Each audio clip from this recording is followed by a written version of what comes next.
mailing address. I want to mail you a spoon.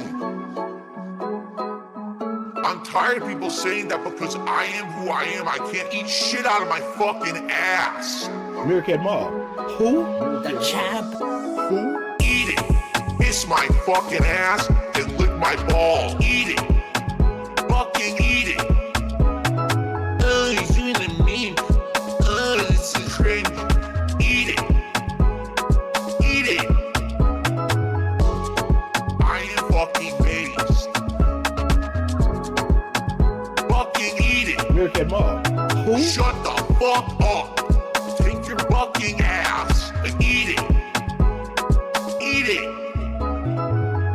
Kiwi Farms. I want to mail you a spoon on a daily fucking basis. Phil's a racist, Phil's a sexist, Phil's this, Phil's that. I am who I am. I am fucking based. Eat it. Kiss my fucking ass and lick my ball. Eat it. Fucking eat it. Oh, he's doing a meme. Oh, this is cringe. Eat it. Eat it.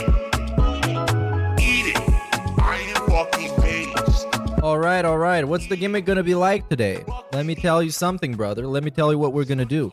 First of all, Boogie faked having cancer, or at least is severely lying about it. So I'm gonna take a look at this, or at least talk about it very quickly. Then, very quickly talking about LTG's secret daughter and child support and shit like that. Then we got a lineup of a bunch of old DSP state of the streams from like 2017, 16, 15, 14, whatever. And then we got the actual pre-stream. And then who fucking knows? Maybe he bought a stick. Yeah, we're gonna talk about that too. Okay, listen to some more music right now. I'm tired of this fat fuck popping up in all my fucking search engines when I'm looking for a fucking workout video. I don't give a fuck about the aftermath from any of you Boogie fans that feel sorry for this greasy fuck. Baller alert. Cheese drinking, ass smelling, crystal bathing, lard gargling, calorie eating, blob, big house gorging, wine low, hungry hippo, yokozuna, whale / free willy. So yeah, this stream is probably gonna be at least like 7 hours long. So get ready. Ass smelling, flubber, crystal bathing, lard gargling, calorie eating, blob, cheese drinking, ass smelling, crystal bathing, lard gargling, calorie eating, blob.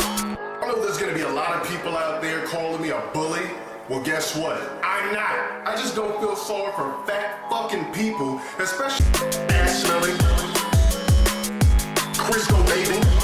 I've noticed on this internet there has to be one disconnect per stream. It has to be. It's almost like a contractual obligation. It almost must happen. Crystal bathing, So enjoy the disconnect. calorie eating, blob.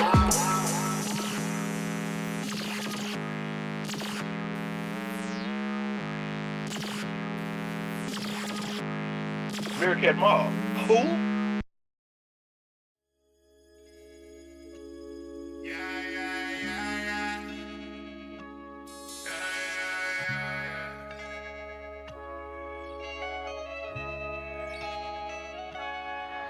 Who? I let my Hogan's big pools, broke boy, T-pose, big Meerkat bombs, Mall. tip goals, big wife, big roach, I'm the king of the snorts. The champ. Call me on camera, yeah, you know. Ask around, they all know me. Giving my money to school, please. Please. I've been so broke, PayPal so low. Dog. I need more goals, more tips, more posts. People been dropping bombs every day on a regular. 2 people been dropping bombs every day on a regular. Man, I miss Eric Miller. I wish he was back.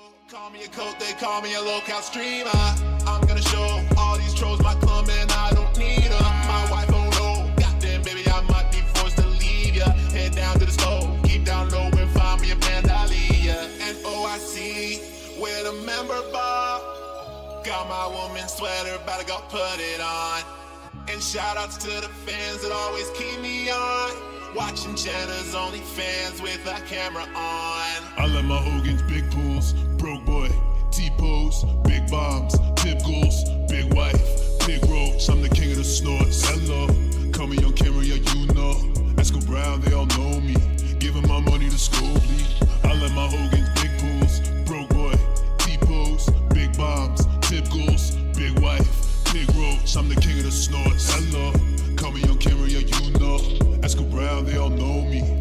my money to school bleed. So give it up. All your tips, I need them all. I'm pulling up. Don't take my time, no. They shooting up at Burger King when I'm getting my lunch. I'm in a rush to be the biggest locale. I'm in the bunch. I'm a laughing stock of everyone. I only get depression when my money's gone. Valedictorian, but I'm kinda dumb. I put my wife on camera because I'm a bomb. I let my Hogan's big pools, broke boy, T-pose, big bombs, tip goals, big wife, pig roach. I'm the king of the snorts. Hello, call me on camera, yeah you know. Esco Brown, they all know me. Giving my money to school bleed. I let my Hogan's big pools, broke boy, T-pose, big bombs, tip goals, big wife. Fuck all you hoes! Hello. Call me on camera, yeah you know. Esco Brown, they all know me. Giving my money to school bleed. Ladies and gentlemen, introducing the Yes, yes. Who? Yes. Okay, we are back with the Swaycast 61, 2, 3. Another one. Oh, we got another one! So yeah, today I got plenty of time. The AC is working, so we can chill and have fun down here on level 1. First, let's start with the LTG stuff. Now, this is from a very reliable source. This is from our boy Meth Bear, and I trust whatever information he provides because he's a real style lawyer, and he got access to this shit. So according to him, LTG has a 10-year-old daughter, and the mother is Hispanic. There you go. And he owes $998 a month in child support, I assume. And apparently he doesn't see the child, so that's kind of some deadbeat behavior. Yeah, that's crazy, man. And I don't have really much to say about that. He also has a domestic violence restraining order filed against him in 2005 in Lancaster. But according to Meth Bear, it doesn't mean he did it, and it doesn't show a restraining order that was entered online. So here's the post if you want to look at these filings. I don't really have much to say about it, and also it's way too much text. So obviously I can't focus on that. But I'm trusting the info. It's a reliable source. Then Boogie2988 deleted his Twitter because yesterday on the Lolcow podcast, so they did have a Lolcow podcast about as this one basically, and it was the hypest one probably ever. Because they had Destiny on, they had Medicare on, they had... What else they have on? They had like 1,000 people on. They have Nick Diorio, they had Mudahar, and yeah. And apparently Turkey Tom, but I didn't get to that part yet. I basically watched the first like 3 hours. And the quick recap of that is that Destiny shows up, and he starts questioning Boogie's cancer. And... Boogie doesn't really defend himself. He starts explaining himself. We start being a victim. You know, the Boogie playbook. And then he decides to die on the hill of never showing any kind of paperwork or documentation or, you know, like an actual diagnosis. Just like Phil. Because he claims that this is the last thing on the internet that will remain private to him. And of course, many people during the podcast tell him that he can redact his personal information as long as, you know, he can just show the information. But no, he decides that's going to be a no. And he decides he's going to quit the internet for, who knows, about a week. Boogie even more like Phil than we thought. Yeah, he used the DSP playbook. He said, you know, if I show you this, it's my personal information, going to hurt my family, and so and so and so. So yeah, I think... As Keemstar also suggests in the video, I think Boogie just tweaked out when somebody told him the symptoms, and he looked it up online, and it basically told him that he might have cancer. Also, he claimed that he has the Stardew Valley, not the Stardew Valley, the Animal Crossing of cancer, while Medicare has the Dark Souls of cancer. I think that was the comparison. So it's like, god damn it, this guy fucking sucks. This guy's trash. But make sure to check out this Lolcow live. It's actually very funny. Everybody's roasting Boogie. They're proposing to give him actual tens of thousands of dollars. Tens of thousands just for him to prove that he has cancer, just like he claims to have. And he said no. He said no, which made him look super guilty as hell. So that's the thing with that, bro. That's it with that. Then in other news, nothing much. Today we're gonna see the conclusion of the fighting stick saga, or maybe not the conclusion, but I think it is gonna be the conclusion. So why I think so is I've run a poll in chat for you guys to tell me what you think about the whole fighting stick situation. So the recap of that is that DSP the other day, because yesterday was his day off, the other day opened up his fight stick because he wanted to switch out some parts from the other fight stick. Therefore, he voided the warranty, so the product is no longer under warranty. And then when he closed it up, he found out that it's broken, or he broke it, or it's not as it's supposed to be. But here's my conspiracy theory, my mouth drooler theory. That's what he wanted to do all along. Because you know this guy, every time there's the slightest issue with something, he just buys a new thing that is better and more expensive than the something that has the issue. So I wouldn't be surprised in the slightest if he shows up today with a new improvement to the streams, a fight stick that probably costs like $400. So it is pretty likely, in my opinion, that this is going to happen. Plus, he got wailed out on the last stream before he left. That was the night stream.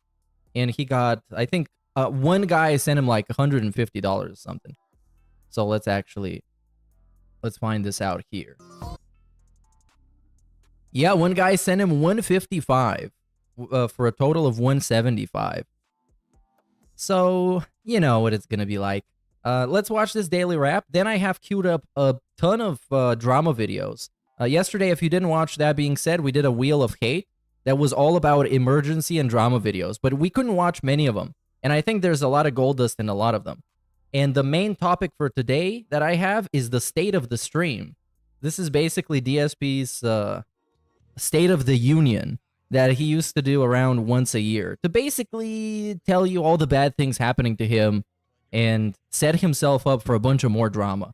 So I have one from 2018. I have this one in 2015. This is a classic, and as you can see, the like-dislike ratio is not very good. We have this one from 2020, The Truth on My Financial Situation. Yesterday we watched a little bit of this, but there's so much more. And then we have, what is this one? So this one is a response to Twitter hate and a special surprise, which kind of was, I was wondering what the Twitter hate was about, so I pulled this one up too. But yeah, let's see this stupid-ass daily wrap. In other news, I beat Elden Ring today. Officially, I beat it for the first time ever. Which means that anybody can beat it, because I am absolute dog shit at the game. And I beat it with a +10 Mimic tier and a dual katana fucking cheese build. And I did it. So there you go. You can beat it too. But no, I haven't got the DLC yet. Good evening, everyone. And I know that's gonna be heavy. The daily wrap for what was Tuesday, the 9th of July, 2024, my final consecutive streaming day of the week. And an interesting one, a good balance of content. Let's talk about that. So first off, on the Level 1 podcast today, we did something totally different. Totally different. Look at how he's advertising it. I swapped. In case you didn't watch the podcast, this is what it was. For an actual hour, maybe hour and 10, 15 minutes, it was this. And he uploaded it in its entirety. It wasn't this one, it's this one. Joystick swap and test. Look at all this shit. Like, all of this is him just fucking around with the joystick. And at some point, oh yeah, there's a chapter that's called Final Assessment and Frustration. Come on. He cut a really juicy promo. Massive fucking wires here. And Like, you fucking losers. You fucking scammers. I'll be honest, this is not a well-designed joystick. This Kanba, on the inside, this is a mess. There's not enough space to do anything. Everything's all cramped and shit. They did not engineer this well at all. This is a fucked up joystick. Call them scammers already. And as you can see, we're using professional tools such as a Swiss Army knife.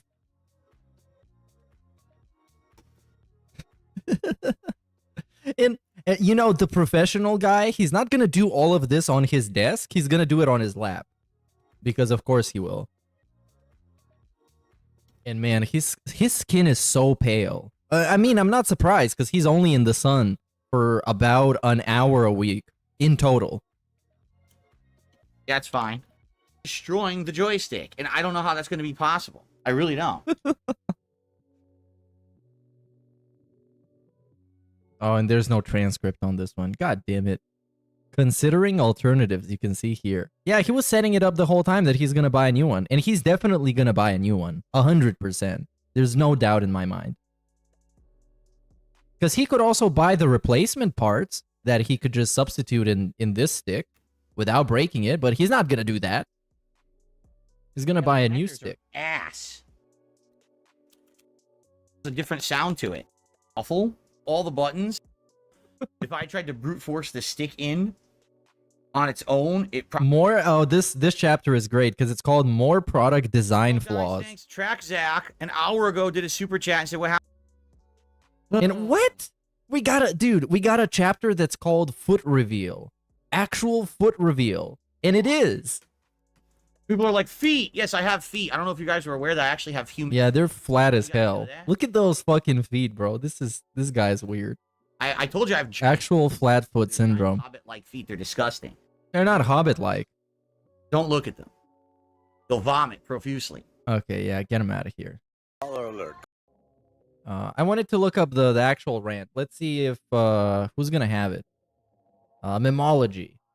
He got everything. He got all the clips. Yeah, there it is. And maybe I can actually look it up here in the transcript. Is there no more transcript anymore? Oh, here it is. Okay. Loser.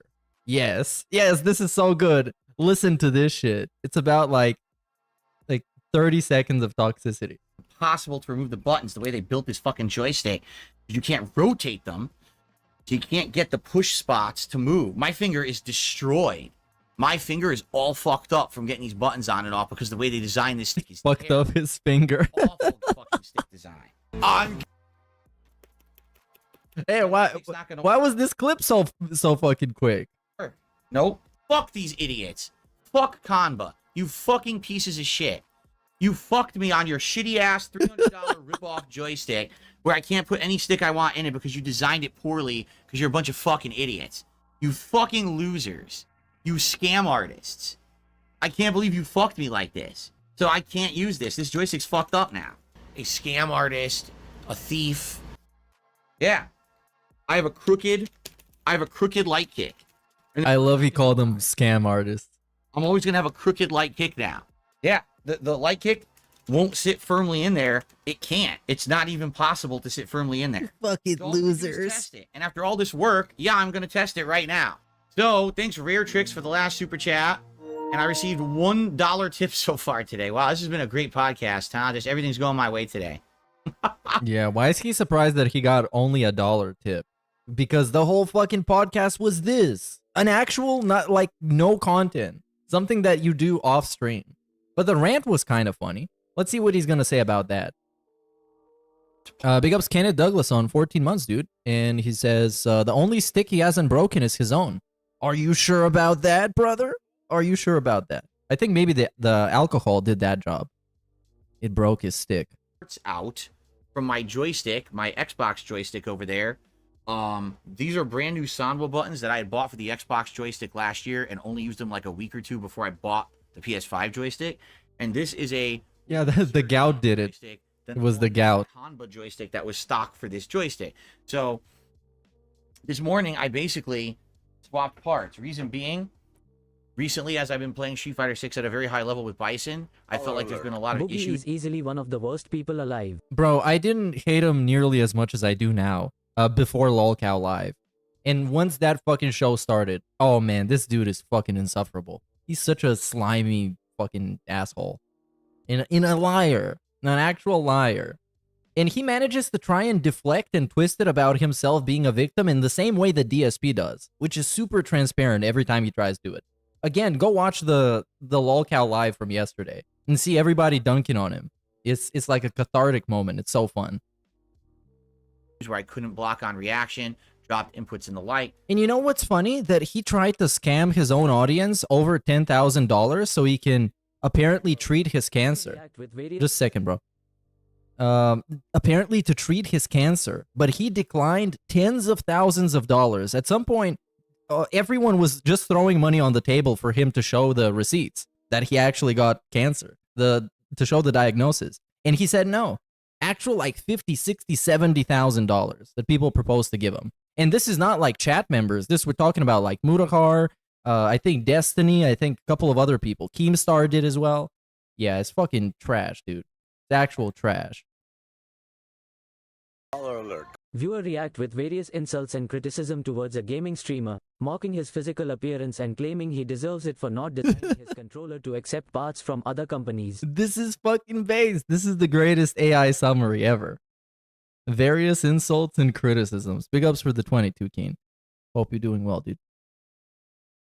Boogie was acting exactly like DSP did with Craig. Yeah, and at some point they fucking asked him.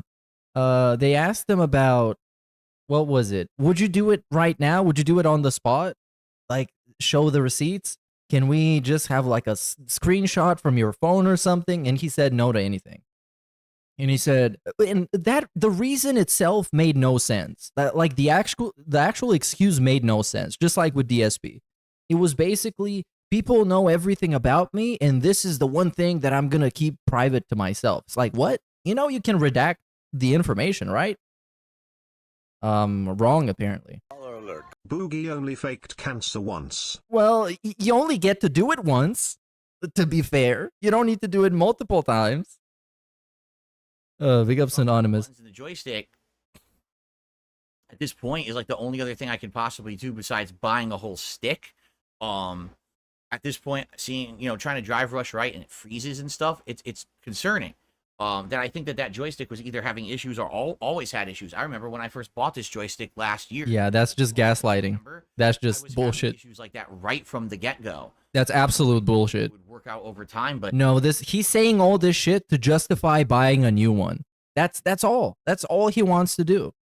And he's giving you a laundry list of reasons why. Oh, you guys, I think the joystick was always broken. Sure.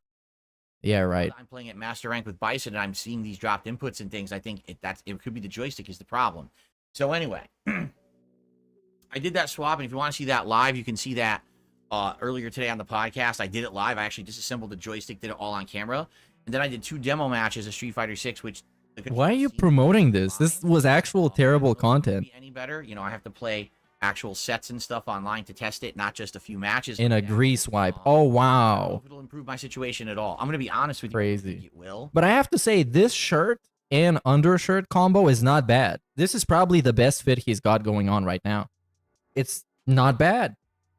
I think it's either I need a whole new stick or it's just the game, and I just have to deal with the game constantly dropping inputs. Because I don't play pattern play like others, so I don't get away with doing simple mode patterns.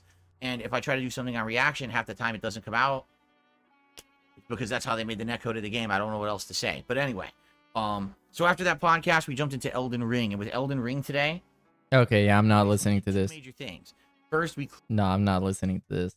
I just wanted to see him talk about the joystick. So my prediction is today he's going to show up, because today he's playing Street Fighter.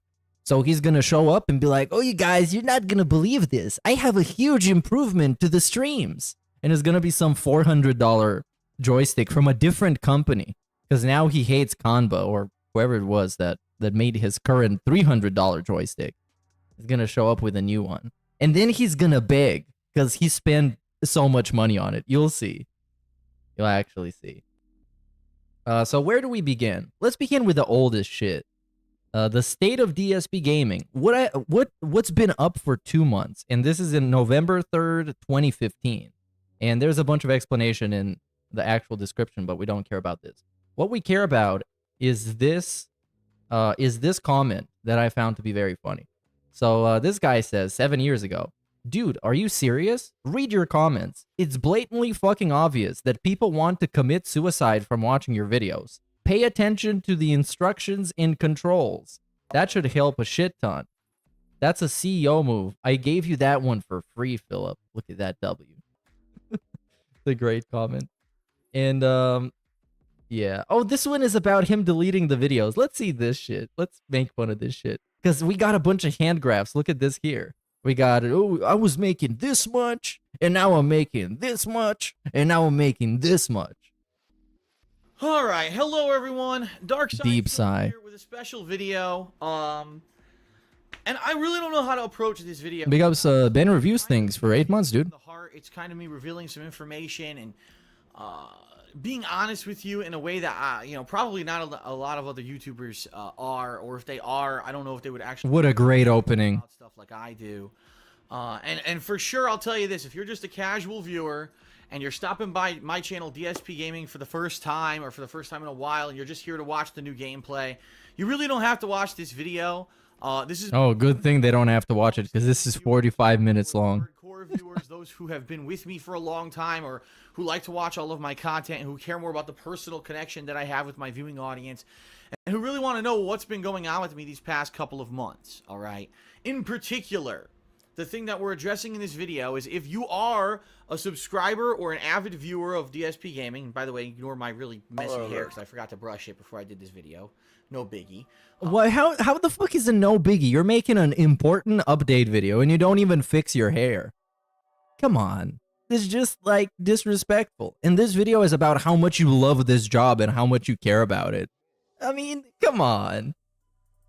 If you are an avid watcher of DSP Gaming, you probably... Nah, it's low-key just a begging video. It's just a begging video. It's like, here's, things are bad for me, so please help. How can you help? Give me money somehow. Big ups Casio Kid for 16 months, dude. Here is a sound clip. The champ is here. Have noticed that out of nowhere, in the past 2 months, September and October in particular, the viewership here has been lower than usual. And what I mean by that is typically when I play a new game, especially if it's a new release here in this third and fourth quarter. Hey, big ups for the 10 gifted, Jambalaya, dude. When all the new stuff big ups. Typically, I get a certain amount of. Congrats to everybody that got one. That I play, okay, and not to say that there's any kind of criteria that I measure or whatever, but the bottom line is this: this year in 2015 was a good year for me until September, because every month. Oh my God, this is every year, and that's the pattern I'm looking for in all these state of the stream videos. This year has been great for me up until the thing that made it suck. It's always every year. Basically had about the same amount of viewership. FYI, just so you know, rule of thumb, it's been around 3 million views per month. It's not a lot in comparison to the big YouTubers, but it's certainly a lot in comparison to the common YouTuber, and it's enough that I've been able to generate enough income in combination with that and the adoption of Patreon earlier. And again, we're just talking about money instantly. Make improvements to pay my bills and to keep doing this as an occupation. All right. All of a sudden, in September of this year, it's gonna be the copyright strike. Views dropped off big, and we're not talking like, oh, a little bit of a fluctuation. About 1/5, 20% of my views disappeared over the month of September. Why would this happen? It really doesn't make any logical sense when you're thinking of it from a viewership standpoint. You think, well, Phil played Metal Gear Solid 5, that was huge. He played Mad Max, he played games like Soma, he played Mario Maker, which also was huge and did really well in the views. Later on this month, I messed around with games like NBA 2K and Tony Hawk. I hate the extra context. I hate it. They should make a Google Chrome extension that cuts off all the extra context in the DSP videos. So every DSP video is going to be like 5 minutes. Now I'm not going to watch any of the Boogie shit show from yesterday because it's way too long. It's just way too long. And it's kind of the same thing over and over again, but different people shit on him for it. So you might want to check it out. Just put it in the background while you're jerking off or something. Games, but still, all these games you would think the balance. Big ups for the membership, Jambalaya, dude. September would have garnished some attention and would have brought in some views. And when you even mention games like that, you're like, man, this should have probably had more views. I mean, the summer, when you really think about the summer months this year, it was pretty dead. I was doing downtime projects like a second playthrough of Fallout New Vegas and stuff like that that really didn't garnish that much attention from new mainstream viewers who were here to see new games. And so when you look at a performance like that in September, what could have happened, right? That in September, all of a sudden, there was a huge dip in views. It doesn't make sense. Oh, what happened? What actually happened, though? And he's gonna tell us. You know, if you are a supporter of mine, I have no idea what's going on. You know, you can always support me. Because man, like it seems like this guy's actually been through it all. So he survived copyright strikes many times. he survived the adpocalypse, and survived is, you know, quote unquote, because he just begged for it. Then he went from one network to the other network. Then they disabled his AdSense. Then they enabled it. Then he used a different channel with a different AdSense. It's actually an actual cockroach. I can't fucking believe this. An actual fucking cockroach. Word about my videos, watching the videos. And now he's still like on the bottom, disassembling fucking fight sticks. Like he's homeless or something. Okay. And so in the month of October, I kind of just said, well, business as usual. I don't know what happened. I can't control it, certainly. So we're going to continue on. And of course, in October, we had some pretty big heavy hitters like the Transformers Devastation game. We had multiple different games launching at the same time, such as Disgaea 5 and Assassin's Creed Syndicate. Oh my god, we're literally listing out all the games that came out in 2015. I'm sure there's more of them over here that I'm probably not even thinking of. You know, in addition to all of that, you know, they're not, one of them was Talos Principle. Oh, that's right, we had all the episodic games ending, like Life is Strange, Tales from the Borderlands, right? All these games. So there's... Oh my god, dude. Later this year, probably around September and onwards, we're gonna be feasting on fucking content.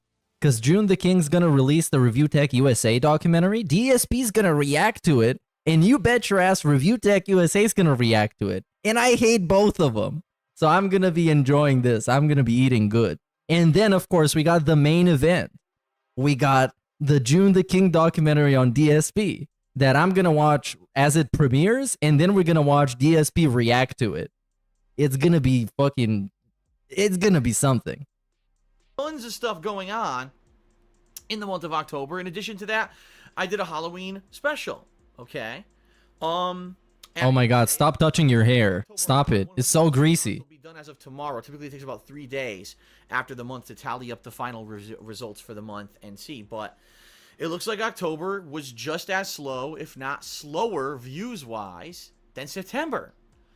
Now, how does that make any sense, right? We had even more new releases. And you see what I told you the other day. He was always begging. Back in 2015, he was begging for views. Nowadays, he's begging for money. And the one common trait in between all of these things he begs for is money.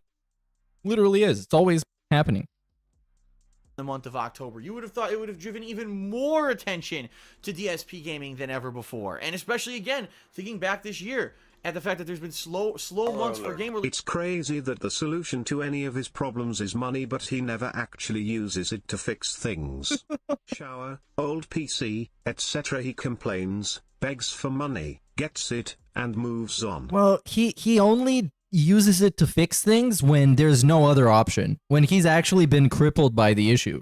So since he's got multiple showers in his house, he's not gonna fix the one that's not working until all of them are not working, even if it has the money for it. So yeah, it's like that. And he's not gonna fix the PC or buy a new one until this one completely dies, or he finds out that Cat's PC is actually bad and he can't get it to work, which is gonna be, oh man, that's gonna be some content. Him setting up that PC. Big ups Garrido for $1, dude.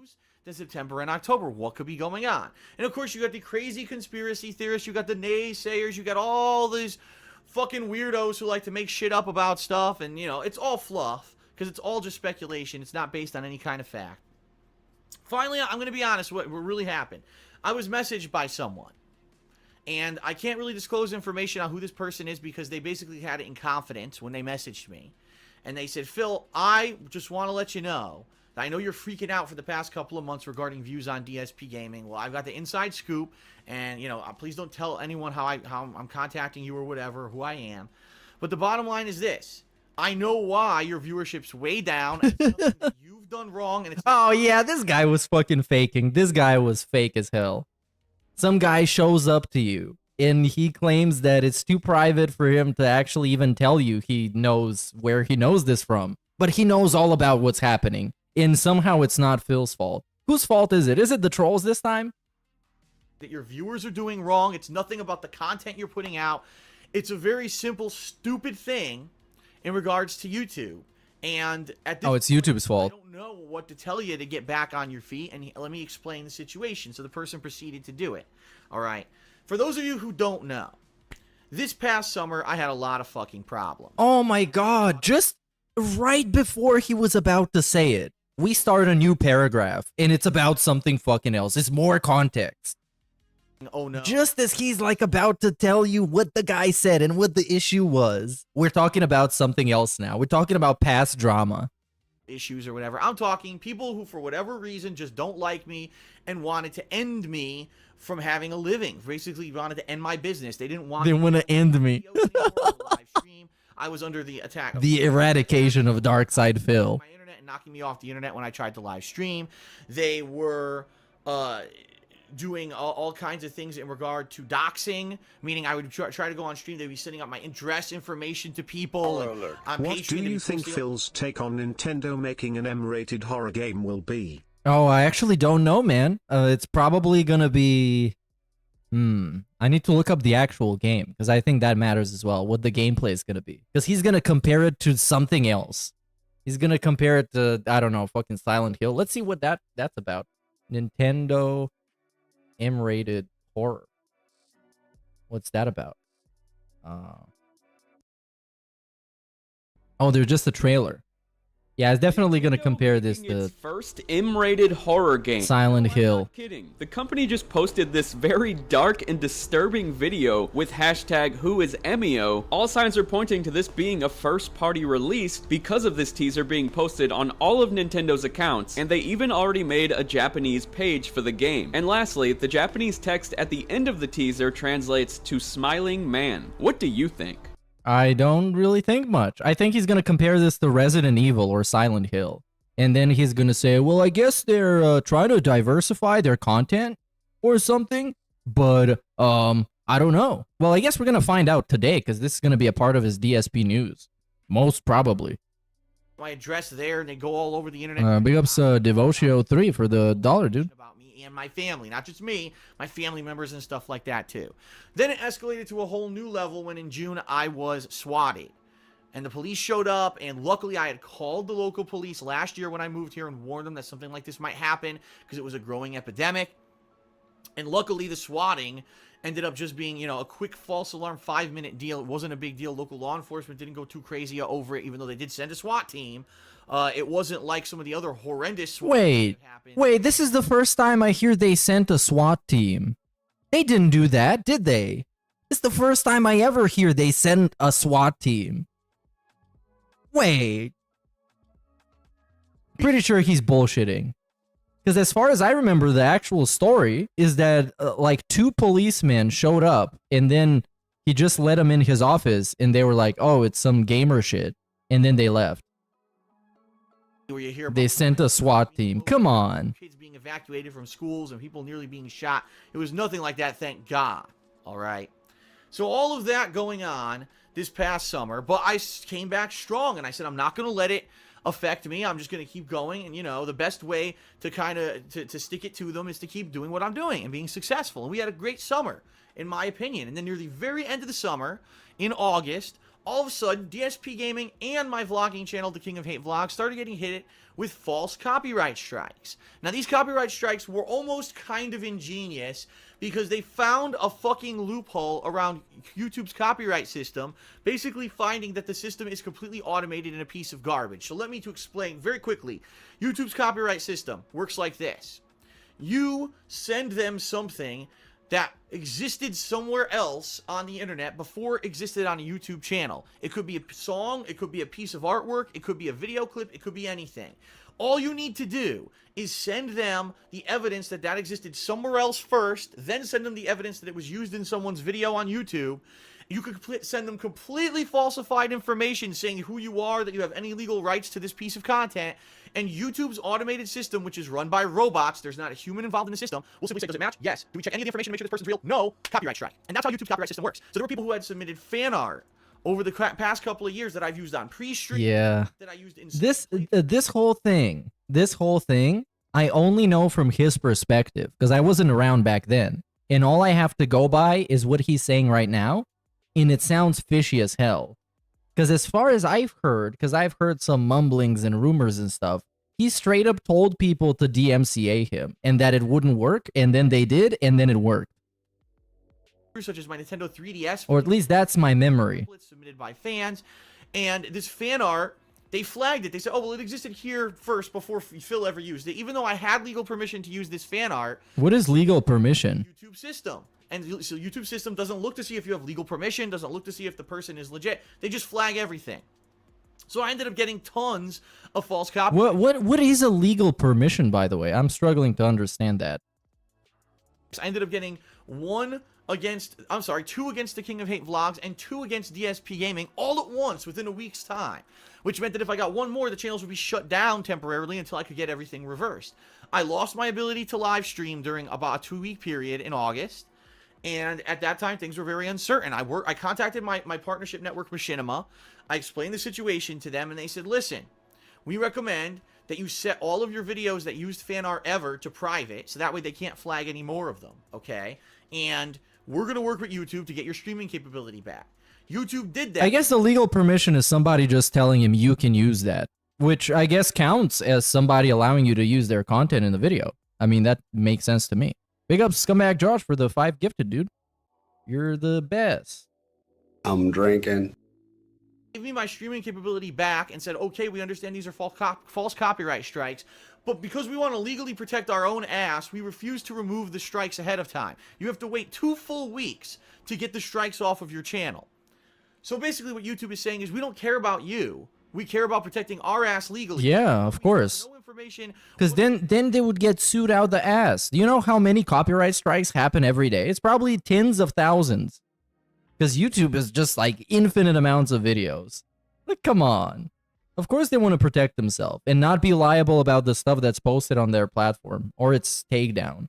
From their perspective, it's totally the reasonable thing to do. Of course, they're not managing the copyright system very well. There is a lot to be desired from that. However, proving that any of these strikes against you are legit, because they're not. You can even tell some of them was completely falsified information. It was just fake. You call the number. It's a false phone number. Did you call the number? They didn't care. We're going to legally protect ourselves. We refuse to remove the copyright strikes. So I had to sit there for 2 weeks in late August. 1 week I couldn't stream at all. Okay, I finally did get my streaming capability back and resumed streaming back in September, or in early September. And then I got another copyright strike against DSP Gaming. Yeah, a lot of people don't know about this. It was against a private video, meaning one of those videos, one of those pre-streams that had fan art in them was set to fucking private, meaning no one could see it, and it got a copyright strike against it. It makes no sense. What that means is that whoever this is who was false flagging all the videos for copyright probably found a video and had flagged it like way earlier in the week, and YouTube dragged their feet, okay, to submit the strike, and even though I had set the video to private, they still gave me a copyright strike for it later in the week.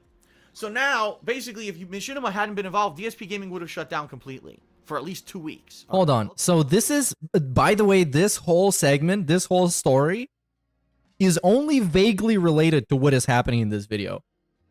Because we're still waiting to find out what that insider from YouTube told him. Actually, we're still waiting on that. So many workers have put their jobs on the line. Oops. What happened? Okay. I'm gonna replay this. Alert. So many workers have put their jobs on the line for DSP to throw their company or other workers under the bus.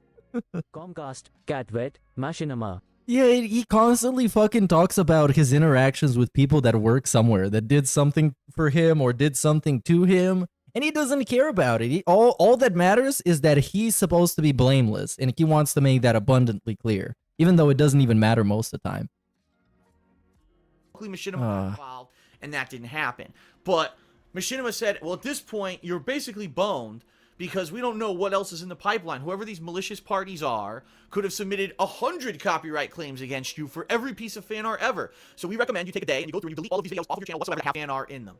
So yeah, so they straight up told him to delete the videos, and he did. And I deleted upwards of hundreds of pre-stream videos, because keep in mind, every day I stream, and every day I was streaming 1 or 2 times. That's 2 pre-stream videos. So you're talking upwards of hundreds, if not more, videos that I had to delete off of DS. But why didn't he just wait for the copyright strike to expire? Because he disputed it, and unless you get sued, the strike is gonna go away within like 2 weeks. Instead, he just completely destroyed his channel, which is a very DSP thing to do, considering that he also did it again last year, when a bunch of the pre-stream podcasts got taken down for that Eminem song or something, or it was some song, and then he deleted all of them.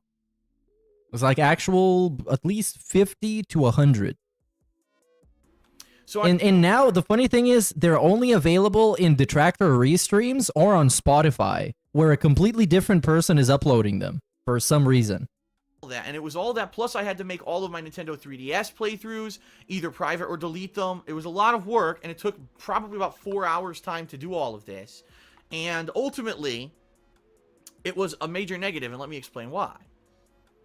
Yeah, we already know why, but let him explain. It might be something else. Nobody cares about a pre-stream video that I made a year ago. Who gives a shit, right?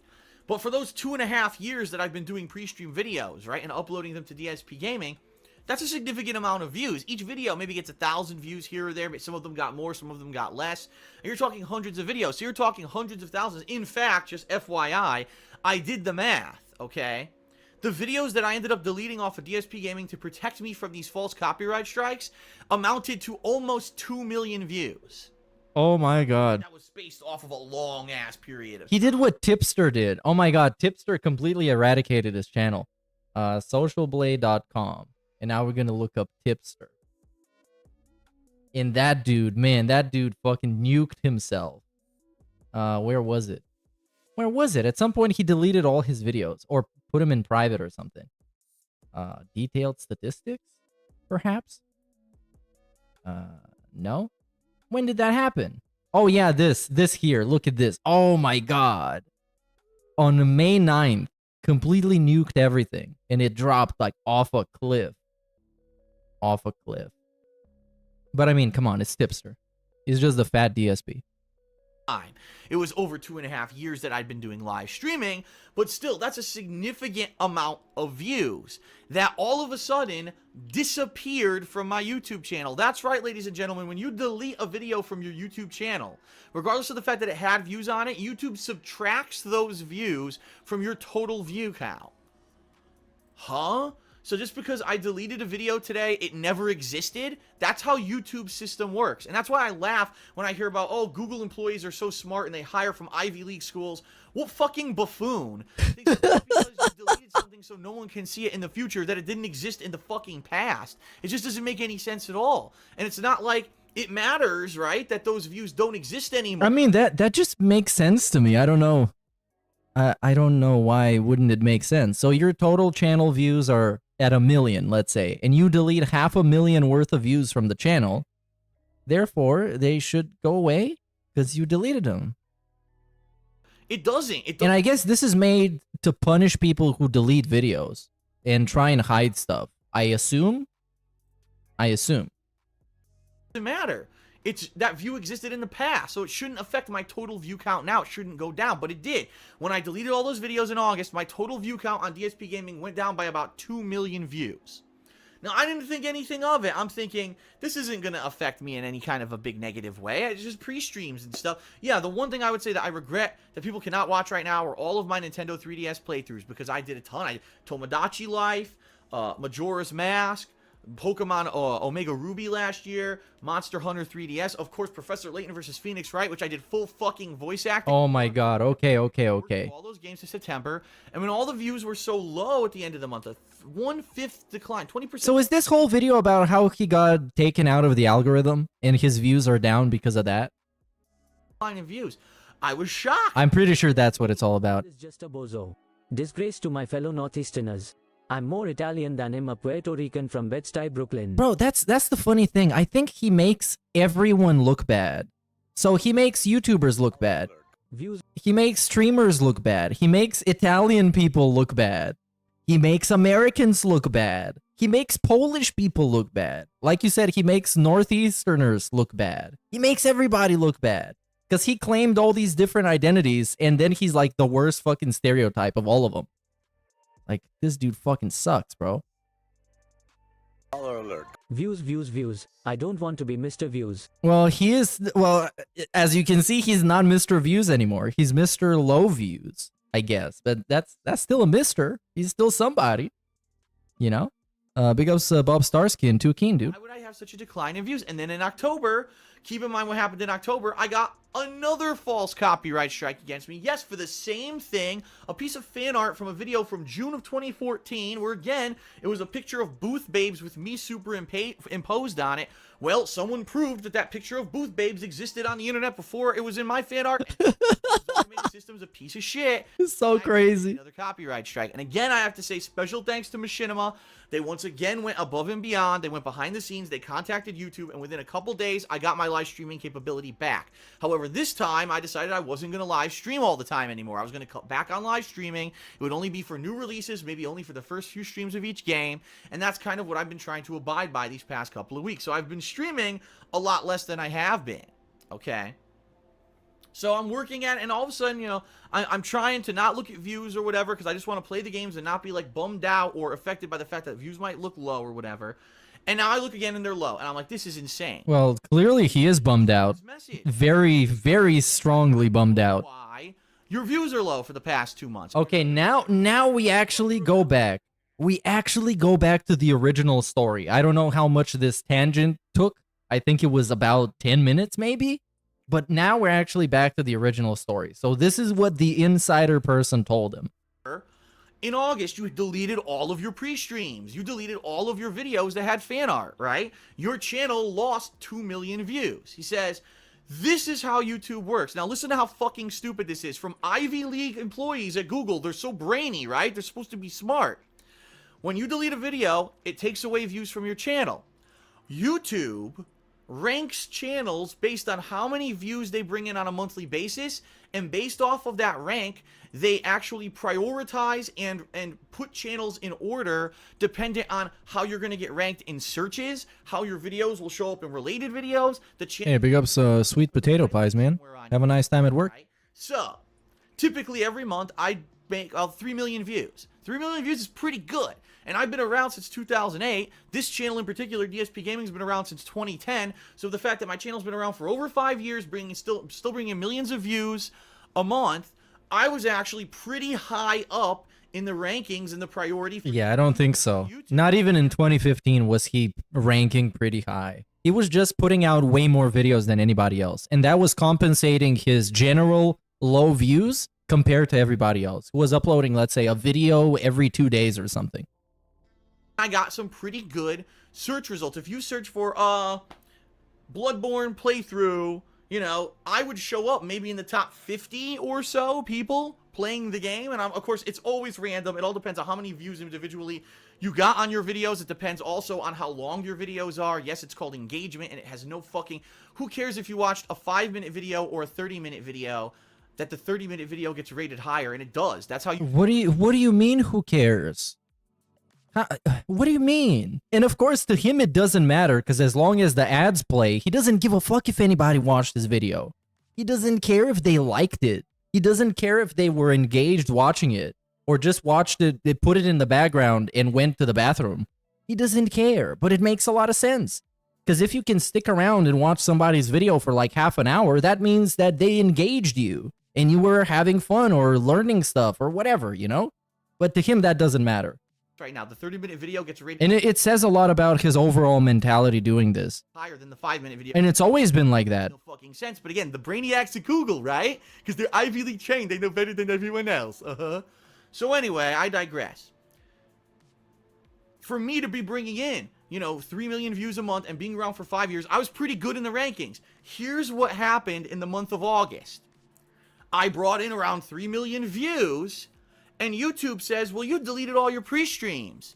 And all, you know, you made all these videos private, yada, yada, yada. So that was 2 million views. Oh, we got the hand graphs going. That's so good. Views. We're going to subtract 2 million from that. And net for the month of August, you really only brought in 1 million views. Okay. What? And again, we're talking about views like it's money. Because it basically was back then. The logic of that, okay? He is like actually the worst stereotype of a YouTuber. The actual worst one. And he's really bad at what he does, so he can't even clickbait properly. He can't even like actually take advantage of the system properly. He just did it on a very bare bones rudimentary level back in the day, and he was hoping that that's gonna last always, and then YouTube changed the way they do stuff because they realized that the way they were doing stuff was not very good, and they changed it, and now it's still not that good, but it's an improvement because DSP is not succeeding. That means it's an improvement because he shouldn't be succeeding. 3 million new oranges. I lost 2 million oranges from my stock that was over here, completely separated from the 3 million new oranges. Imagine you're running an orange shop. New oranges disappear? No, you still have 3 million oranges over here. So why the fuck does YouTube's ranking system... But you deleted the oranges, Phil. You deleted them. You threw them away. What views are brought in on a monthly basis? Like, those videos are not accessible anymore. Therefore, the views that they got get eradicated. A flaming... And that, I'm pretty sure that is made to, like I said, to disincentivize people from deleting videos. What he makes. He just wants people to watch it and then move on to the next thing. He has a pump and dump money. Yeah, and he's looking at his audience in the worst possible way you can. As an actual NPC. An actual NPC. Where it's your responsibility to throw out some fucking shitty ass content, and it's their responsibility to watch it. It doesn't matter if they enjoy it, what they thought about it, if they want you to improve or to make it a different way. It doesn't fucking matter because they're just NPCs. And nowadays he's trying to overcompensate because clearly he's running a fucking cult. So he's trying to convince people that he sees them more than just a number, but it's not really the case.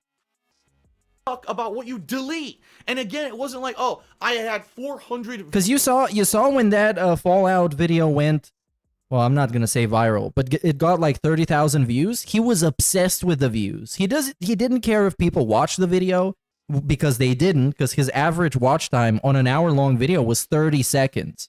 30 seconds. So he didn't care if they liked it. He didn't care about why they showed up. He didn't care about how he can retain those viewers or convert them to regular viewers.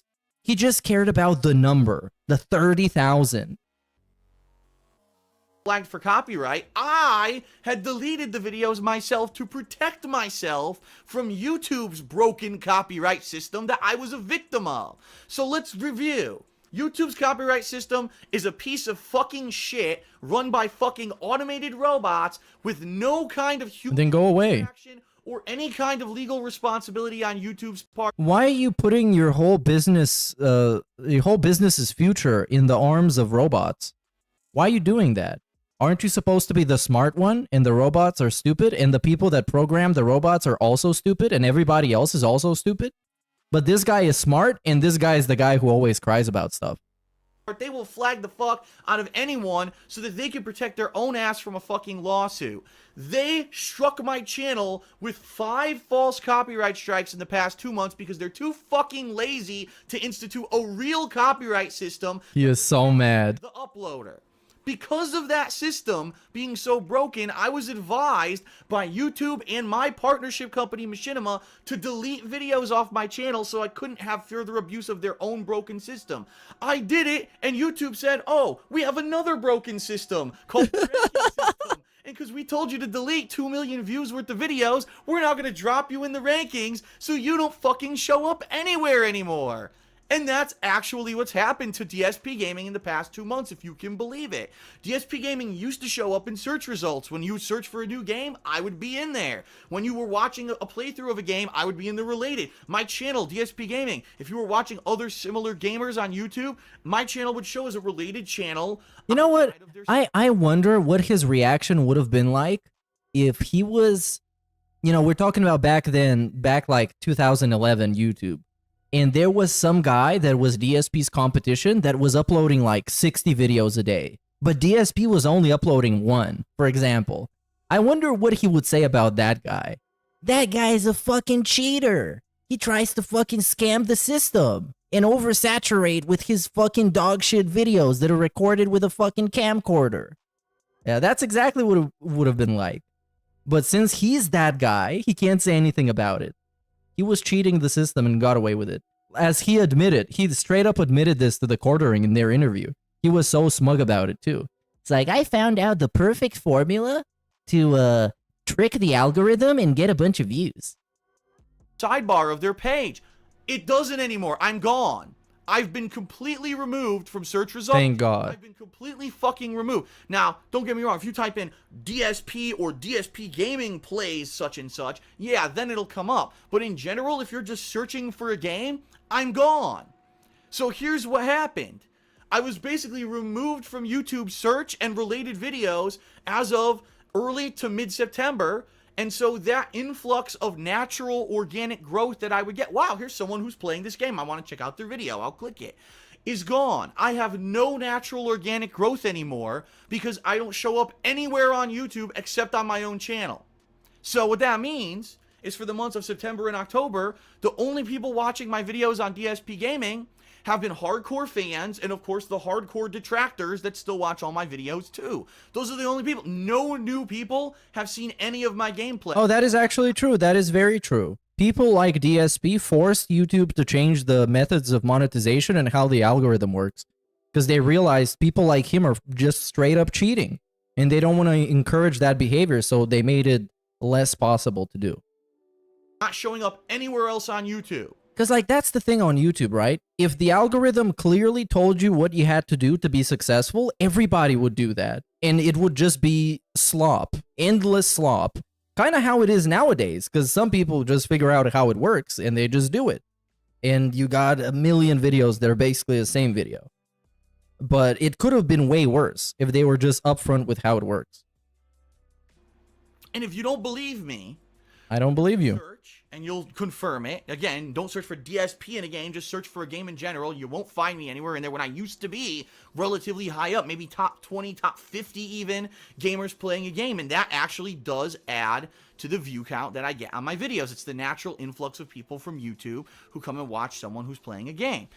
And the other piece of evidence, take a look at my vlogging channel, The King of Hate Vlogs, where only like 3 videos were removed, which really doesn't amount to a hell of anything. Guess what? My views on the vlogging channel are identical. So, obviously, it's not that there's a massive amount of people who just don't want to watch my content anymore, or they're turned off, right? No, it's that DSP Gaming got fucked over by YouTube, and then they got double fucked over by YouTube. Because He's so mad. This video is so good, man. He's so pissed off. Over by YouTube, and then they got double fucked over by YouTube, because YouTube systems are broken, automated trash. And I fucking had it. I've had it up to fucking here with YouTube over the years, fucking with me. By the way, spoilers, he didn't have it because this shit kept happening over and over again. Let me remind you, this is in 2015. Then in a later video, perhaps, we're going to see the same thing happening in 2018. Then we're going to see the same thing happening in 2017 during the apocalypse. It's always been happening. He just kept taking it until he went on Twitch, and then he got bitched out of there eventually, and he took it some more, and now he's still taking it in 2024. 9 years after he said he was gonna stop taking it, he's still taking it. It's like a porn star that constantly talks about retiring but keeps making videos. Changes that YouTube has instituted that have completely fucked over my business. How about when they changed channel pages so there was no more social interaction? DSP Gaming, and before that even, Darkside Phil, and then subsequently DSP Gaming, used to be a social hub. I used to have a cool feed where I would interact with my viewers and fans. I would favorite videos and those would show up. I would, you know... That is a good point, though. A retro classic YouTube was really cool. It was really cool. You had a lot of stuff. And you had like channel comments, and you had a bunch of customization stuff. Like videos, and those would show up, and I could highlight people's videos and showcase them on my channel page, and it would get tons of attention to other people's projects. Then YouTube changed the channel pages, and it all went away. Because people said, I don't want to use channel pages anymore. They look like crap. They don't have any originality to them. They don't have that social feeling or functionality anymore. What about YouTube comments, which were turned into utter trash when Google Plus was integrated in them? That was a smart move, wasn't it, Google? But ultimately, the thing that really hurt my business the most over the years, and this is the God's honest truth because I have evidence of it. You can actually look at the statistics of my channels, okay, over the years. In, I believe it was either mid-2012 or early 2013, YouTube decided to change the search algorithm on YouTube. as I've told you previously in this video, so that you get priority based off the length of your video. And they called it engagement. I don't call it engagement, because they weren't measuring, oh, you watched 75% of someone's video, they're higher than someone who you only watched 20%. That's not what they're measuring. They were measuring length of time. Because they're not identical style videos. You can watch 75% of a video that's about gaming, and you can watch 20% of a video that's a tutorial about how to change your settings on Windows. Why? Because they're fucking stupid. And they're stupid. Basic math. They don't understand that watching 3/4 of a video is more important than watching 20 minutes.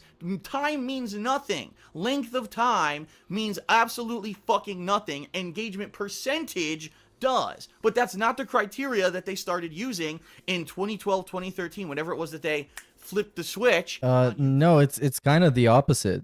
Because a percentage, 20% of an hour-long video is different to 20% of a 5-minute video. And change the search engine criteria. So let me give you some perspective. I had a video, two or three videos actually, on DSP Gaming, this channel, that was Spider-Man Shattered Dimensions, Part 1. Typically that video, every month, from the day that I released it, oh my god, he's endlessly talking about that video, because that video got a couple million views, because it just shows up every time you look up that game and gameplay. And people just want to see what the gameplay is like. They don't actually care about DSP fucking gaming. They just want to see, hey, I wonder what this game looks like. And they click on the first video, and then it happens to be DSP. Day when they flipped the switch to change the search engine, got around 10 to 15,000 views every month. So every month I could expect to get 10 to 15,000 views on that video, even though it's an old playthrough, because basically it was the most popular video ever for someone playing that game. So if you search for that, it was the top video, okay? But the video was short. It was like maybe 15 minutes long. When YouTube flipped the switch, okay, and said, we're going to make search criteria based off of length of time, that video doesn't show up in search anymore at all. Unless you search for DSP or DSP Gaming plays Spider-Man Web of Shadow. Or not Web of Shadow, Spider-Man Shattered Dimensions. And overnight, a video that used to get me 10 to 15,000 views a month now gets 0 views a month. Because it doesn't show up in YouTube search anymore because they changed it. YouTube didn't tell anyone they were changing the search algorithm. They just fucking did it. Some people got wind of it. And all of a sudden, some people said, gee, if I make longer gameplay videos, like 30 minutes or 40 minutes... Okay, why is this bad? It's going to show up in the search better. But why is this a bad thing? He's framing it that like it's terrible that you notice that something happened to the platform and you can get the best out of it by doing something different. Because fucking DSP used to do that. He was like, oh, you know what I noticed? That I can upload 60 videos a day and I'm going to oversaturate the whole feed with my videos. So people are just only going to watch my videos. My video will be featured better and I'll get more views. And that's why the majority of people who do gameplay videos on YouTube today and are successful do longer videos. And again, why is this a bad thing? I would rather watch 1 long videos than 15 videos that are going to show up in my sub box. It has nothing to do with it being more digestible to the viewer. It is. Nothing to do with them wanting to get progress further or make it could be. Watch so that you don't have it is. Playlist. None of that. But it also, that's also a factor. That's also an improvement. Because they changed the search algorithm, didn't fucking tell anyone, and some people got the inside info, I wasn't one of them, and changed the length of their videos, and now those people are all at the forefront of YouTube games. And you see, he made them look like they cheated. They got the inside info. And in the beginning of shitting on those people, he said that they noticed that something happened, that the change was made. They noticed, and now it's like they're privileged. They're the insiders. I mean, come on, bro. This is the fucking saltiest guy alive. And now he's even saltier because nowadays everything is about money. The people making fun of him, they're not making fun of him because it's fun. They're making fun of him because of money. Everybody that's dragging him on the internet, making fucking documentaries about how much of a goofball and an idiot he is, they're doing it for money, not because he's fucking goofy as hell. Because of that bullshit. Nowadays, however, he doesn't have the energy that he had in this video. Like earlier on when he was like, YouTube is fucking idiots and morons and they fucked me. He doesn't have that energy anymore. He can go in like minute-long bursts of toxicity and then he gets tired. Unbelievable. Because, I mean, being this toxic wears you down, man. 2008, I started this as a hobby. I love doing this. I want to keep doing this. I don't want to fall apart and have my business fall apart because YouTube is an automated piece of fucking shit who won't interact with its uploaders, doesn't care about the legal rights of its uploaders. Also, YouTube constantly sends out actual monthly updates in a newsletter. They send it out to everybody who's a partner, I think, because I get them on a regular basis. Like actual constant updates. And the fact that we are the ones who give them the content to make money. If it weren't for us giving them videos, they'd have no fucking content on the website and it would make $0 of revenue ever. Yet they make change after change after change that doesn't benefit us. It fucks us. And they benefit while we get fucked. Bro, you fucking sad piece of shit. You fucking bitch. I can't believe I'm standing up defending YouTube because they do plenty of things badly, but YouTube gives you endless, unlimited space to host your fucking garbage, Darkside Phil. And they've been doing that for 15 fucking years. Endless, unlimited space. And at some point, they gave him multiple sources of revenue. They gave him stream revenue, which is super chats, memberships, gifted memberships, super thanks. And on top of all of that, ads on videos that are 10 years, 15 years old. And he's still fucking ungrateful. He's still ungrateful. Because they decide to change the way that they do business, and it fucks with him. Like actual, what was it? Like 80,000 videos worth of space on a fucking server somewhere in Pakistan is taken up by this sad piece of shit fucking videos. And he's still never happy. He's still never fucking satisfied. It's bullshit, because it really is. It's kind of like, what do you do? Because without YouTube, would I ever have been noticed on the internet? Well, I already had a following, but it was for fighting games, and I had retired from fighting games. I didn't really give a shit about them anymore. So it was YouTube that made all this popular and possible. And, you know, couldn't my business exist outside of YouTube? Probably not. Where would it go? What other video website is Bro, there? dude, come on. Come on. The complete lack of self-awareness. He spent the last 25 minutes bitching about how trash YouTube is. And now it's like, well, if it wasn't for YouTube, would I ever be as successful as I am now? And move across the country and get in severe debt? And be able to afford all these toys? I don't think so. Right? Right? Where I could alternatively do this. And still to this day, people, why don't you have your own servers, Phil? Why don't you pay for your own servers? Yeah, why don't you fucking do that? Why don't you just buy your own fucking infrastructure, Mr. Entitled? Why don't you just do it yourself? And you're gonna bow down to nobody. And you're gonna make all the money off of your videos, 100% instead of 70. Why not? Insane pipe dream. Even PewDiePie, the biggest YouTuber, says he would like to do that, but he hasn't done it yet. You know how expensive it would be to have a private network of servers live to the world so people can watch my gaming content on demand, and I could run my own ad revenue on it? It's insane. It's actually not that crazy nowadays, because nowadays you got all these solutions and cloud hosting that they just provide you with the stuff. You don't need to set up anything yourself. You just go to the platform and you can host your own stuff on a cloud somewhere. Of course, this is in 2024 and a couple of years ago, and probably a couple of years before that, but it was more expensive back then. And this video is from 2015. Way too difficult. It's not viable. It's never been done. In my opinion, it never will be done. You need this. You need if this. I had millions upon millions upon millions of dollars, yeah, then maybe I could. And this is a completely worthless thing to ever say. If I had an infinite amount of money, I could buy a lot of stuff. Yeah, no fucking shit. So could I. So could pretty much anybody else, because you have infinite amounts of money.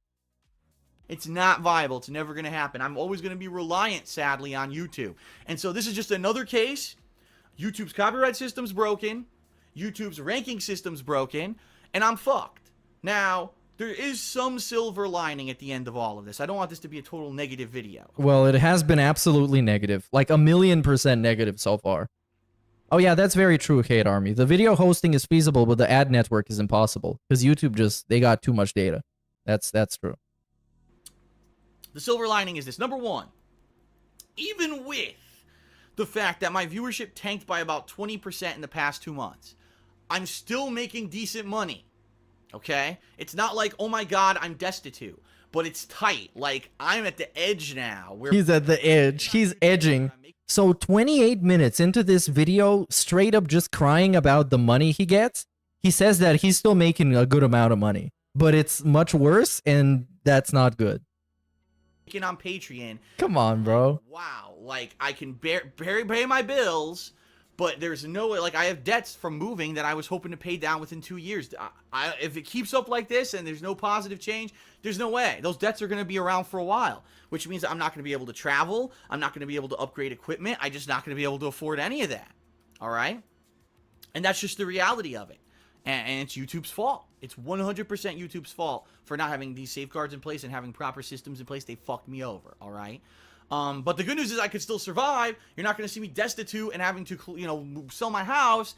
But you're not going to see the old kind. You're not going to see me be able to buy every new game. You're certainly not going to be able to see me go traveling and doing fun stuff. And you're not going to be able to see me buying every system and everything and being able to cover for you if this progresses the way that it is and it doesn't turn around, all right? Now, I've spoken with Machinima about it briefly, very briefly with Machinima, and they confirmed it. They said, we looked at your analytics, we're looking at your Google rankings because they have access to that data, and I'm fucked. They're basically like, yeah, you're fucked. You have dropped insanely low. You were way up here, and now you're way down here, which means you've got no natural influx of viewers to your channel whatsoever, which is okay. So they just stated the obvious. top off. But that's some good professionals over there at Machinima. They believe that if I keep at it and I stay positive and I keep plugging away at it, that give it another plugging away at it. What does that mean? Advertising yourself? Especially with all the stuff that's going on with new games in my year-end series, even though I'm going to have lower views now, that hopefully the YouTube will finally start to see, oh, he's still getting 2 to 3 million views, 2 to 3. And again, completely worthless advice. Just keep on moving forward positively, Phil, and it might work itself out in the end. It might. I don't know. 3 million views every month, and I'll start to grow up and up again in the rankings. Will I ever get back up to where I was in the search rankings? Probably not, but at least it'll start to go up, and I'll start to get some more organic influx again into DSP Gaming. The casual viewer who doesn't know who I am, who isn't watching every one of my videos, but they're looking for a fun playthrough of a certain game, and they type it in. Maybe I'll start showing up in search again, or I'll start showing up in related videos again, and people will start watching that stuff again. Or probably not. It's quite ridiculous. And the answer is probably not. But then again, I guess his solution to this is in 2016 or somewhere there to make the KO Gaming channel. And then he got big views and everything was going good for about 6 months. Ridiculous. Just give you some perspective. And then everything went wrong again. Some playthroughs that I've done, I've got the biggest playthrough of that on YouTube. So, for example, TV Superstars. I was one of the few people ever when the PS Move was released to play TV Superstars. Oh my god, who fucking cares, bro? It's just fucking anyone who played the game. PS Move. Now, if you search for TV Superstars, I'll show up, but I won't show up in the related videos like I used to anymore. If you're watching someone else play it, I won't show up over there anymore. And it really fucked me because that was the organic stuff, the organic attention that my channel got, and it's gone. It was 1/5. Interesting to see, right? That 1/5 of my viewership weren't the hardcore viewers. It was these other people who just kind of wandered in. And I'm sure eventually some of those people became regular viewers and new subs. Why do you think I get new subs every month? It's these, not the people who watch my stuff every day. It's these new, natural, organically inflowing viewers, which is also why I've noticed my subscriptions haven't been grazing very much the past 2 months. No surprise, because I'm not getting the new viewership anymore. So, oh my god, this guy. What is the bottom line and why do we keep talking about this for another 10 minutes? Please tell me that. How are we having the bottom line at the 31-minute mark and this video is 45 minutes long? Gentlemen, I have to do, there's 3 things, 3 approaches I'm taking here. Okay, let's see. And let's see how these all worked out. What I do.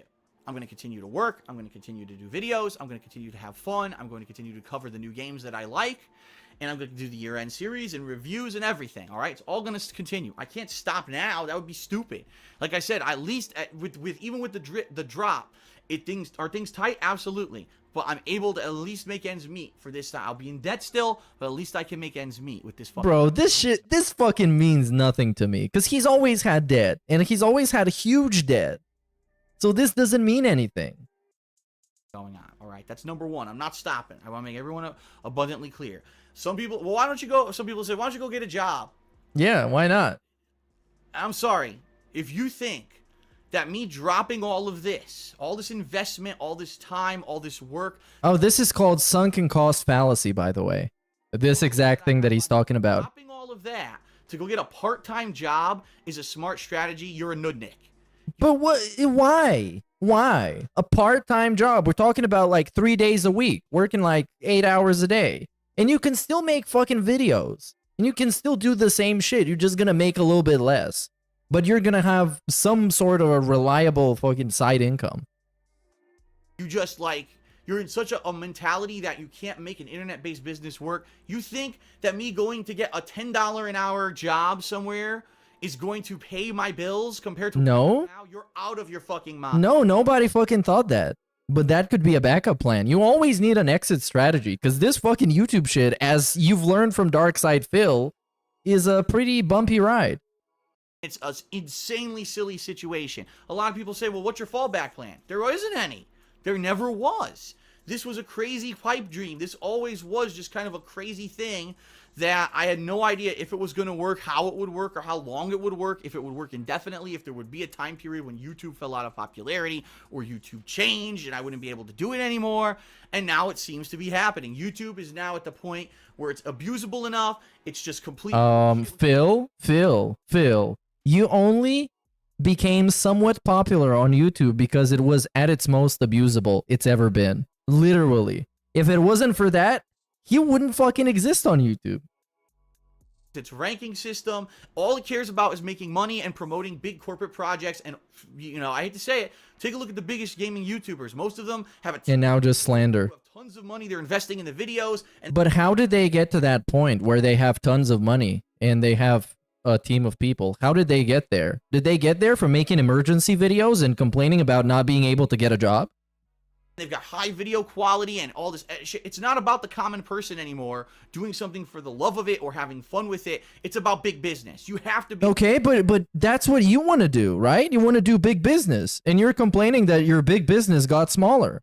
That's you, buddy. That's you. You were doing this right now in this very video for 33 minutes. It's been about how his business used to be going good and now it's not, and it's everybody else's fault. Giant overproduced team of people to be popular on YouTube now. The common person cannot be popular anymore. And Yeah, they literally can be. You go on YouTube, you make a silly video where you do something that's different from what everyone else does, like I did when I started back in 2008. You become kind of virally popular because of it, and then you can make a living off of it. Not anymore. Yes, it still works exactly like that. And it actually is much better and easier than ever before. Even in 2015. It's completely shut the door on that with all the changes. That's not true.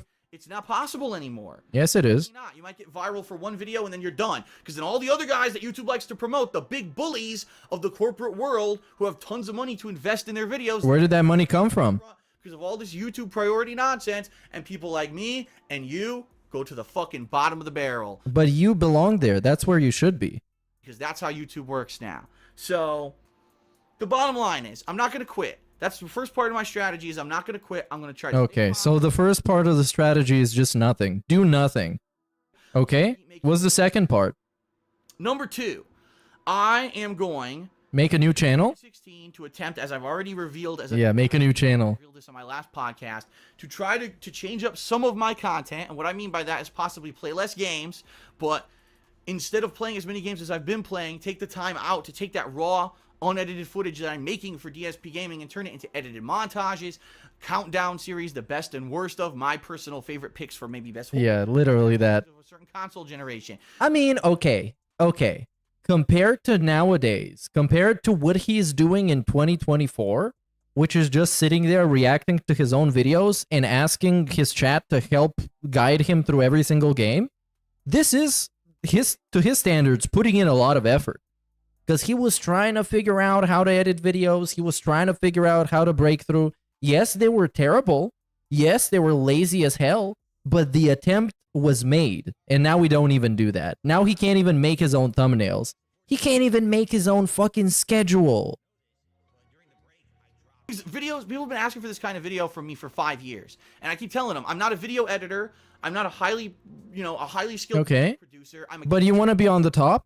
You want to be on top? Or you want to be ranking high, but you're not a video editor, you're not skilled at anything, you're just good for sitting there playing games and making racist jokes. Well, those people, they don't belong on top. They belong on the bottom, and that's why you're there. Gamer. My favorite thing to do is sit here, play games, and share that. Well, that's my fucking favorite thing to do, too. But if I only fucking did that, I would go homeless. You see? With you. But apparently that's not what's popular on YouTube anymore. People want these highly polished, stylized, quick delivery countdown videos, and that's it. It's like attention deficit fucking disorder. Because the fucking thing with DSP fails to realize, and that's because he got absolutely no discipline whatsoever, is that you can't want to get some stuff and just be doing what feels good and what you actually want to do. So you can't achieve something by just wanting to do things that feel good. For example, you can't get a degree by just doing the things that feel good. Because eventually you're going to have some fucking subjects that don't feel good at all. Bother to sit and watch a game anymore. They want little snippets. So I want to continue to do the full playthroughs on DSP Gaming, but being that I'm seeing what's happening with DSP Gaming, I want to kind of make a gaming channel that caters to what's popular as well. So at least I'm splitting my time. So the hardcore fans, those who like the full playthroughs, get that. Those who like the new stuff get this, and they could subscribe to the new channel and not have to worry about the raw gameplay. That's kind of my strategy in 2016. And quite honestly, it's going to be dependent on Machinima, because Machinima... And of course, it's up to somebody else. Okay, we understand your DSP Gaming channel's been around forever. Oh my god. Hardcore installed viewer base. We trust you that if you make this new channel, it's going to have decent views. We're going to partner you under a managed partnership so you can do these edited videos and you're not going to get content ID matches and all kinds of shit. So the same agreement I have on DSP Gaming, get on this new channel. And if they agree to that, I think we're going to be fine. Because I think that next year you're going to see big organic growth on this new channel that I make. You're going to see a lot of carryover from DSP Gaming. Yeah. You're probably going to see more subscribers on that channel growing and growing than you've ever seen on DSP Gaming, because it's not going to be... And you know, the thing is, once he started doing the things that didn't feel that good, such as editing and actually mimicking what other successful people do, he found some success. He actually did. He got the Homefront video to get like 1 million views by clickbaiting people about it being the worst game ever. He clickbaited people into a bunch of other shit. He actually did. And then at some point he decided, you know what, fuck that. I'm just gonna go back to doing what feels good. And we're still there.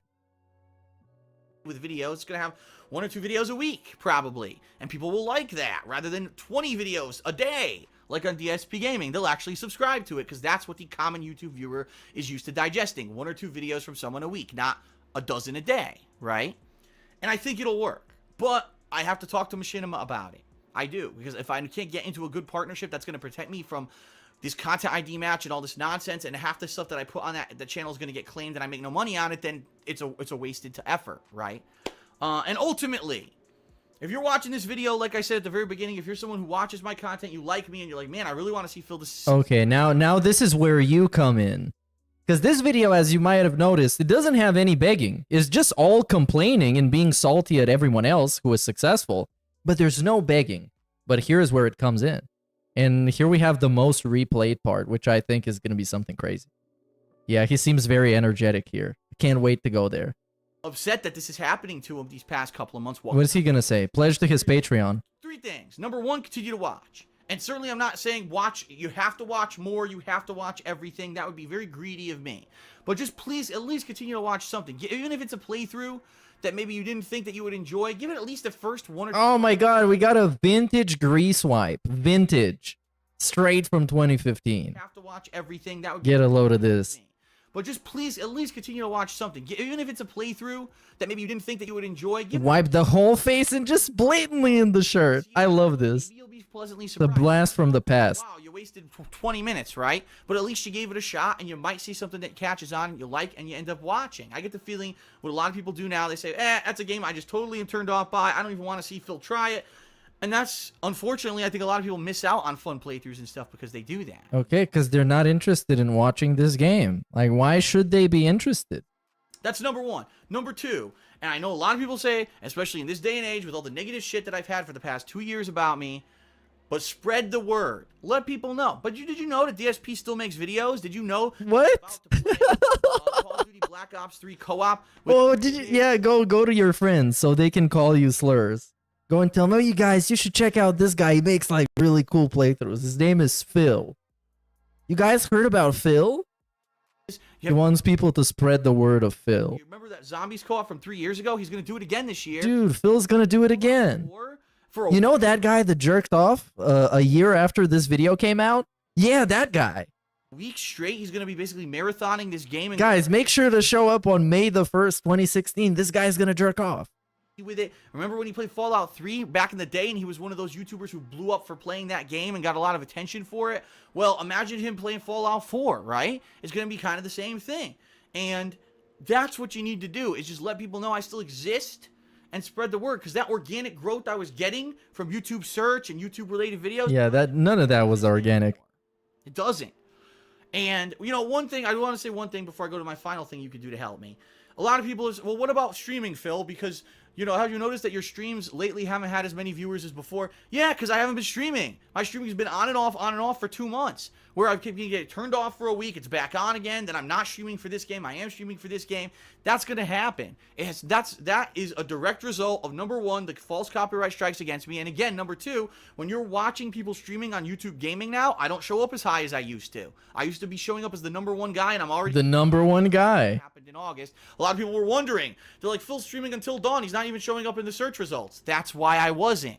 Because of all the videos I had to delete, I was kicked out of YouTube Gaming search priority. So that's what's going on with the streaming, all right? Number 3, and I'll be honest, this is the biggest thing right now that you can do to help me. Patreon. Hey, there we go. $1 a month helps. The $1 a month meme. Beg for money and We love this meme. fuck up. Because people love to twist my words into shit. Never did I ever say that people shouldn't be able to use Patreon or take donations or use crowdfunding. The only criticism I've ever given to people doing stuff like that is when they're in the middle of a game and they stop what they're doing to ask for a donation or acknowledge a donation, or they Oh, dude. they corrupt the playthrough pureness of the gaming. They corrupt the pureness of the gaming. Listen to this guy. And then you look him up in 2024. And he's giving shoutouts during cutscenes and singing during cutscenes. Crazy. This is literally what he's become. He is that guy now. He's pausing the game and pretending to go on a break just so he can beg for money. Actually. And the gaming is secondhand sidetracked for someone to send the money to get attention. Yeah, this is straight up it. This is it. Straight up. Especially during the night streams. Because then the game itself is in the background, and what you're supposed to do is chill and interact. That's what I don't agree with. I am 100% in agreement that most people now who are either live streaming or on YouTube need some kind of supplementary income, because ad revenues have plummeted on YouTube. YouTube search criteria. Oh, and this was the most replayed part. I wonder why. Because he just described himself a couple years from this point. People over, and it's not viable to operate your own business on YouTube anymore without some kind of supplementary income. Patreon. Okay, it never was designed to be that. It never was created so you can fucking make it your job, moron. For people who watch your content on a weekly, monthly, daily basis and say, listen, I know it's free, but I love your content and I want to see you continue to be able to do this and put this out. Here's some money so that you can keep doing it. That's what it is. And it's not, a lot of people get the misconception that Patreon is like Kickstarter. It's not. You're not donating and saying, here's money, but I'm going to get a product. No. No. You're saying, I love what you do. I want to see you keep doing it. I appreciate it. I'm sorry you can't make a living just off of Oh, wow. Look at how many fucking words he puts in your mouth. And to be honest, isn't Kickstarter just better by design? Because then in the end, the product is going to be completed and you can get it or something. But this is like, he's trying to pretend like it's better, but it's actually worse, because this is just giving him money so he can have an extra paycheck. Whatever it is that you make revenue off of. So here, I want to see you continue to be successful. Boom. Here's some revenue. Boom. Here's some money. Works. And the misconception about Patreon is that you have to give tons of money. No. The most successful people who use Patreon have a ton of people who give $1 a month. Those are the Yeah, but you're not successful to begin with, let alone successful on Patreon. And he tries to get this going, right? He tries to get this thousands of people giving him $1. And it never worked. It never once ever worked in his channel. It's always been about big people wailing out by sending him a lot of money. People. If you have thousands of people, I'm sure this video is going to get thousands of views. Thousands of people, $1 a month. I wouldn't have to worry about fucking YouTube anymore. I wouldn't have to worry about ads. I wouldn't have to worry about views. I could give a shit if I fall up and down in the fucking search rankings. If someone falls copyright strikes, you do whatever the fuck you want. But if I don't have to worry about that because of Patreon, then that would be amazing. right? And that's why people, they're just so fucking jealous that someone... Oh, and of course jealous. ...to be successful and continue to have a business and continue to be happy and to bring happiness to people on a daily basis with my gameplay. And they just... I think it's not as much jealousy as in people don't think this is fair. For somebody like this, some worthless piece of trash that doesn't even bother fixing his hair before he shows up on camera, to cry about losing up money for 40 minutes. And then in the middle of this, telling you that he still makes a good amount, but it's not the ideal amount. And then in the end, beg you for even more money. People think it's unfair for this guy to have this level of prominence, let's call it. Are so angry that I could have a Patreon that's successful and I could have a YouTube that's successful, right? But this whole video is about how your YouTube is not successful, so those people won. We've been through so much since 2008. We've been through everything, copyright strikes and fucking false flags and channels getting shut down and being kicked out of fucking AdSense, being kicked off of Blit TV and going through partnerships and this and that and contract renegotiations and herpa fucking dirt. And I'm still fucking here. How many people have been through the shit that I've been through on YouTube and they're still fucking here? I'm not giving up. I'm gonna be here daily to give you fun content. That's the part. That's the goal. But when this shit happens with YouTube and I have no control over it, I need your help. And if you really want to help, Patreon's the way. $1 a month. $1 a month. Percent of the people overall who watch my content. And again, the meme. I wouldn't have to worry about any of this shit anymore. You never hear me talking about fucking views again, and you certainly wouldn't have to hear about me being all negative about stuff like this coming up, because I don't want to make this fucking 40-minute vlog about it. But why? This could have been an actual 10-minute long video. Have to, because people are in the dark about what's going on. They don't. People are in the dark. How fucked up YouTube is. But maybe they don't even care because it's none of their business. Like, if you go away and somebody's a fan of yours, I mean, still it's going to be, oh, it sucks that that guy's gone because I liked his videos, but then they're not going to lose sleep over it. Because he expects everybody that watches him to be, like, super dedicated to his lore and his life and be a part of his life. This is, like, some fucking loser behavior, bro. You're not that important. This is how it is. All right? So thank you to those of you who've been there from the beginning. You're welcome. So what that means, I need your money, guys. Basically, yeah. Well, that's how it ended. It's if you want to support, just $1 a month. It's not a lot, just $1. As long as it's actual thousands of people, he's gonna be good. But if it's like 5 people giving him $1, that's not good. They should give him a lot more dollars, because otherwise it makes no sense. He's not poor, but he'll still beg you for money. Yeah, that was one of the highlights of this video, is him just saying, well, you know what, I'm not doing like bad right now, but I'm doing a lot worse than I was doing. Sure, man. Sure. I agree. I was thinking hard about this last night, and I do have to say that Phil is 100% a horrible person, but faking cancer for multiple years to garner sympathy from the internet might make Boogie a worse human in my eyes, and I thought it was impossible. Now, I think the debate comes down to, is he intentionally faking cancer while knowing full well he doesn't have it? Or is he just really stupid and was convinced that he got cancer and is still going by that? But then again, if he was just stupid and was misled into believing it, why would he not prove anybody? Especially when they're proposing to give him like tens of thousands of dollars. But then again, it's Boogie, so he probably knows what he's doing. He probably knows. And he handled that very, very badly during the fucking lolcow live. So yeah, I'm leaning towards intentional. Very suspicious. Either way, it's very suspicious. Because, like, how are you not gonna prove that? Just like, if it wasn't for the money, at least prove it so people don't fucking go off on you telling you that you're lying about having cancer. Alert. Hey Meekit Supuse. I feel Suppose. today also you forgive extra for be late. I forgive everyone for being late today because I started like 6 hours before I was supposed to. But then again, this is going to be a long stream. So big ups Jade for the $1. You see that LTG credit report was leaked? Yes, I did. And also, it's not just the credit report. It's that he has a child, like a 10-year-old girl, which is the last thing he wants, is having a girl. He wanted to have a boy. And now, apparently, he has to pay child support, and he doesn't see his child, which is very, very trash behavior. But it's LTG. I mean, what the fuck do you expect? Caller alert. This is what I'm talking about. I should make more DSP diss tracks just like dissing Drake. Hell yeah. How does that sound, Meerkat Mob who? Sounds good to me, dude. About my baddies.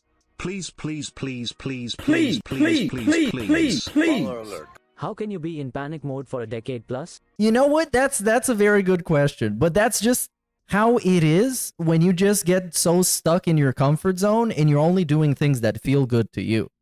And then you're going to be in panic mode always because you can't help yourself out of a situation. It's always somebody else has to help you. And you never know if they will, you know?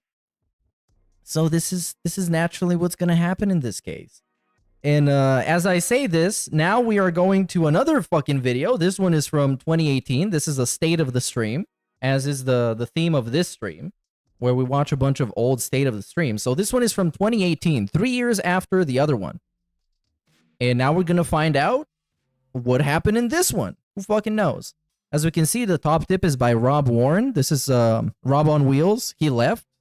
And then he was gone, I guess.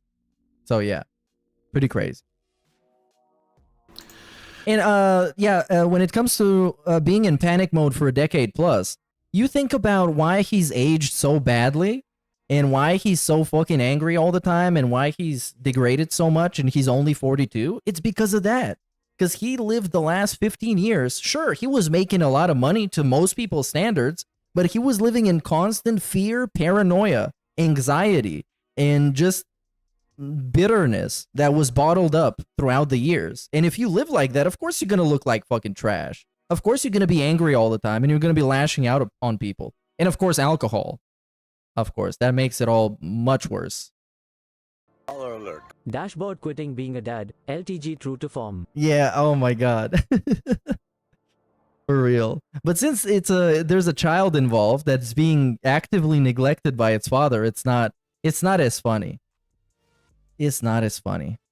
Because lolcows are funny until they have kids. If DSP had kids, I probably wouldn't fucking bother watching him because I would get too pissed off.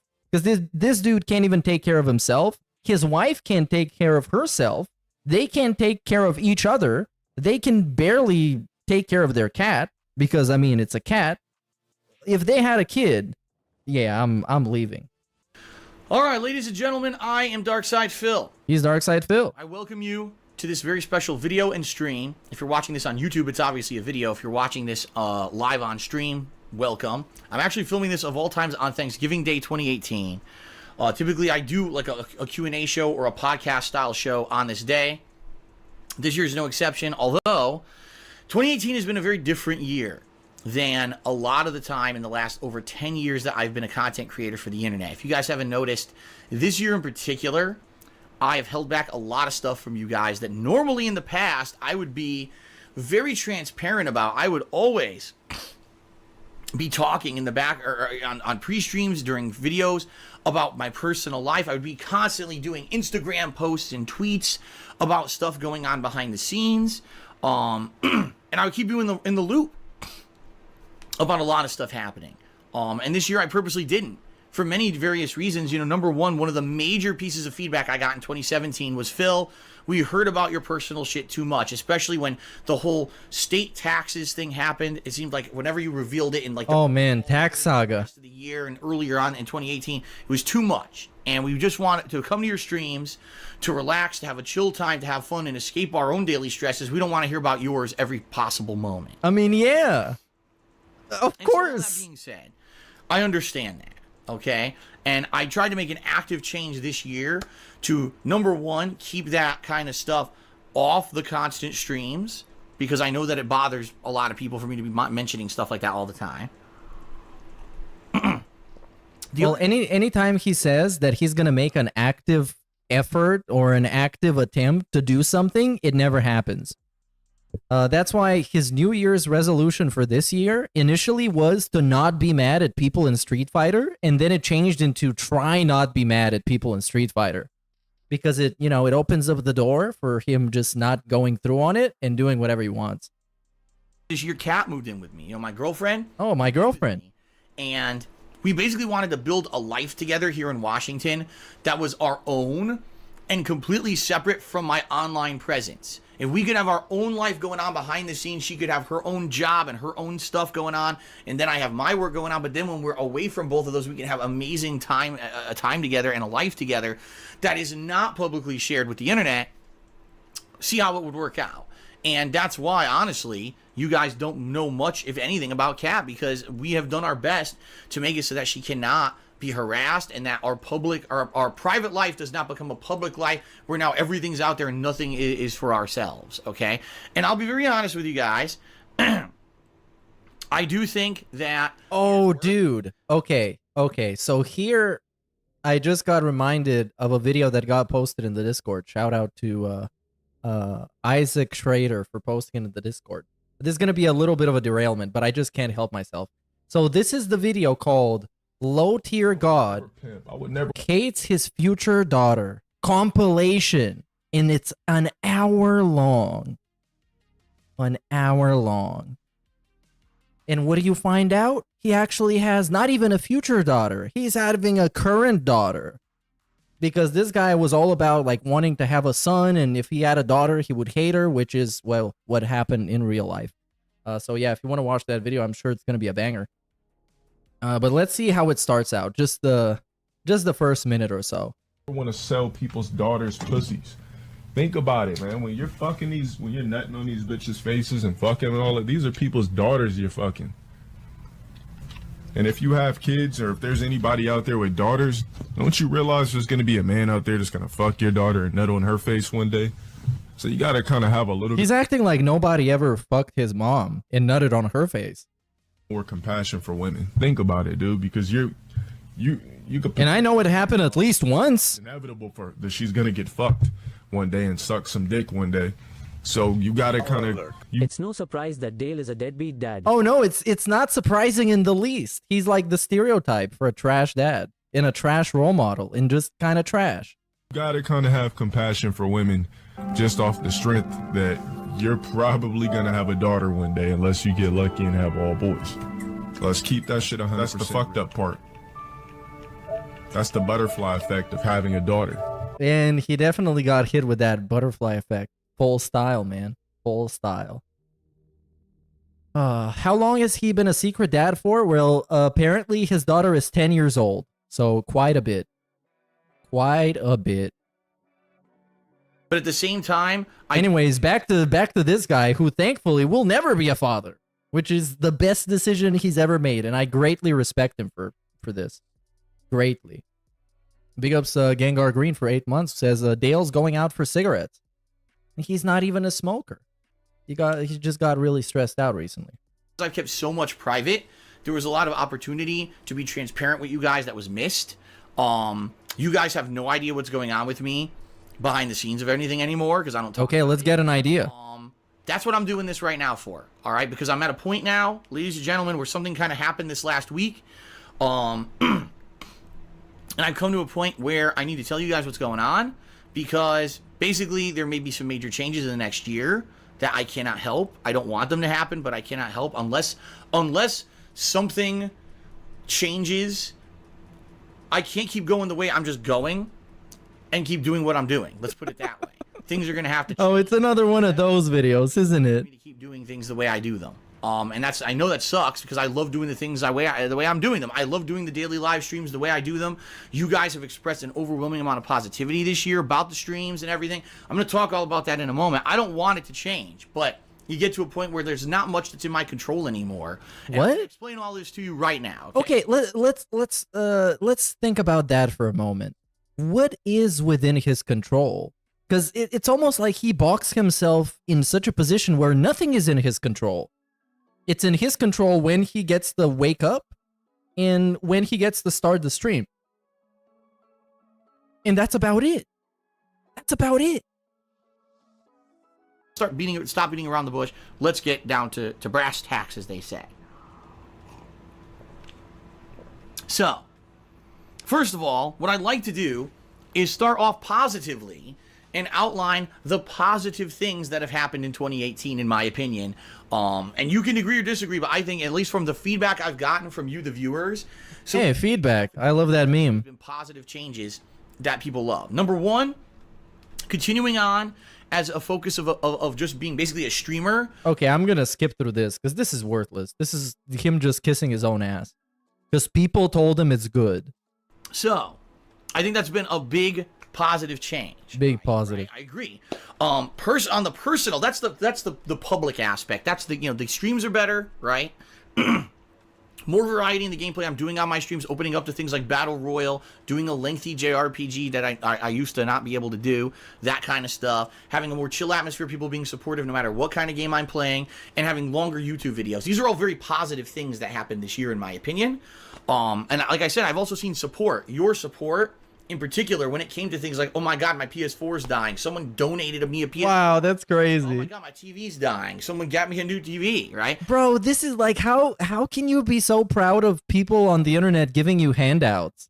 You didn't even, like, actually earn it. You didn't even, like, make a special fucking begathon stream or something. Somebody just gave it to you because you were struggling as a 38-year-old man. Come on, bro. Come on. Like, those things happening is amazing. That people like what I do so much, and like me as a person so much, that they would go out of their way to be supportive like that. It's really outstanding, okay? In my personal life, things are good, okay? Really? Kat's lived here since February, and just so you guys know, I haven't talked a lot about it, but she works her butt off. She actually has a full-time job that she works all the time, which is why a lot of the times today she's at work. She's working all the time. She's contributing. She's trying to put money towards the bills and everything. She's sending him tips. She's contributing. But shout out to Kat in 2018. She got a full-time job. And nowadays, she can hardly hold on to a part-time job. But that's because of the pandemic and the economy and the job market and other excuses. And she's got her own responsibilities, too. So some people like are what? So dumb. They think, oh, well, she moved in with you. Why isn't there like a significant ton of money coming in? What do you mean a significant ton of money? Compared to him making like 120 grand a year, any income that she can bring in with her qualities and I assume job experience is going to be completely insignificant.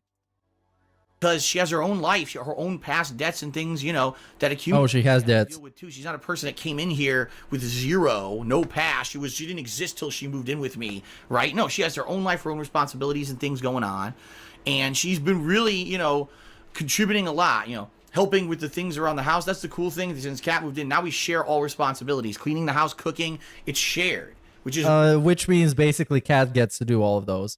Really nice, and it's definitely a positive influence on me. Basically when I'm off stream and I actually get to spend time with Kat, it's amazing. The problem is a lot of the times we get to spend together ends up being rushed. Like yesterday was our day off. We have one day a week we take off no matter what, that we spend a whole day together, right? Just to give you guys some perspective. Here was our day off yesterday. We finally both got to sleep in a little bit extra because we never get to. So we both slept in a little bit extra. We went out and we grabbed lunch. We went to a local animal shelter. And we get a day off. That's super positive. Eventually we would maybe like to get a pet, but we know right now it's not financially feasible, especially. And they got a pet. When did they get a pet? This motherfucker. When did they get a pet? So DSP, Jasper, or Cat reveal. Cat, not Cat. Not Fat Cat reaction. Definitely not that one. Cat reveal. Which I love it that the Fat Cat reaction is also a thing. So Cat reveal happened in 2019, August 15. Came out this video from Mr. Ludacris. So it happened a little bit before that. Which is great, I guess. So basically a year later. Less than a year later. But at the moment it wasn't viable. It was viable slightly later. Sure, man. Sure. Big ups Gengar Green for 8 months. I think I already shouted this out, but still, big ups. Again, with things not being steadily financially here and not knowing. Not Dale anymore. It's Dalit Ha Ghetto Stallion. Yeah, the Dale the Ghetto Stallion. I think it's really funny about him how much he hates his actual name, and he tries to go by the fake name. How is that even pronounced? Delawan Sparrow?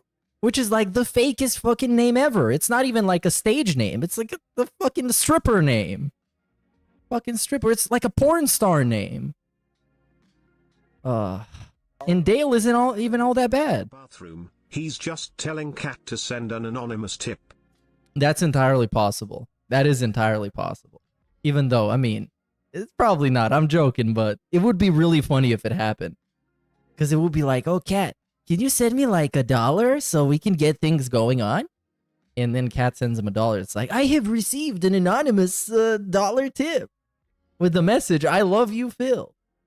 What's going to happen with the future, which I'm going to talk about a little bit here in this video. You know, I can't realistically, we can't take in a cat if I don't know if I can keep the house. You know what I mean? But we go to this local animal shelter. We look at all these cats and everything. We had to spend some time with them. Then we went to the local garbage dump, and I threw out a ton of shit. I threw out like 3 broken office chairs, a bunch of just crap. How did you break all these office chairs? He had 3 office chairs. First of all, he had 3 broken office chairs sitting in his house randomly. But then how did you fucking break all of them?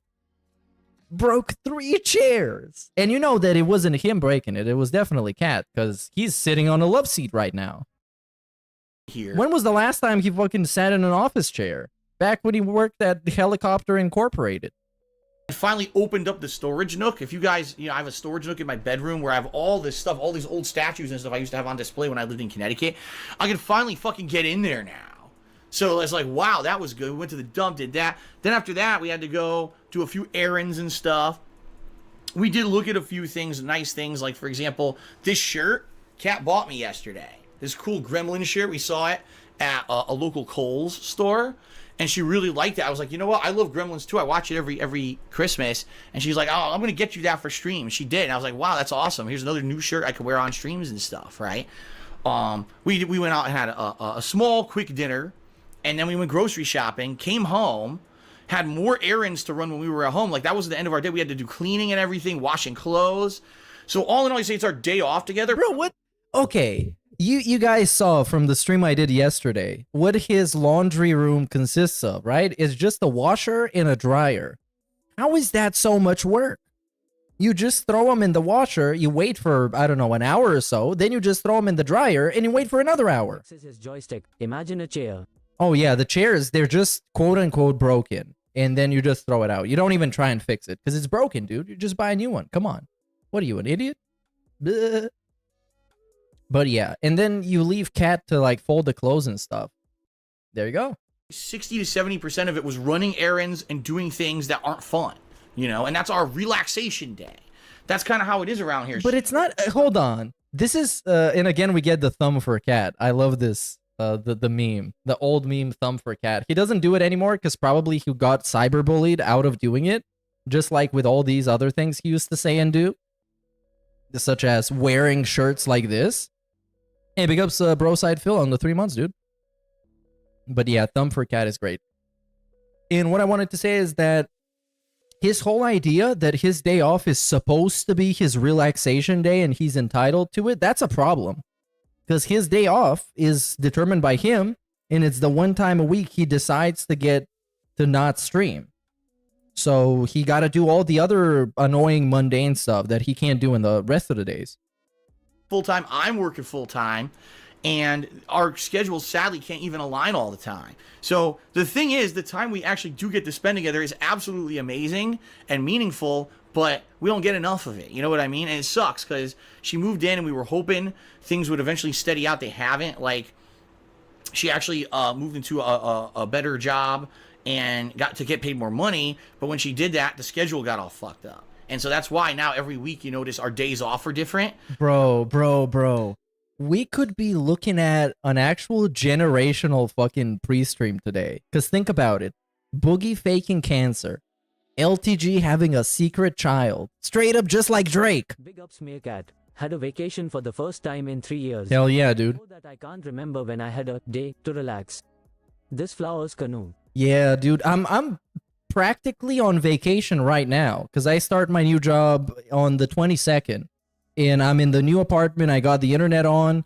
I'm playing fucking video games. I'm streaming. I'm going outside and exploring my environment. So basically, yeah, I'm practically on vacation. So big ups to you, dude. Hashtag vacation style time. Yeah, very nice. A different day off during the week every week. It's different because her schedule gets fluctuated every week. The problem is it's super fucking hot. So anyway, that's kind of the behind the scenes stuff, you know, that's going on here. Now, a lot of people have asked about the future. Phil, would you ever get engaged? Okay, let's see this. Want to get married? I mean, the way things are going, yeah. Like, things have been amazing this year. No lie. Things have been really positive. I really do feel Kat is my soulmate.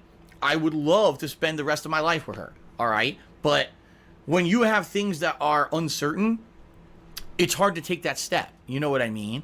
And even though, yeah, oh, how would Phil even buy an engagement ring? He has no money. You have to realize that engagement rings don't even have to be expensive. You can get one for under $100. It's just not a fancy looking ring. It's the meaning behind the ring that's more important. The thing is, we would never be able to do things like oh, let's set a date or let's do stuff like we would never be able to do anything like that because of what's going on financially with me and everything. Okay? That's kind of sad. Make sure Kat doesn't watch this pre-stream because it's sad as fuck. Basically, that's one of the things that's kind of behind the scenes is that financially, because of the way things are going. This is like, how are you gonna fucking be smug as hell and tell everybody that they're super jealous of you and how hard you're balling, and then well, not in the same breath, but then also come out and say that you can't even afford to go on vacation with your soulmate because you're broke as fuck.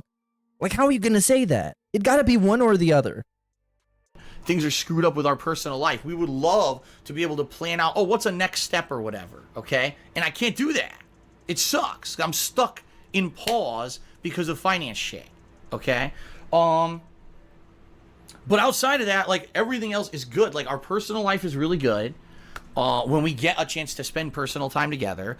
In my opinion, the streams are doing good. And like I said, numbers-wise, financially, the streams have been great this year. In fact, I made more money again on Twitch this year than I did before. Last year was a really good year. This year was even better. And I get the feeling with the amount of, you know, people coming in to check out any kind of game that I play, and next year is going to be a tremendously good year for games if you're not aware. It's going to basically just be better and better and better. Like, I think streaming is just going to keep improving and being on an upward trend. I think what I've done with my streaming is exactly what I needed to do. I separated myself from the disgusting negative shit on YouTube. I'm at a place now where my streaming every day is valued by Twitch and valued by my audience. This is the place to be, and this is where I need to keep at. Bro, in each one of those videos, this is the thing that he says. He says the same thing, always. I separate myself from the fucking bullshit. There's no drama. Things are going good. The platform I'm currently streaming on is the best, and it's great, and I'm making money, but it still sucks. Okay. Because if it didn't suck, this video wouldn't be called Please Watch. Wow, that was a big sip. Okay. Now, what I want to do, guys, is basically tell you guys about the bad stuff. Okay, now we get into the fun stuff. Going on in 2018, I really haven't told you guys about at all. Taxes. On purpose. Talk about my taxes, please. Until basically it became an issue or something that you guys needed to know. So let's get to it. But quickly, I'll do a few shout-outs. Thanks to Lunatic Fringe, who tipped me $1. Moonwalkman tipped me $1. And he said, you know, he said he doesn't like Fantastic Beasts 2. He saw it and he thought it was really disappointing. Thank you to Guitar Player for a 13-month resub, Demon DJ for an 18-month resub, and Dark Maggot just did a 200-bit cheer. He said, Happy Thanksgiving. You get a lot, spend all night walking around on Black Friday, have fun, keep up the great work. All right, thank you, Dark Maggot. Thanks, everyone, for your behind the scenes. All right, guys? So all right, guys. All right? Let's be honest. Sadly, one of the issues that's been an ongoing thing that's still, to this, it's still giving me problems, is the biggest problem from last year. If you guys remember last year, 2017, my stuff was actually getting good. Like, I was starting to pay down my debts because of the money I was making on Twitch, the increase of money on Twitch. It was to the point where things were looking positive. Okay, so what happened? What happened this time? All of last year, I got notice from the state income tax department. Okay, this happened, taxes. Where I live, that basically I was supposed to be paying state business income taxes for 4 years that I lived here. And my accountant who was doing my taxes from back in Connecticut. Oh, a thumb for accountant. That's a good one. Hold on. We need to get this one. Income taxes for 4 years that I lived here. And my accountant. The thumb for cat and thumb for the accountant. Who was doing my taxes from back in Connecticut did them all wrong. And I was like, oh shit. Oh, he lives in the storage nook. It was a ton of money. It was a ridiculous amount of back taxes that I owed, plus fees and interest and all this shit that they accumulated on top of everything because I wasn't doing my taxes right for years and years and years. Okay, so you guys, if you've been following along me the last year, you already know what happened. Basically, number one, I needed to raise a bunch of money by January to pay taxes for January that I was going to owe. Then I needed to raise a bunch of money for about April to pay the back taxes.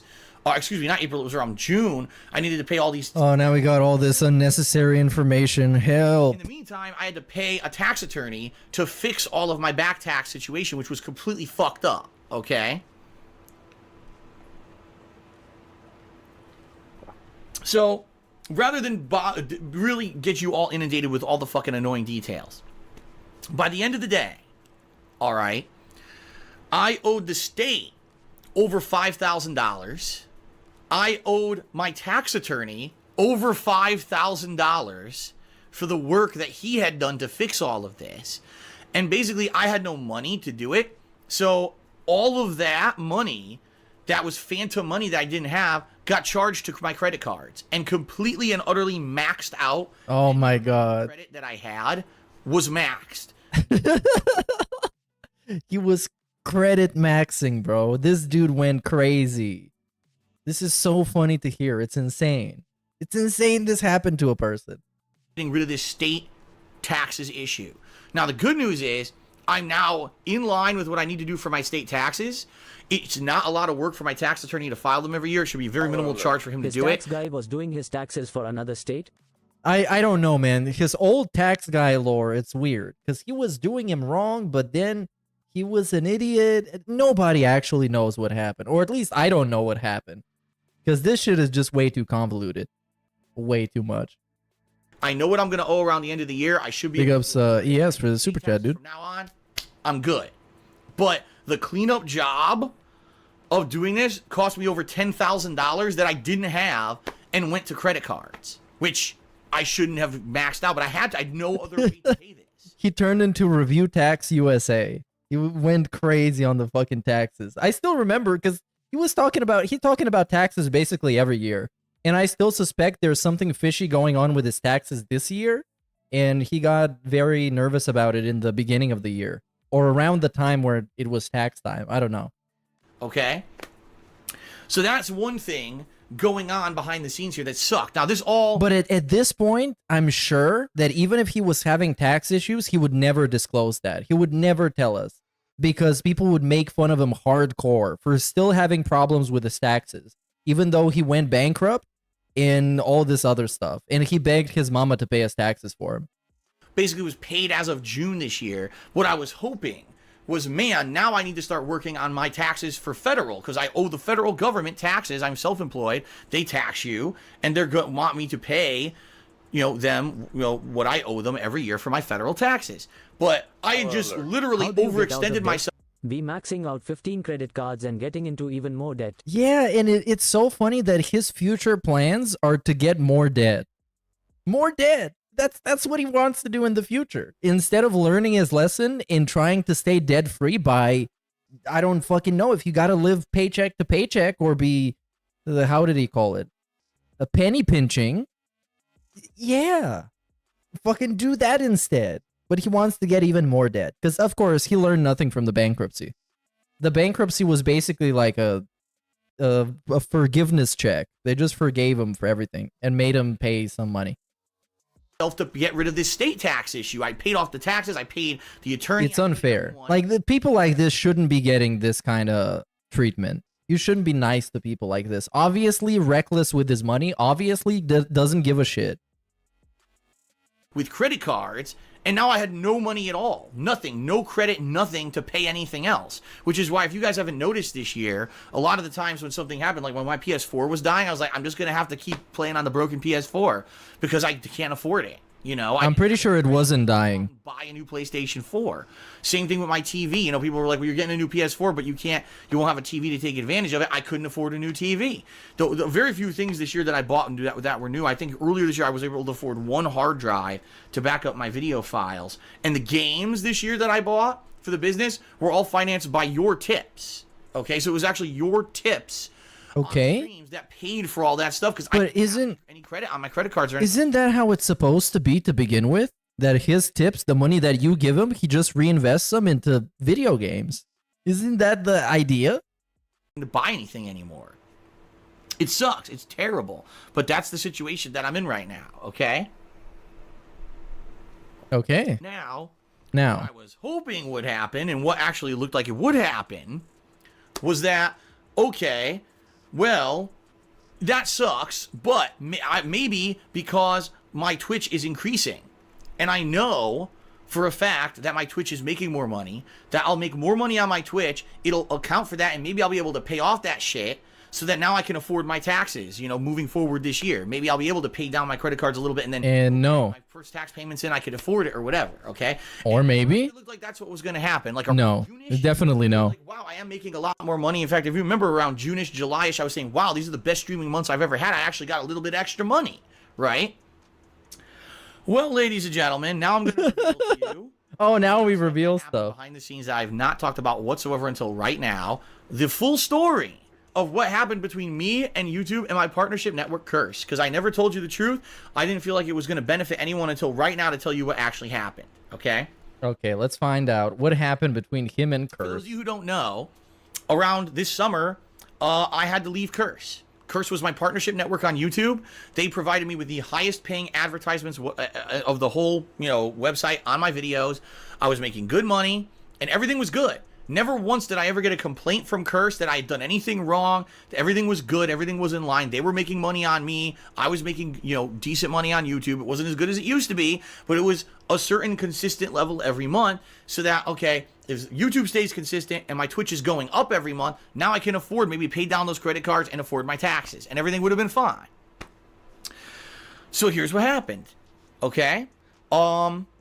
I think it was about July, I want to say. It might have been June, but I think it was about July. I got contacted by Curse. Now, this is the first time I'd ever been contacted by Curse, like, personally about stuff.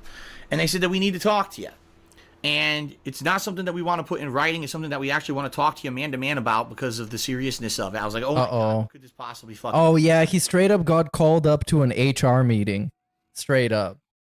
Right? So I went ahead and I had a conference call with Curse and their management and everything. And basically, here's how the situation went. And none of this is in writing because they said they couldn't put it in writing. This was something they wanted to be informal on a call. But basically, they said, here's the deal, Phil. We know who you are, and we know you've been around for 10 years, and we actually like your content. Like, we know who you are and what you're all about, and we support you. Bro. You're technically working for them. Of course that's what they're gonna say. They're not gonna say you're a filthy beggar with lazy as fuck content. Of course, that's what every company's gonna say when you show up to an HR meeting. And since you signed on with us a year and a half ago, because at that point it had been almost a year and a half. But he believes all that shit. That's why he believed that he was one of the best employees at the helicopter company. Because they were like, hey, insert name here. We love the work that you do, and you've done a lot of work, and you're really great for us. Someday you're gonna be like really high up in this company. Yeah, that's what they always say. Stop fucking believing people blindly as long as they're kissing your ass. But then again, he gets baited by people like this on a daily basis. There have been many times when people have tried to come up against you and say that you do horrible things. Yeah, that's true. It's called softening the blow. They wanna make sure you're feeling good. We're your partnership network. All right, we have to review those cases to actually find out what's going on. And the bottom line is, we have gotten to know you over the past year and a half because we review your cases so much for all the false flagging. We know you don't do anything wrong. We've seen your content and we know that everything is good. In fact, your content is getting Why don't they just put him on a whitelist? If everything is perfectly fine. More in line with being more acceptable on YouTube. You don't do the risque stuff, the more adult-oriented sexual content and stuff like that you used to do back in the day. You've changed for the better. And I kind of explained to them, you're absolutely right. Because the reason that I did that was because Twitch. I wanted to be a part of Twitch. Bro, I refuse to believe this call went like that. It probably was completely different. But this is just the way it's being interpreted by the DSP processor. Twitch to be a major thing. Phil, we love your stuff. You've changed so much for the better. You don't even make racist jokes anymore. We're so proud of you. Anyways, we have to let you go, buddy, because something streaming, and I had to kind of conform more to what their terms of service were going to be. And doing that, I have to kind of, you know, not water myself down, but become less of a provocateur and more of just an entertaining, chill streamer. And they understood that. So basically, water yourself down and censor yourself? False flags that you did these terrible things. We look at your video, nothing like that at all. Because remember DSP from back in the day. I'm gonna say whatever the fuck I want to say. Nobody can tell me what to do. Nobody can tell me what to say. And now he's like, well, now I gotta change to being something less than what I was, but that's for the better, okay? Your actual streaming content is good. Okay? But basically, here's what happened. They said, here's the Now he's counting down the seconds till he can mortgage his house. Yep. He wants to do it so badly he is always bringing it up. I haven't heard him bring it up recently. Maybe there was some kind of a development in that. Maybe they said no, or maybe the house is in too bad of a state to be examined or something. I don't really know how those things work, but I'm thinking something very suspicious is happening there. Very suspicious. problem. But I think if he really wanted to refinance it, then he would be begging for money to get stuff fixed. So, yeah, I don't know. 2018 YouTube. Because you saw the leaks he got in the bathroom. It was a bad leak back then. Imagine what it's like right now. Because he didn't talk about getting it fixed. He didn't even talk about getting his bathroom fixed. It's all fucked up, as far as we know. Has completely changed their mentality when it comes to partnership networks. Okay? It used to be that partnership networks were a great positive for YouTube, that YouTube would basically say, if you really want to have ads on YouTube, you really should be with a partnership network, because that puts the responsibility on the partnership network to make sure that all the content coming out on YouTube is kosher. And it's the partnership network's responsibility to make sure if one of their partners screws up, to make sure that that partner gets in line, and it can actually be held against the partnership network. If, let's say, for example, I put out a video where I'm naked and I'm obviously violating YouTube's policy, then Curse would have gotten in trouble for that. Okay? But the good news is I never... Yeah, what about the video you did in the shower? Was that violating something? The dude was literally taking a shower in a YouTube video. He was butt naked. Of course, he didn't show, you know... But still, everything I ever did was in line with YouTube's terms of service or whatever. Never had a. What about masturbating? But what I was being told was, ladies and gentlemen, get ready. Get ready. Once again, my business has been massively negatively affected by the trolls who claim that they don't mean to hurt me, that what they're doing. Who said that? Make me improve or whatever. So here's what actually happened with Curse, all right? Curse in 2018 had to institute a new policy, a new agreement they had with YouTube, that if they were going to continue to operate, they had to now manually review every single report that came in for one of their partners. Okay. Okay? So here's what would happen. I would do a stream, and during that stream, something would piss off a troll, or something would piss off one of the people who illegally steal my content, and they would basically make... Notice how we're just phrasing this as something that pisses someone off. It's not that he did something bad. It just irrationally, for no reason whatsoever, pissed someone off. Of course. Make a meme out of something that happened on a stream. Of course. And then those people watching that stream would go mass report me to YouTube, saying that I did something wrong during that stream, in line with like that meme or whatever was going on. And Curse would get 100, 200 reports in one day that I did something wrong, all saying the same memes. A lot of them were basically copy and pasted from different YouTube accounts, but the same thing over and over. So they would get 100, 200 things on their fucking desk and say, what the hell is this? What, you know, and they would start looking at them and say, this isn't legit at all. It's all bullshit against Phil. It's people basically trolling Phil, but because of our new agreement with YouTube, behind the scenes, we now have to manually investigate every fucking case. And we have to close each one manually. Okay. Now, initially, that can't be all that hard. Literally. It can't be so hard that you gotta let this guy go. It just can't. Curse backed me and said, you know, this is not Phil's fault that this would Yeah, this is not your fault, but we gotta get you fired. Come on. Come on. This is, you know, he's not... To me, it's pretty obvious that they didn't want to have him around, and they know he's a huge crybaby.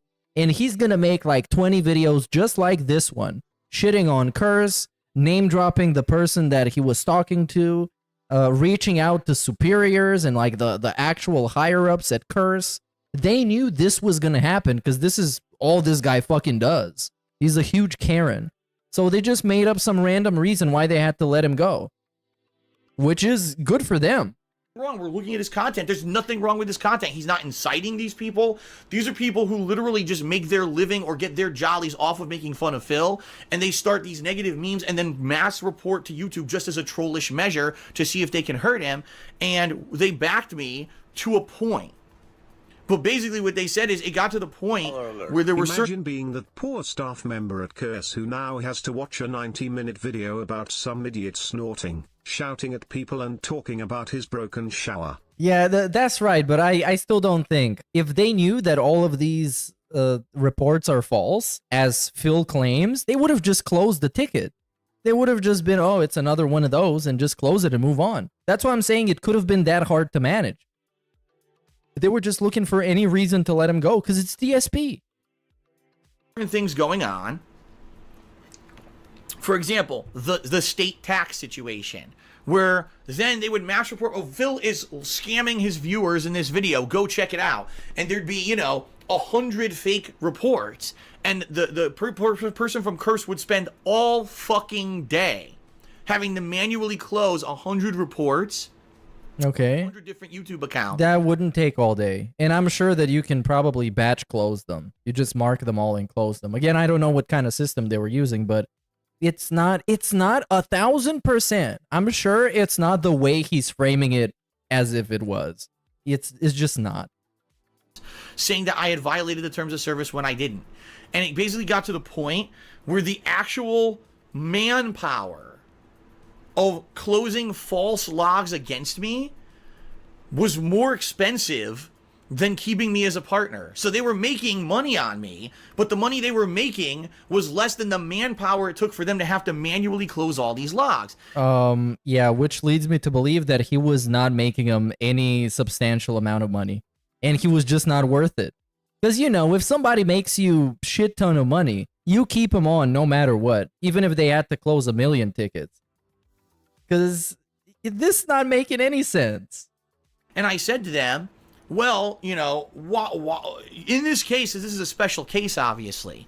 Would it actually be... DSP is always a special case. ...a bad thing for you to just ignore it? Because you know I've been here for 10 years. You know I rely on YouTube income to make my living.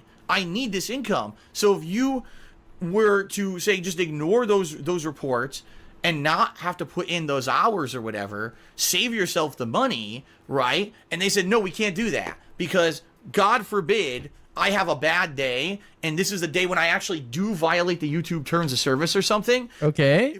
If I get in trouble, they get in trouble. And they said, we can't have a person, you know, as a liability, especially someone like me who wasn't making them a lot of money. Let's be honest, I'm a small-time guy now on YouTube. I'm not a huge... Well, okay, hold on. But he just said that he was making him a good amount of money, but it wasn't enough to get him on, to keep him on. The best worst era.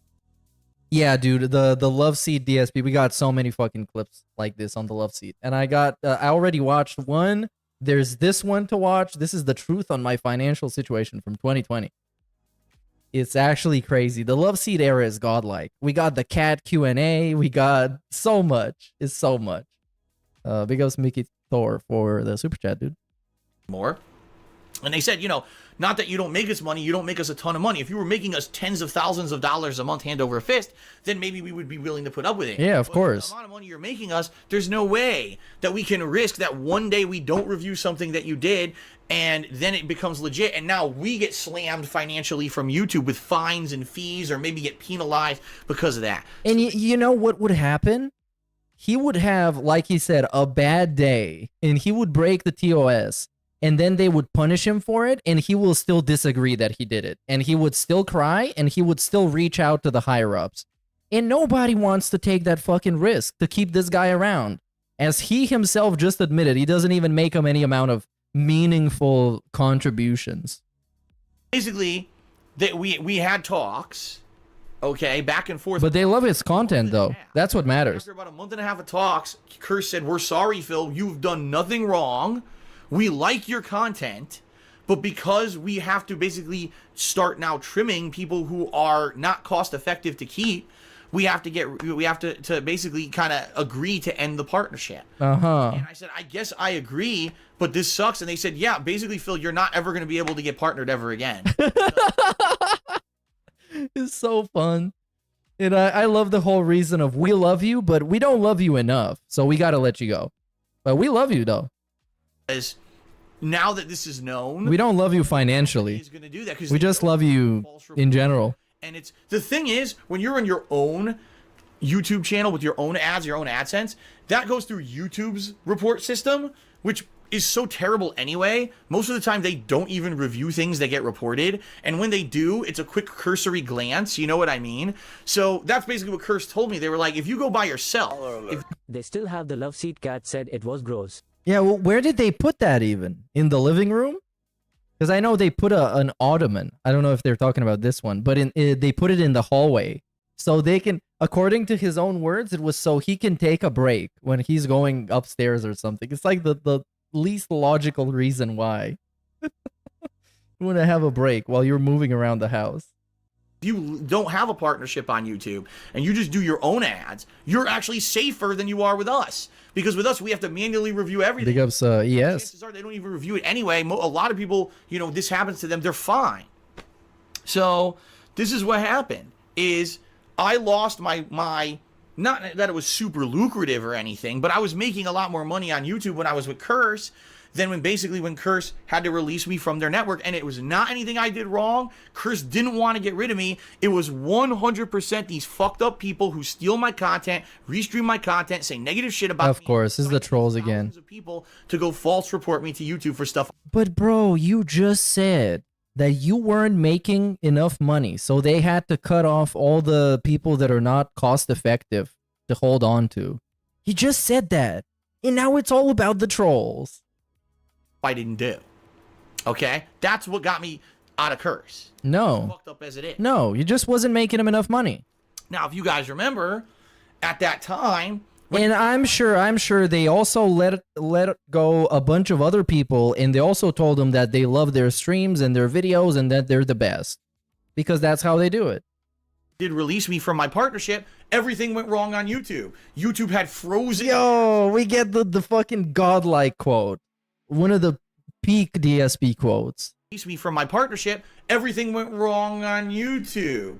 YouTube had frozen an AdSense account for invalid click activity that didn't exist. They had actually erroneously frozen it. It took me 3 weeks to get Google employees off their lazy asses to actually fix that issue, which was their internal issue. It was never anything I did wrong. They fucked up. Oh, and we get the thumb for Google now. It was 3 weeks of money that I didn't make on YouTube. Then when the ads came back, it took forever to get them to work properly, and I had a giant dip in income from the months of July through all of August on YouTube because of all this happening. Now, when I finally came back and was able to monetize my videos again, I said, I'm going to do something positive for the viewers. I'm going to make longer videos, okay? But what ended up happening was, because I made longer videos and uploaded way less videos a day, my revenue also dipped. So it was a combination. I wasn't the partnership network anymore, so my money went down. Number two, I didn't have ads on YouTube for 3 weeks because YouTube screwed me over. And then finally, when they fixed everything, I was doing longer videos, and that hurt me too. So it was like the triple fucking whammy of things that all happened at once. And my YouTube revenue went from being here to being nothing to being like here. So not even, like, less than half, okay? And I'll be honest with you, things got slightly better the last couple of months on YouTube. The reason being, there's two reasons. Number one, because it's the holiday season and there's just more ads to go around on YouTube, so my YouTube did artificially kind of increase a little bit income-wise. The other thing is, YouTube, guys might not have heard this, basically changed the ad policy and made it so that everyone gets the same ads now. So even though I'm not with Curse anymore, I pretty much am kind of getting around the same ads that I would have gotten. Okay, maybe, I don't know, because there's no way I could compare because I'm not with them anymore. I don't know what ads that they're getting or not. But they did this big internal change saying that basically people who monetize should be getting around the same ads now, because I guess they've determined it was an unfair practice that being with a partner company got you better ads. Like I said, the big internal push this year, YouTube anti-partner company for some reason. So because they wanted to make all the money, probably. Every single report, now they made it so that everyone gets the same ad. So what's the incentive of being with a partnership company anymore? I don't know. But basically the problem here is, as I just told you guys, during June, I completely overextended myself to take care of my state tax situation and get caught up. $10,000 plus of non-existent money went to credit cards. Non-existent money. Maxed everything out, and I'm thinking, okay. No, it did exist. If you gotta pay it back, it definitely exists. Okay. And then what happens? I lose my partnership. I'm making no money on YouTube for a month. Then I'm getting less than half of what I used to make. Now, along with all of this going on, guys, as you guys know, during this summer, we had a situation with a guy who first seemed like he was a generous party. Oh, is this Tutankhamun? Yeah. Ended up being someone who was completely the opposite. Oh my god. Things went horrible in 2018. His name was Tutankhamun. Yeah, King Tut. Was kind of a godsend. And the reason I say that, even though his whole intention there was to screw me over in the long run, he helped me out at a time when if I didn't have that extra income, I might have been completely screwed over. Reason being, like I said, I didn't have this YouTube. So this guy that fucked him over big time was actually also really good and positive. Go figure. Money for like 2 months. I had no YouTube income. And because of that, I wouldn't have been able to even just catch up and pay my bills or anything. Like, I would have had no money. So this guy comes in, all of a sudden, he starts mass cheering. He starts mass gifting subs. He starts tipping me big. And it's great, but all the while, in the back of my head, I'm thinking, who is this guy? Who is this guy who out of nowhere would just show up on stream? Never heard of him. He's not revealing if he's a longtime fan or whatever. He just seems like a guy who's just showing up and throwing money around. Oh my god, this guy is so fucking paranoid. And I mean, I kind of get it, because most of those people end up turning against him and wanting their money back. So yeah, it kind of makes sense. Very skeptical that something's going to go wrong, okay? Now, the good news is his hair was way better back then, by the way. I don't know why. I don't know if it's because he used to put a bunch of water on it or something else, but nowadays it's just terrible. And it's all like fluffy and big. Bad. 2 months, very Tom bad. revealed himself to be a troll. One day on stream, nothing negative happened. He starts attacking my moderators and arguing with them and stuff like that. They ban him because, you know, he's basically derailing the stream, insulting. He threatened one of them. I'm going to beat you up and stuff like that, like being a moron. And I emailed him after. I'm like, what are you doing? And basically he emailed me back and said, oh, I don't like you, and I'm going to now get all my money back. I'm going to get all my money back from Twitch, and I'm going to dispute all my tips to you. I'm going to get all the money back that I gave you over the last 2 months, you know. And that was it. Like, that he didn't explain himself or nothing. Basically just said, screw you. I'm getting everything back. Then come to find out, he apparently had been talking with other people saying the whole thing was a setup, and that basically this was his intention kind of going along to do this, and that he was trying to get all his money back to screw me over. And I'm sorry, but, you know, it's such a fucked up thing that someone would try to do that. The good news here is that you got your money? Oh, it didn't work. It didn't work at all. But hold on. Why are we crying about it then? Because usually if things go well, he doesn't tell anybody because people don't support him when things are going well. Because this makes me think that Tut probably got some of his money back. Kept everything that he had given me, you know. I'm not sure about that. Why are we having this as a segment then?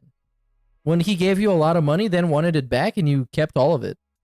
Everything was kept.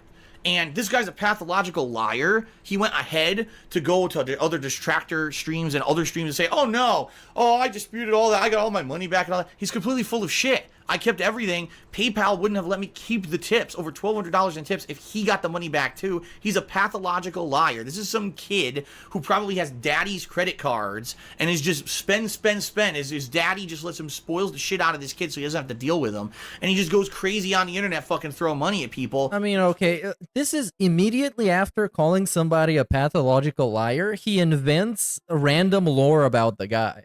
He just invents this personality, this persona, that he knows absolutely nothing about. He just invents it. He made it up. It's fan fiction.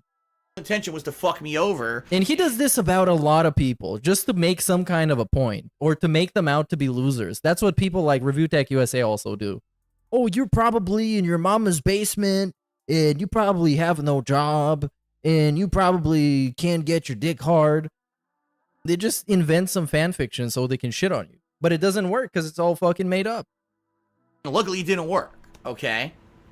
So short term, it was a good thing. And the good thing is all his attempts to fuck me over didn't work at all, and I'm fine. The bad news here is that what happened was my momentum on Twitch got derailed by this guy. Because that month before Tut had ever showed up was the month of July. I had big views. I had huge contributions that month. It was actually the biggest month ever that I'd ever had streaming on Twitch. And that was not with any input from Tut. That was, the viewers before Tut had done that for me. And I was like, wow, if I can keep on this trend, this will be great. Tut shows up, and all of a sudden, because he's throwing money around, everyone's like, oh, well. But you got his money, right? And he gave you a lot of money. I support this month. I'll still watch his content. What? Now I'm probably What not. kind of fucking logic is that? And he kept all his money. So there's no problem, right? But there was, apparently. This makes me question this whole gimmick that he got all his money. I'm thinking that it didn't go like that. Because otherwise he wouldn't be crying about it.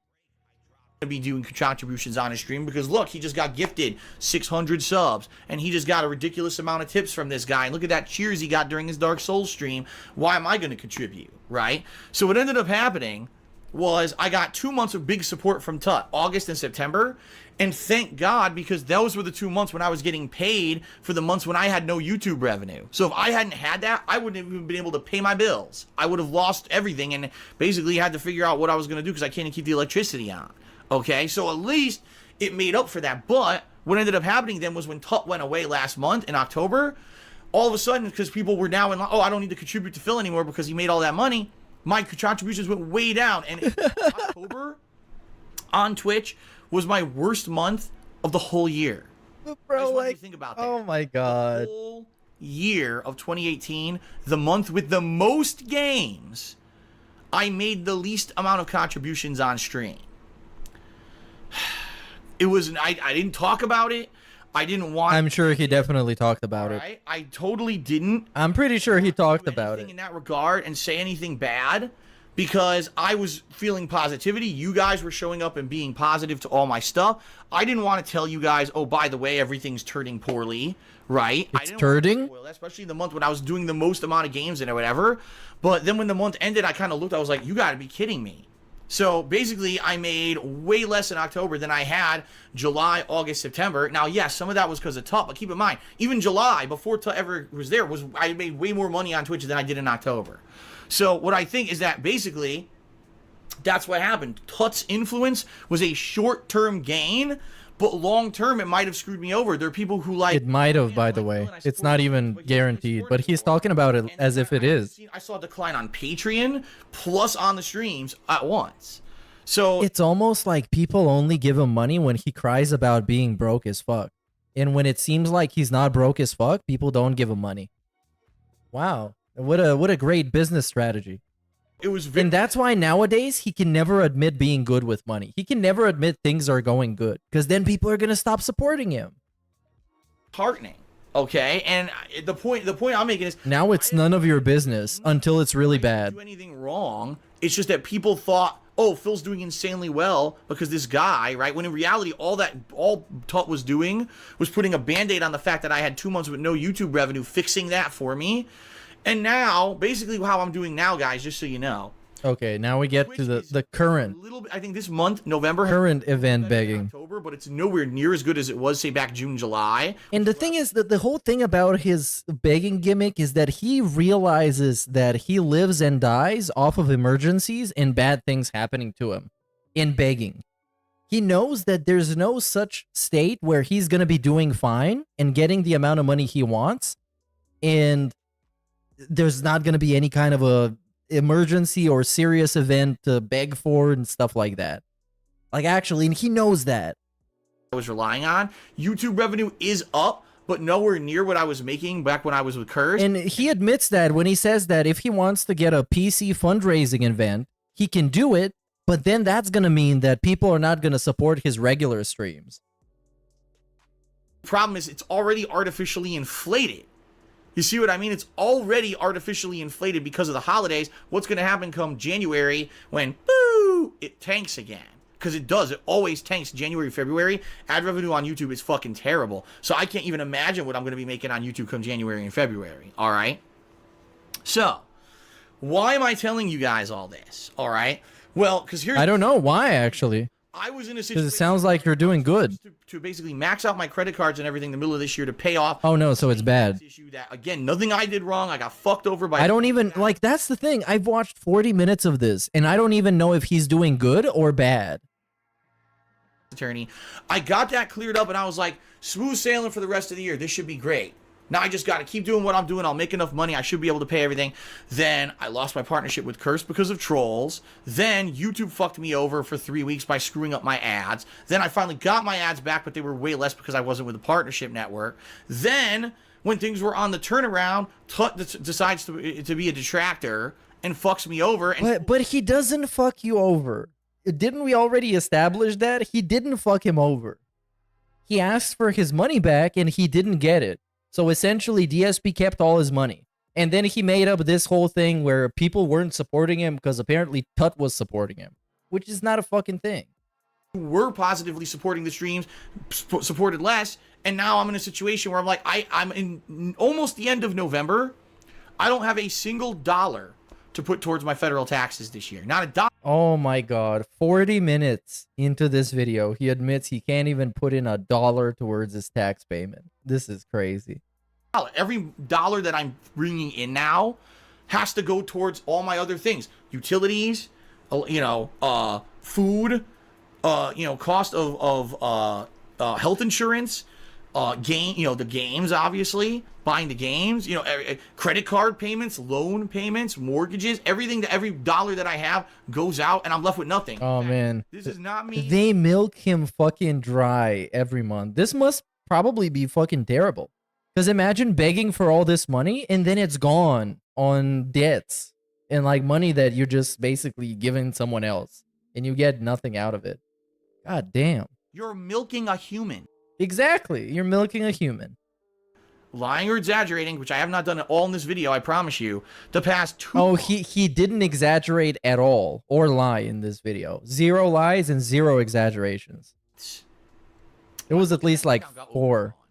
Because now all my payments are different. I get paid around the middle of the month for Twitch, and then like a week after that, YouTube pays me, and it's all screwed up because it used to be within the first 10 days of the month I would make my money from Curse, and cleared good. I could pay all my bills. Now it doesn't happen, and I don't even know what to do because every month I get overdrawn, and I'm not making enough extra money to even put in the bank account to cover that, so it doesn't happen every month.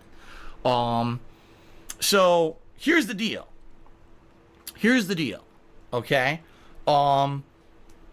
I basically sat down and started weighing my options. And I said, what can I do to fix this? What can I realistically do to make things better to fix it? Because I need to raise money or do something to make money to pay these taxes coming up next year. Okay, so what are we doing? A begathon. Number one would be... Beg for money? I don't even know if I could. Try to take out more loans. Bro!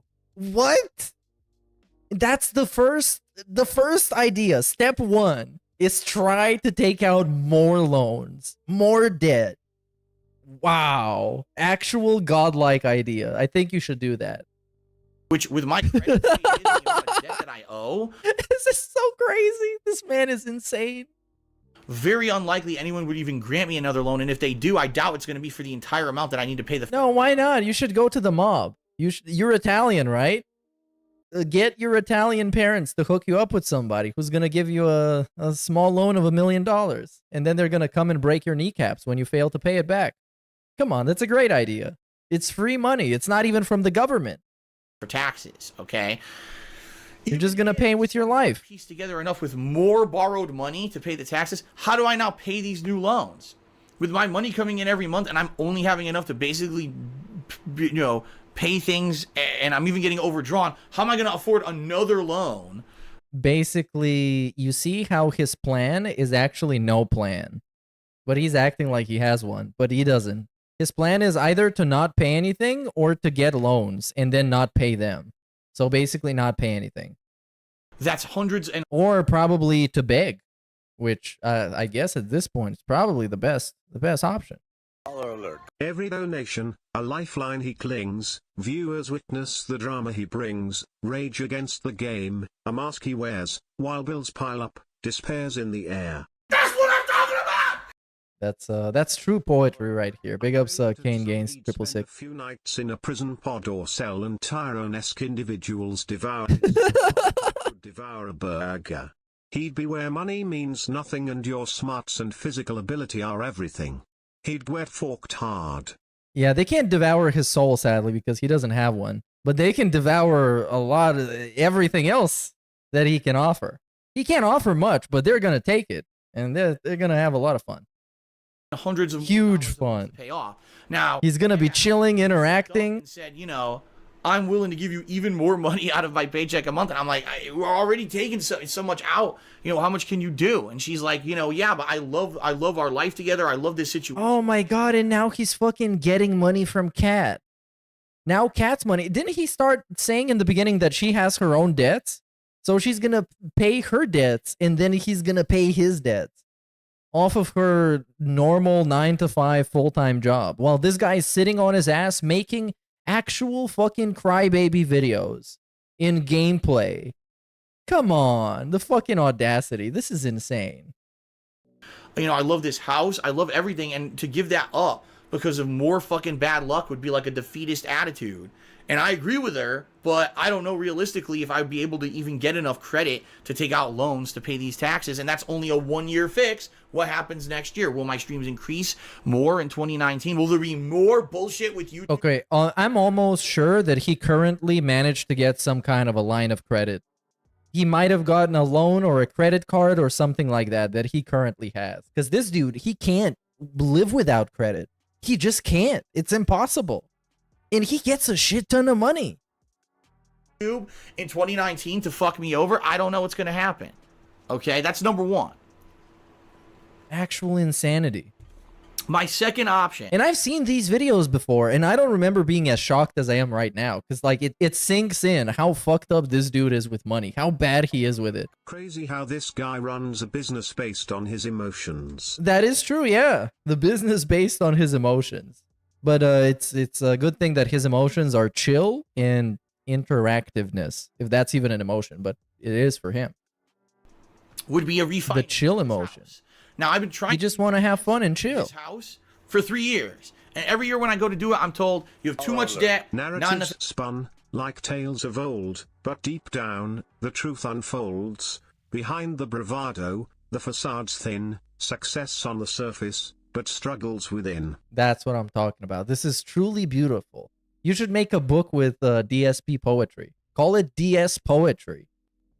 And maybe we can publish it, like officially publish it. Equity, not enough income. This year, And we can get the haiku guy that makes the DSP haikus. He can have his own section. I went. But those are always terrible.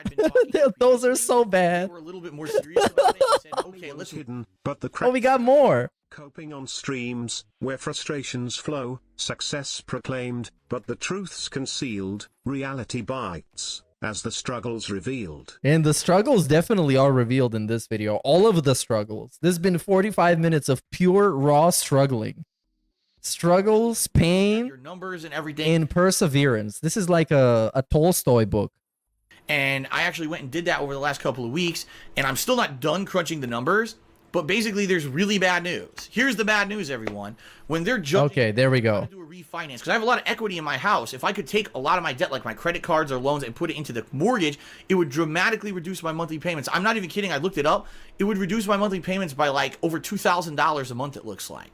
Holy shit, that's enough for taxes and everything, right? But here's the problem. In order to qualify for a refinance, I need to have 2 years showing consistent income on my tax returns. I don't have that. I made way less money in 2016. Remember, 2016, I wasn't a full-time streamer. I was just reliant on YouTube.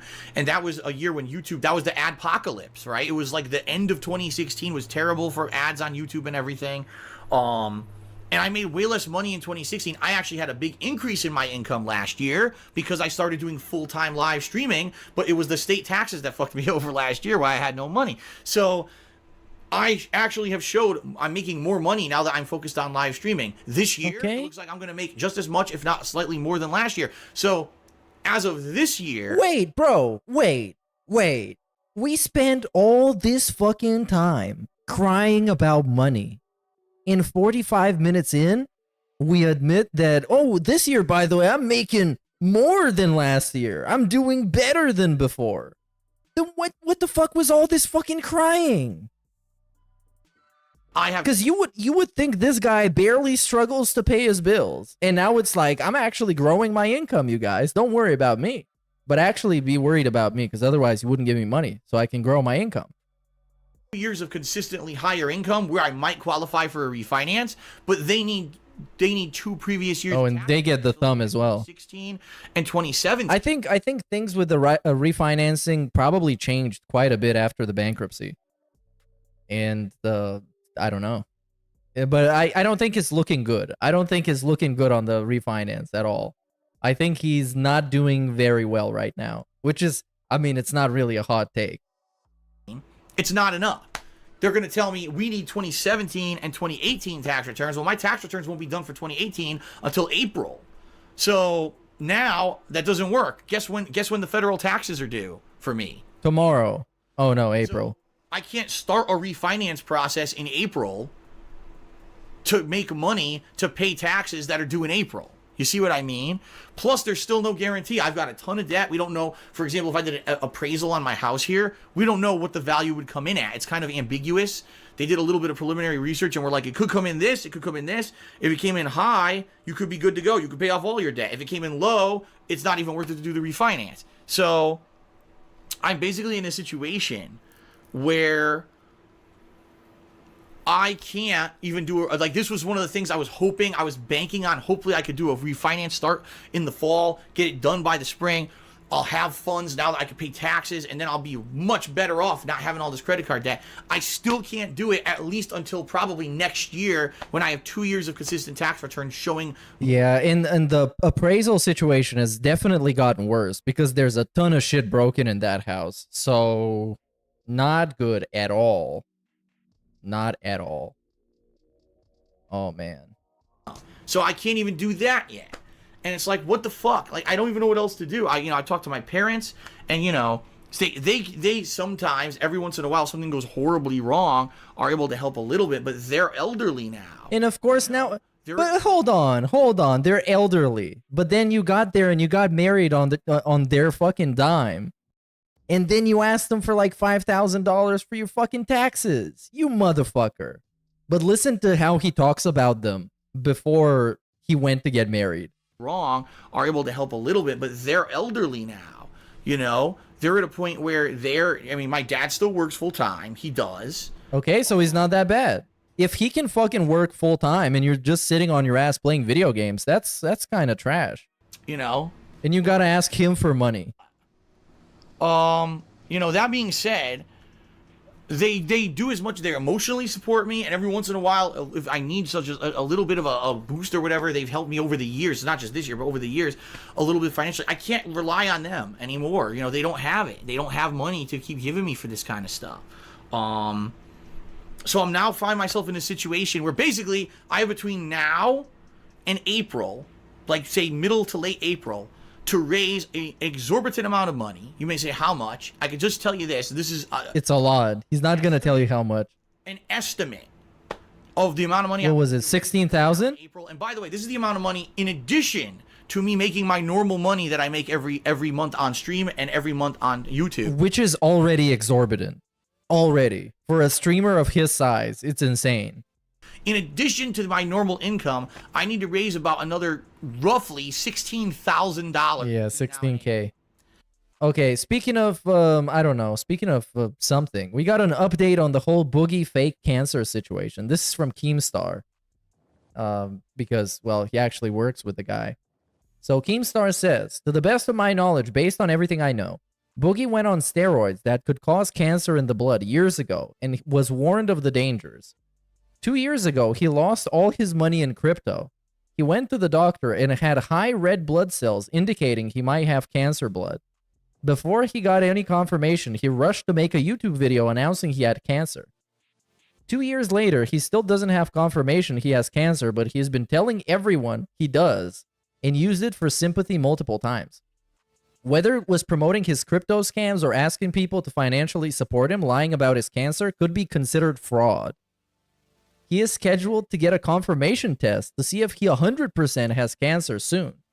So, ironically, even though he's lied, he still may have cancer.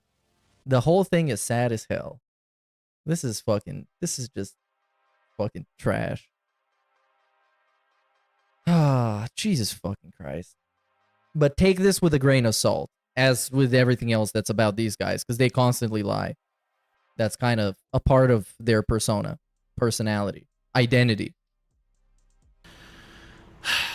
That really hurts to say that, because I don't know how I'm going to get it. Like I said, even if I could get loans, even if I could get... And again, loans. Free money, dude. That much. Okay? Future Phil's going to pay it.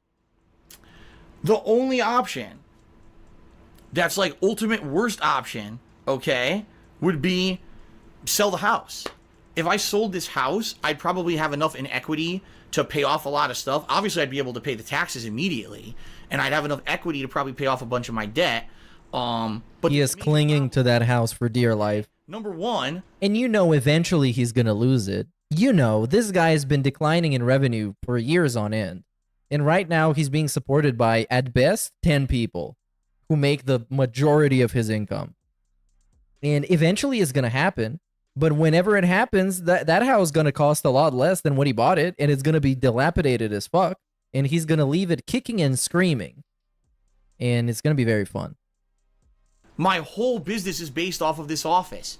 The reason that I put out the high quality streams that I do, and the reason that I'm able to do all this, is because I have this dedicated room where I'm... That's objectively false. Neighbors yelling at me. Objectively false. A soundproofed area. Objectively false. My quality of content has dramatically increased since I had my own dedicated office. That's number one.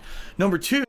He's acting as if you can't find a house or an apartment that also has a dedicated office space. Or you have like 2-bedroom apartment and one of the bedrooms you just make into your office. Come on, bro. It's all fucking just trash excuses. It's all just excuses. To sell this house is an incredibly painstaking thing. Not only would I have to renovate it, because no one's going to buy a house with fucking soundproofing foam on the walls. That's the least of your problems. Some leak damage that I had when I first moved here. That's a significant chunk of it. Basically, I would have to have money to touch up the house and prepare it for sale. I don't have said money, as I told you guys. I don't have it. In addition to that, I would need to sell a lot of the shit in this house, because more than likely what I would have to do is get a smaller apartment out here in Washington. And I know I can't fit all the stuff that's in this house in the new apartment. You can't leave it all behind. Yeah, because most of that shit is just actual junk. In boxes, in statues, in a bunch of like actual garbage. So you just throw it out. Find someone who could come in and try to sell a lot of the shit from this house. From this house? Oh my god, don't get me started on how much the move cost when I moved last. Moving is a cost. Again, I don't have any of the money for any of this. Okay, I don't. And you know, oh wow, juicy. People have said ridiculous things. Get another job. And of course, it's always just like in the previous video, people telling him to get a job is the most outlandish thing you can tell Darkside Phil. Do you not see that I can never get a fucking job that pays as much? But that's not the point. It's about having a consistent revenue source. Yeah, I've already, my whole day is here on stream. Okay, but that's because you decide to make it so, and that's very impractical for you. Because you waste a bunch of your money making videos like this. Like, I'm here... Because this is 1 hour of his day that is just straight up wasted. Not doing anything productively, just complaining about his issues. Around 9 in the morning, I start work. I get my stream up by 10. I'm here till 4. I have like an hour, hour and a half, 2 hours tops away. I'm back until like 9, 10 at night in here. I have like no extra time to do anything. I can't work another job. No one's going to have me working night hours, and I couldn't do it anyway. At my age and everything, I couldn't do it. That's number one. So that's not going to happen. Move back to the condo in Connecticut. I can't.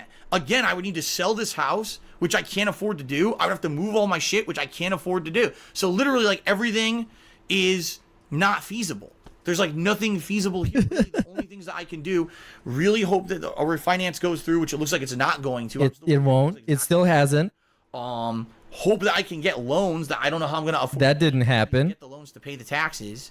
Or a miracle happens, you know? Well, that's what happened. Someone, you know, people who love my content come in and say, we want to fill out in the short term. Now, This is it. People giving him money. And look at the face he makes. This is the best face. This is when you're waiting for a miracle. Dude, if someone could just give me a bunch of money, that would be the best, wouldn't it? I would love for someone to give me a bunch of money, you guys. Sounds good? Sounds good to me, dude. just to be clear here, and this is me being incredibly transparent with He's going to be incredibly transparent. Pay attention. This is for the next year. You know what I mean? What I'm hoping, which again, who knows? Because every year I hope, and then something goes wrong. The trolls find another way to fuck me, right? The trolls? What the fuck are you talking about? We were talking for the last 20 minutes about how he can't afford to do anything because he owes so much money that it's impossible for him to even sell his house. And now is the trolls fucking him. So what actually happened in the end? The real solution is that he made a bunch of fucking begathons to save the house. And then he did. And he had like about $5,000 left. And instead of going on a honeymoon, he asked for that money from his parents. And they paid him the taxes. And he got saved. Everything stays the way it is on YouTube and stays the way it is on Twitch, and Twitch keeps increasing the way it is, I will actually start to make enough money next year to pay down my credit cards and have money for taxes and all of that. But the thing is, really ideally what I need to do is get a refinance on this house, and I need to tough it out until I can. The problem being, I have no more time because I have to pay these taxes by April of next year. So, you know, it's a really shitty situation where I have no way out. There's like no actual way to go. I can't sell the house because I can't afford it. I can't move because I can't afford it. I can't refinance because it looks like they won't let me without 2 years of tax return history. I don't know if I can get loans enough to pay the taxes. I can't go rely on my parents.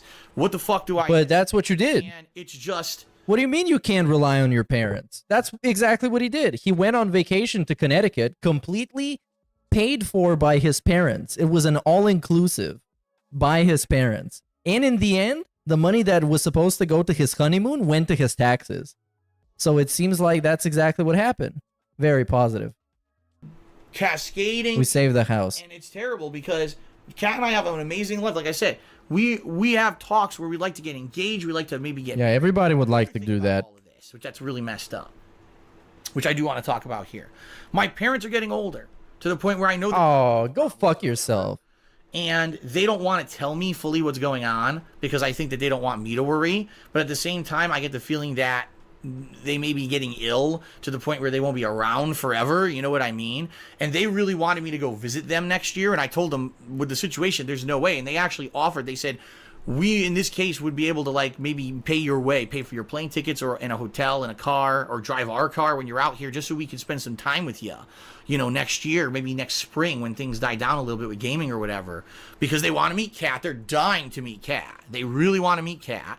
And, you know, who knows when the next opportunity is going to be that I get to see them, if I even get to see them again, depending, you know, they're getting old. And I'm like, man, I would love to commit to that and say... Yeah, they're getting old, but it doesn't seem like he minds that, to be honest. Because he went there and still took their money, even though they're old and dying. And they still paid for everything. Wow. He cares so much about his parents. But I don't know what's happening here with all my money and taxes. What a fucking bitch. This sucks. It's just like... And I didn't... This is why I purposely held all this stuff back from you guys until now. Because it was just... You know, you're up to a point where... There's so much going on behind the scenes and so much to hide from you guys because I don't want you to come to my streams thinking about this shit every day. You know what I mean? It's tough. It's pretty tough. And I would definitely like to go visit my parents again next year for even if it is maybe the last time to go be able to do that. But I can't do that if I don't have money to pay my taxes. I have to stay here to work every day. You know what I mean? And that's exactly what happened. My whole relationship with Kat is on hold. Why is it on hold? What the fuck does that mean? My whole relationship is on hold. I can't hang out with you, honey, even though we're soulmates, because I don't have money to do that. Do you really need money to be able to have a good relationship with your soulmate? Here's ideal state. If I could find a way past this tax situation and I could stay the course, I have felt so much better positivity these last 2 years, and my streaming, I'm telling you, when I look at how much I'm making, it's going up and up and up. It is. This month of October was kind of a stupid anomaly because fucking fucked everything up with his, you know, him coming in and all those contributions and people saying, well, I don't need to contribute. I get the feeling it's going to go back to where it was eventually. It's going to be better. It's going to get better. But I need to tough it out. I need to get past. I can't have the federal government come April say, well, you didn't pay your taxes, so now we're going to start garnishing money that you make from Twitch or YouTube. Now I can't pay my credit cards. So now all my credit cards. Oh no. My credit's completely ruined. That's very sad. Credit cards. Now I can't pay for anything because I have no But credit yeah. anymore. Yeah, you're not fucking supposed to have credit. You don't fucking deserve credit. Credit is for people that pay back their debts, motherfucker. Not people that take advantage of their credit as much as possible because it's free money. You fucking bitch. And I have no money to pay for it, you know, then what's the next thing I can't pay? You see what I mean? It's going to become a cascading mess of shit. Now, guys, I don't even have credit anymore because I used up all of it. I can't even get more. Paying the taxes for next year, okay? The federal taxes. And then have a year to work on building my streams, making more money. Two things could happen. Number one, I might qualify for a refinance once that didn't happen for next year. You know what he qualified for? Chapter 7 bankruptcy. That's what he qualified for. No, yet there's no. That's the end of this saga, by the way. No, because they're not done. Because when he came back from Connecticut, he announced that he's gonna foreclose the Connecticut condo, and then he's gonna default on the payments, and then he's gonna be bankrupt. They're done. I mean, and that's exactly what happened. Now I qualify for the refinance, having the 2 years of history of this as being my level of income. All right, that's number one.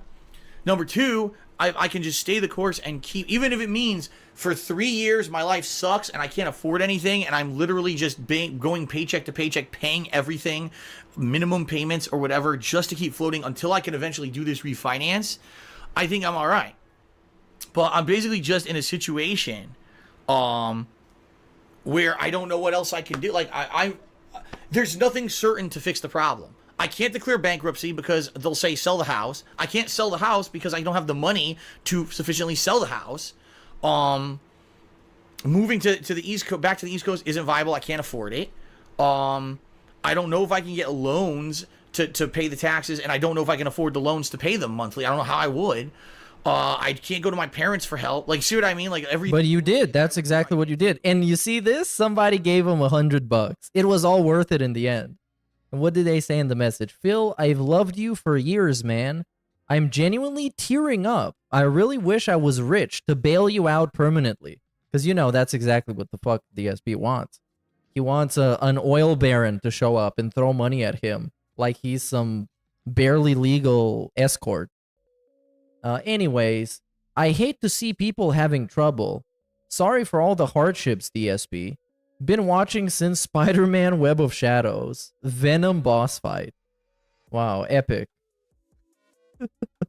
Epic. If you hate to see people having trouble, why don't you go and help out someone who actually fucking needs it? And not this sad piece of shit that lives in a fucking gated community.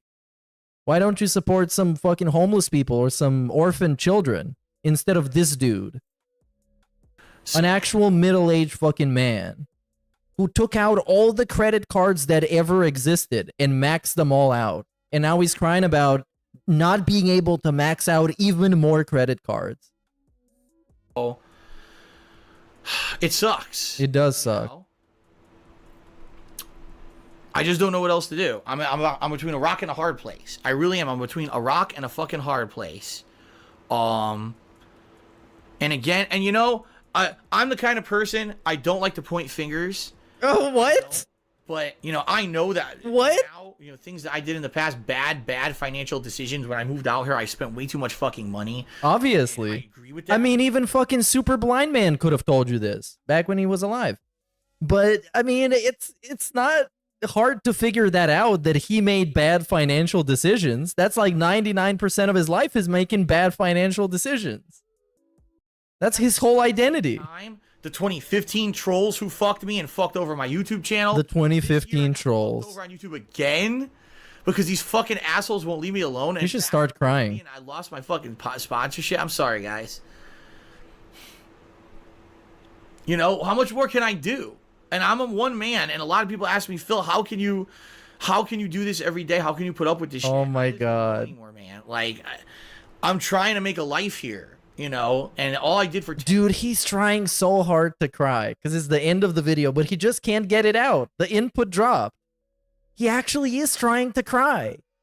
And you saw the same thing during the side scrollers. He literally fucking tried to cry there as well, and it didn't work.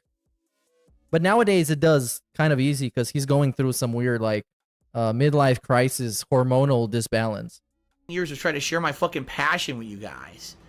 And now I could lose it all. I could lose my credit. I could lose my house. For what the fuck did I do this year? Everyone tells me this year was the best year since I came back and I started focusing on streams, that everything's the best I've ever fucking done. And you're going to tell me now I could lose everything? What the fuck did I do to deserve it? To lose my partnership with Curse? What the fuck? You know? How are people so evil? How are people so fucked up and evil? What? People? What they would do. Did the fucking devil made you max out all the credit cards? Really? Did the devil make him move across the country and spend more money than he knew how much it fucking cost? He admits it when he was moving that it cost him way too much to move. Someone. Like, how can you live? How can you morally live? How can you morally restream my fucking content illegally every day? Wait, what? And see someone's life falling apart at the seams every day because... But what if the guy whose life is falling apart is a piece of shit and he deserves it? What if that's the case? Shit you do, the concrete hurt you do to someone every fucking day, and sleep in that fucking bed and get a sound sleep. It's very easy, actually. Well, he couldn't because he's the GOAT. He's the best. But I can. It's very easy, actually. I lay down and I close my eyes and then I fall asleep. And then I wake up, hopefully. Mental hospital. If this is me doing that shit. You've seen how I only focus on my stuff. I don't engage with the negativity. I try to make things positive. I just try to keep stuff going. And now, oh, he's trying to cry so hard. Is so good, and to see that might all go away. Can you imagine how she just got? Because he saw the $100 tip come through, and the guy said, "Oh, I hate looking at people be like really bad," and then he was like, "You know what? That's me. I'm doing really bad. I'm gonna start crying now."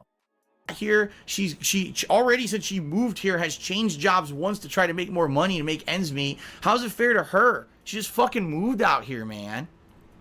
You know, she just. And then he gets a random 50-bit bitch to send him the message: "Trolls God LTG kicked off Twitch. They want people to fail, sadly." Ah, yes, LTG, the prime example of a person that you should want to succeed. Absolutely. What a paragon of virtue and morals and positivity. Moved out here to have a life with me, and now that Mr. Sir LTG. Sir L. Come on, dude. You can cry. I don't know what to do anymore. You know, all I can do is every day be here. I can think of one thing you can do. And try to put out. And after you do that, you'll never have to do anything ever again. Just one thing. And hope that somehow things are going to work out, but I don't know how they're going to at this point. It's an awful fucking feeling. Knowing that by April, if I don't find a solution to pay these taxes, this could be the beginning of the end. The government comes and tries to either seize. I don't know how it works, but they might try to seize shit. Yeah, they might break in with the fucking shotguns and dogs. Credit cards. So not only would I lose my house, I'd also be forced to ruin my credit and lose the house at the same fucking time and have no money. It's like, for what? Because they fucked me again. Wow, was it really worth it? Were your jollies really fucking worth it? Absolutely. Out of my partnership, was it really hell yeah worth it to do what you did to me? That now, well, I mean, yeah, they're literally getting what they want. I'd be ruined. A beautiful woman who now I'm. That's questionable. And now that's gonna fall the fuck apart. I mean, why would that? Why would that fall apart? You guys are soulmates, right? Through thick and thin. That's why you married that girl. But now we're acting like she's gonna fucking leave. She's gonna leave immediately when he goes broke, just like the last one did. And not to say that. That's not at all. She's 100% supportive of me. She understands what's going on. I don't want anyone to think, oh God, behind the scenes, this relationship's falling apart. It's not. But can you imagine the tremendous pressure on us? No. With all this going on? No. It's like... You should cry, dude. Have you tried crying? Oh, wait, hold on. Somebody tipped him something. I want to see that message. So, Anonymous has tipped you $10. Maybe you can try some kind of debt management plan. Oh my god. Debt management plan. It's called a bankruptcy, you fucking dunce. I don't even know what to say. I don't know. I mean, you've been saying stuff for a straight up hour. I just don't, you know? So probably don't say anything else. Okay, and what are we doing now? Well, I'm trying to read with some of the things that people have said. By the way, you guys have been really supportive, and I've been dishing, truth from behind the scenes stuff to you guys. That's why I haven't updated the leaderboard or anything. I think it's more important for me to just be talking with you guys and be honest than to be. I mean, obviously. Oh my god, this guy. He's so greasy. Greasy. Such grease. A ton of subs, which was really nice. A lot of people are cheering and being supportive. Hank Duma did a large tip. Chocolate Fuzz did a very large tip. And now we're just at counting the money stage. Or are we? What is he talking about here? This whole 10-year journey is kind of culminating at this point, and this is the make or break point where I have to get through it. Oh yeah, it's the climax of the Burnell saga. I have to somehow get through it and not lose everything in the process. What do you mean somehow, bro? You got like literally one option, beg for money. That's the one option he's got. And the other option that he's throwing around is fucking like getting some more lines of credit. That's obviously not going to happen. I don't know how though. You know? All right. Well, anyway, guys, I just want to say thank you. Okay, so this one is over. Let's look at something more recent. And this one is not a state of the stream, but it's a weird drama video from 2021. As you can see, he looks a lot worse here. Well, obvious. This one is called No More Drama Bullshit, Laying Down the Law. An explanation. All right. Alert. You asked for money? Okay, here you go. Hey, well, no, you shouldn't have given this to me. You should have given this to DSP in 2018. And he would have given you a shout out. Big ups. Boogie gets cancelled for fake cancer. Gone forever. Yeah, and the thing is that even if he does the whole cancer examination and it confirms that he does have it, it remains in the history of the internet that he faked cancer. That's what he's going to be remembered as, even if it gets debunked. So I believe he says he needs to win the lotto here, while literally less than a month ago he said that winning the lotto wouldn't fix his entire situation. Nothing will ever be good enough for him. He's a ticking gout bomb. I think at some point, I don't think he said it in that particular video, even though I did skip the final couple of minutes. But he did say once that even if he got $1 million, it's not even that much. And it wouldn't even help him that much. $1 million. An actual million. With an M. Maybe $1 billion would help a lot more. I mean, when you think about it. Come on. It's a lot of money. Big ups, Vikes. Alert. You know what is apparently feasible? Spending $2 grand on champions every week.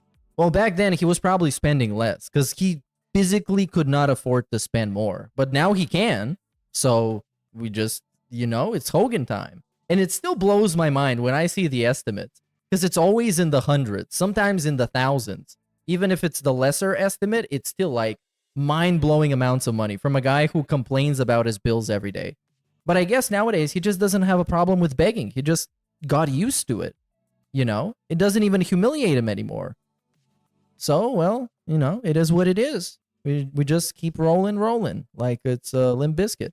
Alert. Meerkat is looking like someone I wanna take a tandem bike ride with through the countryside at this point in Phil's life. Anything he says is 99% alike, and I get a shout out for my little one today. It's her birthday. Thanks in advance. Hell yeah. Foods. Hell yeah. Massive positivity in chat. Send some birthday cakes in the chat for the little one of Swaggy Davis Jr., dude. Hope you're having a very positive birthday of your creature. The champ. The champ. And the goat. That's why he's the GOAT. Big ups. Huge positivity. And big ups Indrid for 17 months. Mizzy TDR for 23 months. And Redbird for 3 months, dude. Alrighty, everyone. Good morning. What's going on? Welcome to Thanksgiving week for those who live in the United States. If you don't live in the United States, it's still a cool week. There's a lot of fun stuff coming up. But for those of us here in the USA, it's a very special week because we've got multiple festive things. Oh my god, going from the video in, when was that, 2018 to the video in 2021 is actually crazy. Because he talks slower, he's super congested, he looks completely, well, not completely different, but he looks much worse. Oh, man. On this week, which we will discuss on today's pre-stream. Okay, today is actually Sunday, the 21st of November 2021, and of course, I'm Darkside Phil, and I welcome you here to my first of two. Oh, this is the whole fucking pre-stream. When did the drama start? Does it start here? He looks like he's making a bunch of weird faces. Being longer to beat it, but we'll see how we. No, I think it starts maybe here somewhere. He bans somebody. Here he makes a bunch of, yeah, he's pissed off. Is he? Maybe I should have tested them, but I'm pretty sure they're going to work. I have multiple versions of them just in case, so they should work. It's going to be great. Whether you tip, whether you do a super chat, you're going to see a new holiday-themed animation, which is really awesome. I cannot wait to have these in place. I think you guys are going to absolutely love them. So I'm very excited for this to start on Friday. Okay, now. Okay, here is the drama. I can tell by this face, 100%. Little rinky-dink shit. Yep. But hold on, let's start from the beginning. Wrap, but since we now have a full pre-stream, I want to address it in full. There we go. Lay down the law fully so everyone understands what's going on. Let's lay down the law. First of all, I feel like it's really stupid that I have to do this, but I have to make a statement before I even start. Ladies and gentlemen, right now, you are on my stream. This is a place for fun, for chill. It's for gameplay. It's for us to interact and have a social experience. But it's my place of business. You have to understand that. When you come on my stream, it's the equivalent as if you walked into my brick and mortar store. No, it's not. It's actually not. It's a live stream on the internet. It's not a brick and mortar store. It's not at all. It's nothing like that. It's a chat room on a live stream. That I own somewhere, and your behavior has to be appropriate. Now, admittedly, I'm lax when it comes to behavior in my streams. If you notice, a lot of people do a lot of silly things over the top, and a lot of the times I just let it go.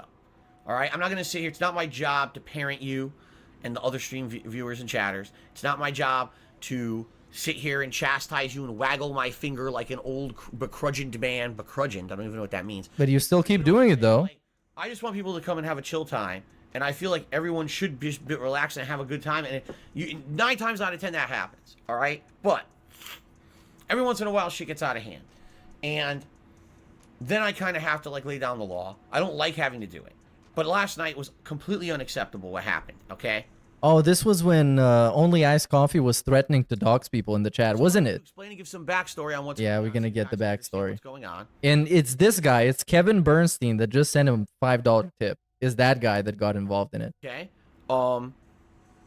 Here we go. So, 2 stream chatters have been at each other's throats. I don't know why. I don't care. Has nothing to do with me, right?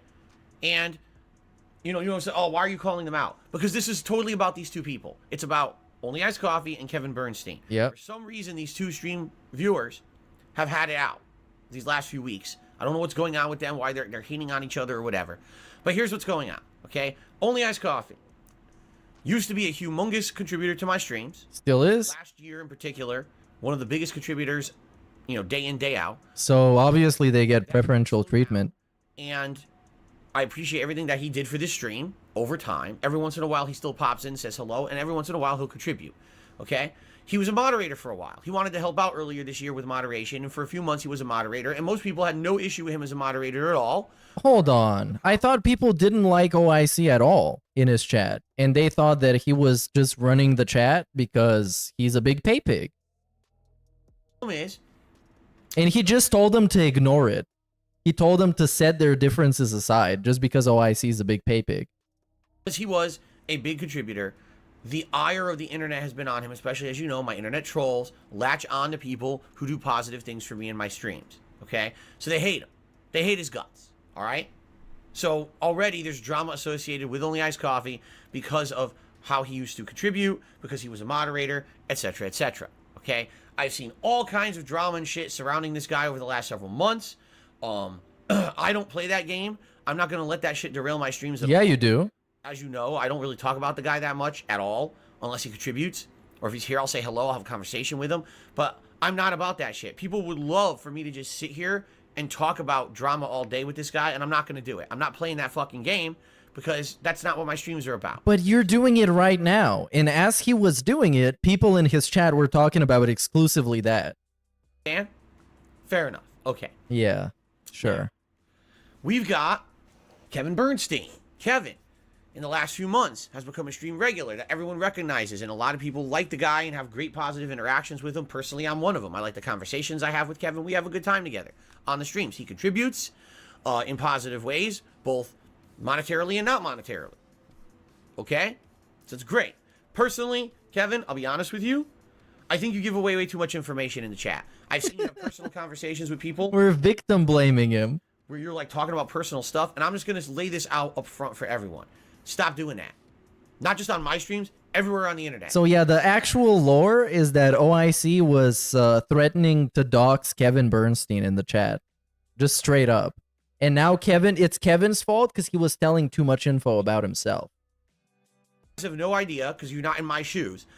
People on this internet are fucked up. And now we're going to talk about all the bad stuff that happens to Phil, even though Phil is not even a part of the story at all. For information, as little and non-personal and as unharmful information you think it may be, they will look for little pieces and snippets of information to compile it together and then make it to hurt people. I know that sounds crazy, because it is, but that's how these fucking people are.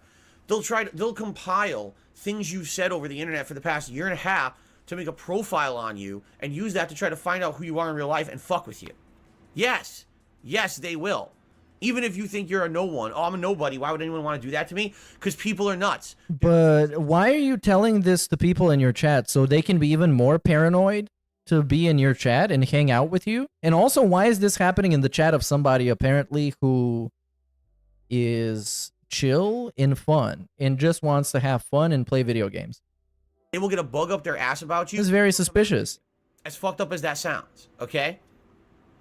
The crazy thing about this is people don't realize that they're actively giving that information out on a daily basis. They go to Instagram and they post up a bunch of information and a bunch of pictures that's personal. They go to Facebook. You also do that. Where they live, their place of work, the places they like to hang out, their family members, friends, and relatives are all linked. It's like, what are you, fucking nuts? Do you not understand that people can actively use that information to hurt you? That's crazy to me. That people think that this is, oh, we're in a safe world and everyone can just share everything. No, absolutely not. Now that we're becoming a more connected world, you got to be careful. And in addition, law enforcement is not equipped to handle anything on the internet. Allow me to repeat that. Law enforcement will not help you if someone is fucking with you on the internet. They won't. Your account gets hacked, they don't care. Your identity gets stolen, they don't care. They don't. Really? They don't. I literally have talked to my local law enforcement about internet stuff. I've given them concrete evidence that crimes have occurred. Internet crimes. Look, here's fraud, here's theft, here's this, here's that, identity theft. And you know what they said? Phil, we don't even have the resources to stop human trafficking. Right now, our biggest concern is there's human trafficking in our area. Stop that, and they're using the internet as a way to, like, you know, erase. Like, bro, we don't give a fuck about your shitty fucking YouTube channel. We're trying to fight actual human trafficking. Stop crying about it.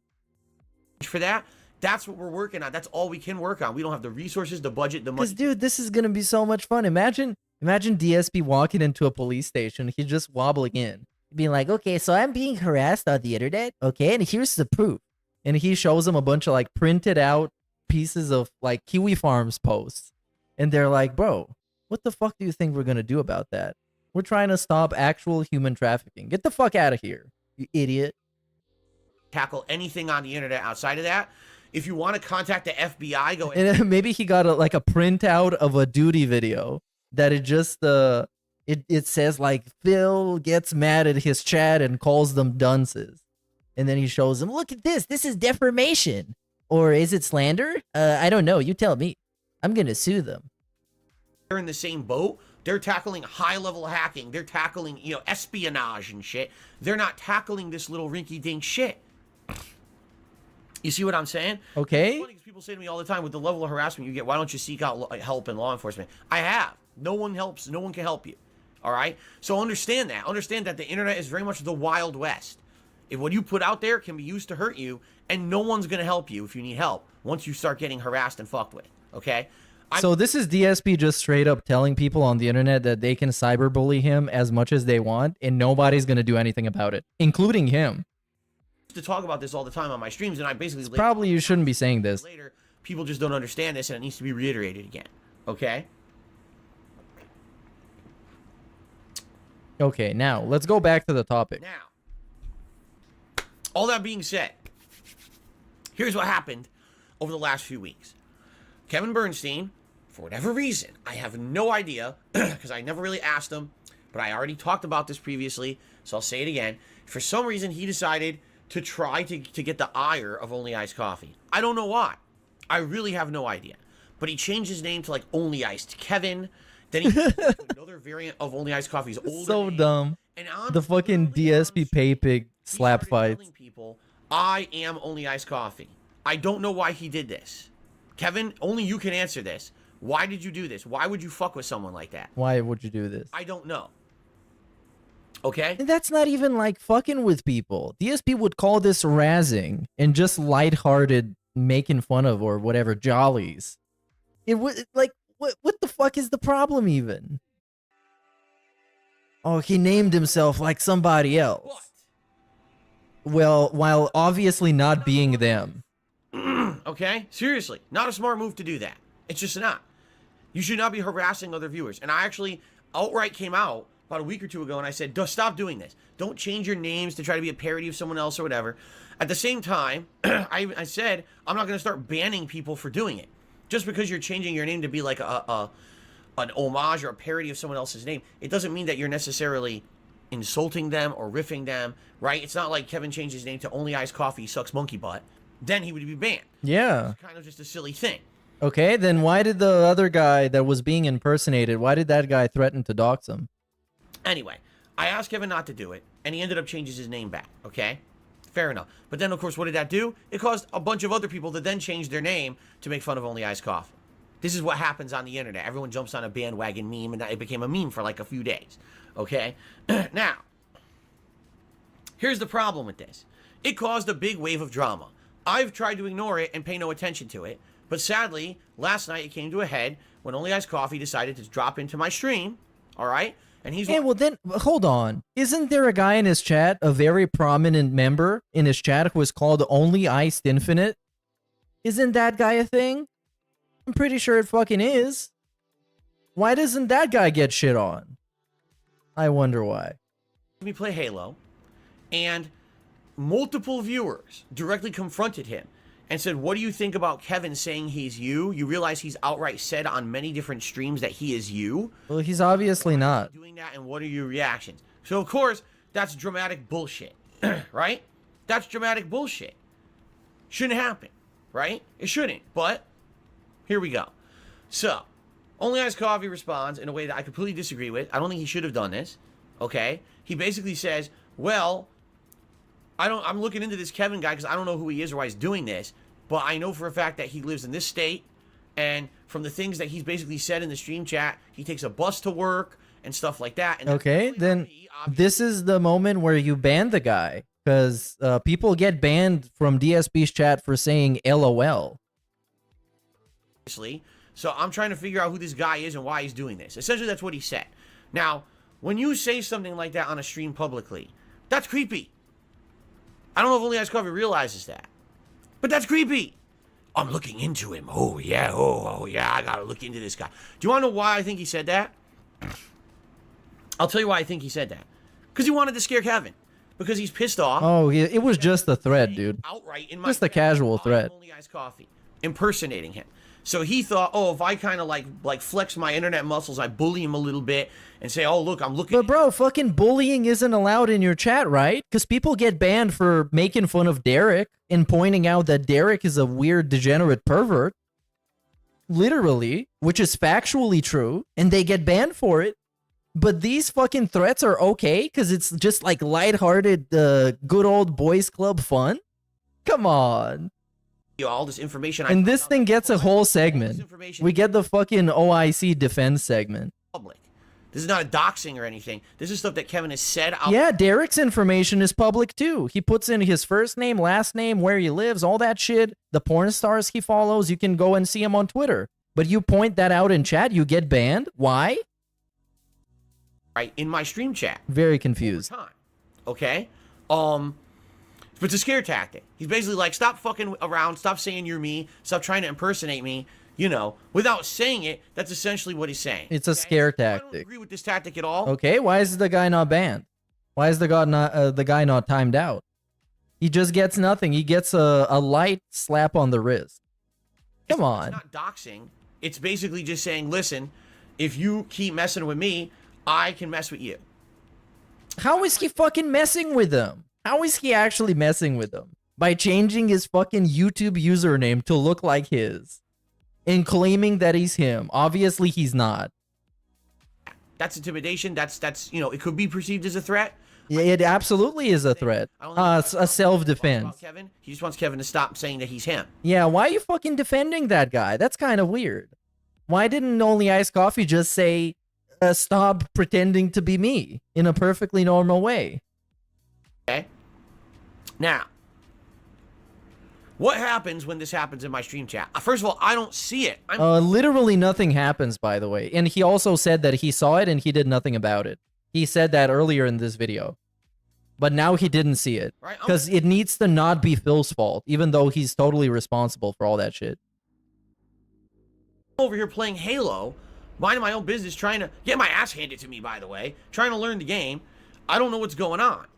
I turn back to stream chat, all of a sudden, momentarily, everyone now is talking about, oh my god, did you see what OIC said? He doxed and he did this and he did that. I'm like, what the fuck? Like, what happened? Why is everyone going crazy over this? Right? So I don't know what's going on. And basically I say to the chat, guys, listen, I don't know what's happening. I'm playing Halo. I missed it. All right? I would be happy to look into this later and figure out what actually happened, and we can address it at a future date. But I already said, doxing's not allowed on my streams. So if anyone's involved in it, you're going to be banned. And it doesn't matter who you are. It doesn't matter if you're a contributor or not. It doesn't matter if you're a moderator or a regular viewer. Whoever did it, you're going to be out. I'm not putting up with this, okay? I'm just not. Now, I would have... Oh, that's a nice burp. If people would have been mature enough to say, oh, okay, I understand what's going on. Phil will look into it. Let's just continue to enjoy the stream. But of course, that's not what happens. Now people have completely been thrown into the drama vortex. Uh-huh. So every comment, bro, this is crazy. Is, oh my god, there's doxing. There's doxing. Did you hear about the doxing? Did you see the doxing? The doxing. The doxing. So no one is paying attention to the stream anymore. And I'm not kidding you.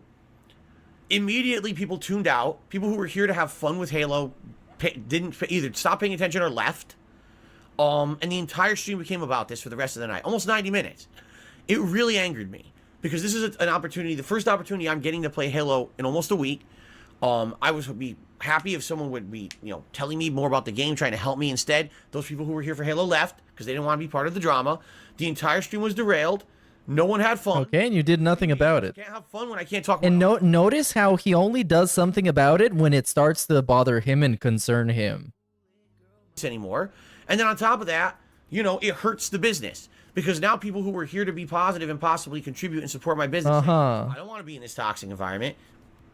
And they took off. All right? So literally, the first half hour of Halo was really good.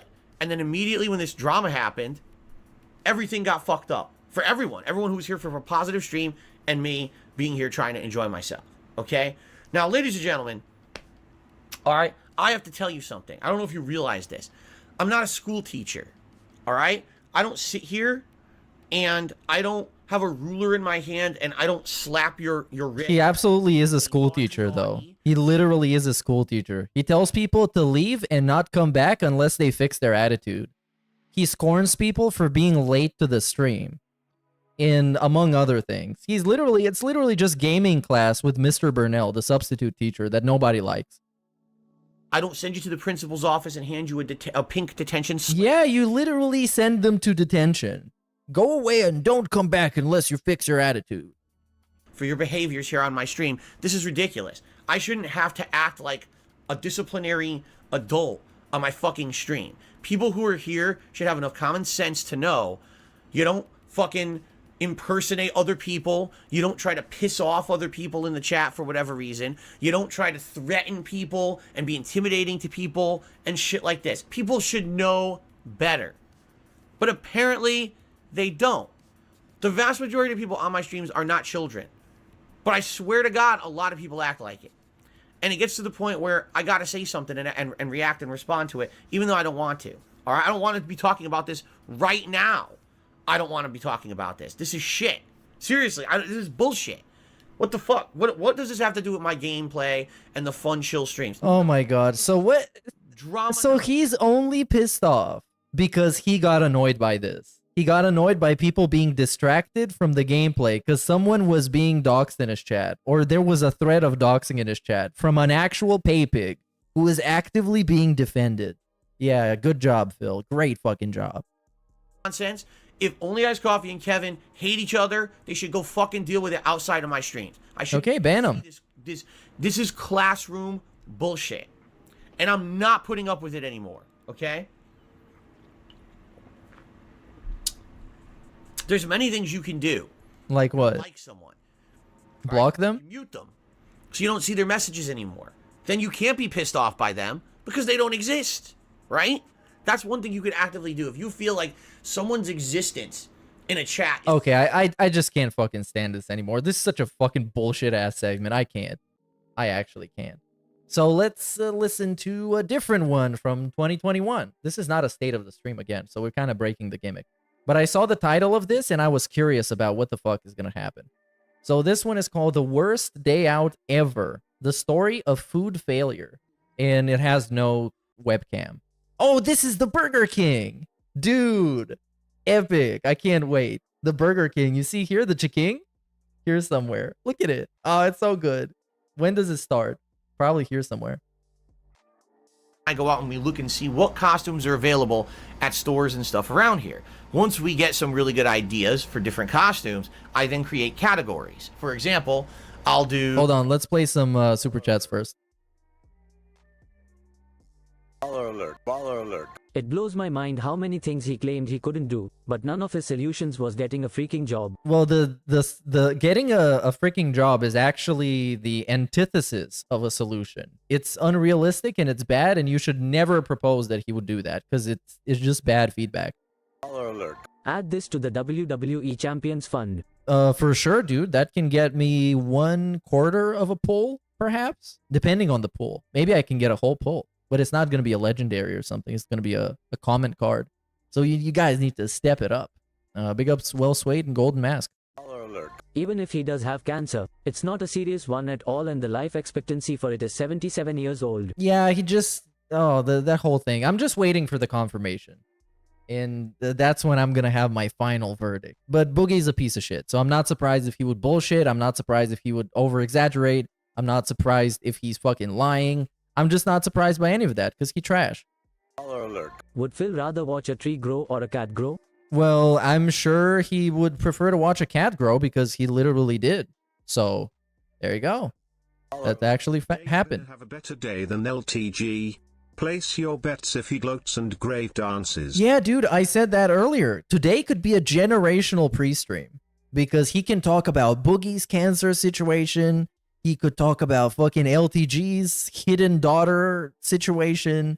He can talk about all this stuff. And also can unbox a new fight stick that he probably already bought.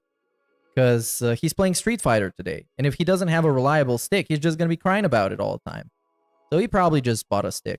And he might have even bought it on the Amazon payment plan. I don't know if that's going to be available for stuff like that, but he did use it for the TV.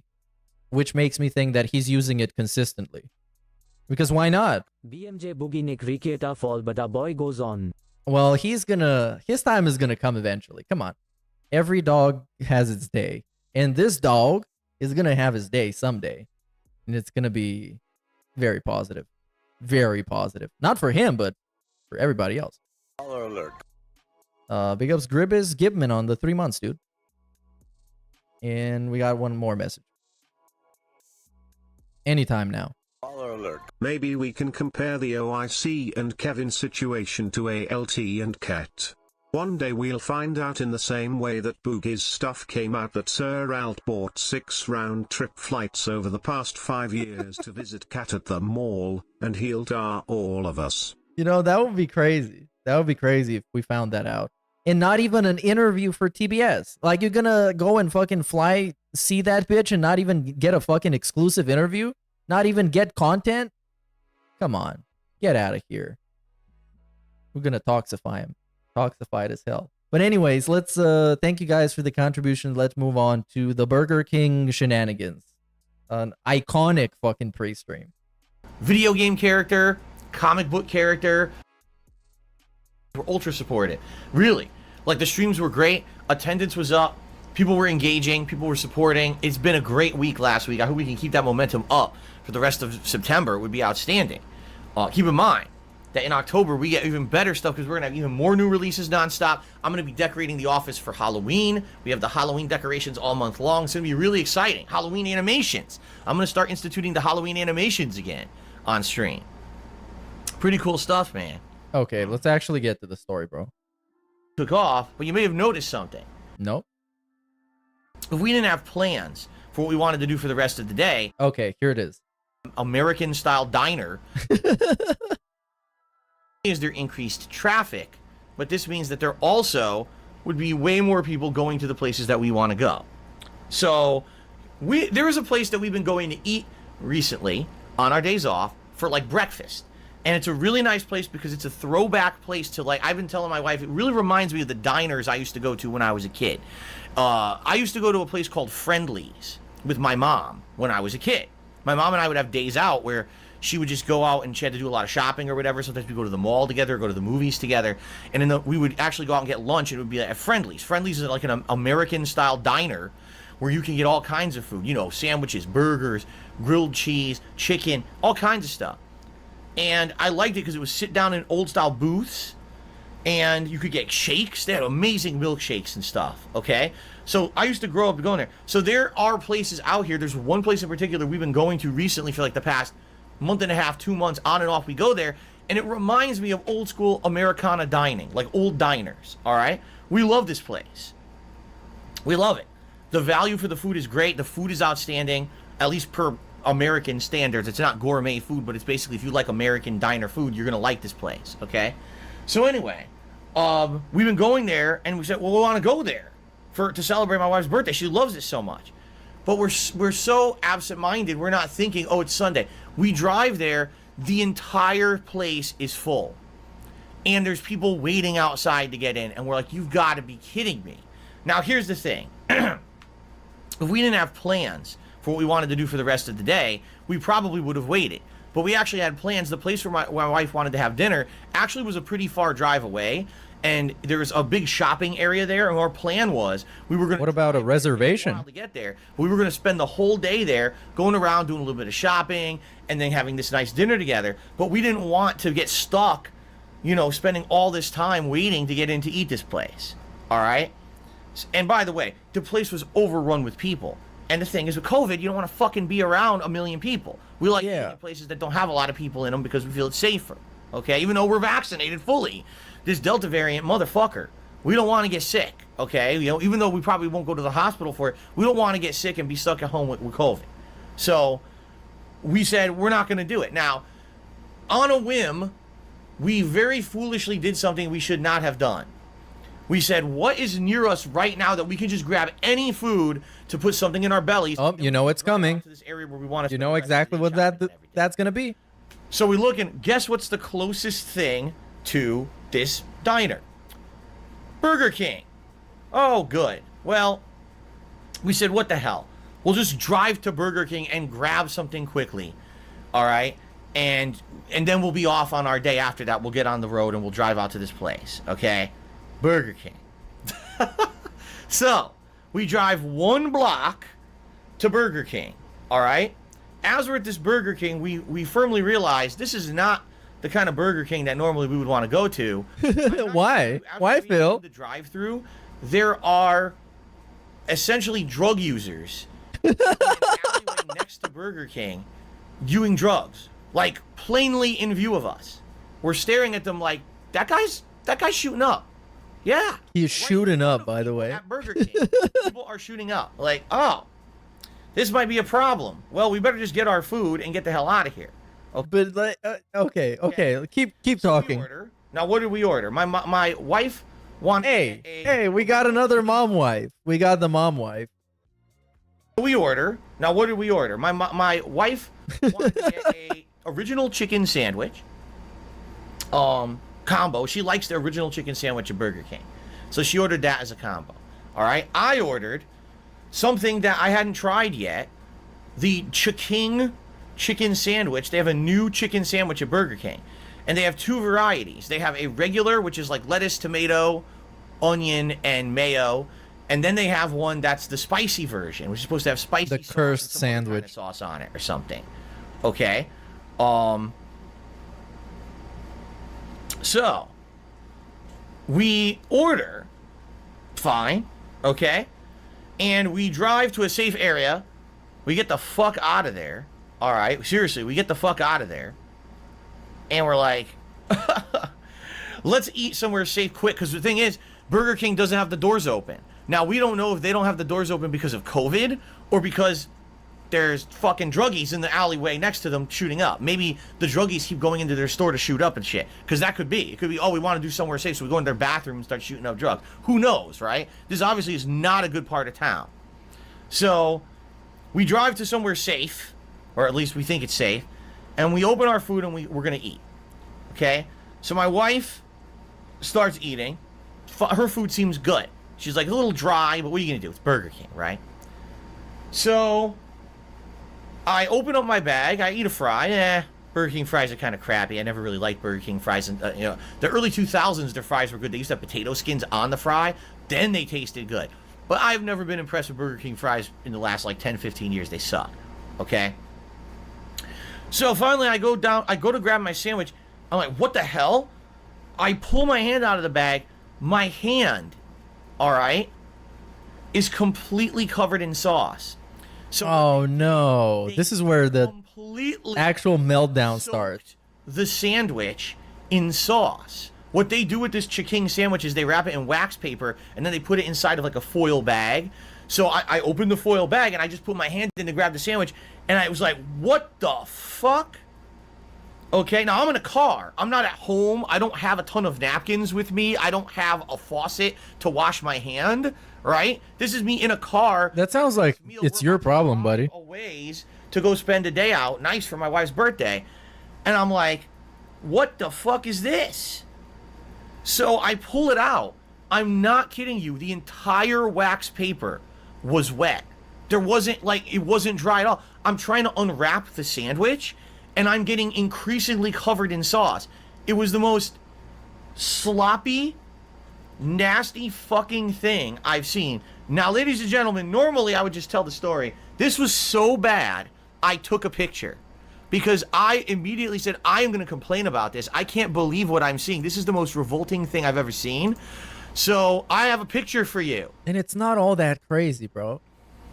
It's not all that crazy. Yeah, there's too much sauce and some of it dripped out and it got all over the paper, but it's not that crazy.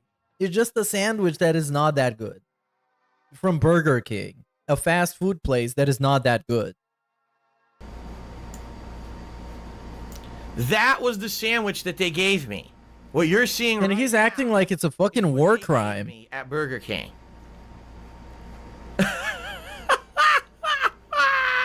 And we get, wow, this must be one of the fake laughs I've ever fucking heard from this guy. Because this guy gives you a fake laugh like it's no problem. But this is one of the fakest ones ever. It looks like it came out of someone's asshole. It looks like someone who had a giant festering zit. Of course. Popped that fucker right onto the sandwich. That is what they gave me. Seriously. Oh my fucking god. I mean, do I even have to describe it any... Like, do I even have to say another word about it? Okay? So, I couldn't eat it. I mean, I'm not even kidding you. That bun is covered in sauce. Like, everything I touched I got sauce on me. I just couldn't. How was I supposed to eat that? Right? That is the most revolting thing I've ever seen in my life. I mean, it might tasted good. I don't know. Look at that. That's vomit inducing. Like, I got sick to my stomach looking at it. All right, so I threw it out. Oh my god, this made me sick to my stomach. And I immediately He threw it out. Website and filed a complaint. But bro, you were sitting in front of the place. Why don't you just go in there and show it to him? And they're gonna give you a good one. Because this guy is addicted to complaining, that's why. Because complaining gives him attention and gives him preferential treatment. And he loves that more than he loves normal treatment and getting what he actually wants. I said, are you out of your mind? You expect me to eat that? Like, it's not even edible. Look at that. It's everywhere. It's no, see, someone just said you hold it in the wrapper. Look at the wrapper. The wrapper is soaked in sauce. There was no dry part of the wrapper to hold on to eat it. That wrapper is wet and dripping and saturated in sauce. There's no way to eat that without getting covered in it. And by the way, I don't know what that yellow shit is on it, but oh my god, like, it doesn't look like mayo. I don't know what it's supposed to be, but that is nasty shit. Like I said, that looks like a zit. That someone was festering zit and they went and it squirted all over the sandwich. That is fucking nasty shit. Why would I want to eat that? Right?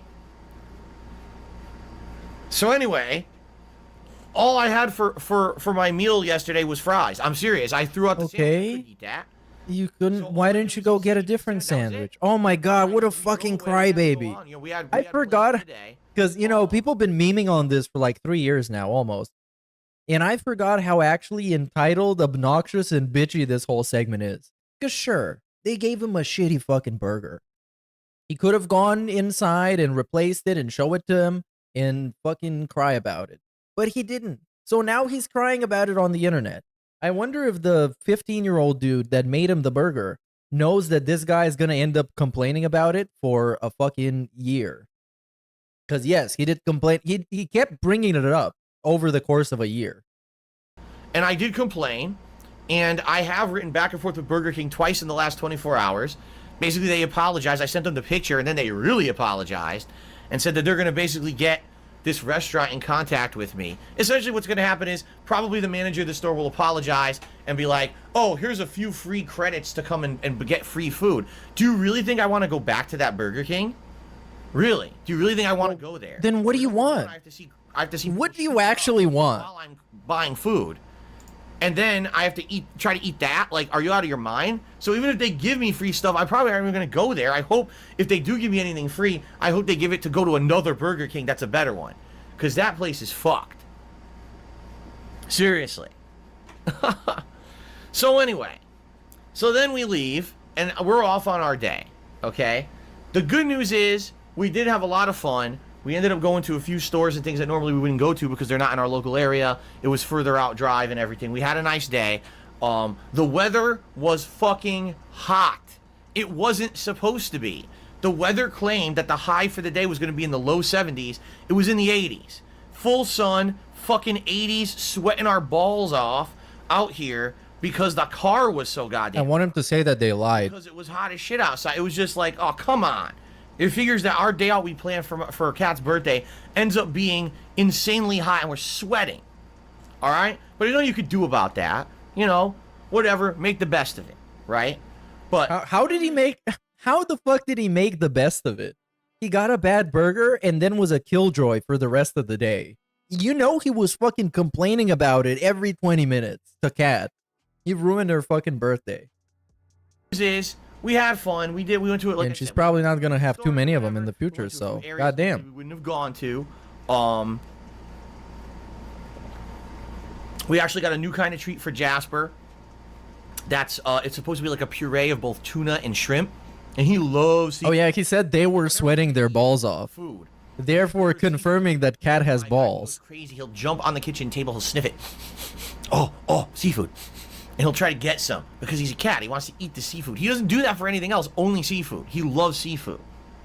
So we ended up getting him this nice... Yeah, he probably likes lasagna as well. This nice new treat and everything. Just like Garfield. So then finally, we're coming at kind of a close to the end of our day. Now I'm starving. The only thing I've eaten all day long was a small fries from Burger King. Why? Anything else all day. Why not? At least Kat had a chicken sandwich. I was starving. I'm like, okay. Bro, the USA is full of fast food and all kinds of stuff everywhere. If you wanted to eat, you would have had something to eat. It almost seems like he just wanted to complain. Because it was the fucking Burger King's fault that he went hungry all day. Finally time for dinner, okay? So, where did we go for dinner? We had a reservation at a Japanese-style restaurant. It was supposed to be 3 different kinds. Oh yeah, now it gets worse. They had a hibachi. I forgot about that part. To get hibachi stuff, they would cook it for you fresh. It was also known as a steakhouse, so they make Japanese-style steaks, and also a sushi restaurant. So it says right on the front, it says hibachi, seafood. No, it said steak, seafood, sushi. It says right on the front on their sign. Okay, that's how they advertise themselves. Kat had actually ahead of time, made this reservation and looked it up and saw the menu, and she had picked out kinds of sushi that she wanted to try. She was like, man, they look like they have some really unique good sushi here. I can't wait to try this new sushi they're gonna have. And also their drinks menu looked pretty good. I couldn't drink because I had to drive home, but she was gonna have a drink or two while we were there. All right, so we're waiting finally to our reservation. We get up to the door. As we walk to the front door, there's a giant sign on the front door. Oh, sorry, no sushi today. What? We couldn't believe it. We had made the reservation and went there specifically to get sushi. Man, this birthday sucks so bad. We opened the door and said, what's going on? Oh, well, our sushi chef gets 2 days off a week, Sundays and Mondays. So he's off today. I'm like, you didn't say that online. Nowhere on your fucking website does it say that you don't have sushi on Sunday or Monday. Stop fucking. And you bet your ass he didn't have this attitude in the store, in the restaurant. You can bet your ass he wasn't acting like this. But now that he can complain about it on the internet, he's the biggest badass ever. We made this reservation over 2 weeks ago to come here for sushi. Oh, we're sorry about that. Well, do you still want your reservation? No! Fuck off! So we left. And Kat was very upset. And I don't blame her. We had done all this stuff planning this special day out for her. The first meal is ruined. And now the second meal is fucking ruined. So what did we do? We thought about what we wanted. Bro, he started this whole story about the restaurant talking about all the other varieties of food that they had. They had seafood, they had the hibachi grill, all that stuff. Why didn't you just get some of that instead of just leaving and being salty as fuck? Wow. These people are so fucking annoying. Both of them. Both of them are annoying as hell. And they truly deserve each other. And she basically really wanted sushi. I said, well, at this point, now here we are, way far away from home. I said, the only thing I can think of, we could do one of two things. We could try to find another sushi restaurant in the area, if there's any that are even good, or we could go to a sushi restaurant we know we like, or we can go home and order. So first of all, we tried to search the area for a sushi. That is a good point. You shouldn't let something like this ruin your wife's birthday. If something like this happens, you just like try and spin it around and make it positive. And be like, okay, honey, don't worry about that. We can go to a different place that has sushi as well. We just gotta drive another like 20 minutes. And then you just do it, and then she's gonna appreciate it. Jesus Christ. Because this is not about him. He fails to realize this. This is not about him at all. It's about how he was bitching so hard about his wife's fucking birthday being ruined while doing nothing to actually make it better, except crying about it. Only one in the area is this place called Trappers, but Trappers is more fast foody, meaning there really is no sit-down dining. There's a bar you sit at, and they have this one of those rotating conveyor belts, so you can just grab sushi off. It's not like made for order or anything.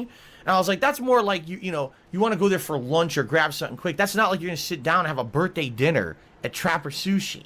You know what I'm saying? So then we're like, okay, why don't we go to the sushi restaurant that's near our house that we normally would go to anyway. Hey, there you go. Do something special for her birthday. I guess forget it. We'll just go there. We look it up. Closed on Sundays. So we don't even have the option to go to our usual place for sushi because it's closed on the day that we have off. Well, womp womp. Oh my god. I'm just imagining somebody putting a load into DSP's... Why would you imagine that? Why would you imagine that, Kyle?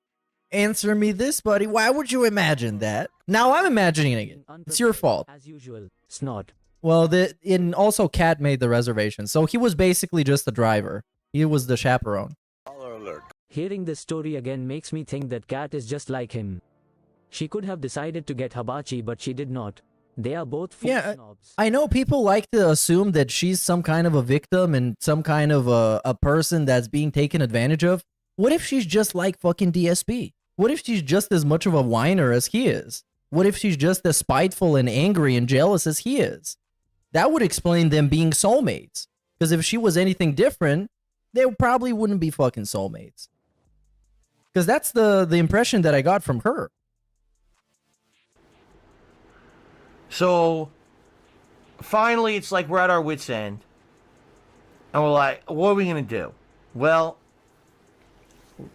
you know, we could sit here, we could bitch, we could moan, we could stamp our feet, we could be upset. Well, that's what you did. You know, we could be a bunch of Karens. Yeah, that's what you did. Or we could try to make them take the lemons, make the lemonade out of the lemons, right? So I said, we're going to go home really quick. And I drove us home as fast as I possibly could. I broke the speed limit a couple times. I broke the sound barrier a couple of times, I'm sure. Actually, I'm kidding. I didn't break the speed limit. I'm actually, contrary to popular belief about how I drive in video games, I am one of the more conservative drivers out here. Yeah, he drives with a 20. Like, we're driving on a road. I'm not familiar with the road. Like I said, we're away from home.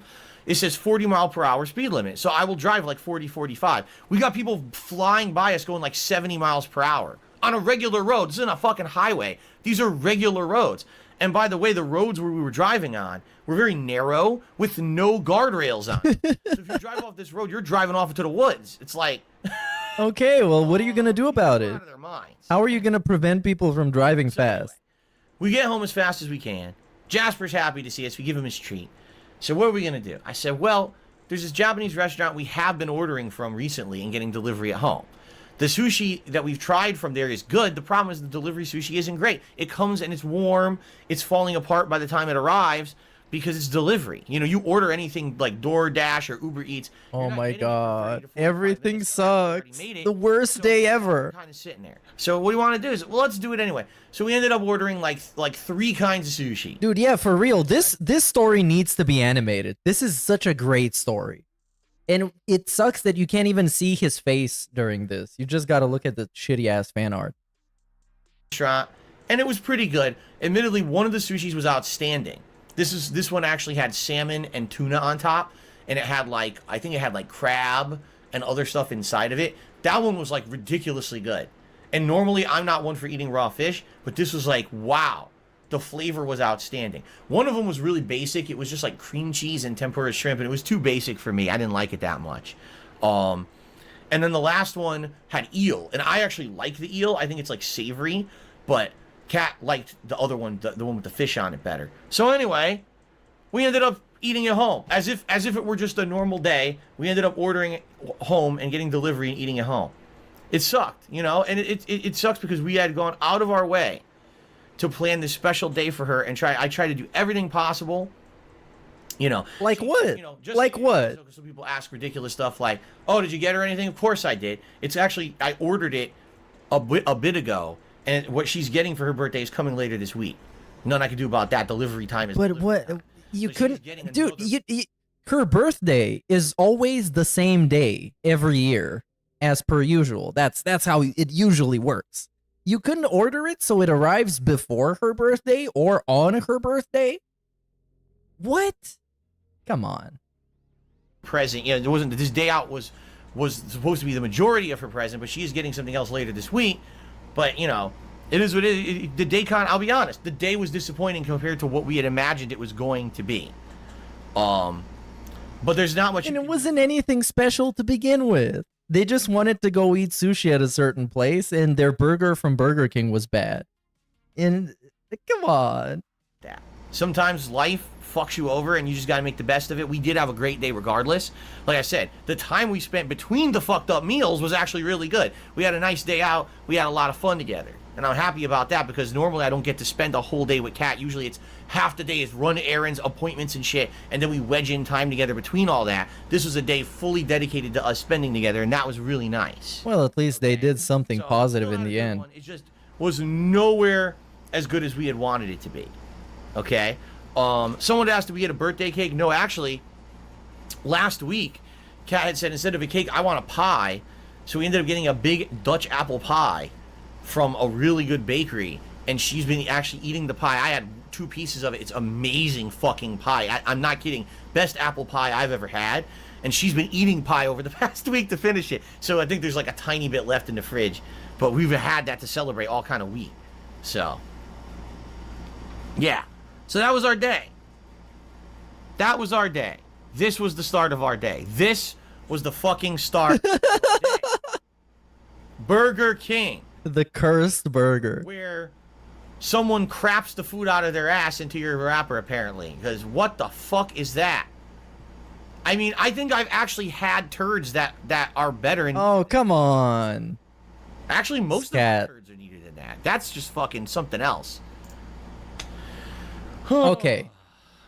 Let's also follow this up with another outstanding DSP moment that also happened pretty recently. This is from actually a little bit over a year ago. So what we got here is the tire jacking story. When his wife, Kat, his dear wife, got her tire stolen while she was working her regular sized job. Oh my god. You just couldn't make it up, but I wish I was. Oh. Oh, man. Good evening. How's everyone doing? I hope you're really doing better than us. Hi.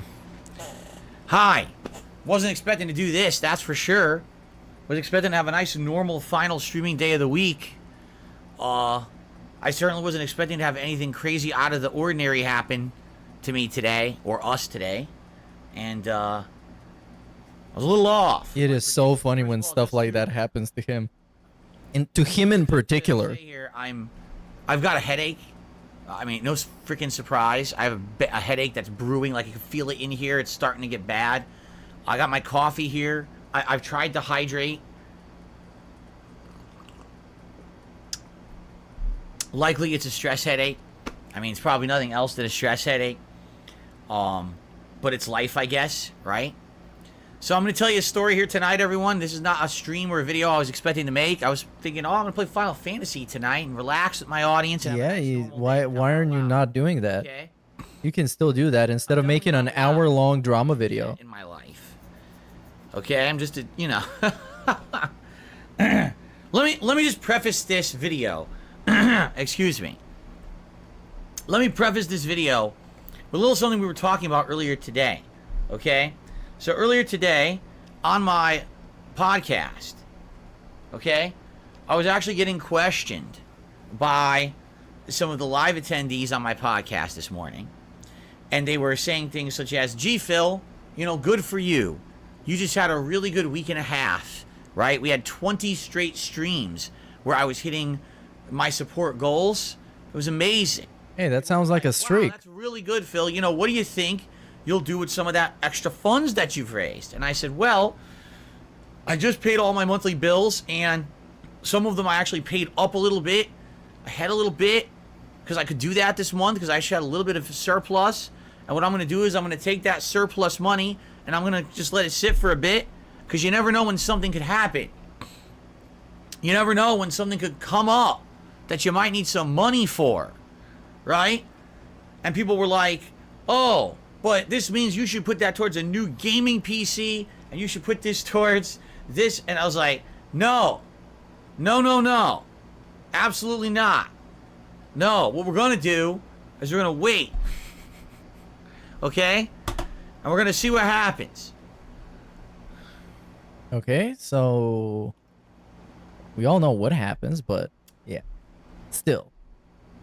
We're about to find out, in case you don't know. Excuse me. Anyway, ladies and gentlemen, hello. And welcome to a very special stream and a very special video that I wasn't planning on doing. Boy, do I have the story to tell you. Okay, can we actually get to the story? Why is he doing all that fucking retarded ass looks and wasting time? This will be an interactive stream. Oh my god, get the fuck out of here, you fucking beggar. Let's get back to the story. So I'm streaming Zelda Tears of the Kingdom.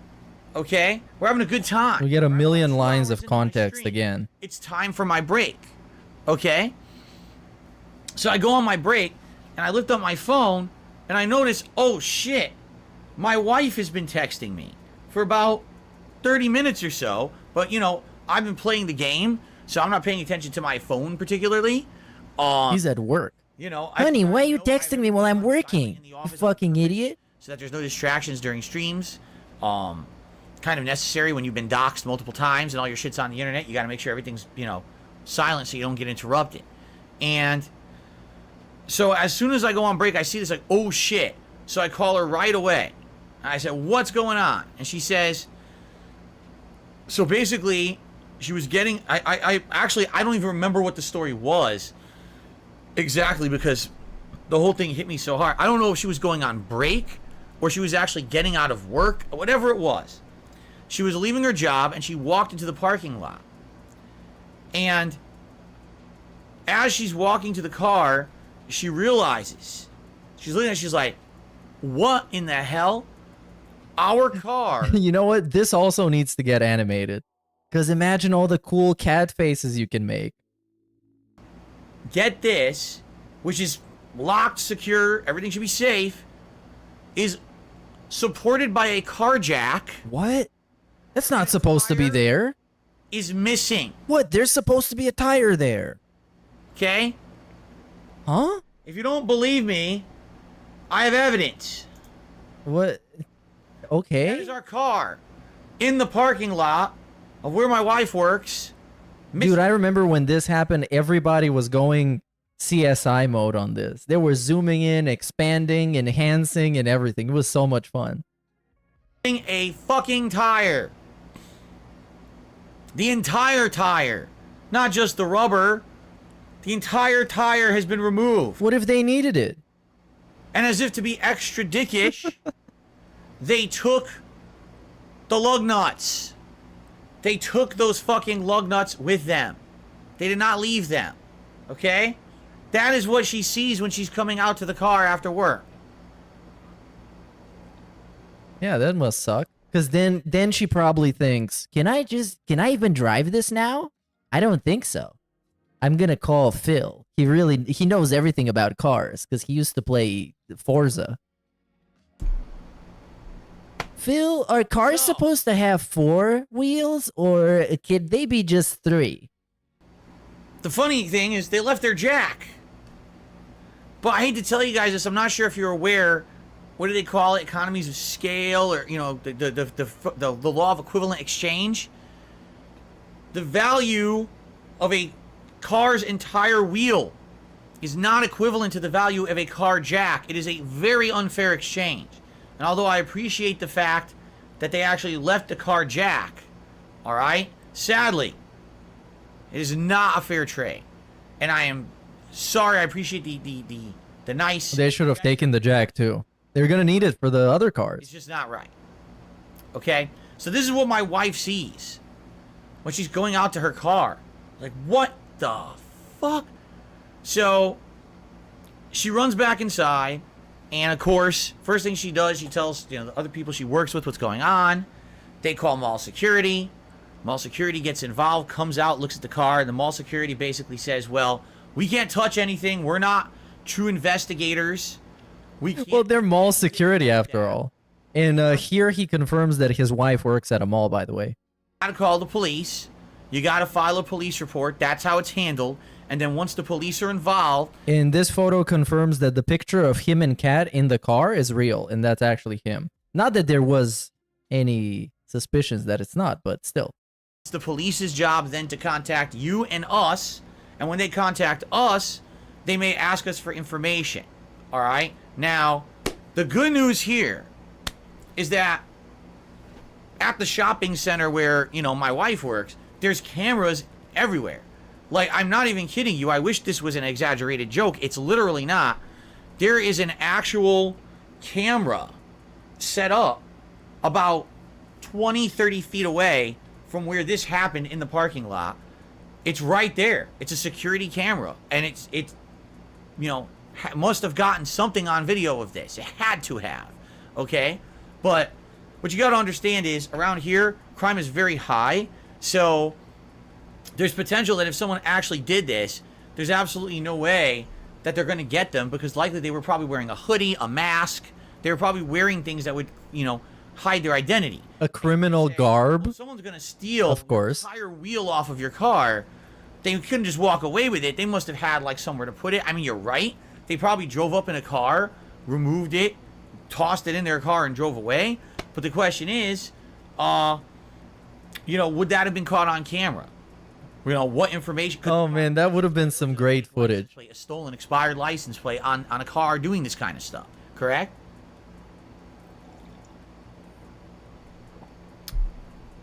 Anyway, so my wife is talking with mall security about this at this shopping center, and basically getting... Yeah, I mean, of course, they're not going to find out who did this. You should file a police report. Because they're working on human trafficking right now. They're going to call you back. Well, you know, I don't even know what to do. And I was like, well, let me think about this. Is there a spare in the trunk?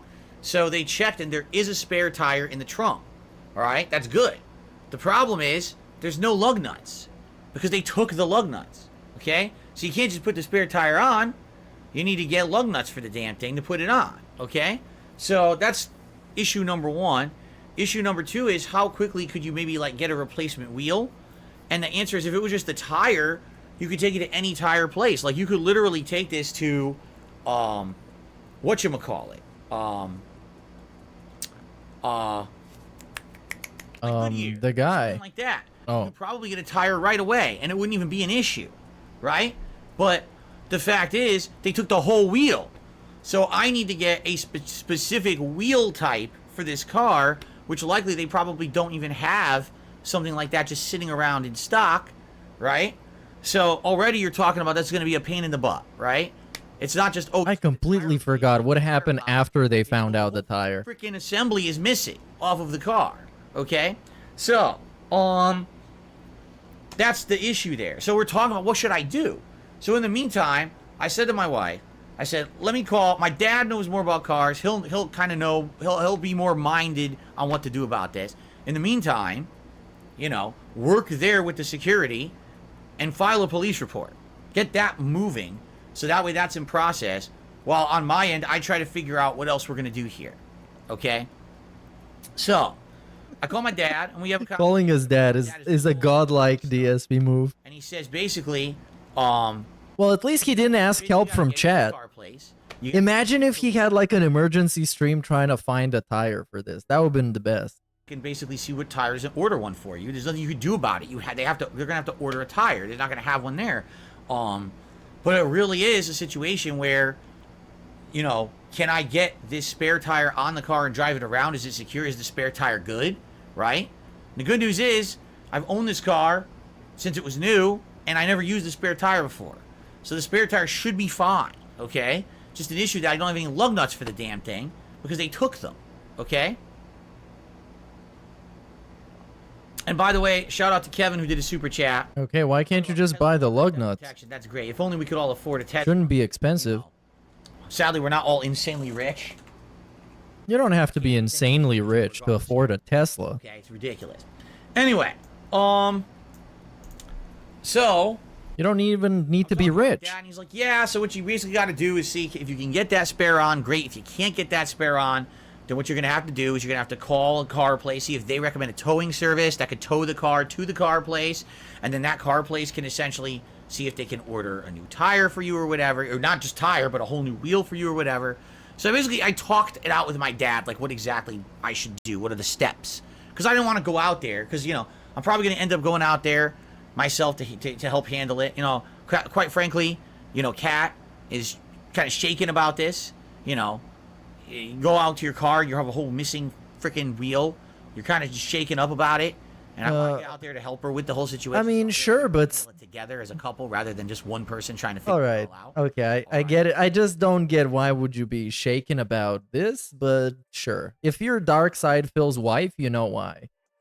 Because this shit's gonna get super obnoxious. You're never gonna hear the end of it. So it's gonna be like, why did you park here? You could have parked somewhere closer. Basically, I get off the phone with my dad. Or maybe she's just shaking in general. Oh, by the way, and we talked about insurance, okay? And essentially with insurance, the way that it would work is the only chance insurance would cover this. There's certain situations, some insurance will not cover a tire at all. Some will. It's situational. But the insurance is like not even a factor at this point because there's so much that has to happen before you can get any kind of car insurance involved. For example, we need a police report. The police likely have to get information from us, like this photo and other stuff. And then they'll likely want to check with the surveillance and all of that to see what they can determine, if they can figure out who this is or not. All right. And then after all that's done, all right, then you can worry about maybe after having the replacement tire and everything done, or replacement wheel. I should see saying wheel because there's a difference between the tire and the wheel. The tire is just the rubber. The wheel is the entire assembly with it. Okay. So once all that's done, once the entire replacement wheel is purchased, then you can look to maybe go to your insurance, give them a call and say, hey, look, so here's the deal. My wheel got stolen. You know, I have evidence. There's a police report. There's all this involved. Can we get a claim against it? Can we maybe get this, you know? But also there's other factors there, you know, about deductibles and shit, right? So depending on what if your deductible is more than the cost of the wheel, then there's no point in even doing it. Yeah, that's not going to happen. You know what I'm saying? So anyway, it's just, basically, we're in the situation where I'm like, I don't care about the insurance at this point. I just need to get the immediate stuff solved. Okay. Bro, and the problem is that he had a spare tire already. He just didn't have the lug nut. Literally. So what I ended up doing was I actually called a couple places and got some details on where to take it and stuff like that. All right? And what's wrong with his head? That's just the regular shape of his head. It's built different. And I scooted over to the mall. All right? They don't make them like this anymore. Unless you smoke while you're pregnant. It was actually a nice and maybe ride. even drink. Very nice gentleman. And it was a nice smooth ride. He was quick. So I was happy about that. I actually gave him a tip after the fact. Because I guess on Uber what you can do is you can pay the fare, but then after the fact if you have a good ride you can tip. I actually gave him a tip because I thought it was a nice ride. He was a nice person. Okay. So I got over there, you know, on the Uber, and you know, I'm just as shocked as you guys are. I saw this in person. I was just like, in broad daylight. This is the middle of the day. This happened. This was not at night. This was not, you know, this is not off in a corner, right? A corner of the lot. This was like, you know, right there in the middle. Okay. In the middle. I'm just, what the fuck? Seriously, what the fuck? Okay. Okay, hold on. I got a couple shout outs. Let's do shout outs. Oh, come on. Stitches Get Britches did a super chat saying no one steals a single tire, laughing out loud. I know. Let's talk a little bit about that because when I got there, mall security was there and I had a conversation with them. Okay. But thank you, Stitches Get Britches. Okay, this is getting skipped. No. Do French people come and steal your wheels? What? Okay. I need the context for this because this was stupid. Tire jacking best. Which hat would be tire jacking best? Gee, I wonder. Would it be the straw hat? Right? Would it be the beret? Do French people come and steal your wheels? Oh my god, this is much more stupid with the context. Jesus Christ. And then he makes this face. Is that what happens? What a stand-up comedian. The cowboy. Do cowboys come and get your hats? Is that what they do? Cowboys? They get your hats. Or is it the red fedora brigade? Only guys, they show up in red fedoras. And they steal your wheels right off your car. Sure, man. Let's get back to the story. Just to take them off depending on what happened here. Yeah, it's like these people don't care anymore. Like I said, I'm not kidding you. Right next to this, in plain view, there's a security camera that definitely got the picture. The question is the security camera good enough? Maybe they had their criminal outfits on. And they had a do-rag people who did it and a bandana. We don't get access. We were actually and shades. play this, the conversation I had. They were dressed up like GTA Online characters. They have to give it directly to the police. Okay. Anyway, Lies for Soul did a super chat. I drove on 3 wheels in a rim for 15 miles. Worst case scenario. Oh, where did that guy go? Where did the fucking Lucifer Soul Cut go? Kevin Bernstein did a super chat. He says, was the Uber driver wearing a hat or vest? Yes. Do you want to know the truth? The Uber driver was wearing both a hat and vest. He was wearing a driver's cap, and he was wearing a blue driver's cap and a blue vest. I'm not shitting you. He was wearing both. That's 100% true. I didn't get his picture, but he absolutely positively was wearing both.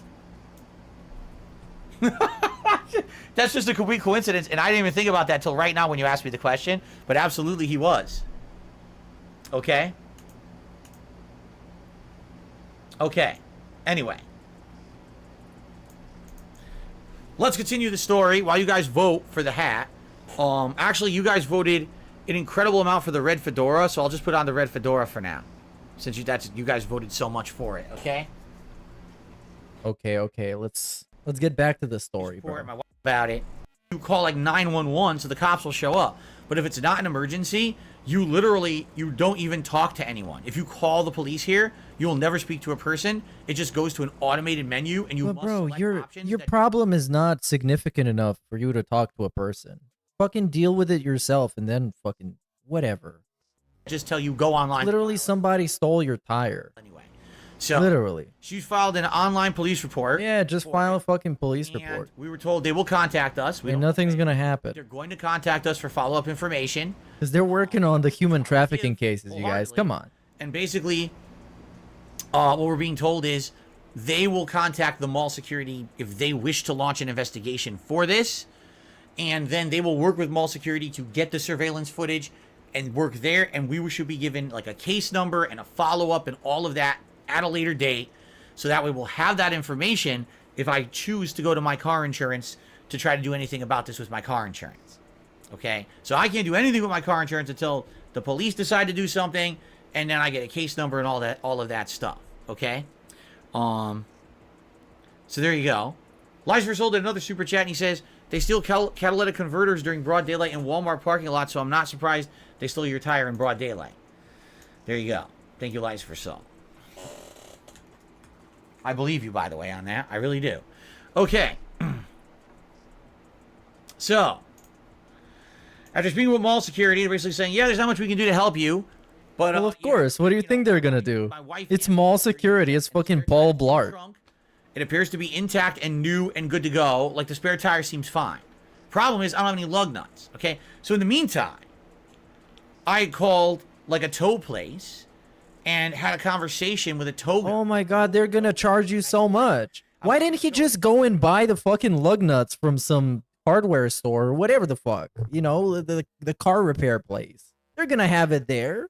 It's a fucking standard component. God damn it. And now they're gonna tow the car and charge him like a couple of $100. Because it's fucking DSP. And somehow they're gonna get him scammed in the end. To a place near me. That can order tires or whatever.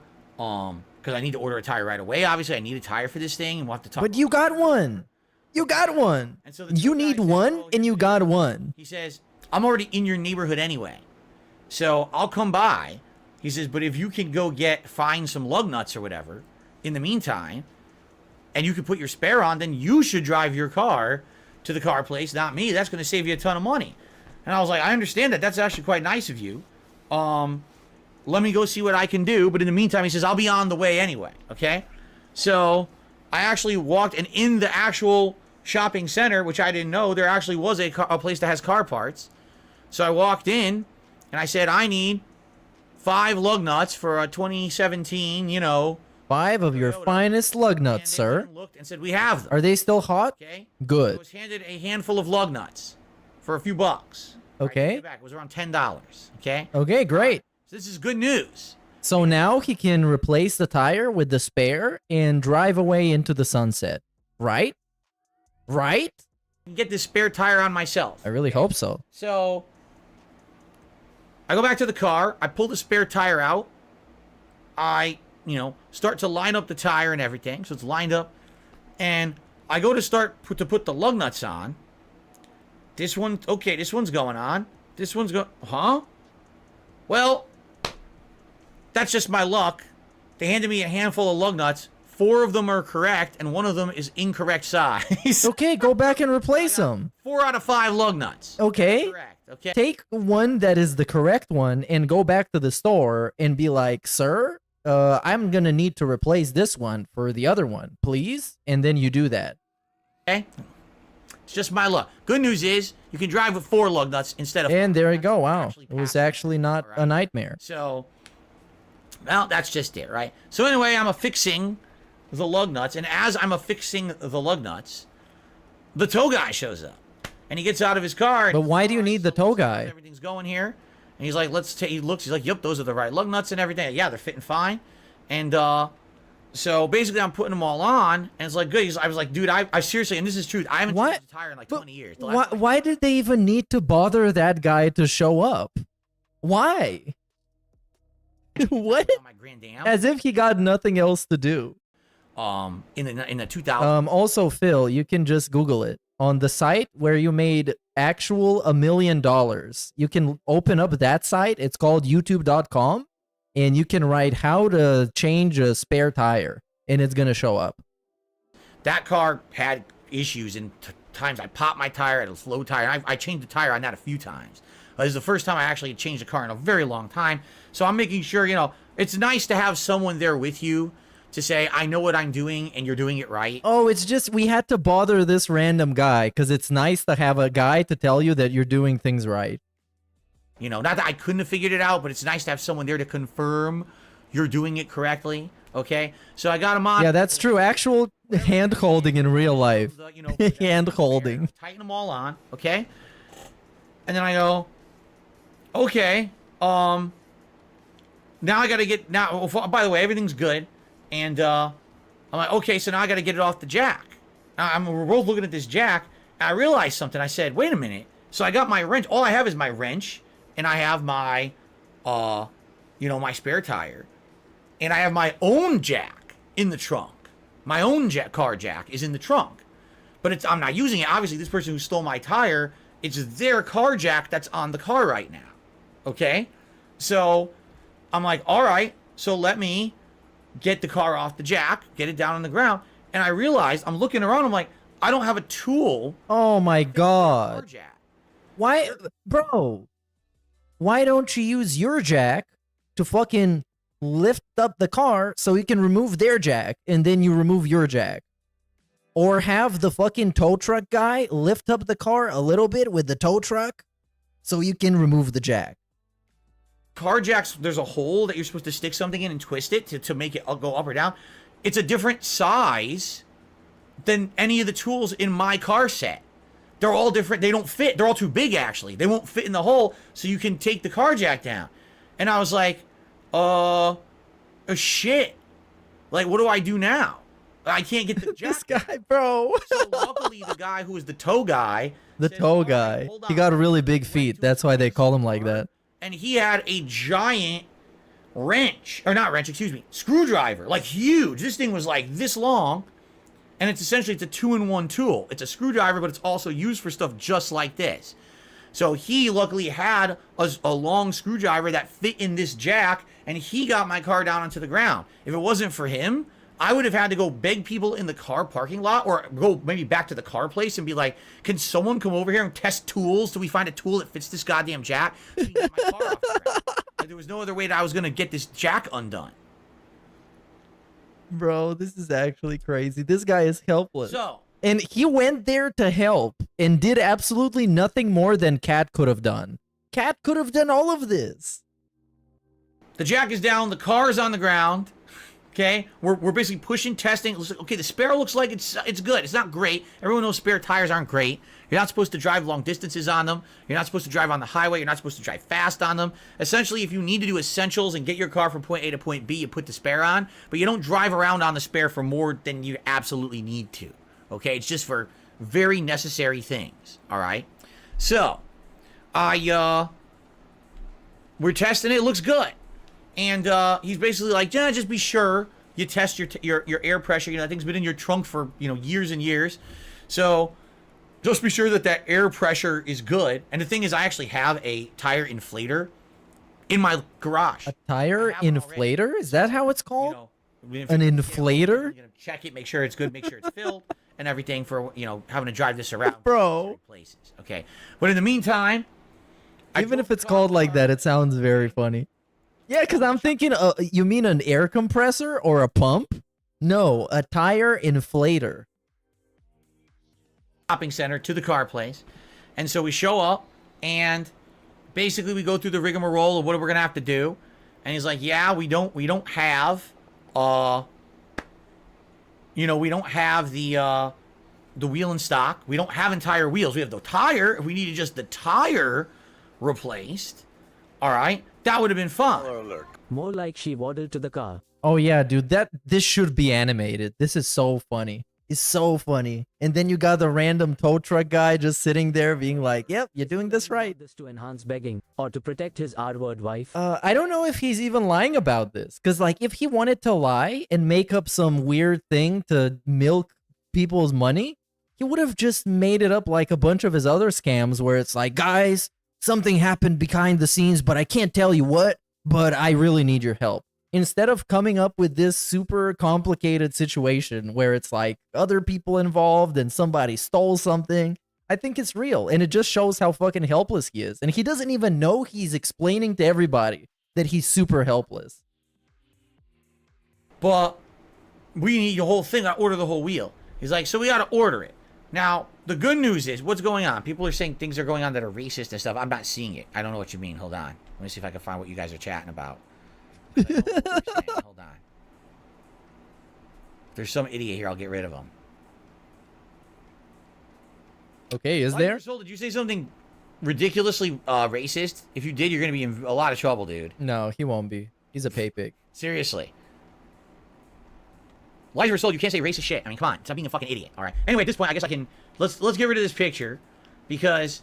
I guess he found out that the guy said something racist, but he didn't get in trouble. He just said, well, you can't be saying this, dude. Come on. Now has a spare tire on it. So at least I can drive the car on the spare tire. By the way, the car is actually not bad on the spare tire. It drove fine. Just that it's a little bit harder to turn, I would say. But outside of that, it's pretty fair. It's a fair spare tire. It's not bad. And it seemed like it is inflated. It seems fine. I mean, it doesn't look good. Everyone knows spare tires look like shit. But at least I could drive the car on it. It seemed all right. So anyway, oh, by the way, we have shout-outs to do. All right, let's do the shout-outs, and then we'll continue the story. So, thank you, Kevin, for his No, I'm not going to do the shout-outs. Move away from Seattle. Because I'm a human who wanna be milk. Cheers. This guy is the most dramatic person I ever... For real, dude. Today, we saw so many videos of him being a total drama queen. And it's always been like that. I've watched the video from 2015, 2018, 2021, in last year, and he's always been the hugest drama queen you can think. Also, big ups for being milked, dude. You're milking a human. For real. You could have just went boop, boop, boop, boop, and took them all, right? So, maybe that's what it is that they realized after the fact, or they saw someone coming by, and they were like, whoa, you know, we gotta get out of here. Because you're right, it's weird that it's just the one, and then they're gone, right? Very weird. Anyway, thank you, Jinx. Hey, it's Jinx. That guy. Remember that guy? You're right. It's not about the vest. It's not about goals or anything tonight. I'm just trying to tell my story. It's not about the vest, okay. but... Thank you for the tip. The vest streak is good. So. So we need to have a vest poll now.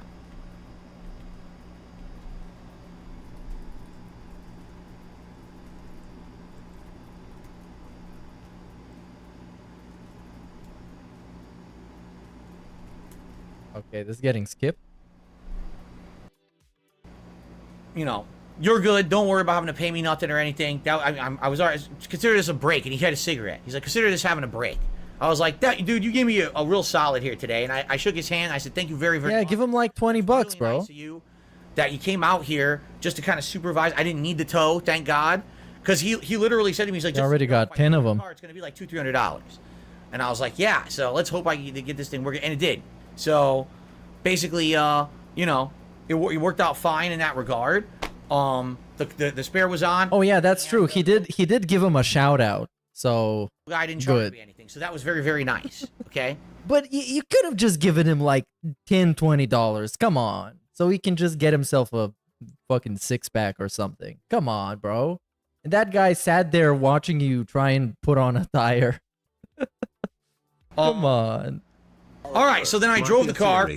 Ricard Ket hit the corner of a curb or something and popped the tire, had a Subaru man PTSD moment and thought she was gonna get a whoopin', and got rid of the wheel so at least Dave could beg for money and get Jinx bucks on stream. You know, this is also a possible thing that happened. In reality, this guy lies and misinterprets and straight up just deludes himself into convincing himself that situations that happen to him are nothing like what happened in reality.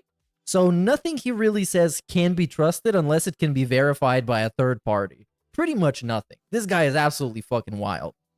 So even though this whole situation is super complicated and weird, I'm leaning into thinking that it's legit, but at the same time, it might not be. Because everything in his life is exaggerated. Nobody really knows what happened. Maybe we should find the tow guy and ask him. Across town, got to a car place. And basically the car place says, yes, we have to order you. We can't just get you a tire. We have to get you the entire wheel assembly. That's the only way it's going to work, obviously, duh. But we don't have one here. What I am doing, I'm looking here, and it looks like we have one that's in the area and or that's on order. We can get it here in 2 days. Well, that's good news. 2 days, they would order it tonight, and it would either show up, you know, Thursday at the earliest, Friday, at maybe the latest Saturday, but they're hoping it'll be here by like Friday-ish. Okay? So that's really cool. All right? 2 days, that's not a big deal. It means that my wife will Hey, big ups Joe Dub for 12 months, dude. when she has her normal working hours coming up. Okay? So, they put it on order, and let me just put it this way. I said something at the beginning of this video, in the beginning of this stream. I said, everyone was like, oh, Phil, right? So great for you.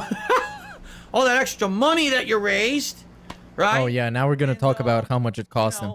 And I said, no, we're going to keep that money just in case something, you know, something comes up. You know, like normal people do? I said, we're going to keep that money just in case something comes up.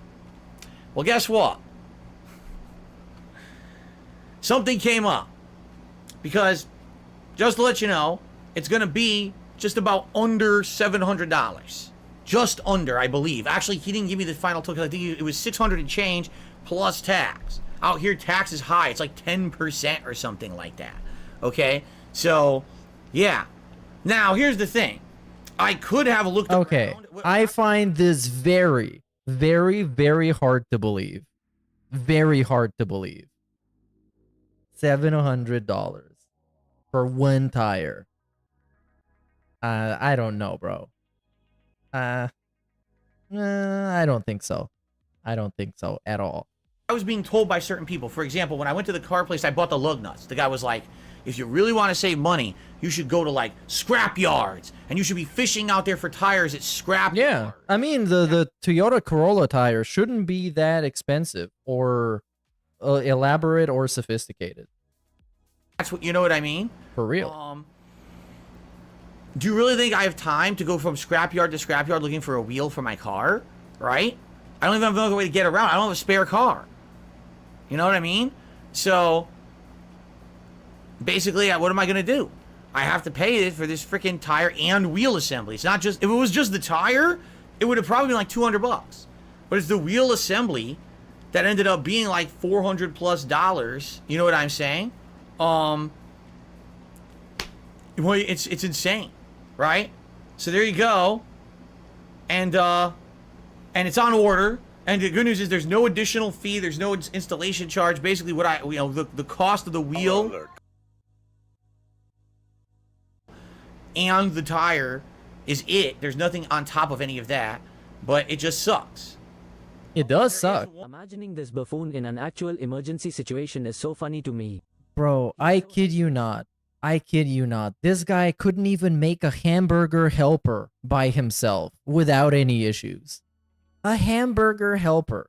Let alone all these other conundrums and shenanigans he's up to on a regular basis. He's fucking crazy. Like, legit. And he's the same guy who's sitting on the internet telling everybody how they're coddled and they're children and they've never experienced adulthood. Legit, the same guy. And then something like this happens to him, and you realize completely how inept he is at everything. Baller alert. It's believable. He spent 1K on spark plugs. Oh yeah, that was true. That is true. And I don't know exactly how the prices on stuff like that are, but yeah, I'm gonna press a huge X to doubt. One big negative. You ready? I'm no longer going to have the Toyota symbol in the middle of my tire. Base? And that's just the worst part. The fact that I'm paying top dollar for a new tire and a new wheel. So big ups Big Stinky and yes, dude. Toyota symbol in the middle. Now I'm very upset. Everything else I might have forgiven, but no Toyota symbol, that's where I draw the line. Now I'm fucking pissed off. In a tasty sip. And I think that's it for By the way, the story. It's hilarious because some people are actually saying that that's way too expensive. You have to understand, it's brand new, not driven, it's not used, and this is ordered from a warehouse or whatever. That's what it costs new at these places. You understand? That's you exactly understand? what it costs new at these you places. fucking man-child? If you get it secondhand used, you'll save a ton of money. Absolutely, you will. Like I said, go to a scrapyard, go to a place that just has it used. You'll save ridiculous amounts of money. You absolutely will. You'll probably get it for like 100, 200 bucks. But I'm getting the new stuff, and that's what it costs. Okay? It would be different. If I had a spare car to drive around or for my wife to go to work in, then I would wait, and I would actually look around. But I can't do that. I don't have the luxury of doing that. I have to get this as soon as possible, have it done with, so that we can move on. And basically now, you know, talking with Kat, what we need to do is from now on when she goes to work, she has to always try to park in a place where it's like crowded, like super crowded. Because if she parks somewhere out there where it's a little bit spacious or whatever, this is probably what's going to happen. They're probably targeting those areas. Oh yeah, it's gonna happen again. Let's get them. Let's get that car. Let's get him. This is Phil's car. Let's get it. If you're parking... What if they actually realized it was Phil's car and then just did it because of that? Imagine if it was an actual detractor. But how would you know it's his car? Area that's very, very crowded. Well, guess what? Do you think they're going to try to fit between two cars and jack it up and steal your wheel? Of course not. They're going to go out to the cars that are out there, easy to get under, easy to do this shit with. You know what I'm saying? I don't know, low key. I think if as pretty much everybody out in public is just minding their own business. So if they saw some people disassembling or like taking off a tire of a car, they would just assume they're changing their own tire or something, or they had a flat or something. So it is what it is. It sucks. You know, is it fortuitous for me that I literally just had a week and a half of exceptionally great streaming? Yes, it is. But as I told you guys, it's funny. It's they say it's easy come, easy go. You know what I mean? So I just made a lot of extra income. Okay, then this is like one of the few times he's ever bragged about having money to spend on an issue. Because otherwise, you know what's going to happen. You know what's going to happen. Alert. We got tire jacked. I need your help. So my wife can have the ability to go to work. Anyways, I think this one is done. So let's move on positively. On to a not so positive topic. Another one that I picked for today is important health update in this absolute banger of a thumbnail where he looks like somebody who just crawled out of a Fallout video game. Because, oh my god, he's looking rough. And he's sounding rough. And everything about this video is rough. It's the 28-minute long health update because he got a cold. Or maybe COVID? Nobody knows because he didn't get tested. But he assumed he had COVID. Even though his wife works in retail and she probably spread it out to a bunch of people. But that doesn't matter. All that matters is Phil. What is up, everyone? Well, Phil here, and this is certainly not exactly the kind of video that I was... Easy come, easy go. That's what Cat tells Tyrone. Hell yeah, it always works. It's super effective strategy. That's why they're the very happy family, because everyone is He satisfied. thinks it is unusual like a catalytic converter. Well, for the catalytic converter, you're gonna need to disassemble quite a bit of stuff. You need some elite crackhead force on the case. You can't just be a regular hoodlum and try and steal it in broad daylight. So yeah. Big ups Gordon Flowers and Jay. was planning on making this week. But it's a video that I wanted to make for a couple of days. Oh my god, look at him, he's dying. And every single... He's on his last legs. That I felt that it was time that I could do it, that I could make it. And I could give you guys an update on what's going on with my health. Things would just take a turn for the worse again. So what I'm going to do with this video is give you an explanation of what's been going on with me all this week. How sick I've been. How serious it's been, because it's been pretty darn serious. And where I am at right now in the course of my recovery. Why I'm still not streaming. And to explain to you what you can expect coming up in the future as a result of all of this. Because I know there's a lot of questions from my fans here, like when am I coming back with a stream or whatever. And I'd love to answer that for you. I don't know if I can definitively answer that yet. Okay, so first of all, I'm actually filming this at 10:38 p.m. on Wednesday, November 1st. The last time I streamed was this weekend, Sunday night, which was what, the 29th? So that is the longest gap in the history of me being an actual streamer that I have not streamed when I had been scheduled to. I have been sick before, and usually I'll take a day or two off at tops if I need it, and then And it's always a big deal. It's always like an actual saga of him being sick. He needs to make tweets about it because he's terrified you're gonna forget about him. And this is, I believe this is something that he's scared out of the most in the world. People on the internet forgetting about him. Because then nobody's going to be thinking about him. Maybe his mom and dad and Kat, because they live together. So he needs to give constant updates whenever he's not streaming about when he's going to be streaming, about what's going on with him, what kind of a condition he got, how he's feeling. And he can go and do that on Twitter and get like 5 likes. So it's not even like he gets the attention for it. But yeah. You remember that picture whenever he had an ear infection? He took a photo of himself laying in bed. And that photo is a banger. I wish I could find it, but I don't know where it was posted.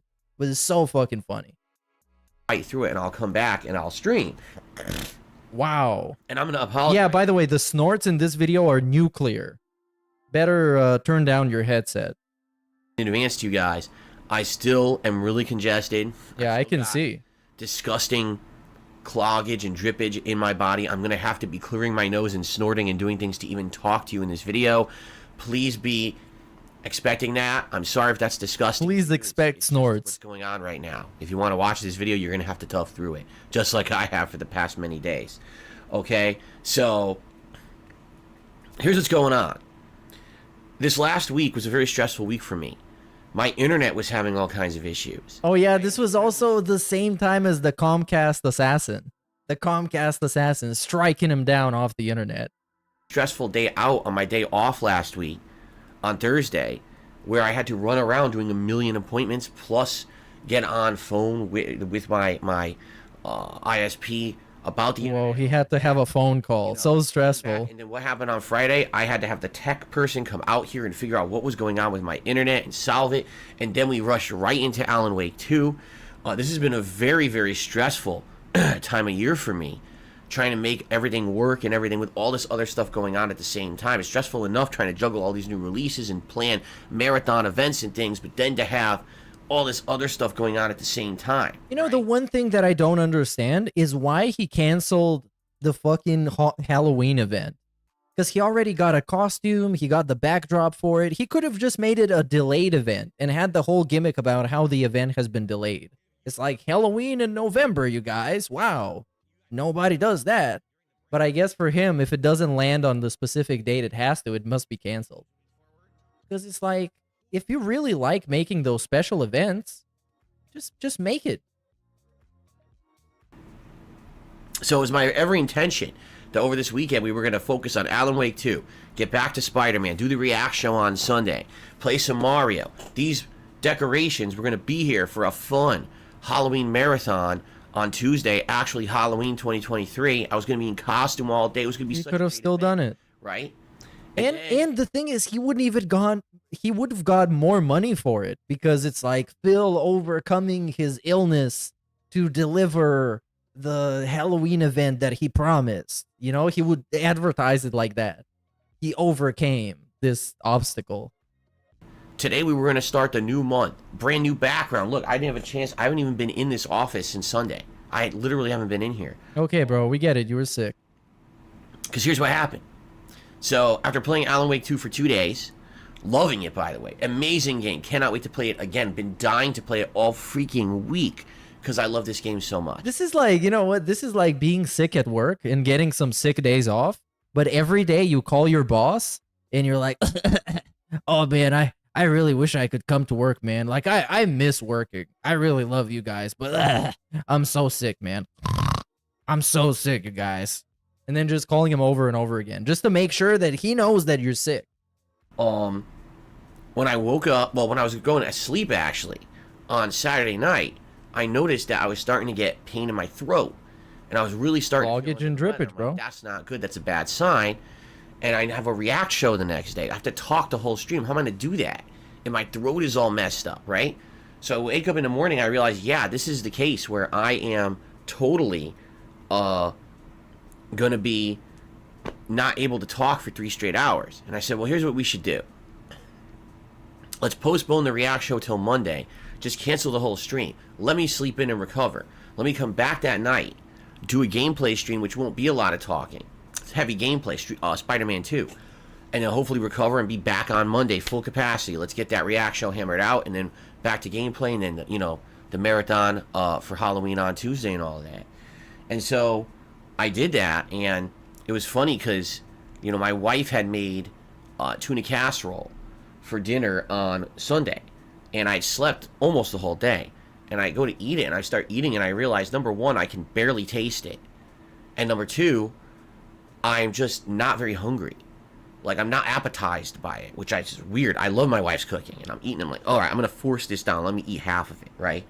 So I get to the Spider-Man stream, and you guys saw, if you were on that Spider-Man stream, or if you've seen the videos, I was not my normal self at all. By the way, I think the lighting is off. Was not my normal self. I was congested. My eyes were burning, like, really badly. And He got the scarlet rot. the whole time. My sinuses were all clogged up. Legit. So this was a very bad sign, because not only did I have a throat issue earlier in the day, but even after having slept it all in, I still was not feeling good. Oh my god. Yeah, man. Everybody feels like this when they get sick, especially older dudes. Especially dudes like Phil. It's not good, and I warned everyone that night. I don't know what's going to happen tomorrow. Let's see what happens. So here's what happened, all right? I went to go to sleep, and basically, that night, it was crazy. Like, By the way, I'll be right back. I need to step out for a little I bit. couldn't even have, like coherent thoughts. When I went to sleep, it was just like my mind was racing all over the place in bed. Like, you know what I mean? Like, when you have, like, fever dreams and stuff, it was bad. I was, like, all over the place. Time was just, like, passing at random intervals. Like, I would think, okay, I just slept for 5 hours, and I would turn and look at the clock, 5 minutes passed. And I would close my eyes and be like, all right, another 5 minutes passed, and I would turn and 5 hours passed. Like, what the fuck? What is going on? Right? Just crazy. Progressively over the night, my sinuses completely filled up and clogged. Okay?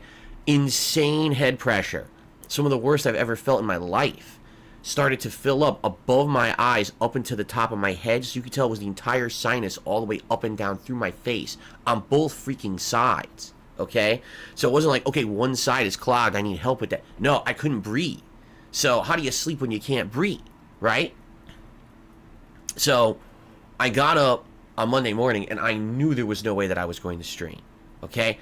I immediately took my temperature, 100-degree fever.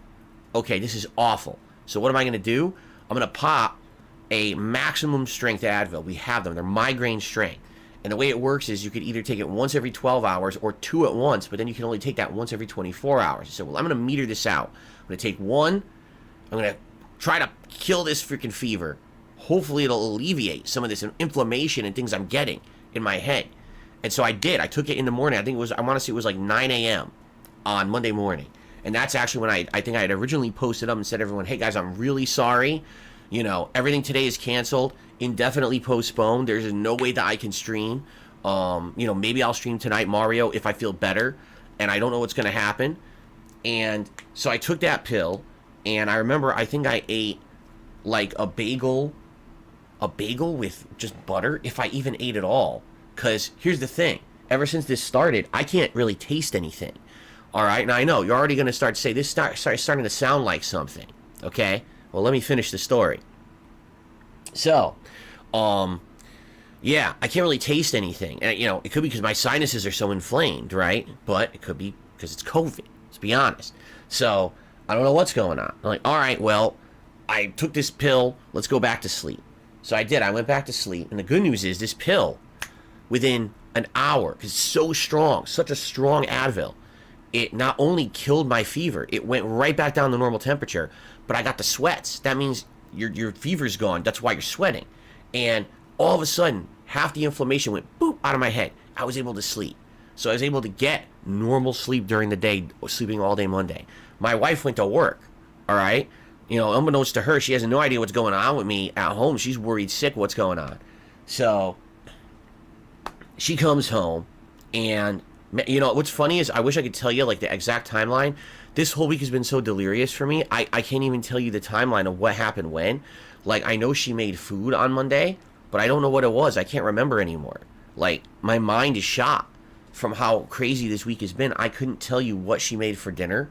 I know that I probably tried to eat it and didn't. Because, again, when you can't taste anything, nothing is appetizing.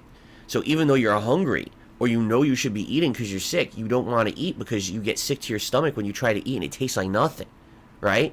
So I barely ate dinner, and that was when I told you guys there's no way I could do the Mario stream, and the Halloween stream is canceled. I don't even know what else is going to happen, all right? And that's really like where the end of my coherent thought ends. At some point, I think I wrote my dad an email to tell him that I was sick and I didn't know what was going on.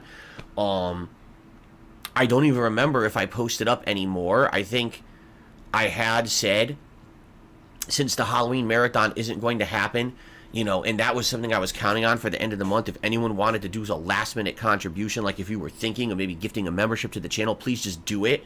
Like, I don't even think I posted right, because I think what I meant to say was the Halloween stream is open.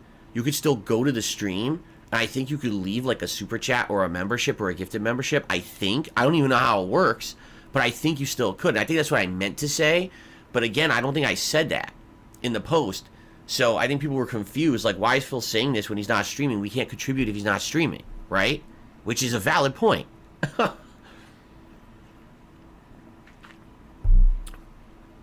So anyway, I was pretty delirious. I was in and out of sleep. And here's what would happen. I would pop one of these Advil. I would feel good for like 2-3 hours because my fever would go down and the congestion would go away. So I'd feel almost normal, and I'd be like, oh, I'm feeling better. Maybe I can actually do something normal. And then all of a sudden, within 2-3 hours, it would start to wear off. And now all of a sudden, the congestion's coming back, and my delirium is coming back because the head pressure is coming back, and the fever is coming back, and I would feel terrible again. And this was a pattern all day Monday, all day Tuesday, and until tonight. Okay? 3 straight days of this, where I only felt like a human when I was popping an extra migraine Advil, and it only lasted a couple of hours. But here's the good news. There is progress. My fever is completely gone. As of today, I never had a fever all day today. Even when I woke up in the morning before I took my pill, didn't have a fever.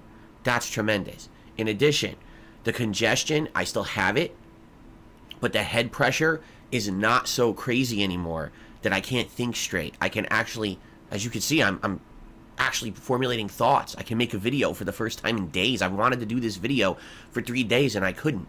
My appetite, it's still not there. I don't feel hungry. Or when I do feel hungry and I go to eat, I can't taste, like I half taste. Like, for example, I had a granola bar tonight. That was a peanuts and peanut butter granola bar. And I went to eat it and I could taste like sweet and salt, and that was it. I couldn't actually taste the peanut. So it's kind of like, oh, okay, it's all right. Then I want to like, eat like a bagel, and the bagel, it made me sick because I can't really taste it. It's like I'm eating nothing, and it's really disgusting. And again, I don't know if it's that I've lost my sense of taste or just because my sinuses are not clear. They have not been clear all week. So I can't really breathe, so I can't really taste, you see. Here's the real problem, okay? You're going to hear it in a second, excuse me.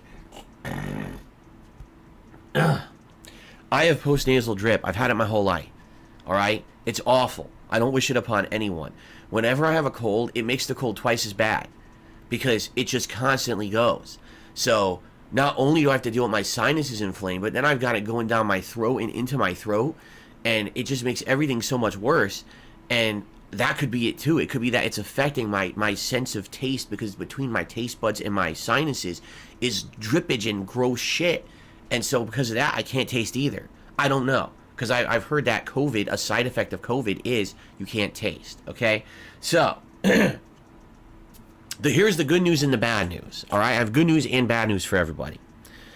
The good news is, after what, 3-4 days of this, I do feel better now. Like, I'm actually feeling like tomorrow, Thursday, which is my scheduled day off for the week anyway, November 2nd, by the way, I should be getting back to normal. And what I mean by that is, hopefully, I'll be able to have, like, a normal day where I wake up and I feel hungry and I can eat. I'm going to have some eggs in the morning, and hopefully I can at least half taste the eggs and get some protein in me for once that it feels normal in the morning to have. And, you know, I'm going to continue to take this Advil because I want to make sure that this head pressure doesn't come back. But I can't take, I think it said you can't take it more than like 10 days in a row or something like that. Then you get sick from the Advil. So I got to make sure within 10 days this is gone anyway. I mean, we're going on day 5 now. But I'm going to keep it up, okay? So hopefully my appetite will be back. Hopefully the pressure will be out of my head. The delirium is gone, thankfully. The last thing, as you can hear, is like I'm completely congested in my nose and all of that. If that gets gone within the next few days, I'm good, all right? In fact, I can tell you right now, like right now, I could probably stream, but it's 10:30 at night. I'm not going to do it now. And here's the other part of this whole equation I have to tell you guys. So my wife putting up with me all week because I've been so sick, right? And she was working when I was sick, you know, and doing everything around the house while I was sick. Now she's sick. She got it from me, you know? So now she has exactly what I have, and she's just starting with the symptoms. So I was like, I mean, hallelujah that I am feeling better or starting to feel better when she's starting, because what would have happened if we were both deathly sick at the same time? And who's going to take care of us, right? We're going to hire a maid or a nurse to come to the house? Of course not, right? So here's the other part of it. Because of everything going on, and because, yes, I'm well aware, the risk could be that I have COVID. It could be that I have COVID. It's a very strong chance, I would say. Some of these symptoms sound like COVID symptoms to me. We are treating it like we have it. We don't have a COVID test in the house, but we're going to act like we have it anyway. So we are quarantining. We're doing exactly what we're told to do if you have COVID. So we're not going out, all right, at all. We have, for what we need, we ordered pet supplies. We ordered all of our groceries for the week. It's more expensive. We had to pay way more money to get these groceries delivered this week. We don't even know if the groceries are going to be everything we ordered, because you're not guaranteed to get everything, because who knows, I ordered today. It doesn't mean that tomorrow when they deliver, all the shit will be in stock. We may end up with half our groceries. I don't know how it works. But we had to do it. We can't be at risk of going out there and spreading COVID to everyone out there if we have it. And we're not going to waste time, oh, let's rush order a test to take it and see. Fuck that. We're going to act like we have it, all right? So my first symptoms were showing Saturday night, all right? My fever started on Sunday. My fever just broke last night into today. So they say it's like 5 days after that. So I'm not going out all week. I'm just here all week. You know what I mean? My wife, she's just starting her symptoms. And my God, if she's going to have anything like I had, she ain't going to be okay till next week anyway. So no chance of her going to work or anything anytime soon. All right, I'm back. I'm sorry for the delay. This took way longer than it should have. Basically, here's the way I should make an emergency video about it. It's my day off normally anyway. We got groceries showing up. Good. We got to the day off segment. I'm gonna try to cook us some eggs in the morning. Hopefully, I feel all right. Did he talk about the guy that And was this in this video? Was this the guy that he ordered food or something and the guy didn't want to leave it on the porch like contactless and Phil had to bring it in himself? Is that the thing that happened in this video? I'm not sure. I'm not sure at all. But anyways, we're back. Here is the image you wanted. Oh yes, dude. Bless you. If this actually works. Yes! Oh, this is so cool. I love this image. So this is when he had an ear infection, like I was talking about earlier. Being stuck laying horizontally on my side with an ear full of medicine feels very weird. Instinct is to shake liquid out of your ear immediately when it goes in. Like an actual baby. And the better version of this is when somebody photoshopped the pacifier in his mouth. It was the funniest fucking shit. I need to save this because I'm gonna need it for some shit. Okay, good. Thank you, Vikes. What a meaningful contribution. we got a ton of like soup and bread and good stuff for an illness like this showing up. We didn't have any of that shit in the house, and now we're gonna have it stocked for the week. We can eat, no exaggeration, we can eat soup, nothing but soup for 4 days in a Nothing row but if we need soup. to. I love the soup gimmick. Because this is, I guess he heard that when you're sick, you need to eat soup. So he's just going to have a diet of just straight up soup. Not that there's anything wrong about it. It just comes across as one of those things that he picks up from like a stereotype. Works, right? So, hopefully, it's, you know, we get better in the next 4 days. Oh my god, he looks so rough. When can I stream again? That's all you guys want to hear. When can I? Yeah, but why did it take you 17 minutes to get to the part where everyone wants to hear the thing instead of, you know, starting off with what people want to hear and then spiraling into a bunch of random shit that nobody wants to hear? I stream again. I don't know. I wish I could. Oh, and I don't know. Right now, tomorrow night, 6:45 p.m. Pacific time on Thursday, November 2nd, the big return. DSP comes back, and he's going to continue with Alan Wake 2 because he's been dying to play the game for so long. The big return. Coming back. I can't tell you that because I don't know what's going to happen tomorrow. I don't know how I'm going to feel. Right now, I feel better. That doesn't mean I'm going to continue to feel better tomorrow. You know, I hope so. I hope that this pattern continues. There are many and things I hate. Health DSP is one of the worst. Oh, yeah. Illness to fitness, his crooked mouth should not open. From illness to fitness. Hell yeah. A health DSP is terrible. A legal side Phil is terrible when he starts explaining, well, this is against the law. You could get sued. Good thing I'm broke as fuck, so I can't sue you, but someone else will. And what else kind of Phil we got? What kind of... Chat, please help me out on this one. Because I know there's plenty of fucking Phils. Oh, yeah, we got Tech Side Phil. Tech Side Phil, the guy that tells you that AMD processors are made to overheat and you should just put some cooling gel on them. Business side Phil, of course, we got that guy who has the business degree, of course. We got the game designer Phil, that's also a guy.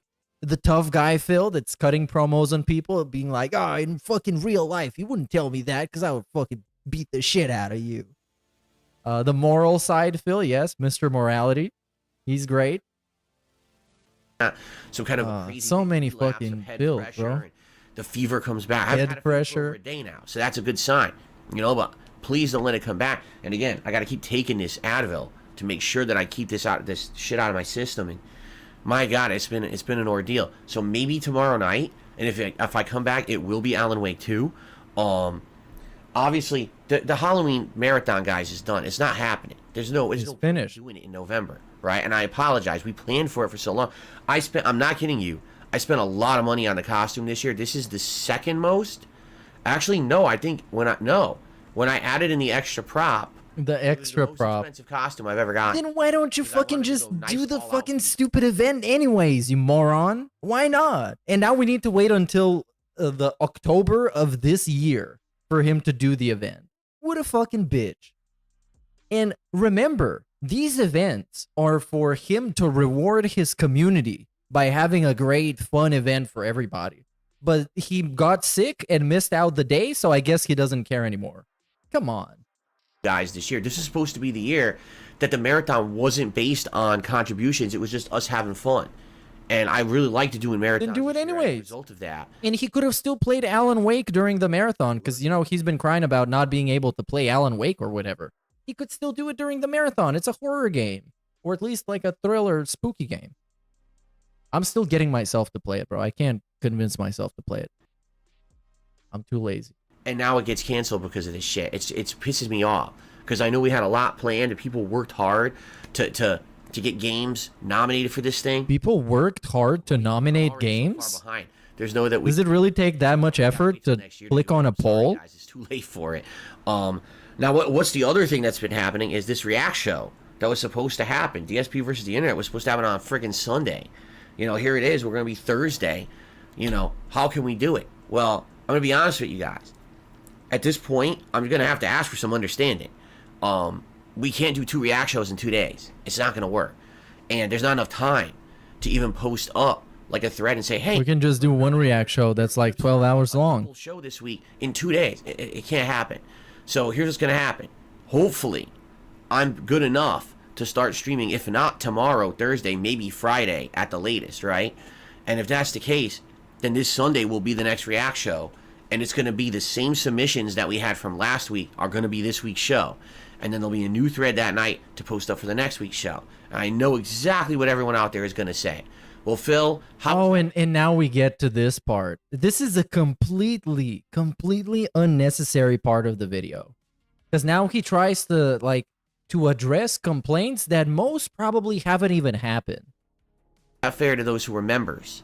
And it's not fair. An extra show's worth of nominations. But what are you going to do? The guy just got sick. How is it fair to the members when a bunch of their videos get skipped and they paid for them? And they get skipped on a regular basis. It's not just once or twice. Whenever he runs out of time, it's like, oh, we got to get through as many videos as possible. So we just skip it.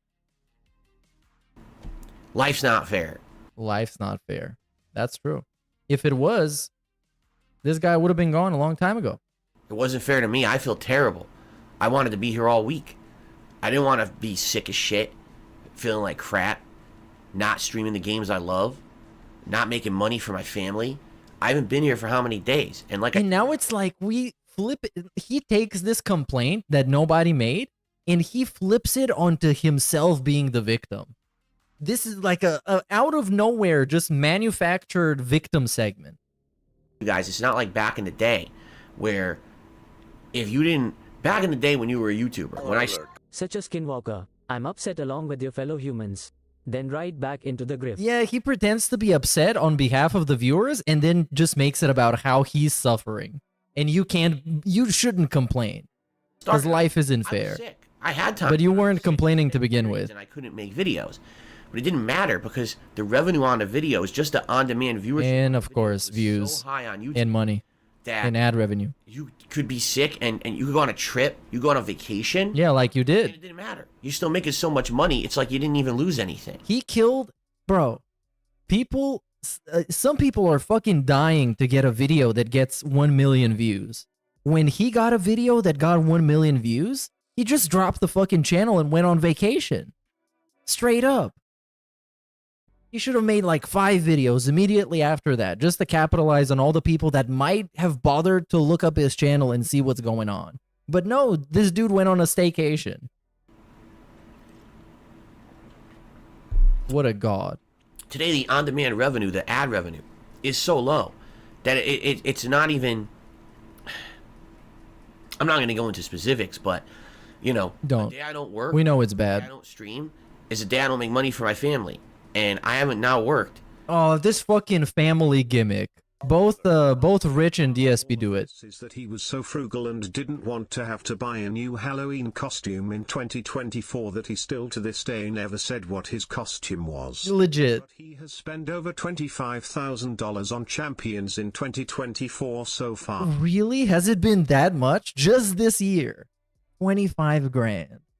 Wow. Because I know I see the updates every once in a while, and it's like, oh, it's a 1,500 here, 1,200 there, 800 here, 600 there. God damn. Even if it's like in the ballpark of 25 grand, it's still insane. Oh, but damn. So as I was saying, the Rich and DSP family gimmick is so fucking annoying.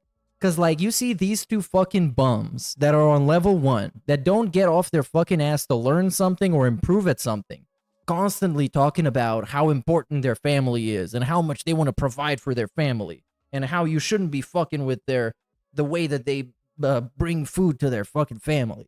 And it's like, bro, you are the biggest obstacle between your family getting fed and yourself, idiot. Have to. Well, think about this. I missed part of a Spider-Man stream because my internet was out. I missed the late stream that night because my internet was out. I missed part of the stream on Friday because the internet tech was here, right? So that I could play Alan Wake 2. Then I missed the React stream on Sunday, and then I just missed Monday, Tuesday, and Wednesday. So that's what, 7-8 streams? There's no way to make that money up. All right? None. Zero. So I'm sorry. I really wish it didn't happen. I wholeheartedly apologize to everyone out there. I didn't want to get sick. It wasn't my intention, obviously, to get this sick and to feel this shitty and to not be able to work and not be able to stream and not be able to provide for my family and not be able to enjoy games and to give you what I promise you. I promised you a marathon. It can't happen. But it can happen. You can still do it. What's preventing him from doing it? This is the one thing that really fucking irritates me about this. Because it really kind of tells you that he doesn't give a shit about his fan base. It's all a fucking gimmick. Because if he actually cared, he would just do it in the next day. Show that I never intended to get this sick. It can't happen now. Do two at once, and there's no way I can make up for it. Why not? You can do one extra one next week during the fucking night stream. Not with the schedule the way it is, or how? No, not with the schedule the way it is. Who makes the schedule, Burnell? Your boss? I want to talk to the manager of Burnell Productions. Behind I am right now. Not the schedule the way it is. Some understanding. If you're someone who's a true fan of mine who likes my content, please understand what's going on, and I hope you're not upset. Yeah, I'm very upset. And if you are upset and you do not want to continue to be a member over on my DSP Reacts channel because there's 1 week that I have to skip the show because I was so sick, then so be it. You have the right to cancel your membership right now. All right? But you have the right to do that. I can't stop you. I would urge you not to, please, because obviously I'm going to continue with the content on that channel as normal. Now that I'm going to come back, whenever I do come back, whether it's tomorrow, Friday, or whenever, and it would be really unfortunate to lose a ton of the support. Oh my god, and he's fucking crying about losing money that nobody even said they were gonna drop their membership or whatever. And he's already inventing that issue to have something to complain about after complaining about being sick for 20 minutes. I tell you, the only reason that channel is worth doing is because of the memberships. I don't make ad revenue on that channel because all the videos get claimed by third parties. So if I don't have members who are paying to be on the show, the channel's not profitable. I might as well just drop it. I don't want to drop it. I like doing it. I really enjoy doing all those horror movie reviews for you guys over the month of October. That was really fun. And like I told you, I wanted to kind of keep that momentum going this month. I guess I think Invincible Season 2 is supposed to come out soon. I don't even know. I'm so out of the loop. I don't even know what's going on. Yeah, right. Tonight, maybe I'll watch a few episodes tonight. Because here's the thing. It's now 11 p.m. My wife is asleep. You know, she's dead asleep. She's sick as shit. And so now I'm like, well, what do I do? It's 11 o'clock. I'm not tired yet. I've been sleeping 3 days straight. Maybe I'll watch some episodes of Season 1 to try to catch up. I don't know. But why not do something in the office for the business? I really enjoy it. I think. Why not improve your setup somehow? Why not clean your office? No, we're gonna go and watch TV. Because I'm sick, you fucking idiot. Something different diversifies my content. It's gonna tire him out too much. Relies on memberships. And if people are now going to drop their memberships because 1 week I couldn't come through because I was so sick, it could kill the project. I don't want the project to die. So I would urge you, if you like that channel, please keep your membership. And oh my god, this is such a pathetic video. I mean, this is the so pathetic. All year. I hope it wouldn't happen again, but please still be a member. Please. You know, this is the second sickest I've ever been. The only time I was sicker than this is not even the most sick he's been. I can imagine the most sick he's been. That must have been a level 99 attention seeking. Was when I had the flu when I was in my 20s, and I was sick for about a week, and I lost about 25 pounds. Yeah, sure thing you did. I couldn't eat. And then I went back to work, and I got sick again, and was gone for another. It was yeah, sure thing you did. Influenza. I went to the doctor twice. He was like, yeah, you went back way too early. Maybe one other time when I was a kid, I had chicken pox, and the chicken pox is no fucking joke. Yeah, it's much worse than a chicken sandwich. I don't think anyone gets it anymore because everyone has vaccines against it now, right? Like, we didn't have that when I was a kid, so I had to get the chicken pox, and I had to get sick as hell, sweating it out, disgusting pus-filled boils on your body. They would itch, and you go to itch it, they pop, explode, makes a giant... Yeah, okay, we don't need to think about that, Phil. So, I've been sick before. Yeah, he got the chicken pox.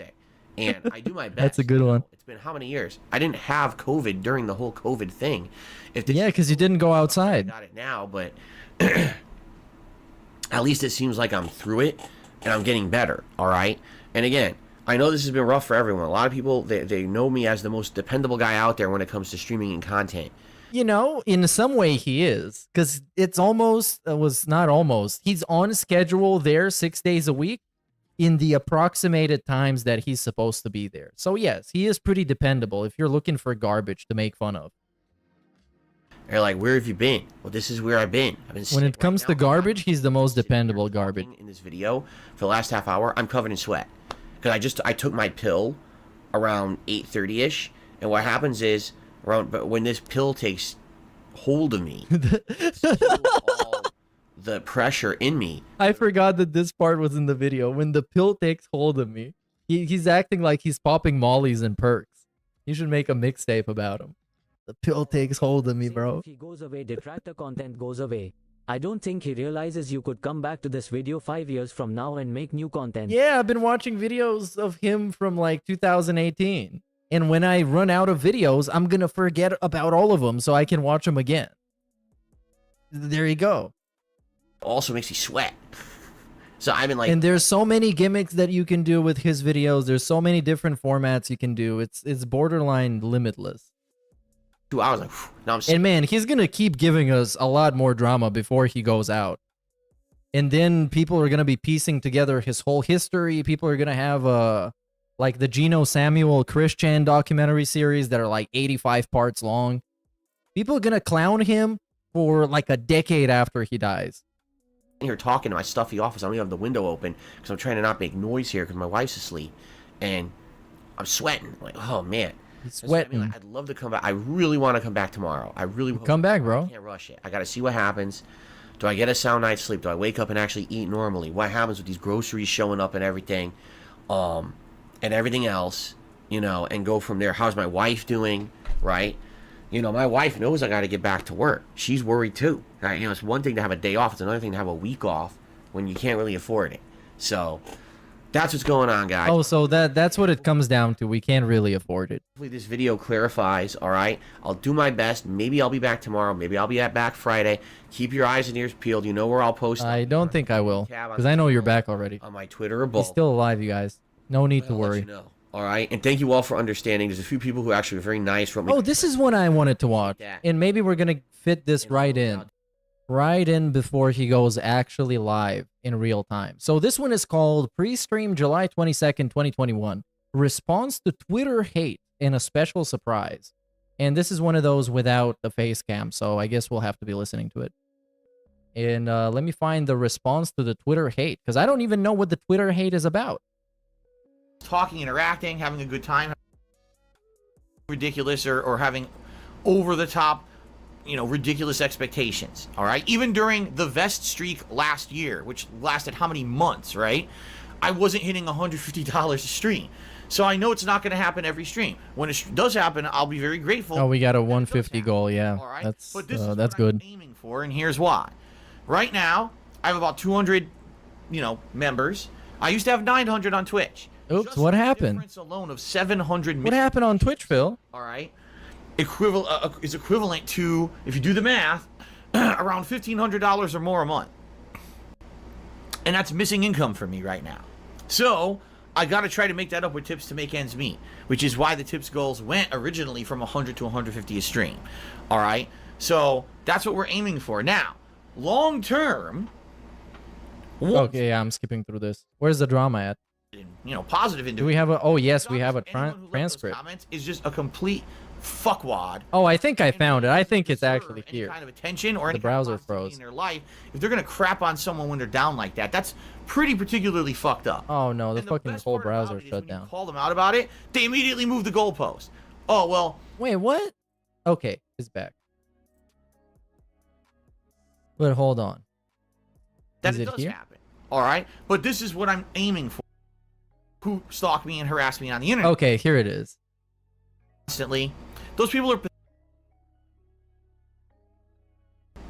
So, ladies and gentlemen, if you're not aware, I have a Twitter account. Oh, there we go. I use that Twitter account usually just to post up about my schedule here on streams, and or if I have an opinion about gaming news or something like that and I want to toss it out there right away, I will. Every once in a while, I'll do a little bit of commentary on something else. And if something is going on personally in my life that either affects the streams or something that people will be interested in hearing about on a stream, I'll tweet about it, okay? Oh, dude, I remember hearing this segment. This sounds very familiar. Twitter followers. I'm well aware that probably the majority of those are sarcastic or ironic followers who just watch to laugh. They think that my life is some kind of a running comedy skit.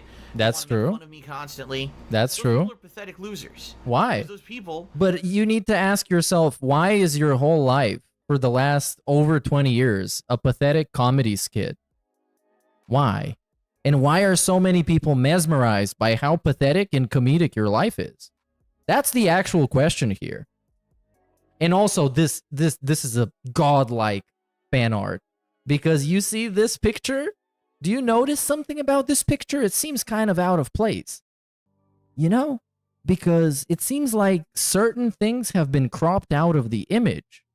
I wonder what that was.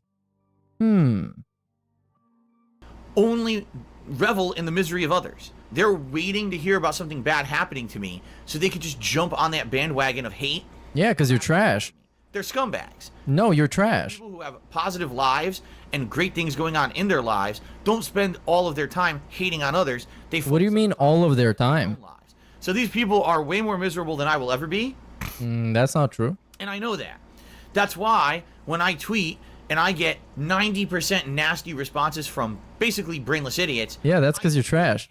Oh, he doesn't really care. Then okay, why did he lock up his Twitter replies then? Why is that a thing that happened if he doesn't care? Just let him shit on you, Phil. You're gonna get the engagement. Should we crap on him when it's convenient for him? When is it convenient for him to crap on him? I don't think there's ever been that case. It's never a good time to crap on him. Unless he's trying to bait people to crap on him so he can say, see, they're being assholes to me. Going to happen because these people are fucking scumbags. I don't care about what a scumbag says about me because I don't live my life based on negativity. I base it on a positivity that you guys give me. Aren't you the king of hate that gets fueled by negativity? And I really, really appreciate the fact that you guys, you know, like what I put out there and you support me the way that you do. If you don't notice, when you're on these live streams, things are a lot different. People are coming here and they're enjoying the content. We're having a good, positive social interaction. We're insulated from that nonsense because of, you know, moderation and because, you know, we have things in effect to stop the morons from coming on here. And I am very appreciative of what I like to call the silent majority. The cult members, basically. Ongoing support me. The silent majority. You just watch my content quietly in the background. It may be that you watch my content and you every once in a while you support me via various means, but you don't say anything about it. I realize this is the vast majority of people who watch my content are the silent majority. They're not people who speak up. They're not people who are known. You want to know why? Because people who sadly do speak up and are known get harassed by those fucking pieces of crap who stalk me and harass me on the internet. So, yes. And then you say something positive on my Twitter, someone might come after you and harass you on your own Twitter because this is, again, a no-life loser. They have nothing positive going on in their lives. All they want to do is bring down people who have positive things in their lives, so they go after people who are positive on the internet. They're basically, you know, messed up in the head. What? This makes no sense, bro. Because a bunch of his fans are also toxic as fuck. Have you seen Kevin Styles' Twitter feed? One of the few fucking DSP dick rioters on Twitter. Have you seen his feed? The dude is toxic as fuck. But since he's nice to Phil, that means he's a positive human with very many positive things happening to him. That being said, I tweet Not for the 90% of negative responses I'm going to get, but for the 10% of people who are watching that and are like, wow, that was meaningful, that was interesting, that was insightful. And Yeah, you should just make a Facebook for that. goes out there and shares his thoughts and shares things going on in his life with us, despite the fact that he gets so much hate for it. Okay? What are, by the way, the things going on in his life that he shares? What game he's playing? And back then, back when this video came out in 2021, actual begging tweets. Hey, you guys, I'm having so much fun playing Spider-Man on stream, but for some reason it's been very slow. Please consider swinging by to support and chill. Wow. I'm so grateful to have this high-quality content on my Twitter feed on a daily basis. So, that being said... Nice shout-out. That being said...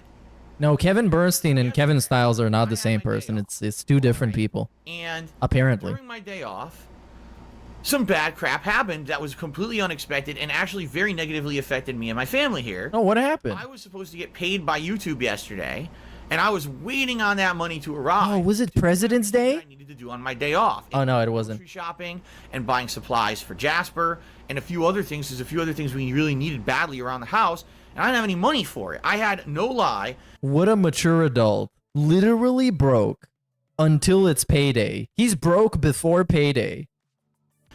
Less than $100 to my name. And wow, how are you gonna fucking admit this? How are you gonna admit this? And have so many segments about how everybody else is a loser and they're immature and they're a moron. And then you go out of your way to say you only have $100 to your name. That's how he phrased it too. less than $100 to my less than $100 yesterday for my day off, and that was from leftover tips that you guys had given me on Tuesday. As I told you guys during the day on Tuesday, I said, oh great, because you guys supported me so much on the first stream, that's it, I've paid all the payments I needed to make, and now I made a little bit extra on the late stream, and that's what I had for basically spending money for Wednesday. But it was fine because I knew I was going to get paid by YouTube on Wednesday. Okay? So what happens? My YouTube payment doesn't show up. And I'm stumped because every single time that I've now been paying attention to this YouTube payment for the last several months, since I don't have a Twitch partnership anymore, I've been reliant on this payment coming through. It's always come through overnight. I'd be asleep and I would wake up in the morning and the money's there. Great. Let's go shopping. Let's do this. Let's do that. It didn't happen. Let's go shopping, honey. YouTube check showed up. Good. What the hell's going on here? And it actually, I'll be honest, it scared me a bit. It did. It honestly scared me a bit. That, you know, oh.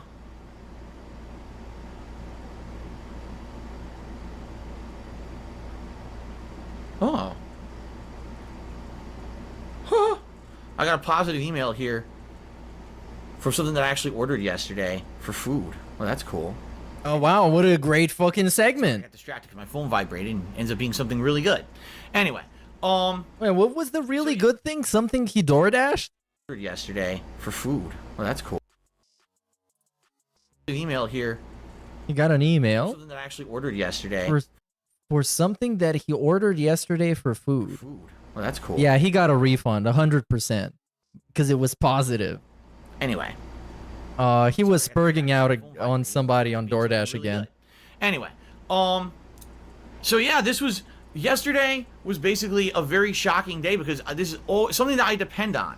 Something that now is my main source of income. That one YouTube payment I get a month is what my one giant payment I get from anyone a month. Any other income I make is you guys tipping me. That's it. I get YouTube payment and you guys tipping me. That's all the money that I make here. Okay? And when it didn't come through, I was nervous. I was like, does this mean that it's delayed? Does this mean I'm not getting it today? This is my one day off a week. What am I going to do? Like, I don't have enough money to go grocery shopping, but also get food today to eat with my wife. You know what I'm saying? Whoa, epic. Oh, wow. So, juicy. I'm basically nervous about what's going on here. I don't know what's going to happen. You know, so I tweet about it. Now, when I tweet this out, okay, I am not asking for anything. I am not saying, oh, rally the support, I need your help. Nothing like that. He's just bitching. Simply just bitching. Sharing. What's going on in my life on Twitter. That's Well, why? fucking Twitter, right? Right? To share things going on in your life, like that's what social media is supposed to be for. So I share this, and I'm like, man, you know, this kind of sucks. I don't even have enough money to go grocery shopping for the week right now, and I really hope that the payment comes through. That's it. That's all I had to say. People freak out, of course, the shitheads. Oh my God, he's saying that he's starving. He has no food in the house. What's he gonna do? Wow, all that money he raises on every stream, and he has no money for the house, and blah, blah, blah. So every piece of garbage on the internet. I mean, yeah, well, that's like actually true, right? Because you're telling everybody you don't have money, and then they're like, oh, look at this guy, he's broke as fuck. What else are you gonna expect they're gonna say? On me collectively, like a big disgusting duty bomb. Yeah, you deserve it. And A duty bomb. It's vile. It's If you read some vile. of these comments, it's some of the most nasty. No, it's not. No, it's not. Vitriol and hate. Some of the most fucked up Bro, stuff you know what? I think I've read on the internet in a long. Some of the most fucked up stuff he's read on the internet, and you know it was just a bunch of people mocking him for spending his money on champions and stuff, and being like, "Whoa, so you constantly beg for money, but you got less than $100 right now, and you're crying about it on Twitter?" Yeah, come on. He's talking about it like people are sending him gore and stuff, like people being executed. Get out of here! This is so unbelievable. Long time. People wishing that I lose my business and my livelihood. People making fun of me because I don't have money for the day. You know, it's really fucked up what these people do. They're scumbags. I can't imagine anyone reading a comment that someone would leave on Twitter like that and be like, "Oh, that's a very well-adjusted and, you know, positive individual."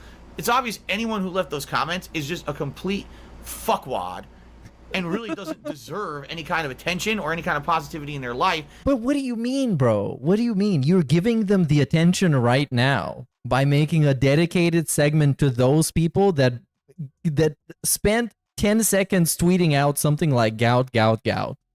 If they're gonna crap on someone when they're down like that, that's... How are you down like that? How are you down like that? What does down like that even mean? The dude didn't have money for one day or less than a day or just a few hours, and he cried about it on Twitter, and you're what? And the best part about it is when you call them out about it, they immediately move the goalpost. Oh, well, you know, it's pretty messed up. You guys would crap on me when I'm down. But Phil, didn't you make tweets about Pro Jared? But Phil, you're always down, bro. You're always down. Constantly. He's never been up. That's why people make fun of him so much. Because he's consistently, perpetually in a state of struggle about everything. Like I said earlier, he couldn't even make a hamburger helper. Years ago when he was down, like, wait, what the fuck are you talking about? What does that have to do with what you just did? And also, that is a good point. He shit on fucking Pro Jared when the guy was being exposed and photos of his cock were all over the internet. We're not even talking about he didn't have money and he complained about his YouTube payment. I am not a perfect human. I do things that are flawed all the time. Flawed things. Errors, right? And Wait, what? I always make errors. Rule for thee, not for thee. That's true. That's in the big Bible of Job Burnell. That's how it opens up. Flawed all the time. I always make errors, right? I always make errors. What kind of a thing is that to say? Right? And yes, sometimes I will do things that I'm not proud of. And sometimes I do things that some people could call hypocritical. That's absolutely correct. I think every human is you know, kind of guilty of that. I've talked about the Pro Jared situation a million times since it happened because people keep bringing it up.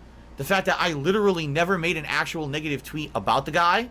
All I did was respond to one of his negative tweets about me and basically said, haha, now how the tables have turned because you used to make fun of me, but now you're being made fun of on the internet. And then I made a generalized tweet. Nothing specifically aimed at Pro Jared. It was absolutely about him. Purely based on the context from where it happened. I've never attacked Pro Jared. Yes, you did. Criticized Pro Jared. It's never happened. Big ups for still streaming. Cat broke Phil's joystick first. Derek has been trying to fix it for years. Oh man, come on. Come on. Don't get Derek involved in this. Everything gets much nastier the moment you involve Derek in it. Any kind of hypothetical gets 10 times more disgusting. But big ups, dude. And so when people ask me over the years, will you apologize? The guy's gonna go live soon. No, I have nothing to apologize for because I never attacked the guy at all. He attacked me first I just said, touche back at him when he was down because he always stabbed me for no fucking reason. Come on. A generalized tweet that was not directed at him. It was. It absolutely was. Negative, toxic losers turn things into their own narrative to try to spin a story. So to them, the fact that I would say, man, you're beating me up when I'm down, is like, oh, well, you did that to Pro Jared. Actually, I didn't. Yes, you did. You guys for 2.5. He did the whole debunk stream to piggyback off of his tweet that he made about Pro Jared. That's like infinitely more pathetic than what Pro Jared did to him. Because Pro Jared, you know, remember back when DSP jerked off? Remember when he jerked off in 2016? Here's another for you. Okay, I'm going to grab this one. But I'm blocked by him on Twitter, so I won't be able to see it. Because I see it's a Twitter link to a DSP video. But remember when DSP jerked off? And Pro Jared made a tweet that was something along the lines of, today I was fucking around on the internet and I stumbled upon some DSP hilarity. Ha ha ha. And that was it. That was all it was. It was a super innocuous tweet, right? And then DSP makes a tweet dunking on fucking DSP. Hold on. Dunking on Pro Jared. And then that tweet gets a couple of hundred, maybe like over 1,000 likes. And then he's like, dude, people are looking up to me now. Now I'm based and I'm super positive. So I'm going to make a video debunking all the slander. Wow. Wow. Years have spun your own conspiracy theory narrative about the special meanings behind the things that I was saying on Twitter and made it that was the narrative when it wasn't. So you created a narrative and you used that as justification to do fucked up things on the internet. Even if what you're saying is true and I had done that to Pro Jared, that doesn't make it right for you to do it. So for you to try to spin it on me and say, oh, you're a hypocrite because you've done it before, doesn't mean that you're right in the right doing that. You're fucked up. If you think that me doing it is wrong, why are you doing it? Why are you jumping on a bandwagon of toxicity? Because you're a piece of shit. And it's very fun to clown on you. What it is called moving the goalpost, because when I point out that you're fucked up and what does he really expect people to justify why they don't like him? It's because he's a piece of shit. There you go. To me, oh well, you know, move the goalpost to say you do it too, and then it's okay. No, it's not. It's never okay. All right, never ever, never ever ever, ever. So that being said, fuck you. I mean that. Fuck you, scumbag who wanted to try to riff on me yesterday and be gross to me. I was just sharing my thoughts about what was going on, how I was nervous about it. What happens if that, just being very transparent with everyone. If that payment did not come through yesterday, and it was delayed till today or tomorrow, no groceries, so I have just enough food in the house for probably a day or two extra. Yeah, how is this not worth making fun of? This guy's an actual bum. He's a fucking loser. He's like 40 years old saying this shit. Man, I got barely enough food in the house to last me the day. I don't know what I'm going to do. I'm broke. So it would have been okay. How are you not going to make fun of this guy? I would have really had no more food in the house. Jasper needed supplies. And him not having supplies, that's kind of messed up. And I was depending on that money to come through. And it had always come through overnight before. So I based my budget and my timing of my schedule with the payment coming through, and it didn't. And it actually terrified me for a little bit there. I didn't know what was going to happen. So we had to change our entire day schedule. Okay? What we ended up doing is basically staying home all day because I didn't have any money. I mean, like I said, I had less than $100. So what we did, we already were going to order breakfast. Well, actually, I take it back. We were going to go out and get breakfast, but instead we said, well, let's stay home and order breakfast and order a little bit on the cheaper side, which we did. We ordered from a place that's way less expensive than maybe another place we normally would have went, and it was all right. The food was pretty good, but it wasn't amazing. Like we kind of wish we had gone out because we know what we ordered would have been a lot better fresh and in person rather than being delivered. But it is what it is. So we did that, and then we just sat around and waited all day. Kat was playing Yakuza 5, and I was watching her play and helping her out with some stuff in it, and Jasper was relaxing. We were having a good time. Basically, we had a relaxing day together, all right? So we kind of just sat around all day, and every once in a while... They sat around. and I saw some news stories popping up that I commented on and the like, right? But again, these toxic people spin their narrative. This is supposed to be your day off, and here you are sitting on Twitter all day, reading one guy actually says this, reading Kiwi Farms and Twitter and responding to all the things. Reading Kiwi Farms. I've been on Kiwi Farms in fucking months. Like Oh, so you've been on Kiwi Farms. Tell me, Phil, there's something really dangerous. You need to go. Really dangerous. People are threatening you and your People are planting bombs in your gated community, Phil. You need to take a look at that. saying fucked up stuff. You have to go check it out for your own personal protection. I never go over there. I mean, seriously, I think Kiwi Farms is living in everyone's minds except mine. I don't give a fuck about what happens over there with those fucked up people. Those are the worst dregs of the internet over there. You want to talk about the worst place to go? That's probably one of the worst websites you could ever stumble upon by accident. Because I don't think anyone in their right mind would intentionally go to a fucking place like that. Like what? A forum where people make fun of other people? Two shits. All right? I'm just looking at all the shit being tossed about on Twitter here. And I'm like, I can't believe Twitter is about as toxic as Kiwi Farms when you actually think about it. how low these people will go. Seriously. So yeah, here I am. I'm having a relaxing day with my wife, hoping the payment will come through, and getting shit on by about 5,000 people That was his relaxing day, just checking PayPal on and on and on.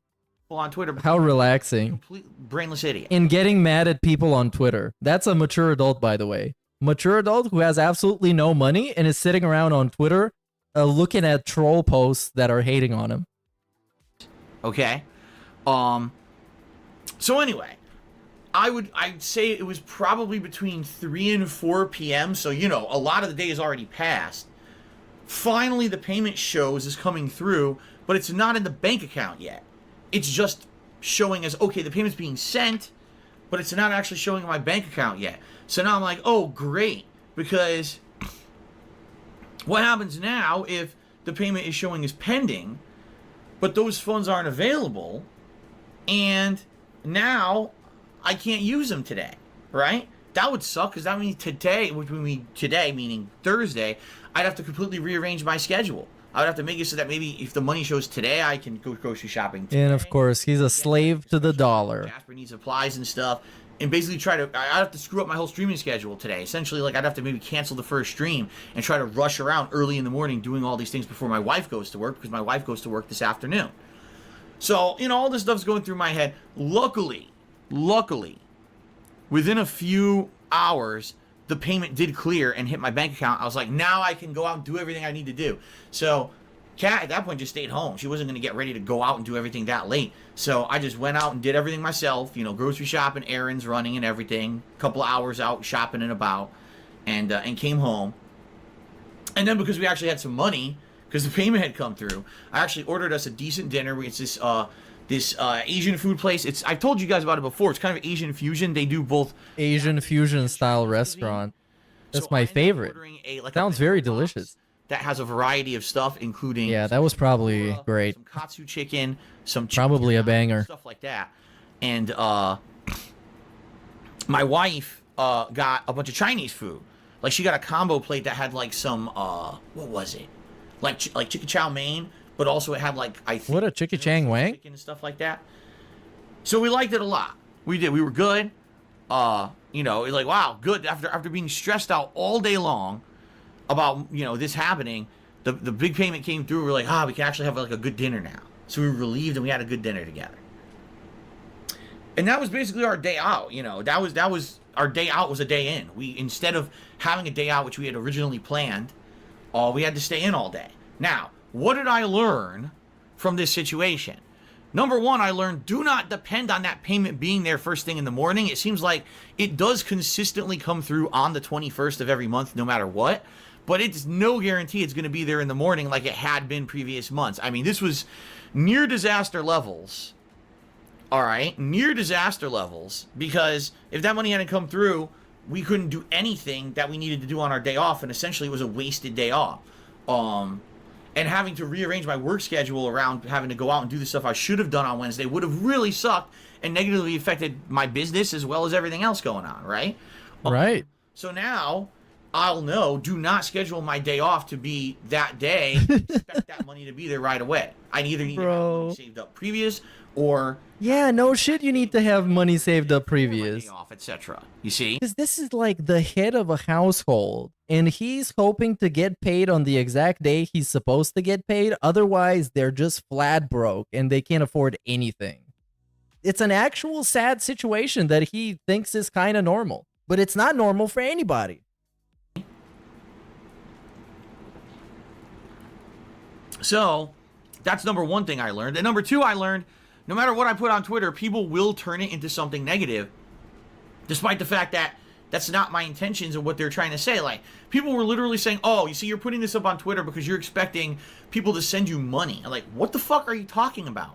Well, I mean, he usually brings... Oh, wait, hold on. Say that. When did I say that? For anything at all. He didn't explicitly say it, but he usually brings up his drama when he's hoping that somebody is going to help alleviate it. You know what I mean? You definitely know what I mean. There can be only one thing that alleviates all his dramas, because all of them come down to money. All of them. He even made his sickness about money, because he was begging people to still remain members. I'm just sharing a crappy life experience with people. That's the point of social media. It's called social. You're interacting with other people, you know, in society. That's the definition of being social. You know, not being an introvert and hiding everything from everyone else, but actually interacting with people out in society is called being social. So when I'm sharing that... Interacting with people out in society? What, on the internet? Sure. Experience with people. By the way, I also share positive experiences with people. Like what? Constant negativity, right?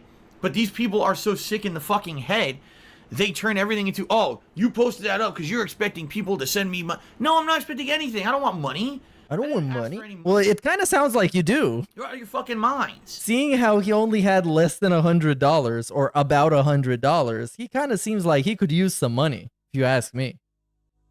You're scumbags. It's not really a secret. Really? Because, again, to these idiots, right? They can't believe that I would operate a business because I actually like what I do. They can't believe that I'm around for 13 years because I have genuine social interaction with you guys. No. We have a great time together on stream. But bro, what's with all the fucking begging videos then?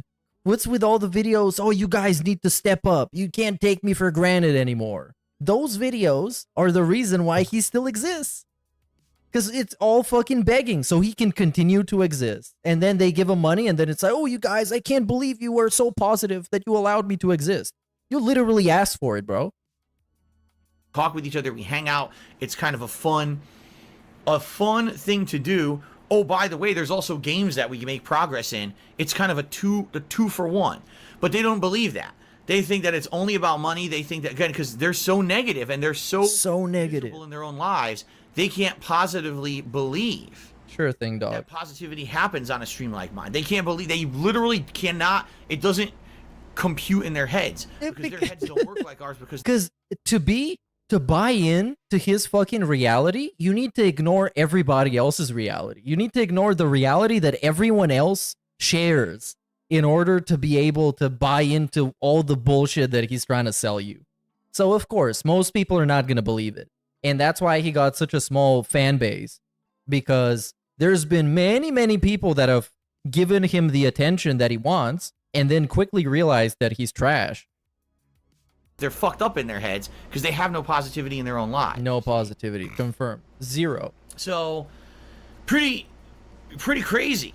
But I've learned that now that, like, no matter what I put on Twitter, these people will never leave me alone. They're always going to... Anything I say, whether it's positive, negative, neutral, they will spin it as some kind of a toxic narrative just you know, for their own story.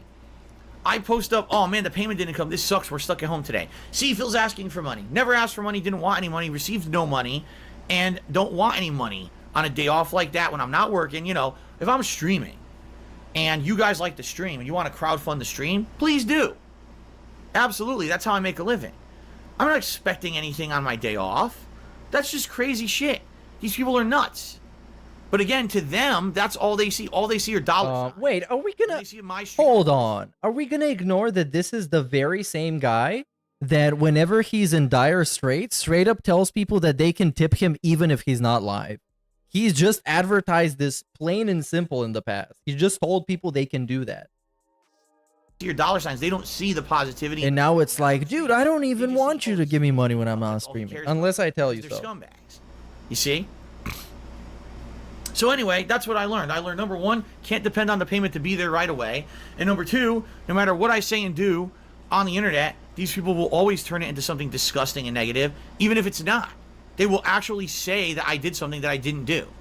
Like some people were actually posting up, well, you're saying that you're starving now. You have no food for the week. Like, what are you talking? When did I say that? I said I can't go shopping for groceries for this coming week. That doesn't mean I have no food in the. Of course, he didn't say exactly that thing. Yesterday, if I had waited a day or two, I still would have been all right. But yeah, probably by the weekend it would have started to get kind of dicey. But I would have been okay for a couple of days. But did I? Wait, is that still not worth making fun of? That this guy who constantly talks about how mature he is and how adult he is, he's gonna run out of food in a couple of days and then he's just gonna starve to death? Isn't that worth making fun of? Any way you slice this, it's worth making fun of because it's just goofy and funny as hell. Not to that effect, no. It's factually ridiculous. You see, they make everything up.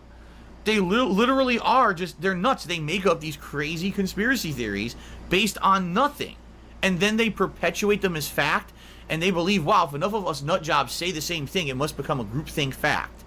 You know, kind of like the election fraud group. Remember when he didn't realize you could see Stream Elements tips for his paid? Oh, yeah. When a $1,000 behind the scenes tip showed, it immediately went private. Immediately. With money for any reason Like, whatsoever. Actually, immediately. Context? What's the context? Yes, exactly. You're taking him out of context. And now we got the context, and somehow the context made everything much funnier. Because I haven't seen those tweets, but it's good enough that he explained to everybody what the tweets are about. Because it makes it much, much worse. Think that's not true. Big ups Shorts Vault Like for all the two. the nut job fucking QAnon shit, they're their own QAnon. Only it's focused solely on me. Philanon. Incredibly fucking disturbing. Why? That is insanity directed at me that I don't deserve and never did anything to actually warrant. What if it was directed at Wings of Redemption? Would that make it okay? With a cool audience, yet somehow this has summoned insane conspiracy nonsense. I just don't understand how you directed your attention on me when there's so much else going on this planet. That's way more important than me and what I'm doing here. Phil, don't forget, you actually don't care about any of that stuff, right? Right? Right? Because it's like he's acting like he cares about all the serious stuff going on that people should give their attention to. He doesn't. He cares about video games and maybe a TV show. And that's about it, actually. That's actually about it. Because most of the detractors that I know, they have actual jobs and interests and families and other stuff that Phil doesn't have. And he's not even interested in having. Because he coped himself into believing that he doesn't need to have it to be a mature adult. Yet you have to constantly stalk and harass me. You're out of your fucking minds. Every one of you who acts like this, you're nuts. You need to go seek professional help. You seriously need to. If you think this is a good use of your time, you are wasting your life away. One day, you're going to be sitting there on your deathbed, wondering why you spent 7 years of your life hating on Darkside Phil. I don't know. Because it was fun. Building something good for yourself. But is it mutually exclusive, though? Can you not clown on Phil and also do something else? Why is he acting like people literally their whole lives are absorbed by watching Darkside Phil? Come on. Come on. It's just not objective, and it's unfair to say. People are literally going to be thinking back and saying, what the fuck did I do with my life? This little insignificant streamer was someone who I focused. You know who's gonna say that? All the long-term pay pigs that he's got.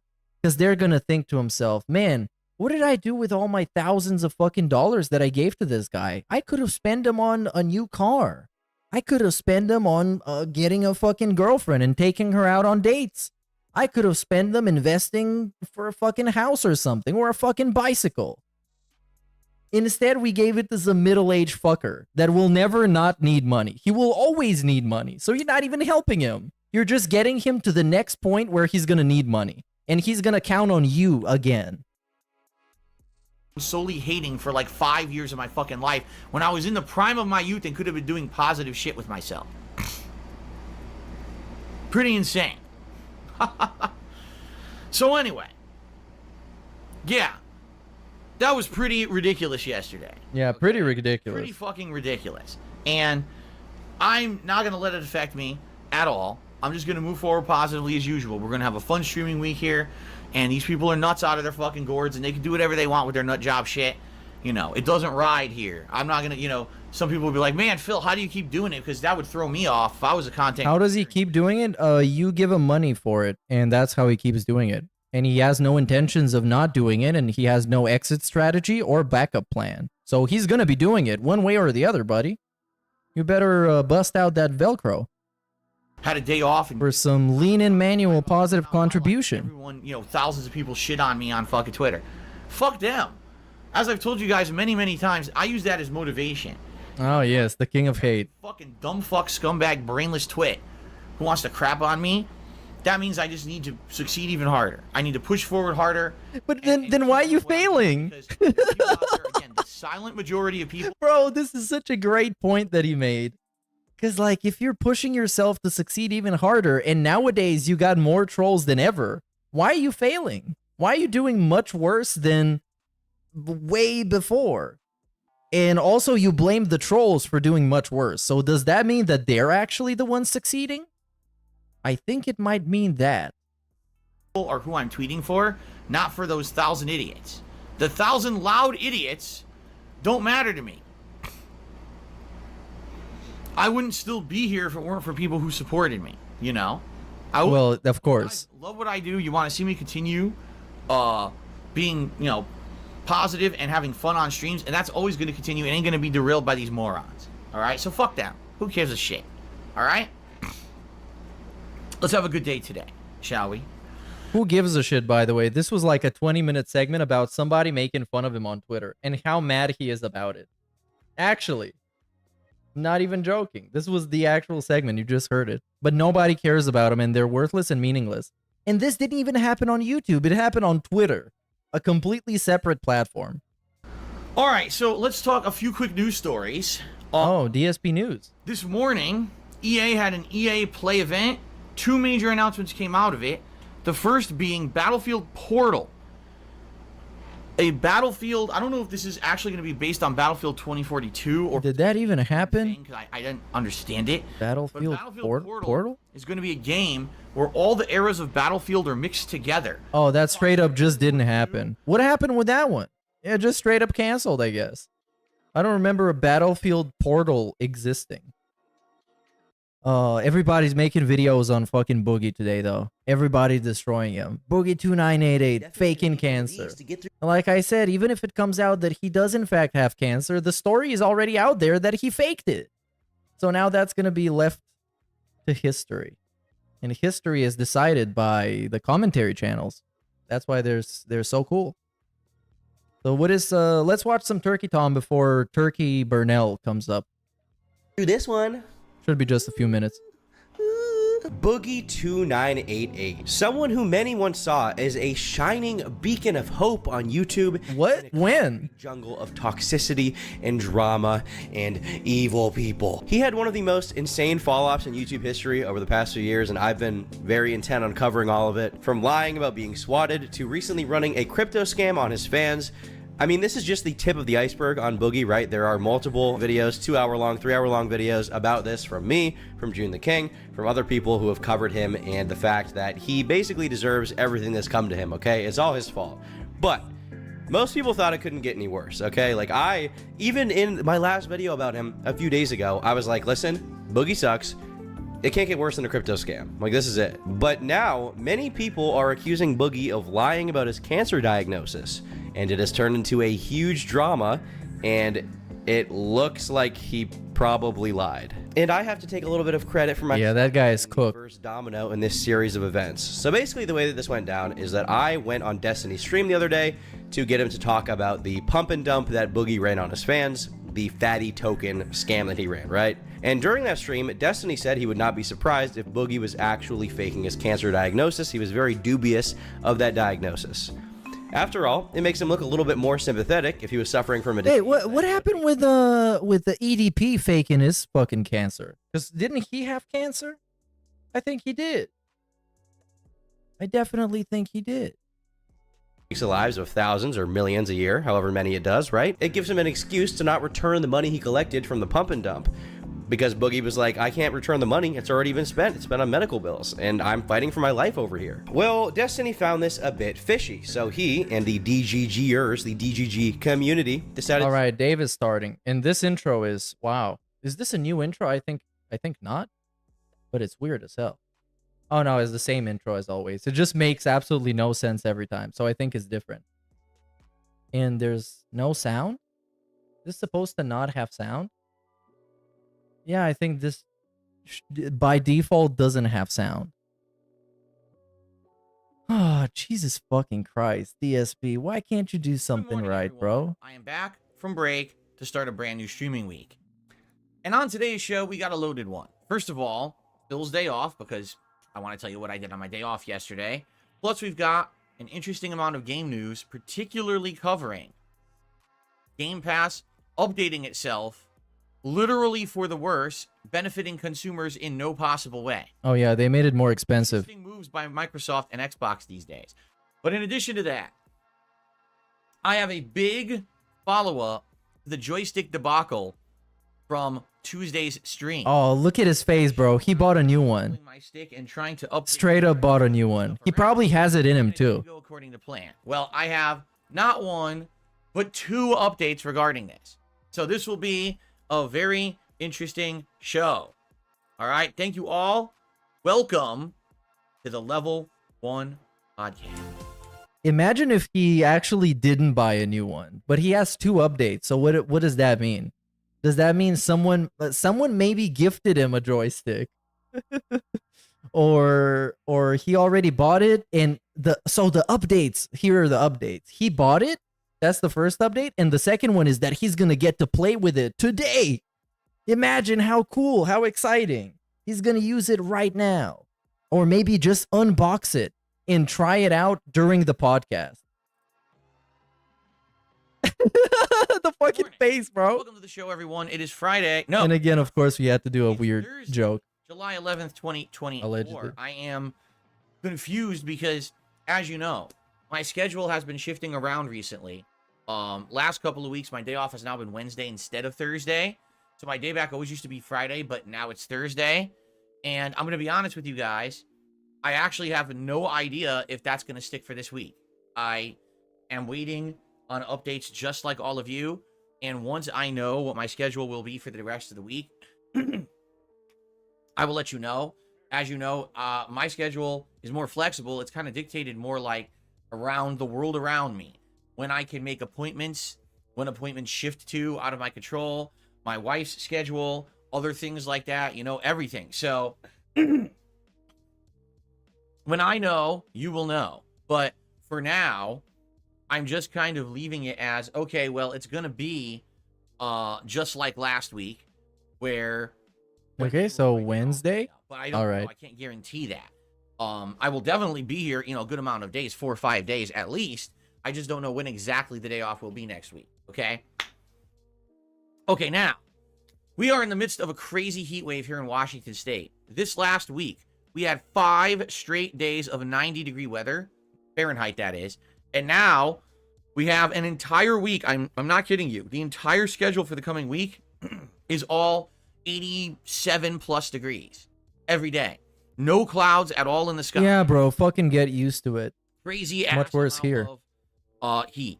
And this is obviously weird and kind of impressive. Oh, this is just a 30. It's not even that bad, bro. Why are you crying? Streak of constant heat before, like 2 straight weeks of it. And so my air conditioner is basically working max, especially when I'm playing fighting games, and it's already hot in here because my blood pressure's up. So it's been nuts. You know, like when I played Street Fighter on Monday, no exaggeration, I had my air conditioner on max and it was still like 80 degrees in here. And here I am trying to play Street Fighter 6, freaking out, getting pissed off, and it's like, oh my god, it's like the recipe for disaster, right? And so, I guess we'll see what happens. Moving forward, I really hope that it does cool down in about a week, but right now, there's like no end in sight at this point.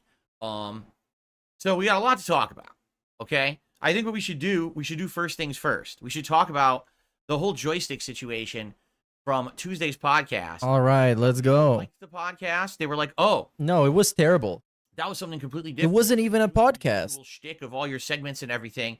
No, man, don't try and spin it into a positive. It was trash, Something like that. objectively. You don't do that, too often. I mean, probably the last time I did it was 10 years ago or more, back when I was into fighting games so much.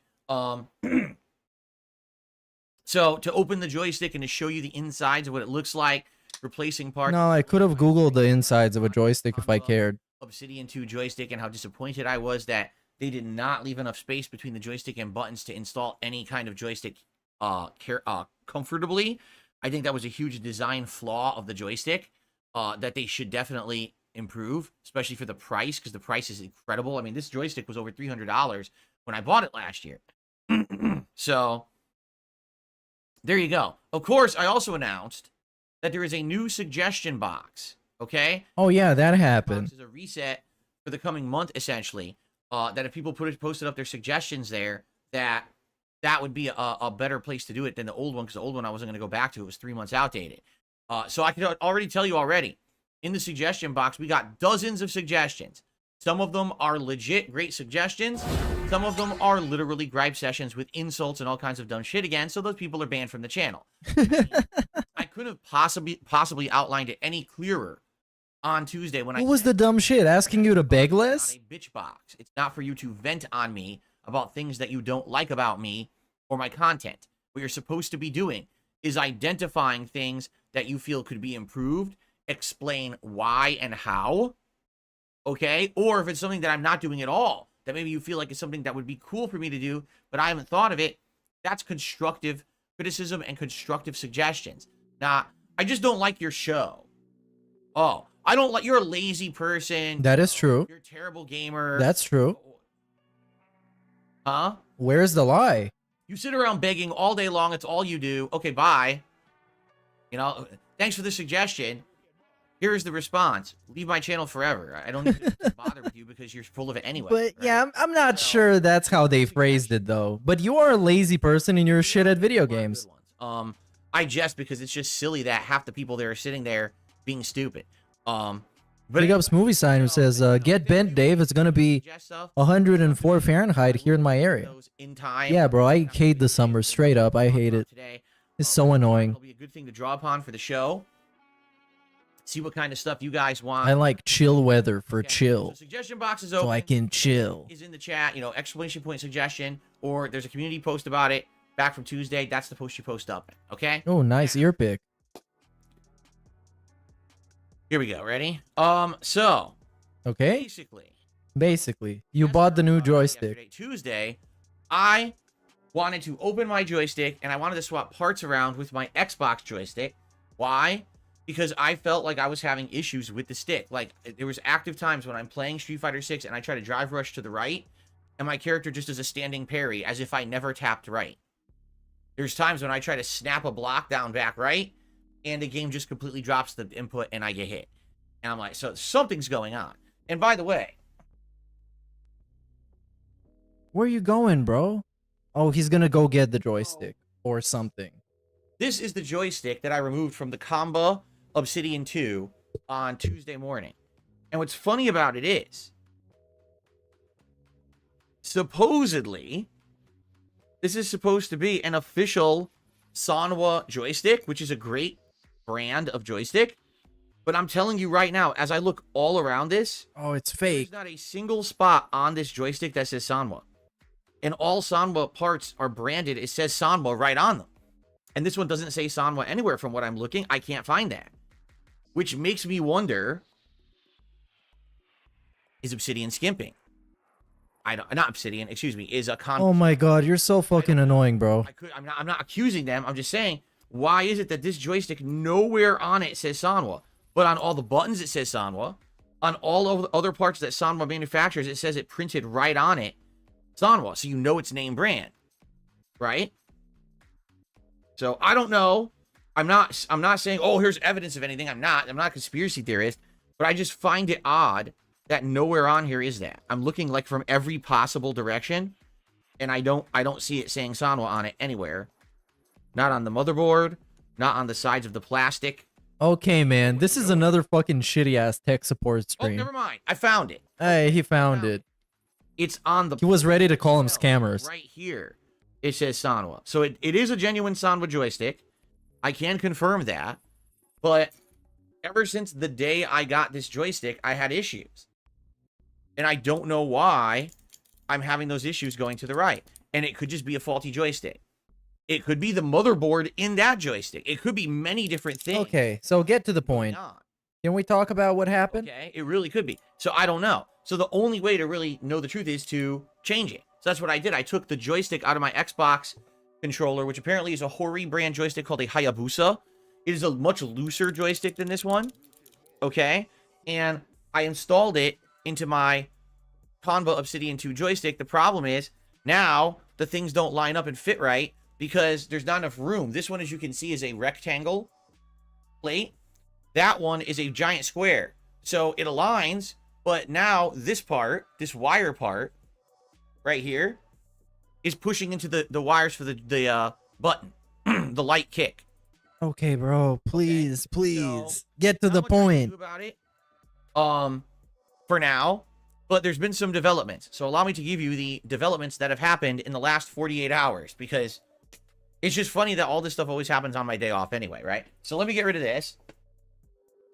Big Ups Vikes who asks, is there good skiing and snowboarding places in Bulgaria? Yes. Basically go to any mountain resort in the southwest. It's a plastic, and it's going to be based. That's actually part of the physical stick. With the Sanwa joysticks, it's a separate plate, but for the Hayabusa manufactured by Hori, it's actually all one piece.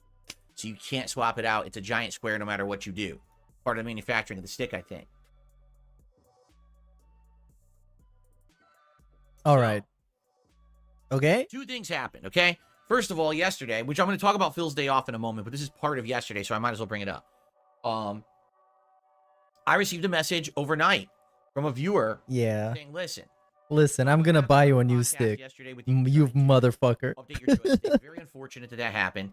Hopefully it still works, but I would like to help you out and basically pay for a replacement joystick.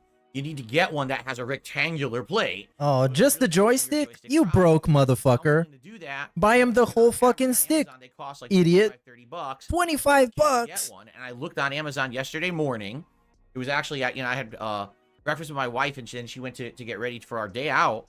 And while she was there, that's when I was, basically researching all of this. So I looked into it. And yes, right on Amazon, you can order a Sanwa joystick, a name brand new Sanwa joystick, unused, for I think it was like 28 bucks plus tax and everything. So I said, yeah, I mean, if you're willing to help out with that, yeah, I would order it right now. Like, I would literally just order it now because you paid for it or whatever. And so they said, yeah, so I ordered it, and then they sent me like 30 bucks. I was like, oh, wow, that's really nice of you. Thank you so very much. So right now, I have a new Sanwa joystick. Whoa. Basically a different version of that one I just showed you, but brand new, en route to the house. It is coming today. Epic. So he didn't buy a whole new stick. But it doesn't say exactly when, and it's not showing. Usually what happens with Amazon is when the driver is nearby. Oh my god, are we gonna stall until it comes? How many stops it is away from your house. So this definitely could show up around 1 right when we start gameplay after this podcast. It could show up at 4 when we're done. And there was no way to speed that up. There wasn't any way to get it faster. There was no option to pay for more. It was just, hey, it comes when it comes. So there's nothing I could do about that whatsoever. It's coming today. There's nothing you can ever do about anything, Phil. Of the stream. And when it does, we might pause gameplay, go get it, install it live. Oh my god, this sucks. Right? We might do that. Okay? So just to forewarn everyone, today might not be a very serious stream of Street Fighter 6. I may just do casual play because, number one, I'm using this Hayabusa stick with a button, my light kick button. Hopefully Raw Phil is gonna fill him up raw again. Able to see it. You see it? It's sticking at an angle? Yeah, look, you can. See, look at the light kick. It's actually sticking out of the joystick at an angle. So right dumb. It's not flat. You see? Look. So, and there's nothing I can do. If I push it in, it doesn't work. It fucks up. So I have to have it sticking out of the stick in order for it to even work. Not a good situation. So when this actual brand new Sanwa shows up, I can install it. That'll fix the issue here, and then this will be properly placed and working again. Epic. Okay? So there you go. So what's the second update? That was update number 1. Okay? It is way tilted. It's like this. It's like sticking out. All right, it's not like that. It's more like a slight angle, but it's very annoying. So that's happening now. So I had my day out, and we'll talk about that in a moment. We'll do the Phil's Day Off segment and all of that, okay? And so later in the day, I come home, and, you know, I'm relaxing on the couch, and what I tend to do is a couple times a week, I'll actually check my junk email box, because I, sadly, over the years, have gotten so many junk emails that my filters on my emails now are, like, insane. They will flag, like, 80% of the emails I get as junk. Oh yeah, that doesn't sound too crazy. You know, it's just insane when you have a public email how much nonsense happens. Yeah, so many people subscribed him to so many things. Just in case. He got subscription newsletters from every single porn site, I can guarantee. I do legit get a message from a fan that got flagged as spam or whatever. And I'm looking, and there's an email from like 9 in the morning. And I'm like, oh, let me see what this is. And I open it up, and it's a person. They claim that they're a longtime viewer and fan. And they saw what happened on the podcast on Tuesday. So that's very unfortunate. And actually, it's very unfortunate. I got this Kanba joystick. They've been kind of weary about it because some people like this Obsidian 2 joystick, and a lot of people. Bro, his joystick broke. He broke his own joystick. It's not like somebody died. But basically, they're like, you know, I wish that you had bought the other one. Now, for those that don't know, there is a joystick out there that is crazy. All right, it's literally the most expensive fighting game joystick you can kind of buy. That's a pre-build. You know, Oh, he's getting that. He needs to have that. all the bells and whistles. It looks fancy. He's already convincing you that he's gonna buy it. Opens up so you can mod it easily. He just wants you to agree. It's got everything. It's called the Victrix Pro or just Victrix. I don't know. It's called Victrix. I know that, like Victrix. I've seen this. I've seen people using it at tournaments online, like you see with the streams. You see they're playing on it, and people talk about it, and basically they're like, yeah, this is considered like the Rolls Royce of fighting game joysticks. If you really want to spend a lot of money on a stick, that's the one you get. The problem is it's $400 plus tax. I mean, this stick, the Obsidian. Oh, you're gonna get that eventually, bro. I can guarantee you that. Now another $100 on top of that for this stick. I said it like I'm gonna pay for it, but I won't. Last year, right?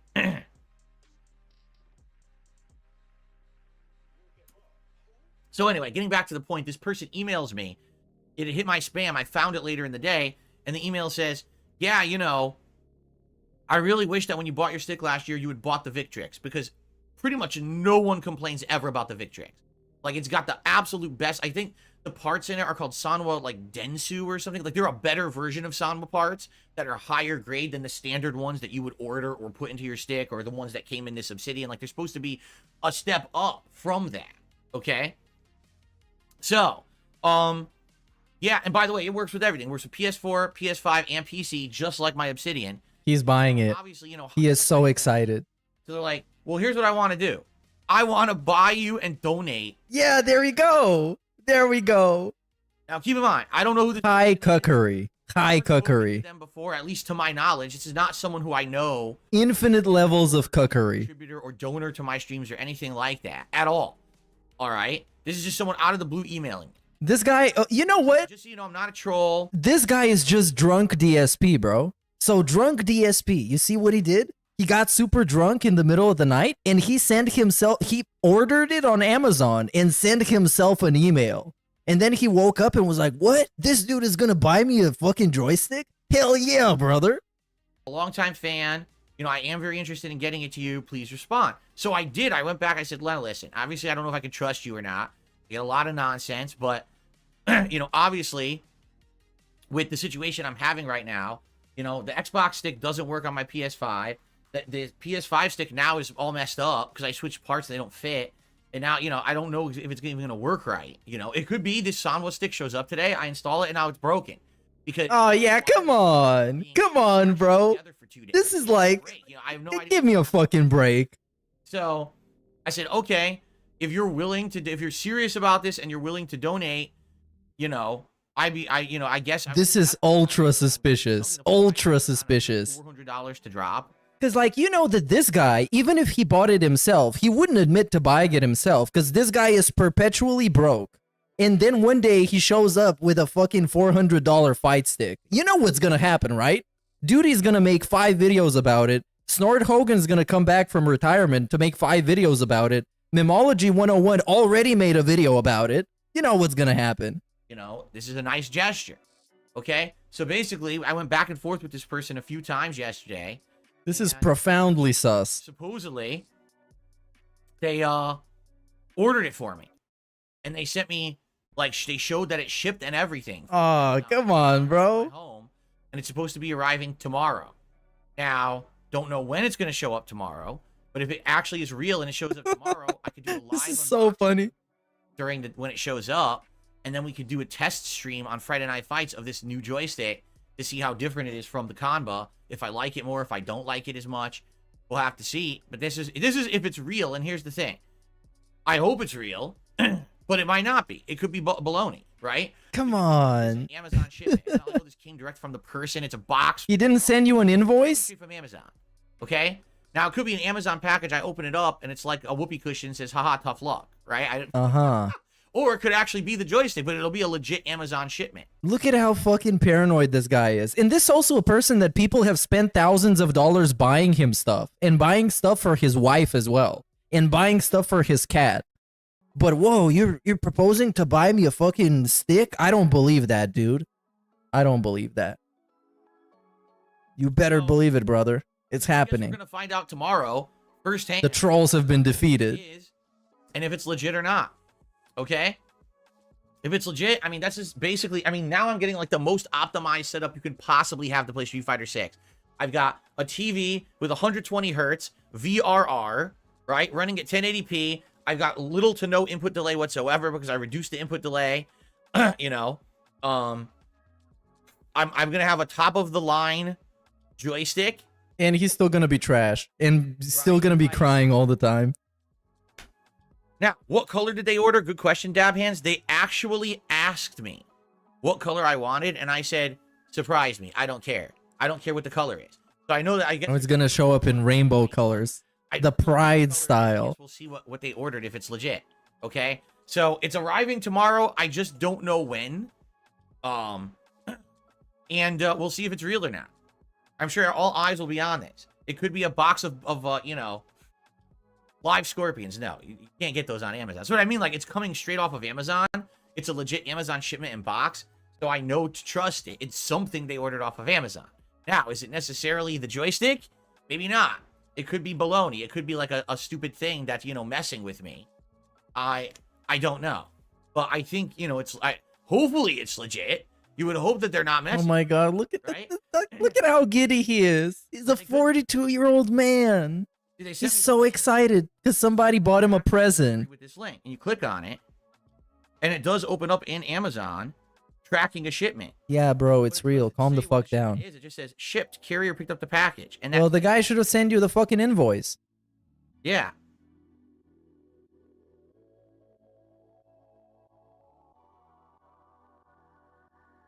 Come on, dude. I can't see what it is. That's the thing. I can't. It doesn't show you on Amazon. It is also possible that he bought it himself in installments. You can do that on Amazon, right? You can just pay it gradually. Because you can do that on pretty much any online shop. So I can't see if this is legit or not. I mean, it is weird.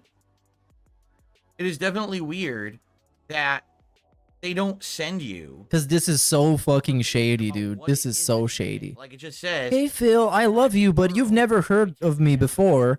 And I'm going to be anonymous, and I'm going to buy you this thing that costs $400. Okay? Sound good? At all. It just says, I'm sorry for what happened to you. It's a huge tragedy. This was hidden for privacy. Which is fine. I understand that. They don't want me, you know, they don't want that information. I don't need to know the address it came from. But it could be bullshit.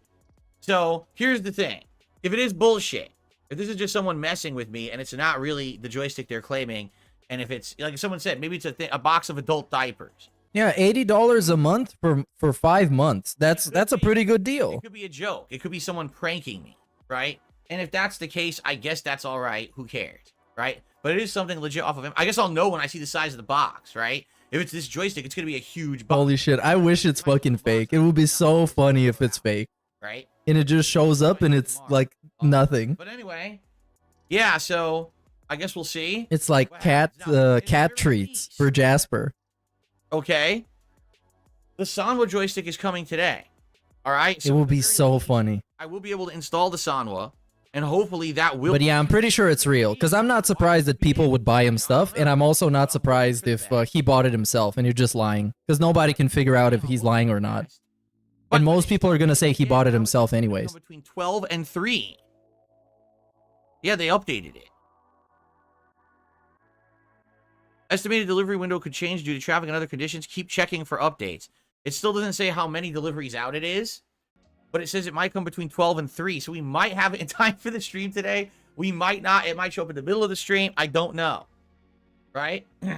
So let's see what happens. If the Sanwa stick shows up today, live install, and then testing it out.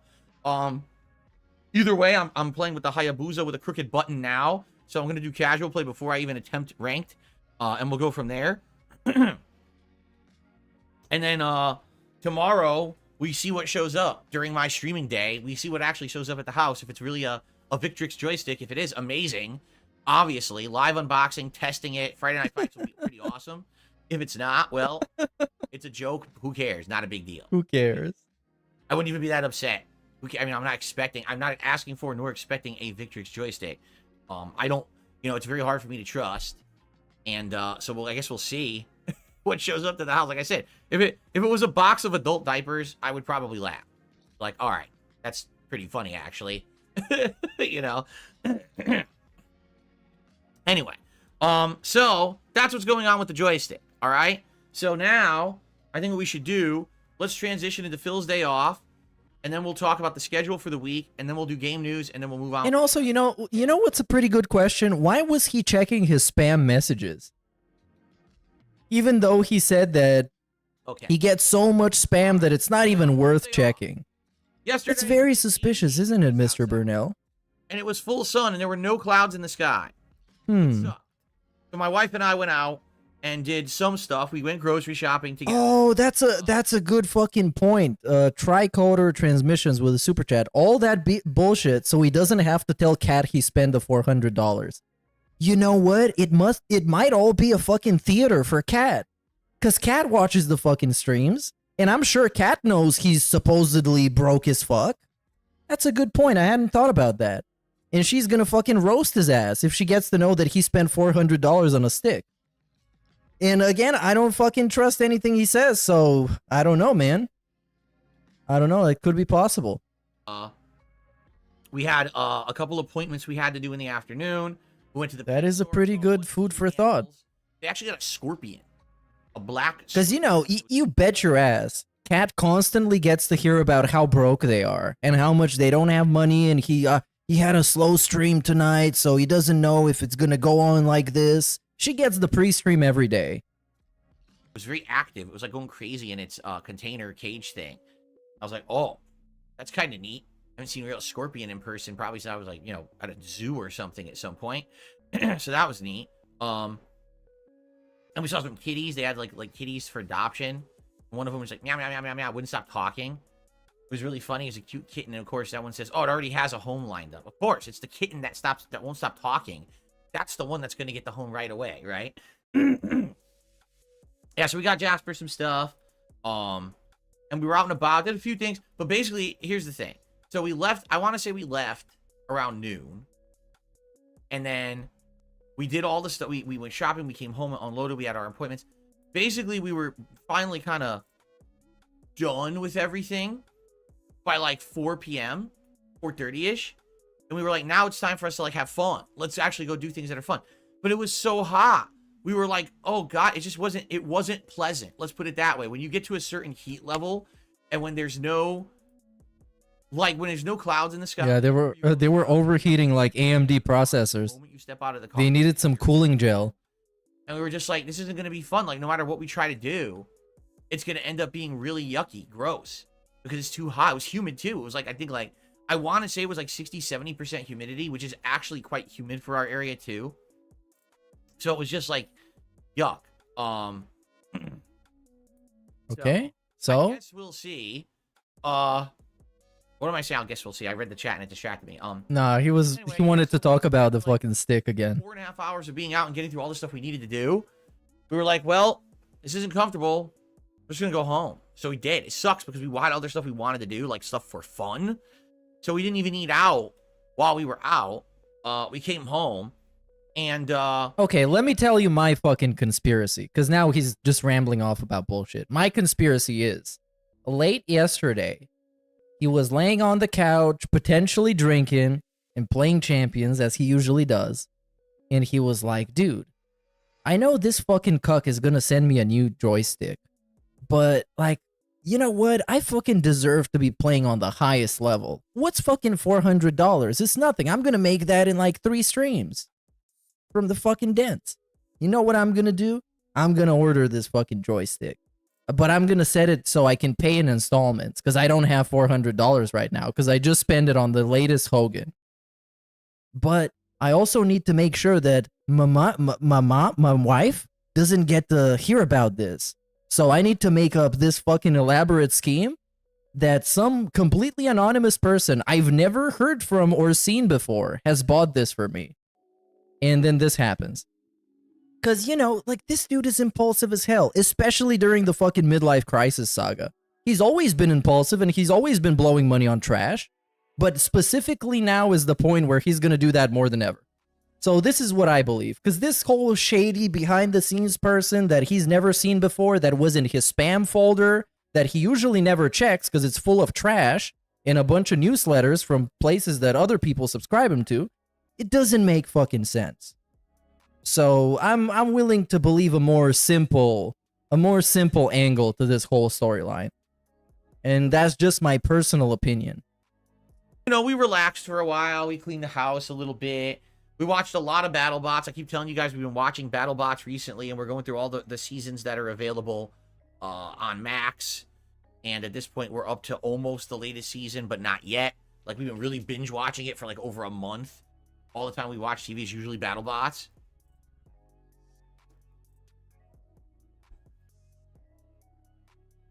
And so for dinner, we wanted to do something that we knew we would like, but maybe from somewhere different. You know what I mean? Like, what, Mexican? When you order food, you tend to want to trust the same places because you know that you can rely on it to be good. And sometimes we do more venturous stuff and we'll order from a place we haven't ordered from before. We'll try a new kind of cuisine, and sometimes it works and sometimes it just doesn't.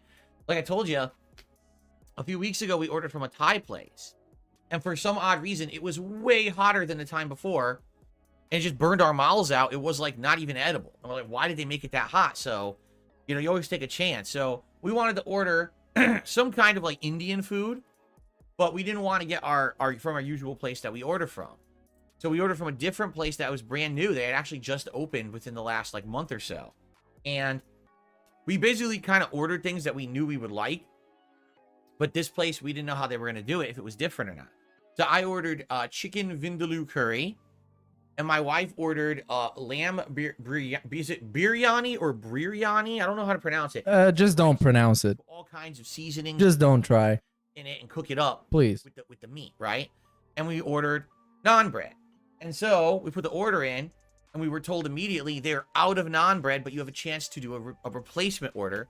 So I said, all right, what else did they have for like breads? And they actually had a different kind of bread called roti, R-O-T-I. Now, I didn't know anything about roti. My wife did. She's like, that's lit, by the way. It's epic. That they really like. You know, also, it's not just Indian. I guess Middle Eastern food eats it too. But it's another very popular bread. And since I was getting curry, I was going to want something to dip in it. But all right, we'll try that instead. Okay? So we ordered this roti bread, and we ordered this other stuff. So, first of all, the food shows up. And I pick up the bag. I'm like, the bag is so heavy. I was like, oh my God.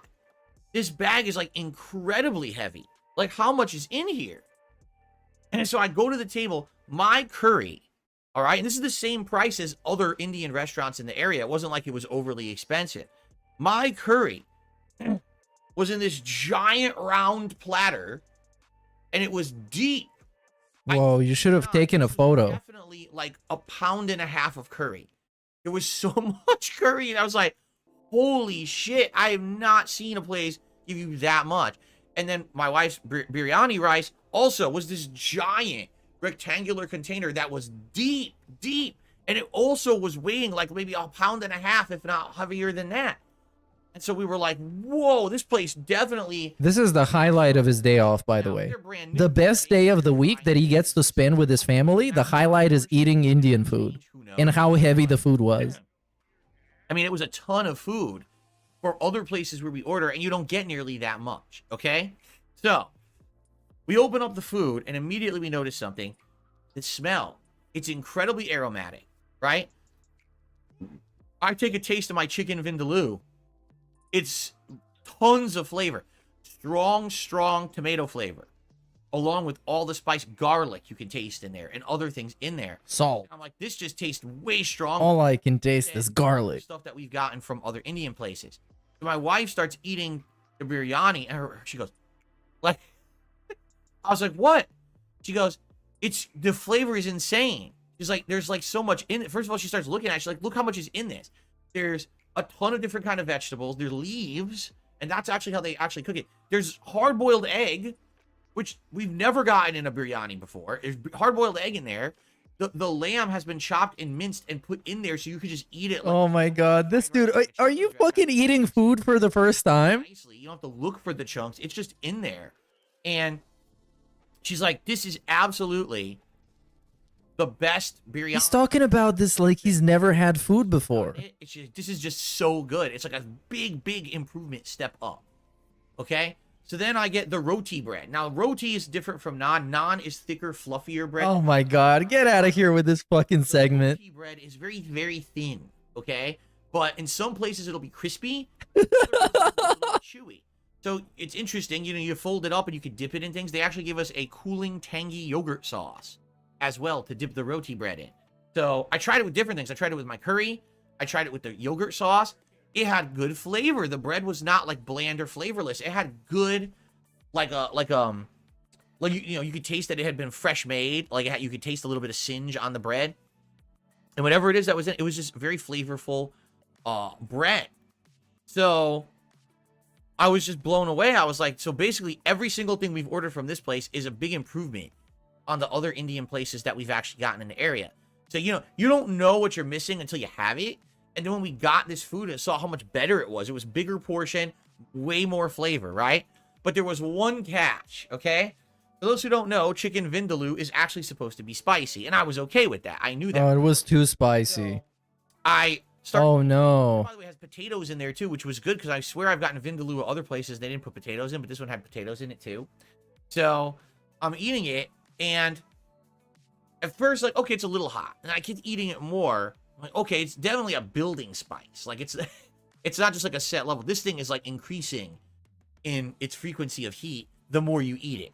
Okay, so I gave a piece to Kat. She tried it. She was like, "Oh, it's good, but it's way too spicy for me." She's like, "I like the flavors, but man, that's too spicy. Now I know I would not order the vindaloo from here. I'd order something different, more tame." Okay, so then I just keep eating, and then oh my, it just kind of. I get to the level where it's like, wait a minute. Oh, my eyes are watering. My face is like pink. Yeah, it's so funny, dude. It's so funny. He ate spicy food and it was too spicy. White person moment. It's like painful to eat, but I love it. Like I'm loving it. It's a good kind of spice. The difference is some places the spice is like this overwhelming bite that burns your mouth. This wasn't doing that. It was just generally raising my body temperature by a lot. I was like, oh man, but it was good. So no exaggeration. I ate it. I ate all of the meat and the potatoes. I just didn't finish all the curry sauce because man, it was so hot, but I ate all the pieces in it. I didn't want to leave anything behind because it tasted so good.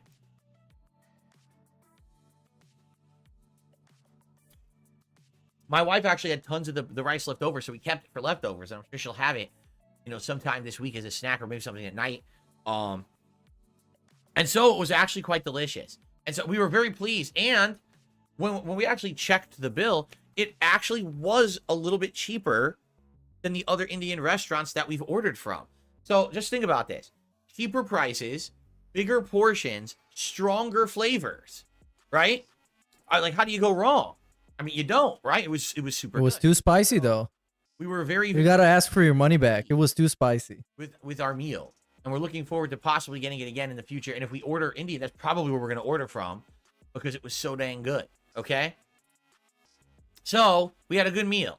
But basically outside of that, yeah, we just watched a lot of BattleBots. It was very hot. We had all the air conditioners pumping, but it was still like 80 degrees downstairs. All the air conditioners. Why do you need more air conditioners than the room you're in? Pumping. We can't have an air conditioner downstairs because we don't have a window. I'm serious. We don't have a window. All the windows downstairs are considered bay windows, meaning they don't open.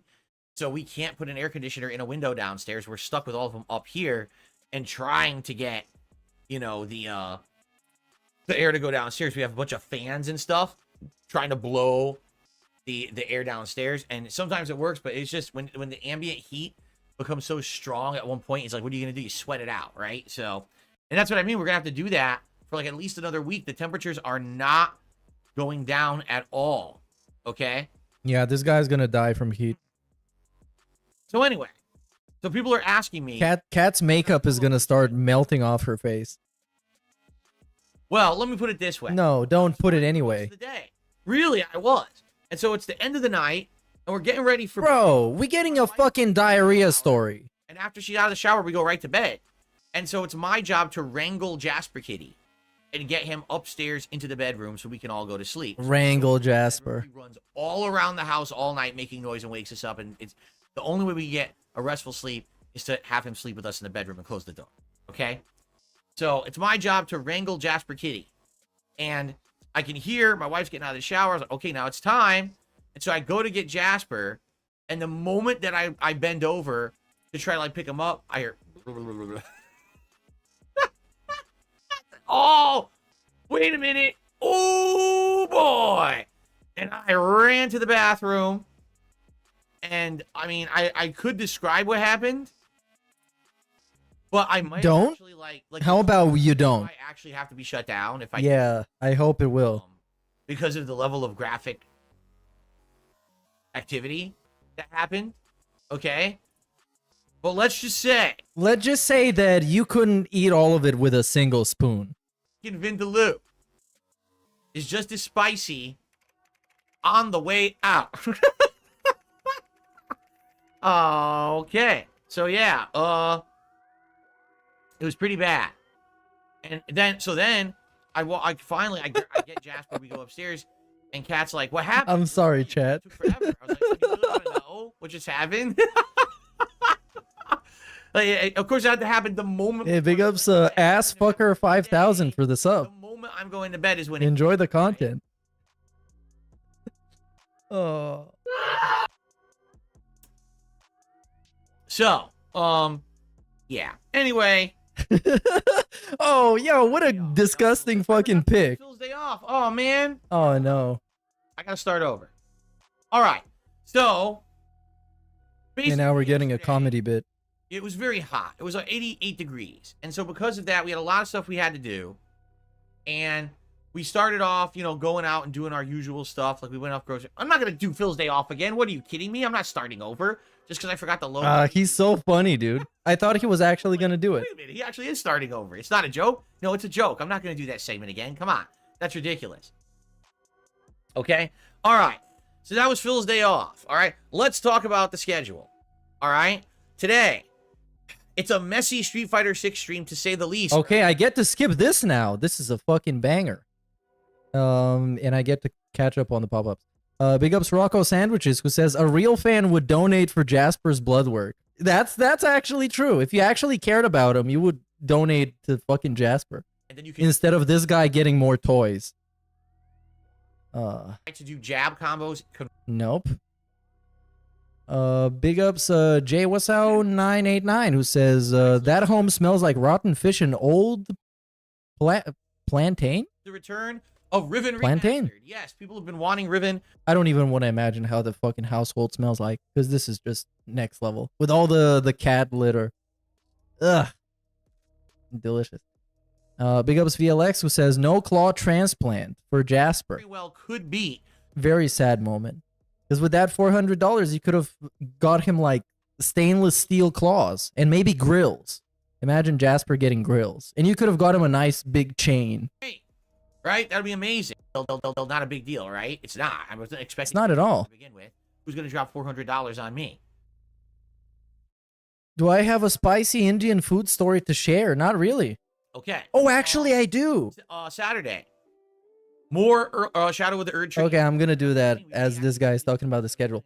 So it's me and my roommate, and I used to also live with a bunch of other people. One of them is an Indian guy, and he decided he's cooking, and he made some spaghetti with some fucking spicy custom Indian sauce. And my roommate, he had some kind of a digestive issue at the time, but he didn't know, so he didn't go and get it diagnosed and stuff. And he ate some of that, and we had to call the ambulance. And the ambulance showed up, and they told him that just to put him in the ambulance and drive him to the hospital, it would be around $200. So he just got off, and he suffered. And eventually he was fine. DSP News. And that's the story. Okay. Our first news story of the day. DSP News. Arc System Works announces a new 3D Double Dragon game coming to all platforms in 2025. The new game will faithfully reproduce the thrill of an old-school side-scrolling action game, but with updated controls and difficulty settings for the modern era, utilizing Arc System Works' fighting game development experience. Jimmy Lee, Billy Lee, Roper, Abobo, and more will appear in stylish 3D. Cool. So if you don't know what Arc System Works is, they're the people who make Guilty Gear and Blaze Blue, and I think they made other games too, right? So they're going to make a actual cool beat 'em up using fighting game mechanics. It means you'll probably have motions and tapping and everything instead of just mash button. It'll actually have like combos and stuff. And they're saying modern era difficulty. I'm assuming what they mean is it'll actually have some challenge to it, much like a modern fighting game, as opposed to just, you know, walk up and down and beat things up. You know what I would really like? Yeah, big ups, Copeside Phil. Why would you lock your cat in your bedroom all night? What if he has to go to the bathroom? You know, Phil doesn't have a litter box in his bedroom. Well, there was, he used to talk about that. Yeah, they lock up Jasper in the bedroom. And if he needs to go to the bathroom, he doesn't. All right. So he goes in the morning. Was Guardian Heroes. All right. And that's Jasper's problem, bro. This game is excellent. It's not Phil's problem. Sprites that are drawn in an anime way. The character selection is very unique. It has an insane CD soundtrack, great music, and it's actually an incredibly long, fully featured beat-em-up video game. So it has a lot of stages. Basically, it's RPG too. Like, you level up as you play it. You get new abilities. You get new things. And depending on how you play it, you can make choices in the story that will change certain stages. Depending on your choices, you actually fight different bosses. So you can actually, there's replayability to go back and replay the game multiple times to see all the content. It's probably one of the best made beat 'em ups of all time. I would hope, since Arc System Works is involved, I actually hope that they will make it just like that. So, we'll see. I mean, this actually sounds really good to me, because people all the time ask me about beat 'em ups and stuff. Remember the Battletoads came out a few years ago, and I was like, This one, because it's actually made by a reputable fighting game company, is actually interesting me a lot. So, we have to keep our eyes on this. A new 3D Double Dragon game coming out next year sounds really good to me, and I hope that you guys are excited, like I am. Excited? Okay. Cool. Big ups Free99, who says the pink face was definitely not from alcoholism. Yes, at the end of the show, the pink nose is from alcoholism. Look at how huge his nose has got and how red it is. I promise you will get a shout out. Damn. Okay. Let's see.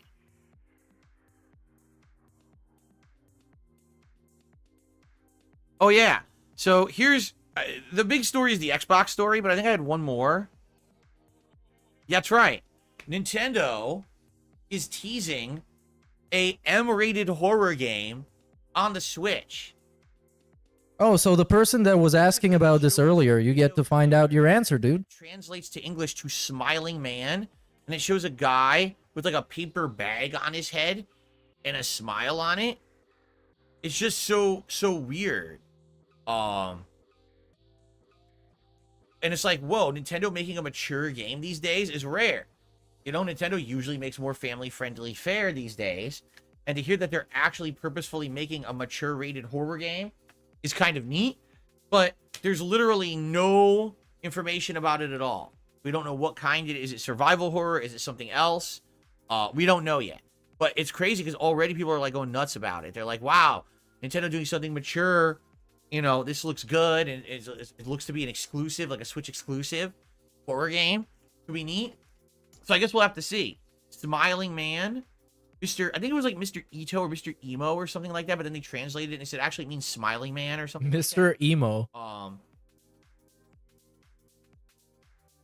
Iramushi says Nintendo revived Bayonetta making mature isn't anything new for them. Yeah, but what I'm talking about is like a game that like is gonna appeal to the masses and get buzz going. I'm sorry, Bayonetta ain't it. Bayonetta was already an existing franchise somewhere else that Nintendo decided to publish. It wasn't like, oh, breaking news that Bayonetta is gonna be exclusively on Nintendo. It's not a big deal. This is actually like a big new franchise announcement that seems like it could be pretty neat. All right, so there's no opinion. It's just like, hey, this is happening. Create it. In this case, this looks like it's something original they're doing. Okay. All right, let's just get to the elephant in the room. Ladies and gentlemen, Xbox announced yesterday a large series of sweeping changes coming to Game Pass, literally none of which are any good at all. Okay. First of all, here's what's funny about this. 2 days ago, Xbox announced there is a new Xbox app you can download on your Amazon Fire TV stick. For those who don't know what an Amazon Fire TV stick is, it's a little device that's basically a USB thumb drive that also plugs into the HDMI of your TV. And it basically is a device that allows you to stream all kinds of video services. We have one in the living room, and we watch Amazon Prime Video, Max, YouTube app, and other things on it. That's how we watch all the shows that we watch. We watch it through the Amazon Fire TV. But don't you just have a smart TV instead? Isn't that much more common? Basically, now with this Fire TV stick, if you have Xbox Game Pass, you will be allowed to stream games through the cloud onto the Fire Stick for free, as long as you're paying for the Game Pass subscription. You don't need a console. You can now play Xbox games streamed through the cloud. And everyone was like, oh, is this part of the plan that Phil Spencer was mentioning? Remember he was saying Xbox Anywhere, you're no longer confined to the console? Yeah, this is actually their plan.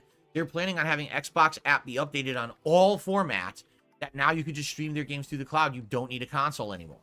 Okay? Now, some are already skeptical about this. I'm one of them. Why? I shit you not, our Fire TV stick ain't that great. Like, we've had various different versions of this stick over the years.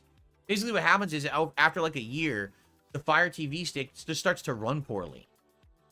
And likely it's because they're trying to push more data through it and more bullshit up in your face.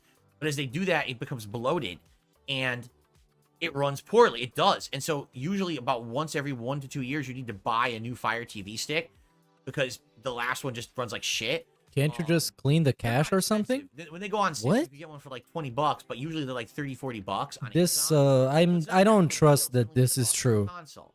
But just how does it get bloated? Wait, what? Video. In my experience, every 1 to 2 years, they kind of conk out and you got to buy another one. Now imagine you're trying to stream a full quality 1080p video game through that thing. Not just watching a static video that's streaming, but actually an interactive medium. Can you imagine that that thing's not going to have some kind of lag or problems? I don't believe it. I just don't. I'm sorry. Like, I feel like this is another Google Stadia attempt, and the Xbox wants to take their shot at it now. But I am not, I am really, really not interested in streaming fully all of my games through a Fire TV stick when it hasn't even proven to be 100% reliable just for video streaming. Okay? Now, I haven't used it. Perhaps we will. Perhaps we could test this. Maybe we could actually get the Xbox app on there and see. Now, the thing is, we don't have a controller that works for it, I don't think. Like, I don't know how would you control your Amazon Fire TV stick like with a game controller. How would you even do that? I'm not sure. I don't think it has like Bluetooth or wireless. I don't know how you would even sync a controller with it. Don't think too much. It's gonna make your head hurt. Anyway, the reason I bring just read out the news from Twitter is because literally the day after this was announced, Xbox announces giant sweeping changes to the Xbox Game Pass system. Are you ready? So here's the sweeping changes. It costs more. An across-the-board price increase. Okay? If you just have PC Game Pass, which doesn't include the consoles, it's going to go from $9.99 to $11.99 a month. If you have Xbox Game Pass Ultimate, currently it is $16.99 a month. It is now going up to $19.99 a month. There is no longer an Xbox Game Pass console tier available. Only if you still have it can you keep it. No new subscribers can sign up just for console Game Pass.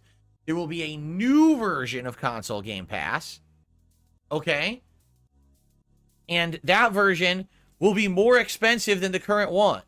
Oh, somebody got banned. I couldn't even see who. All of the cheapest versions of Game Pass, they're upping the prices on the ones that exist. Okay? So now there's going to be... Yeah, so basically that Game Pass... What is it? Game Pass Standard or whatever will no longer exist. There's going to be like... It's going to be like Game Pass 4, which I guess is the PC version. No, there's no Game Pass... Oh my god, this is the most confusing news ever. It's news from a guy who is reading them right now. Game Pass Console, Game Pass Ultimate, and I think there was even a really cheap version that was like just online. This is brain damage news. Games at all. So now there's not gonna be a tier without games. I think. Like, it's what? Very confusing. Like, I'm not kidding. I don't think it is. Everyone is confused. Yes, everyone is confused. Just because he got super lost in the sauce, that means everyone is confused. So there's Game Pass Core for $9.99 a month, and that will have online console multiplayer, a limited catalog of 25 plus games on console, member deals and discounts, and that's it. That's all you get for $9.99 a month. Then there's going to be Game Pass Standard, which is $14.99 a month. That will have everything I just mentioned, plus the entire Game Pass catalog of games and day one game editions. Okay?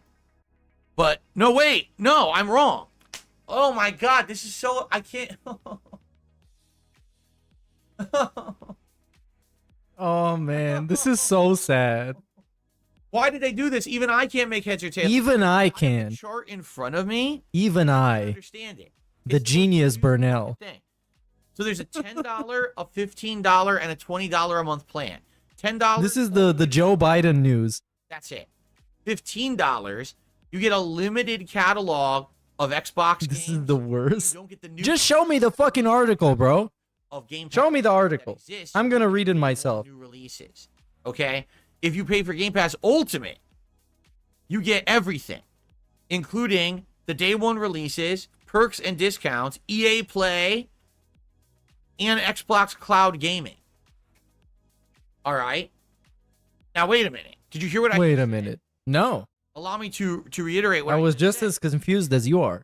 You only get cloud gaming with the Ultimate Pass. You have to have Ultimate to get cloud gaming. Unless you pay for another new tier that they're launching called Game Pass Cloud Gaming. All right, that's $9.99 a month. And all you get for that is online console multiplayer or cloud multiplayer, member deals and discounts in the Game Pass catalog and cloud gaming, but you don't get the day one releases at all. You only get cloud gaming. So I'm not kidding you. This is the new system. They think this is a good idea. Game Pass PC, Game Pass Core. We're still talking about this, man. Help. Help me. Help. Game Pass Cloud Gaming. There's 5 fucking different tiers for Game Pass now. And the only Damn, this was loud. day one games released. So, you know, if I want to get all the games that are going to be day one Game Pass, like Call of Duty later this year, it's the $20 a month package. Of course it is. Okay? So, hilarious to see all the different reactions of people on the internet, right? One person says, so now a year-long subscription of Xbox Game Pass Ultimate costs me $256 a year with taxes included. Yeah, bro. My ass off. You guys love Game Pass, don't you? All right. Another person, a year of Game Pass was only 95 euros excuse me, a year of Game Pass was only £95 when the Series X released a few years ago. Now, that same library of access to day one stuff is forced into the highest tier at £180 a year. I think I'm just going to buy the games. So they've doubled in price in the last 3 years. Okay? Yeah, this straight up gonna make people buy the games, which is good. As this is all being announced, breaking news, Call of Duty Modern Warfare 3, that's the current one, will reportedly now be added to Game Pass Ultimate later this month because of the price increase. This is one of the changes that they're about to do. Okay? So, so what exactly is Microsoft's strategy, right? Because let's be honest here. Out of everything I just described, you may be incredibly confused because everyone is. Here's the bottom line. It doesn't matter what version of Game Pass you have. Your price is going up. Okay? Okay, yeah, we already knew that. Game Pass for the first time, you can't get the cheapest version. It doesn't exist anymore. There's a new version that's more expensive. Also, there was one final update that a lot of people didn't notice, but then they found it in there. From now on, you can only pre-purchase 13 months of Game Pass subscription at a time, period. You can no longer stack Game Pass past 13 months. Do you want to know why? Because when Game Pass first launched, people found ways to get discounted memberships, and they would buy 5 to 10 years of it. So they're like, well, I never need to pay for Game Pass now for a decade. So people have paid like $100 at launch time and never paid another dollar, and they have unlimited Game Pass for like a decade. Wow, baller alert. That's actually pretty smart. They realized a lot of people gamed the system when they found discounts. So now they made it, you cannot have more than 13 months. It's the Argentinian Game Pass. Your yearly update of your membership, and one more month, and then they limit it. They say, sorry, you can't extend it past this time period. Come back later. Yeah. Wow, that's crazy. Big up Sculpside Phil, who says, this is the guy who is always praising Game Pass. So what about now? If you're a consumer, what is all I thought Game Pass was straight up better than buying games, according to him. Because you get everything day one anyways, and you get a million games, such as Bassmaster Pro Fishing and Senua's Sacrifice 2. So, Hellblade 2, whatever that was called. There's going to be Blizzard and Activision games now added to Game Pass, but you have to pay more. So if you're not planning on playing the Activision Blizzard games, you just got screwed because Microsoft wanted to buy another company. That's why I just buy those services monthly. So I can pay for 1 month and play whatever I want and then stop paying for it. They're going to take they're passing the cost of the Activision Blizzard merger buyout. They're passing that cost along to the customers. You know, which is just how inflation works too. When costs of everything go up, nice pick. Those increased prices are passed along to the customers, which is why in the United States we're all paying so much more for everything right now because of inflation, you know? So, yeah, it's basically we all have to now pay more for that. Now, if you benefit from it, great. Like, I will benefit. I'm not going to buy Call of Duty this year. I'm going to get it on Game Pass. Cool, right? If they add other Activision Blizzard games on there, I don't know what they would add. Like I played Diablo last year. Maybe that would be a day one. That would be cool. Sure, I wouldn't have had to pay for Diablo. Neat. I'll save some money. But at the same time, it's going to be harder to justify Game Pass Ultimate at this point, right? Like right now, I'm playing no games online on Xbox. Eventually, I will be when Call of Duty comes out, right? But right now, I'm not. Okay? What am I playing on my Xbox right now? Honestly. And we're making it about how it reflects on the games that he plays. Bro, just fucking buy it monthly then, if you're gonna cry so much. Spend like 15 bucks or whatever it is and play whatever you want to play and then just don't play it again. Right? Now, I don't know what's this whole gimmick of buying stuff yearly. Kunihuriguri game? Is that what it's called? Kunihuriguri? What?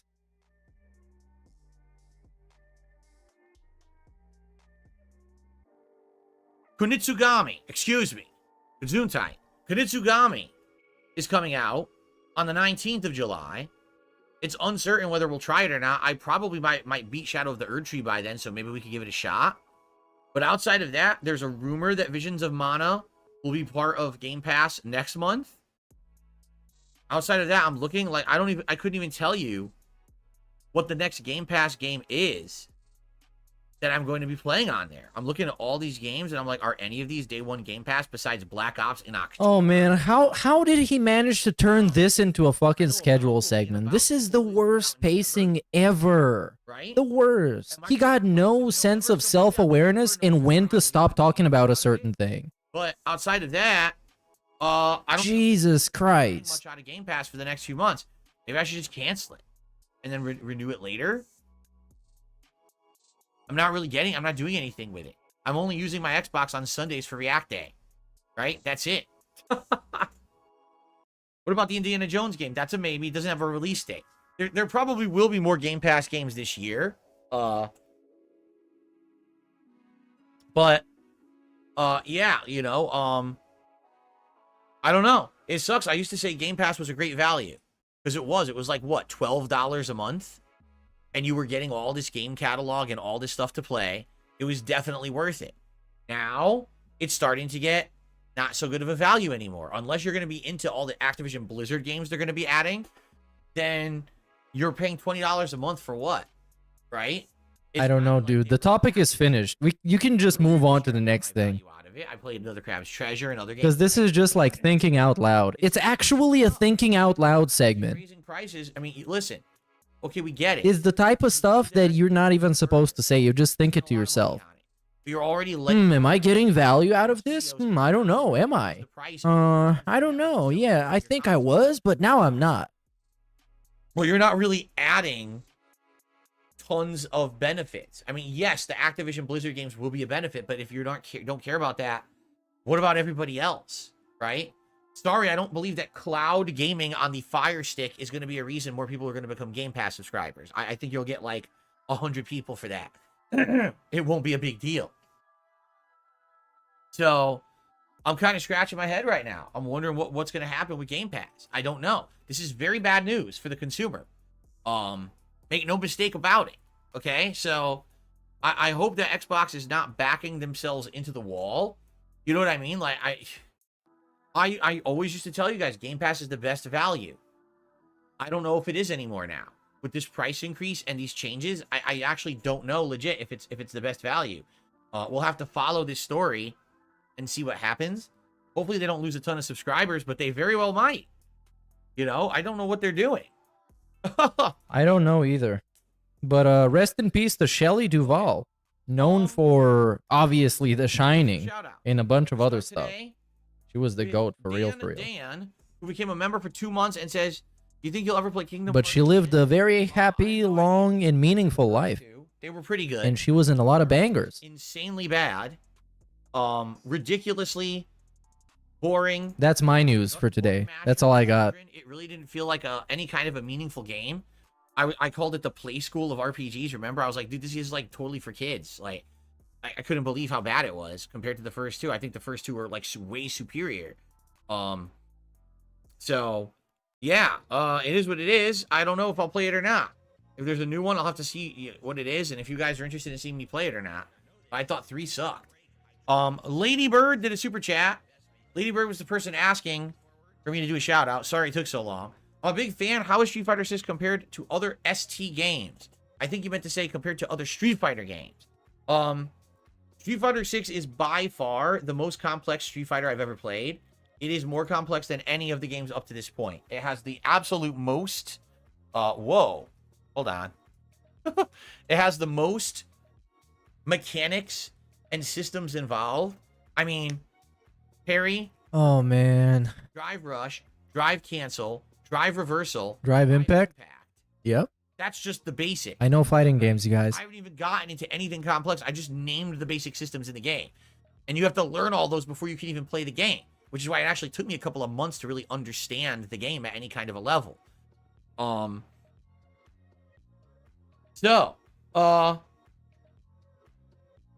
We can't skip, sadly. We're live. So, this is it, you guys. Now, strap in. Street Fighter 6 is the best. No, I do think Street Fighter 6 is much better than 5 was. What's the best? Street Fighter Super Turbo 2? Because he was good at it once. Very good. But it definitely has a mixed feel for me. The good thing about Street Fighter 6 is the ability to play it in different styles.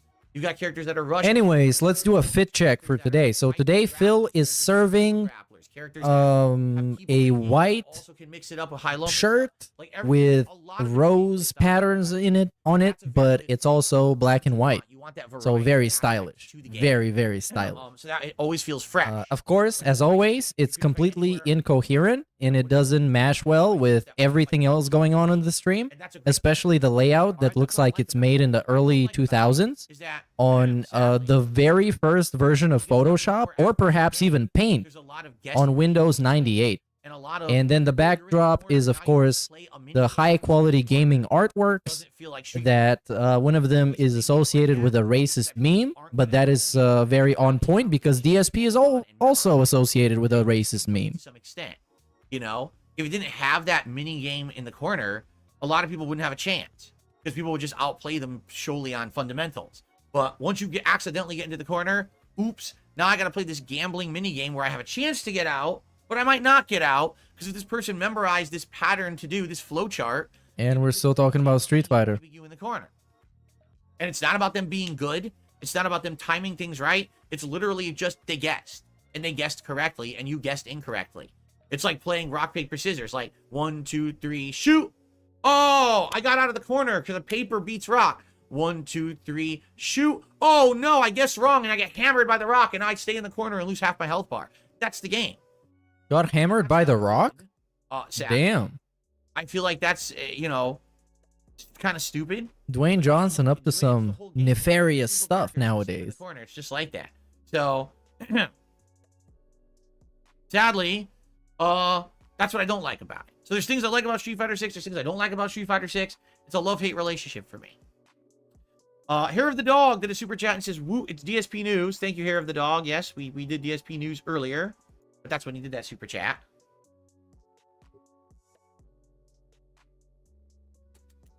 What the hell just happened? My keyboard stopped working. Oh no, somebody needs to buy him a new keyboard. Check your spam folder, Phil. I send you an email. It's already on the way. It costs $400. It's a mechanical wireless keyboard. I hope you like it.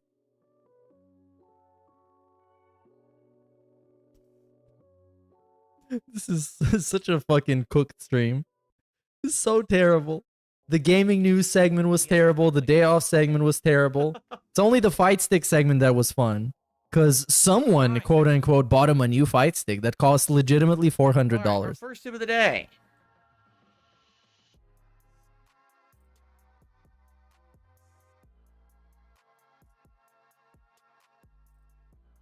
So no, Carl took the dollar saying he hasn't been around recently. He'd like me to recap the last year to 2 years. No. I'm not going to do that. Here's what I will say. Oh, Snow Carl is back to act like a doormat. No drama. It's been a drama-free year. Really? I've involved myself in drama. I've stayed completely out of drama. Yeah, you should talk about Boogie and LTG. I refuse to participate. Instead, it's just been really good.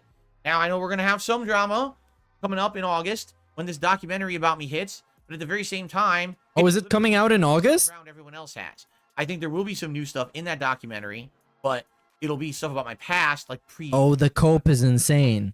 The YouTube side stuff has been so arduously covered by so many people already. There's no way it's going to cover any new ground. It's going to rehash a lot of it. I don't really care.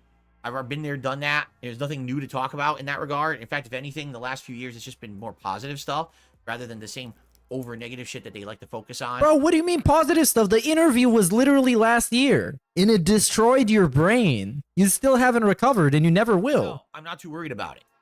He's not worried about it. That's a huge cope. Look at him shaking. He's actually shaking right now. Problems. I'm going to stay out of drama as much as I can. We got good variety of stuff covered. Keep up the positive affirmations, Phil. Someday you're going to start believing them. Doing well in regards to, you know, gameplay and viewership and support. Things have been better. You know, earlier this year was a little slow as I played Baldur's Gate 3. Things picked up after then. So, yeah, that's it. That's the summary. All right, guys. So, we're going to do just a little bit of Q&A. But before we get to that, I just want to say, please, guys, support the streams today. You know the deal. When it comes to my streams, I'm a crowd-funded individual. And therefore, it is you guys. Hey, yo, he said the thing. He said crowd-funded individual. Make a living doing it and continue to enjoy what I love. If he hasn't said this in a while. That would be great. There's many different ways you could do that, including... You know who else is a crowdfunded individual? The fucking homeless man begging on the corner and shaking his tin can. That's also a crowdfunded individual. And, yeah, that's that. I will shout them out when you contribute, okay? All right, cool. All right, let's open up the chat to Q&A. Why not do suggestion box? Shouted out all the contributions so far. Oh, and it's $1 from Snow Carl and 2 super chats. Come on, man. This was such a good pre-stream. Why did people not support? Tries to comfort me. And Kat, particularly, both of us. Yes, he does. Oh, he must be working overtime. But you can tell when we're upset by something, and he does try to be nice and comfort. He does. Rest in peace to Shelley Duvall, who passed away today. Actress who famously played the mother in The Shining and many other movies and shows as well over the years. Yes, that was just brought out in my chat. I guess that is true. Jade says, I have a game over sign just like Bison. He just realized that. I'm like, yeah, actually, you're right. I just realized that too. Now that you said that. The actual message is, sign right there. Game over. hey, you game over sign like Bison say. Lol. Thank you for asking.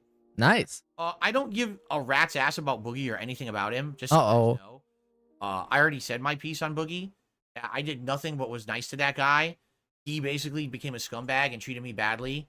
And then tried to pin stuff on me. I guess he's publicly talked shit about me tons of times, you know, on that stupid podcast show. I don't give a fuck about that man at all. So I don't want to know anything about him. Oh, well, I wish him the best, but you know, he burned that fucking bridge down as much as he possibly could. So I don't give a shit about that guy at all. I don't want to know anything about him. You have to tell me updates in the chat. I don't care about that man. There's only so much you could be nice to someone. And then they just, you know, they try to basically treat you like dirt for personal gain. Well, fuck off then. I have nothing to do with you. Go on, do what you want with your life. I have nothing to do with you at all. Come on, man. You could have had such a good grave dancing segment. Oh, so you guys are saying he faked having cancer? What a fucking idiot. Why would you fake fucking having cancer? Just get cancer for real. What the fuck? Why would you even fake that? People keep asking me this. Would I try a leverless controller? I'm not against the idea of a leverless. Would you try a leverless rope? You know, your 4 fingers would be like left, right, up, down, and you just have to memorize, I guess, which would be like, what would it be? Obviously, like left would be probably your ring finger. Bro, stop shaking. Right, that'd be left. Actually, stop shaking, please. I beg you. And then I guess it's so disturbing. Your finger would be right, and then yeah, and then your thumb would be down. So the tricky part would be like blocking down back. I could see it. I could see like learning. It would take a while. There'd be a learning curve involved, but I absolutely could see that. I think my concern would be that I'm getting older, and already I could tell you this hand is getting some carpal tunnel. You're constantly having the fucking carpal tunnel side fill is so funny. So funny when he diagnoses himself with a bunch of shit. I don't think it would work. You know what I'm saying? I'm just being honest. I don't think so. Sarah Sagata says this Game Pass stuff is crazy. I'd rather just buy the games when I want them instead of pay to rent them monthly. I think yeah, you can still do that. The idea I prefer that as well. Is this. You're getting a benefit from Game Pass because you're literally playing more games without having to pay for them. You're paying $20 a month, but you're getting access to a lot of games that you would have to buy for more expensive prices. For example, Still Wakes to Deep was what, $40? I got it on Game Pass, so I didn't have to buy it, and I played it, and I beat it in like, what was it, 4 hours, 5 hours? It's a very short game. Another Crab's Treasure. There's a game that's incredibly long, lots of value, but a lot of people probably would not have bought. And what was that? Well, another $40 or whatever, $50, and I got that on there, right? So, yeah, like, I could see the value. If you're talking about, oh, well, now I just don't have to pay for games anymore because I have Game Pass. Alert. I mean, this not is really. the guy You who do is have to always pay praising Game Game Pass P every bunnies. single month. And Hell yeah, buddy. Oh, we already did this one, but anyways. So actually, it's Big up Scope Side Phil. Alert. DSP wants his fans to pay $12 for YouTube Premium. Bro, I'm never gonna pay for YouTube Premium. Never, ever, ever, ever. I'm always gonna pirate stuff and look for a loophole. Not happening. Get out of here. Big ups Meerkat Mob, can I get a B-Day shout out from the GOAT? Yeah, of course. Happy birthday. Massive happy birthday positivity to Lion Robot. Big ups, dude. Baller alert, baller alert, baller alert, baller alert, baller alert. That's why he's the GOAT! You're milking a human. Okay. Big ups. Happy birthday, dude. That was, let's say, $44, right? Hope you have a nice one. Send him some positive interaction in chat, you guys. Some emotes that are very positive in birthday style. What, $30, $40? Let's say it was 40 because I don't remember. Let's say it was 40. So it's $88 right there. Little Kitty Big City, right? That would have been like, what, 20 bucks, 30 bucks? I don't know how much that was. Let's say 30. So now let's say we're up to $110. Are we really going to do that? 40. So another 44. So now we're up to like $150, right? Well, Fallout 4, technically, yes, because I don't think I owned it digitally, but Fallout 4 wasn't expensive to begin with. But let's say, for argument, Fallout 4, so let's say it's another 20 bucks, so $170, right? Harold Halibut. Well, I didn't beat it, but I did play it. Let's say that's 30 bucks, so now we're up to like 200 bucks, right? What else here?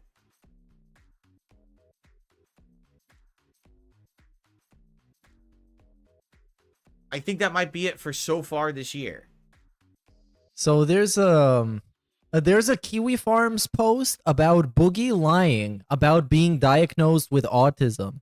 So the recap is that a Kiwi farmer contacted the clinic that diagnosed Boogie, but they don't have a specialist and don't offer that service. Allegedly. Allegedly. Just bringing that up. Okay, so I think that's it up to this point this year. I think that covers what I've done. I'm going to look that up later. Seems interesting enough.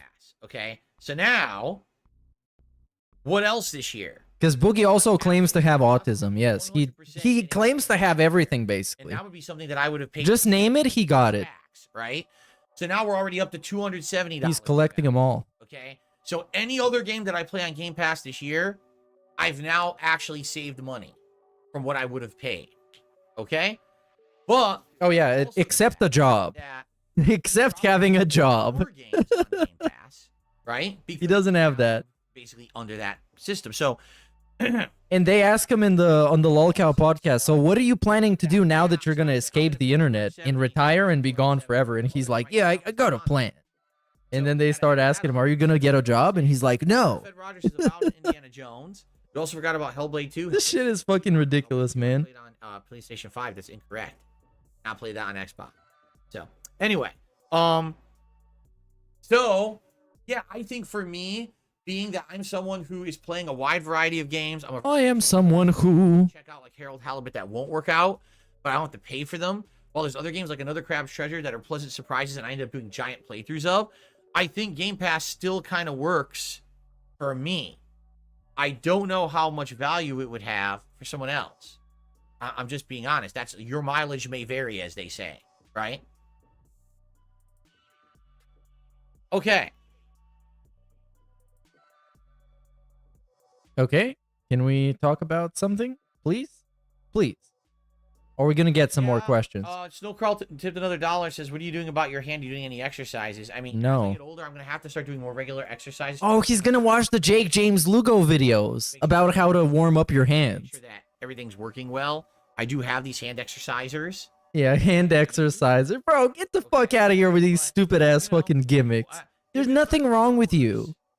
You just had a lifetime of bad habits. Of course this shit's gonna happen. Into the proper things that I should be doing and start doing them. I haven't gotten serious about it yet, simply because it hasn't gotten that bad yet. Yeah, he's waiting to be unable to use his hands to do literally anything about it. If you haven't noticed, I've been... This is the good old-fashioned DSP method of dealing with everything. Being delivered. He's waiting for his roof to collapse in his house just to do something about the leaks. 12 to 3 p.m. And I keep checking and it keeps saying out for delivery, but doesn't give any update. Because once it gets bad enough, he can't do anything about it. He's just going to complain and stop playing video games. Couple of hours, which sucks. So I guess we're going to play with this bootleg setup with the Hayabusa stick and the crooked button to start. The bootleg setup that he fucked up. Once the Sanwa shows up, maybe do the swap when it shows up. I don't know if we'll be doing ranked today, but because of this issue, we'll see. But let's at least give it a shot and see how I do. Okay.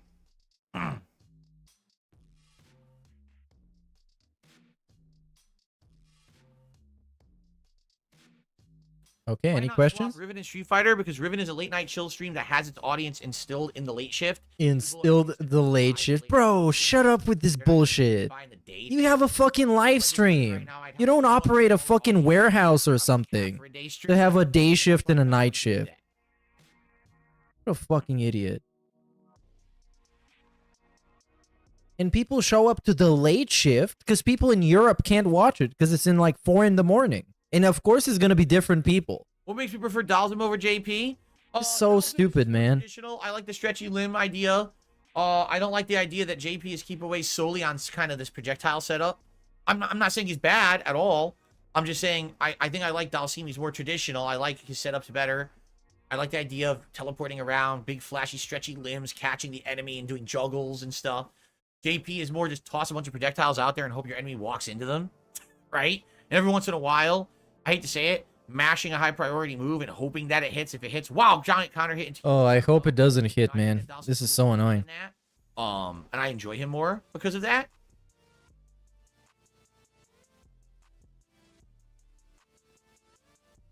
Oh, you said Hellblade and Helldivers 2? Or I said Hellblade 2. I said Hellblade 2.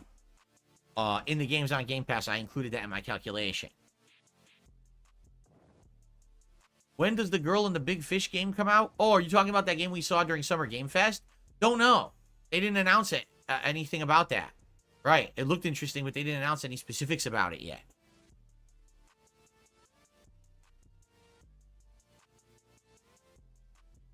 Just do some fucking...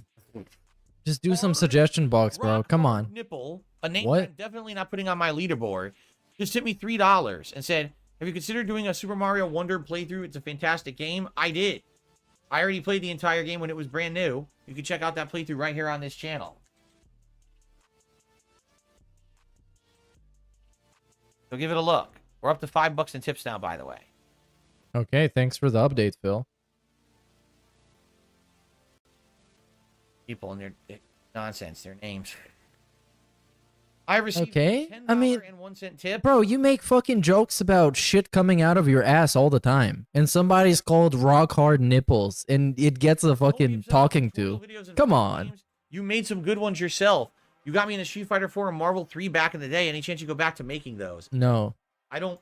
First of all, I don't get early access to fighting games like these people who are the golden snowflakes of the fighting game community.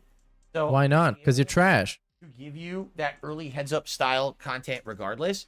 I don't play games at that level. The snowflakes, by the way. You want to know the truth? I didn't really do it those back then either. You know, when Street Fighter 4 came out, I did play a lot of it, but it was just more casualized gameplay. It wasn't my attempt to become like a high-end tournament player. Now you have every possible person trying to do that. Micro-analyzing, over-analyzing. Okay, because the game is complex. More time into it than I am, that they're just going to make better videos anyway. So... Oh, there you go. He straight up admits they make better videos than him. So that's why you hate him. Because they're more dedicated to this than you are. I did a video on Blanca. And he's dedicated to picking his fucking ear and wiping it off in his pants, just like he did right now. Look at this shit. Look at this shit. Actually. Let's go frame by frame, because I'm petty like that. You see? We pull it out, and it gets wiped off. He even looks at it as he wipes it off, just to see if it's going to land at the proper spot. I did a video on Blanca. Iconic. Iconic. Basics, and I did a video on Balrog. They should put this in Street Fighter as like an emote that your character can do. The DSP ear pick. He should put it in as an emote in his chat. He should embrace the meme. I wonder why people in his chat are not pointing out how often he's doing that. Because it's crazy. He just picked his ears and wiped them off in his pants like 6 times today. Extended And now it's just, he just wiped his fucking nose with that same hand. Where I showed his maximum FADC combo using all of the meters. Bro, you fucking nasty. Amount of hits with it and stuff. No one used it because it was very scalable, so no one cared about that much FADCing. But I remember I showed it at first, I was the first person to really show that. They put it on event hubs and everything back then. But I basically very quickly stopped caring so much. Now we're touching the hair, and he's touching the hair with the same hand that previously, earlier this stream, he picked his ear. For playing Street Fighter at a good level, I just wanted to make entertaining videos. Wow, if you pay attention to this guy, he's like the grossest person alive. I have no idea if I'll keep Game Pass Ultimate or not. It'll depend on many factors, like how many games are on Game Pass Ultimate that I will continue to play. Will there actually be more features or values or not? I guess we'll have to see. And now again, same hand, we're using it to touch the nose. The big dog, that was you. You're saying... Oh, man. I wish I wasn't noticing these things, but I'm a noticer. You're sure you weren't the rock hard nipple? That wasn't you? What's the water he keeps drinking? It's probably just regular cherry flavored seltzer water, whatever. Well, tonic water. I have no idea. I was interested in it when it came out, but there were too many other RPGs at the time. It was horrible release timing. And since then, people haven't even wanted me to go back to the games I skipped, besides one person who literally every day posts up, where's Final Fantasy VII Rebirth on all my videos. Outside of that, no one really cares, and people have been liking the fact I stayed away from JRPGs. So I don't know how eager I am to rush back to them. I guess we'll have to see. But I consider playing the new Madden next month. I have no interest in Madden. No. 0. It's the same as the last one anyways. Or maybe it's even worse. I gotta stay tuned for the Angry Joe video to find out. It was my absolute worst. $60 for blue? Nothing like DJ from Super I can't wait. Even the moves that look the same have completely different properties. So he is basically a rush down mix up juggle. Oh, touching his fucking dude, he's touching the goatee with the same hand he used to pick his ear earlier, and he will pick his ear again. Keep away character, which is actually touching the face, picking his skin, shaking. What is wrong with this man? Why are you so fucking stressed out? I thought this was a chill stream. Super Turbo. More Look at this, his body is shaking. And then you could maybe get offensive in their face with good timing. He's completely different in this one, and that's why I didn't like him. I wasn't looking for rushdown style when I started playing Street Fighter 6. Maybe I would like him more now that I can do rushdown because I understand drive rushing and everything, but I just never went back to him. And quite frankly, I don't have time to learn a million characters, right? I don't play the game enough. Here we are, a few weeks into Bison. I'm trying to get better with him, but I don't think I'm going to be taking up new characters at this point.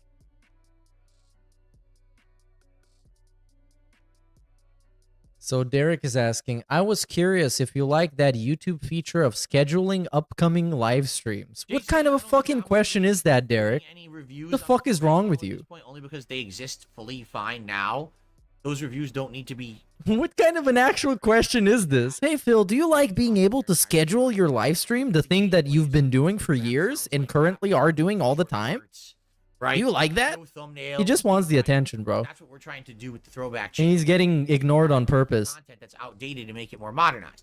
The reviews are just reviews. There's really nothing to modernize about them or do anything to them, right?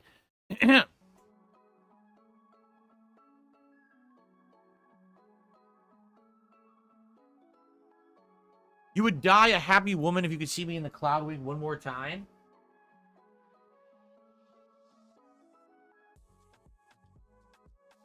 And he's gonna put it on, of course, because the guy, and now he's gonna make a joke. Ah, did you die? Oh my god, we lost him. Rest in peace to that guy. Bleh. Of course. This is what you get by showing up to a DSP stream. Just endless jokes. Well, I bring back the YouTube challenge series. What's up with his hairline today? Asks Jungle Japer in chat. Well, I think it's perfectly normal. I've always seen him like this. As far as you can go. Back in time, he always looks like this. What are you talking about? It's much better than it could have been if it was different. Fighting games? There'd have to be more than one fighting game that I want to play at a time. Right now, I'm so outdated on Tekken, I wouldn't even be able to go back to it. When the Versus collection comes out, I do want to play all those games. The collection is going to have a significant amount of games that I do want to actually play. So I would actually check out a bunch of those. Maybe we could do something with that. I don't know. Yeah, you should take it off now, please. Please take it off. Toilet sue me for abuse? Well, luckily for me, my toilet is an inanimate object, not capable. Oh my god, dude! Dude, what the hell, man? What the hell? It was like an actual joke, and he takes it literal, of course, and he just runs it into the ground immediately. It's like the most DSP thing he could have said. I guess it's a good thing. Well, my toilet actually is not capable of suing me, since it's a toilet and not a person. And only a person can sue me, okay? You fucking dunce. Alright, I guess we should adjourn the show. I guess we should. And get ready for Street Fighter, as messed up as it's probably going to be on my stick right now. So thank you guys for watching the Level 1 podcast. I hope you enjoyed this epic finale of the show. And tomorrow, I will obviously let you know about what happened. If and when the joystick arrived. All kinds of stuff, right? There you go. Oh, man, By the way, Sarah, dude, I hate this image. right? I actually have visceral hatred for this image. More in particular, the part on the right side. I hate this fucking face that he makes because it's so... He's disgusting enough when he's not making faces like this, but when he's making faces like this is even fucking worse. And on the left side, at least it's kind of funny because I know that he was cross-dressing, or at least people are saying that he was cross-dressing in this one. And I can remember how fucking mad he got over it. But on the right side, you get a fucking disgusting teeth. You get the shitty-ass fucking beard. Everything, the face is just so punchable. It's so annoying. There you go. Ah. By the way, Sarah, with the 17-month membership message saying, what a way to celebrate 17 months. Love you, DSP. All right. Guys, thank you. See you tomorrow. Peace out. Love you, DSP. All right. I'm married, Sarah, you fucking bitch. We went too long on the podcast. We were so eager to gab today. Really? But I do want to get stuff going here. All right. My regular stream. So let's get everything set up. Okay, let's skip the live. And he's probably going to go to the bathroom. And yeah, he's fucking gone. Did he beg? I think he did, because he's on $15 right now. So let's see the bag. Up here. Hi, guys. I have to use the restroom before we begin with Street Fighter, obviously. The vest I'm not room. expecting too much out of my Frankenstein joystick right now. I do hope the Sanwa stick shows up, that I can put it in there and I can play better, but I'm going to do my best with what's in there now with the crooked button and everything. So we're definitely doing casual. It's literally the only thing wrong with it is that the button is crooked. Oh, in a bag. I'm gone for a few minutes here to use the restroom. Nice. And when I come back, we'll jump in. All right. See you then. So the recap of the pre-stream was someone, a mystery person that he's never heard from or messaged before, messaged him and proposed to buy him the Rolls-Royce of fight sticks that costs legitimately $400, and it's already on its way to the Burnell household. A separate person proposed to buy him only the joystick so he can replace it in his current fight stick, and we're waiting for it to show up at some point.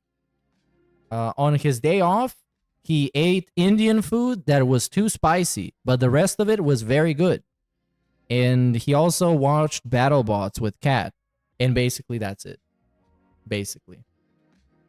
Alert. Entertain and dents, mouth droolers, no doubt, you shake and you quake, truth's taken a root, your tales are tall, but the facts don't sprout, it's all just a game, you're lost in the clout. There we go. Another poetry segment here by Kane Gaines 666. Big ups, dude.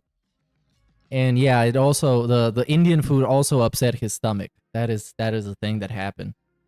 We're not gonna go into detail about that because it shouldn't be in detail because you can already tell what happened. Is he back? No, he's still gone. Then he did some Q&A. He did some fucking gaming news. That was a terrible segment. The whole Xbox thing was complete like a fever dream. He had no idea what he was talking about. And he was looking at the actual article in real time. And he still had no idea what was going on. So nothing was learned today. But I'm going to watch some Street Fighter. Maybe we're going to get a stick unboxing in another tech segment. Oh, this is going to be something, man. And if it's not something, it's probably going to be just a regular DSP stream. He's going to complain a lot about the stick, but he's going to end up playing in casual anyway, so he's going to pub stomp some noobs, some dunces, some mouth droolers. What's going on in his chat? Is somebody low-key trolling? Do we have Jade? Is Jade here? I think he was, but maybe he left. Yes, Jade says Assquake. Wait, ultrasonic Assquake. Oh yeah. Yup, game over. What was this even about? Oh, this is Sarah Barclay. Remember Dave Barclay? Or David Barclay? That guy that had to change their name because David is now an illegal name in DSP's chat. Oh, and we got a Argentinian member bomb. So this one is from DSP Wasted the Dents. The Dents what? Oh, it's gone. It got banned. Who is getting the memberships though? Are they starting to get gifted? You just got eradicated. Nobody got a membership. Why is nobody getting a membership? Huh? So what did it say? It probably was DSP wasted the Dents money on a $400 fight stick. Something along those lines. But I couldn't see it. And also, it's kind of weird that none of these people got a membership. Oh, and there's a Review Felt Ontario says, if you delete them, the chat doesn't get subs. Is that a new thing? Did they actually patch this? Wow, this can be crazy then. Argentina could be defeated. Because now nobody can oversaturate the chat with subs. So the real ones don't get given away. But nobody fucking knows. It kind of sucks. Because I enjoyed the big wall of messages about people receiving them. And being like, oh, this guy got a message. This guy got a gifted membership from Cat is on Ozempic. Ah. Finally, Argentina has been defeated. I wonder who's the next enemy the DSP is gonna outlive and outlast. Because no, nobody got a fucking membership. Huh. Very suspicious and interesting. Oh, they still get the subs? Just the message gets hidden? Okay, I hope that's the truth. I hope that's legit. Because, I mean, the guy paid for the memberships. It only makes sense that they get given away. I guess we'll see. I guess we will. How long has he been on break for? Has it been like over 5 minutes at this point? And he also, doesn't he go to the bathroom that is on the second floor next to his office? Or he's intentionally just wasting time? Because he's been on break for legitimately like 7 minutes now. Nobody takes this long to go to the bathroom. Come on. I go to the bathroom in less than a minute. Because I'm actually a part of a fucking stream that's going on.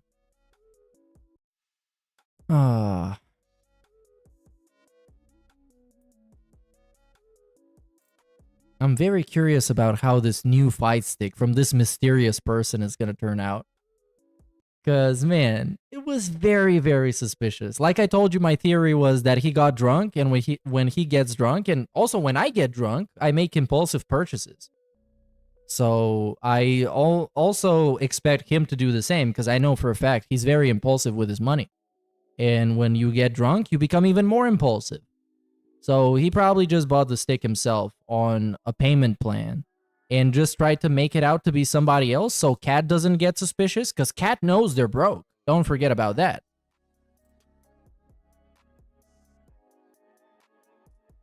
And yeah, he made it out to be this mysterious person that showed up in his spam folder that he never checks, but he did this time because the stars aligned and the galaxy and the universe told him to. So yeah, kind of interesting. There are just too many suspicious things that happen. The story was too detailed. Because otherwise he would just say, I had a guy email me and propose that he would buy me this. Or he would just straight up say, a fan of mine gifted me this. And this was like a whole story. A whole actual story. A 3-act structure. And the other guy, I totally believe that somebody bought him like a $20 stick off of Amazon. That's very believable. Because yeah, when people lie, oftentimes they add in extra details so the story can sound very believable. And he's done that plenty of times in the past. He goes on like 20-minute segments giving you context. Yeah, I'm going to watch some Street Fighter. Hopefully the stick shows up and we get a real-time tech segment. Review Tech Italy. Review Tech Poland. That's what I want. The Polish greasy man to be putting his fingers inside some hardware. Hell yeah. Just like last time. You know, the most interesting thing about the last pre-stream was that he showed his foot and everybody got to know that he got flat foot syndrome. It's not just a flat head, he also got the flat foot. It's incredible. Everything about him is flat. Ah, everything is flat. Bro, where are you going, bro? Why are you still gone? Please come back. We need the fill. We need the raw fill. Hopefully raw fill's gonna be on the case. But since the guy is not playing ranked, it might not happen. But you never know, man. What if he showed up and he eradicated DSP once again?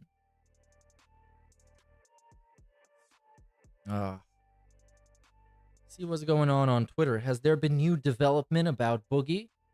No, he's still gone and he's still fat. Well, it is what it is. There been something new on LTG? Has he been starting to take care of his child that nobody knew existed until yesterday?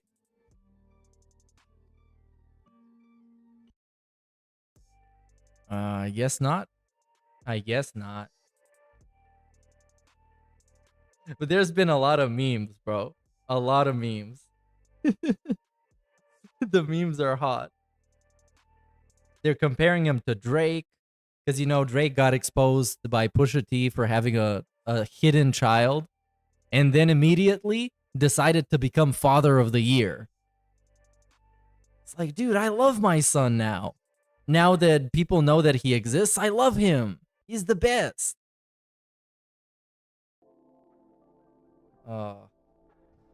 But you know what? LTG might be an asshole, but he was onto something. He was cooking when he roasted Boogie. This fat fuck, flubber, hungry hippo.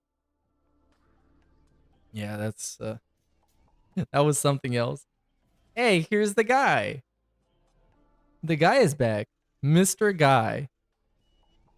All right, no, the new part did not arrive. I am still tracking it here. He's tracking it. Once it's within 10 stops of the house, this should update and tell me that it's on the way so that I can know to go get it when it gets delivered. The best thing that can happen right now is that the Amazon shipping doesn't update and they pass through his house without giving him the package.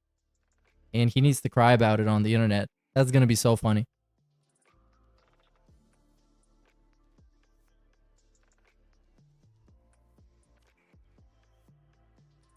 And also, it's going to be really funny if the fight stick shows up and it actually turns out that it's from someone else who sent it and it's not a fight stick and it's something else instead.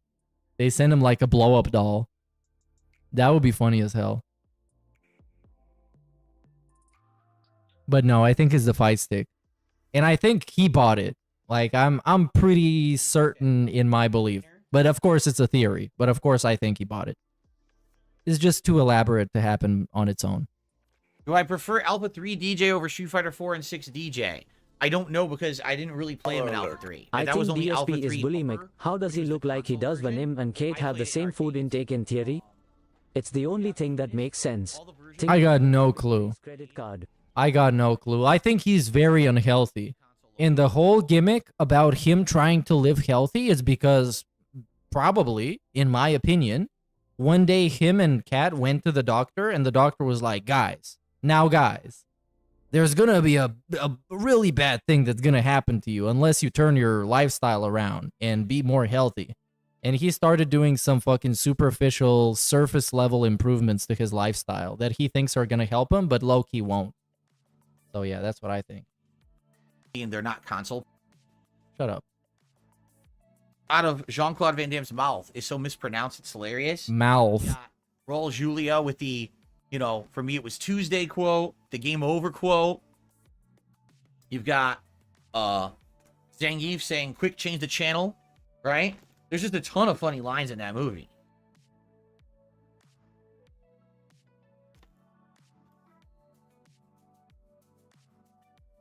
Okay.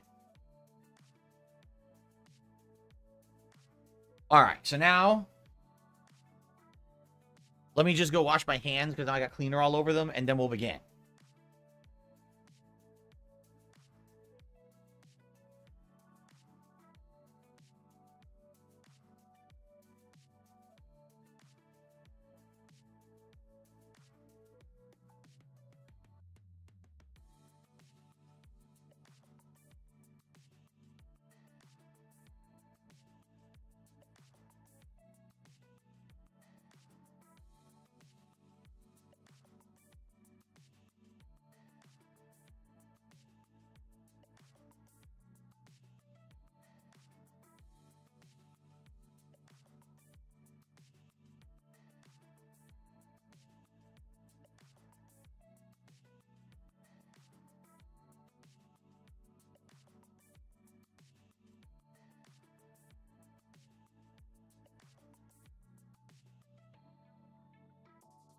Yo, where did he go?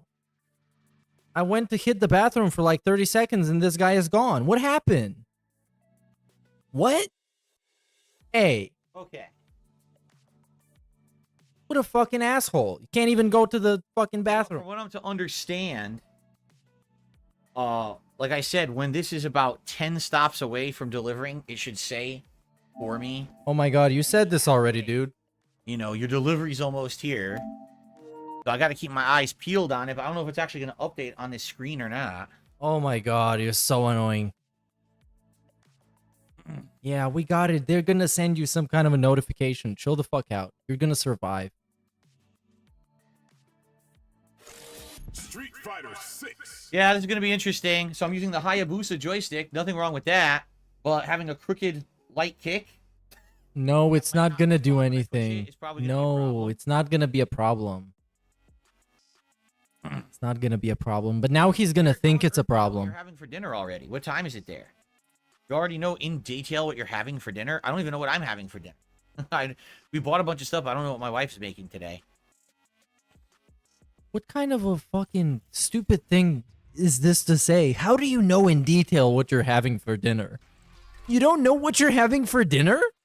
It's like a couple of hours away. Why is it so weird that he knows what he's having for dinner? Champion Edition Bison today. There you go. We'll do Champion Edition Bison. I like that. Oh, he loves all the champions. Alrighty, everyone. Welcome to another day of Bison. However, today, things are a little different. So I modded my joystick and swapped out parts.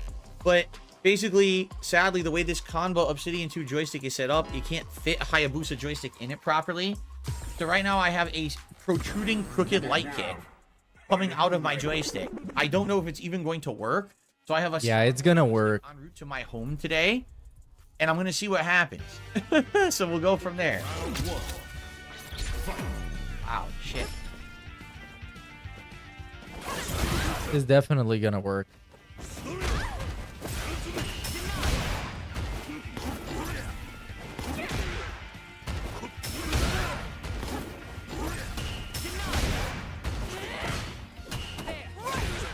Press the button.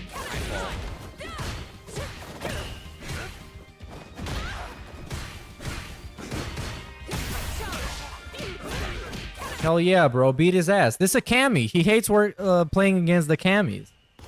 So it's gonna bust his ass. And this one is from the guild. I guess, I don't know if it's called a guild. But it's called FGC Seattle. Over and over. And there we go. Y'all already lost. Oh, is this raw, Phil? Yo! We going in raw. Hell yeah. But he changed his name so DSP doesn't detect him, huh? FGC Seattle, dude. Let's go. I didn't give it to him raw. Wake up, drive reversal, and it gave me drive impact instead. I just tried drive reversal. Let's go. Finally came out after like... Yeah, it's gonna happen. So how does he get unblocked then if DSP blocked him like a billion times? Well, we didn't kick the stuff, and it hit me anyway.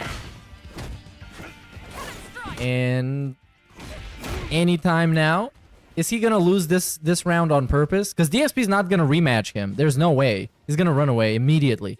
I press the button, she just fucking throws right through it. Dude, he pressed the button. I'm gonna rematch. Oh, he's gonna rematch. Nice. Has he tried not being bad? No. Beats the scissor. That's wild. It's a difficult thing to try.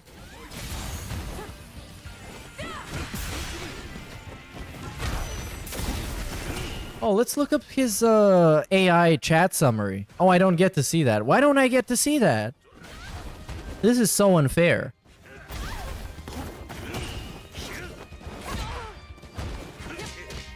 Yeah, beat my jumping kick.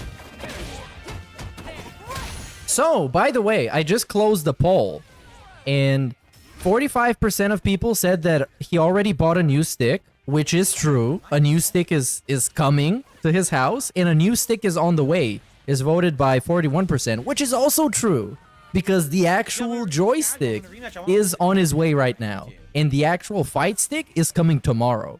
So both of you, 45 and 41% people, you won. Everybody else is a liar.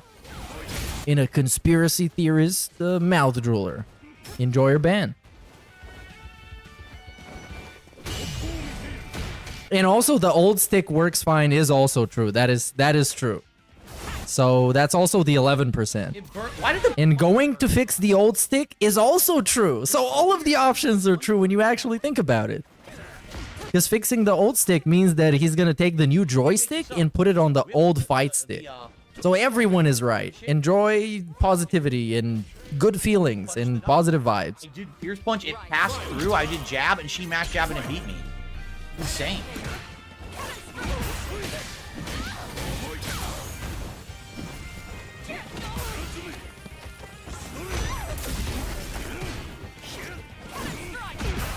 Look at that. Why does he hit? Oh my god, he's getting washed. Back. She does a low medium kick. Oh, this feels so good. It punishes the jump back out of nowhere.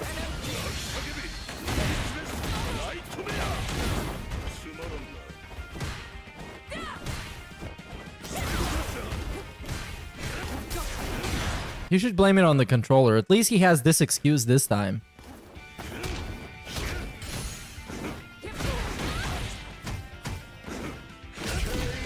Okay. Oh no. He won this time. Jesus Christ. Rematch again. Let's go. Come on, Raw Phil. Come on, Raw Phil. Give it to him. Look at that. Why does that combo? Oh, and now I'm starting to think that he lost the last one on purpose. So he can fucking roast the shit out of him this time.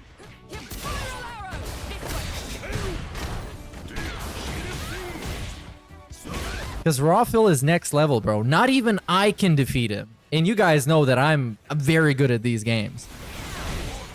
You see? I have very in-depth knowledge about Street Fighter 6. I prefer Street Fighter Super Turbo 2 on the Sega Genesis 64, but, you know, you don't always get what you want. So I gotta satisfy with Street Fighter 6 on the Xbox PlayStation. There we go. Round 2. Fight.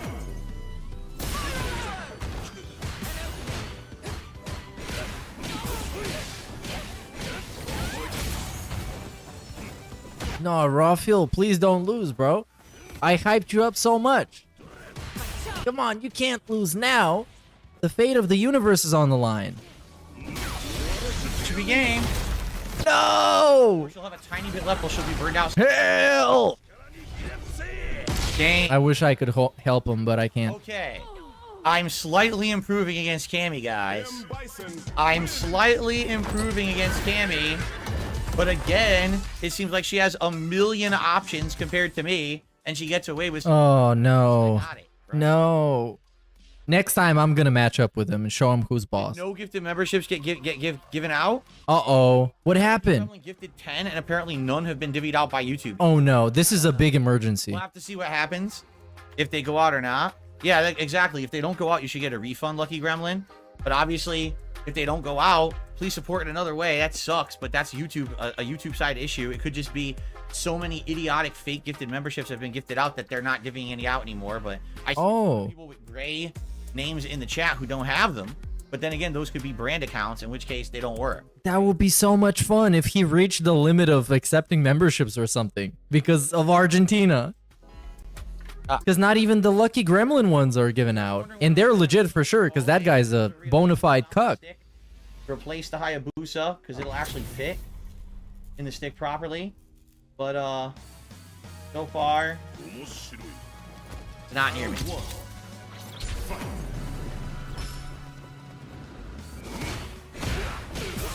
Probably a bad move to start. Bad opening.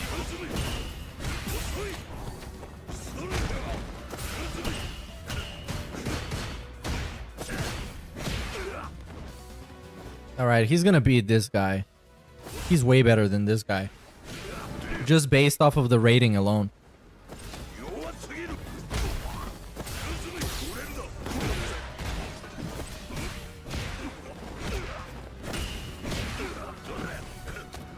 Here's my jab. I was doing low jab, never came out.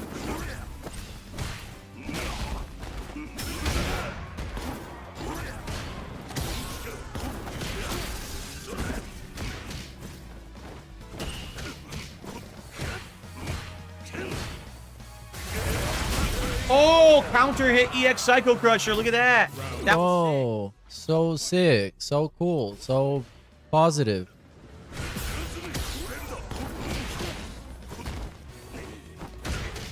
So does this mean that the fight stick is working perfectly fine? And he doesn't need a guy to buy him a $400 stick? Because he seems to be playing perfectly okay. Oh my god. This reminds me of the time where he convinced himself while playing Call of Duty that his PlayStation 5 DualSense controller, he convinced himself that it has stick drift. So what he did was basically cry about it, so somebody bought him a new controller, and then he found out that the issue was actually the haptic feedback. Or the other gimmick that the controller has. What was that one? The, you know, the vibration thing. I forgot how that was called. But he just cheesed himself a new controller. Because, like, anytime things are not going his way, he just convinces everybody else that there's some problem with it. And then someone just buys him something. That is not what I did.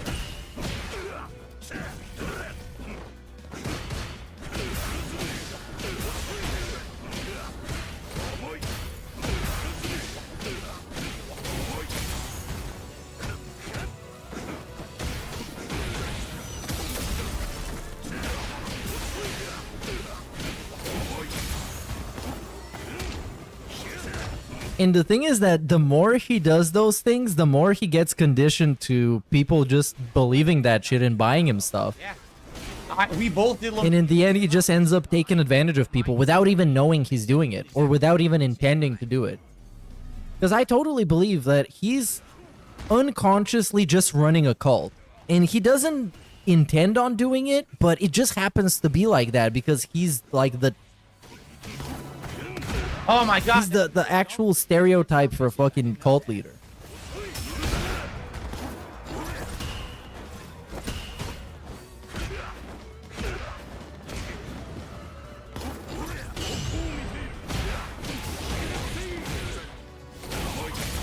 Oh, I didn't get this to level 3, okay.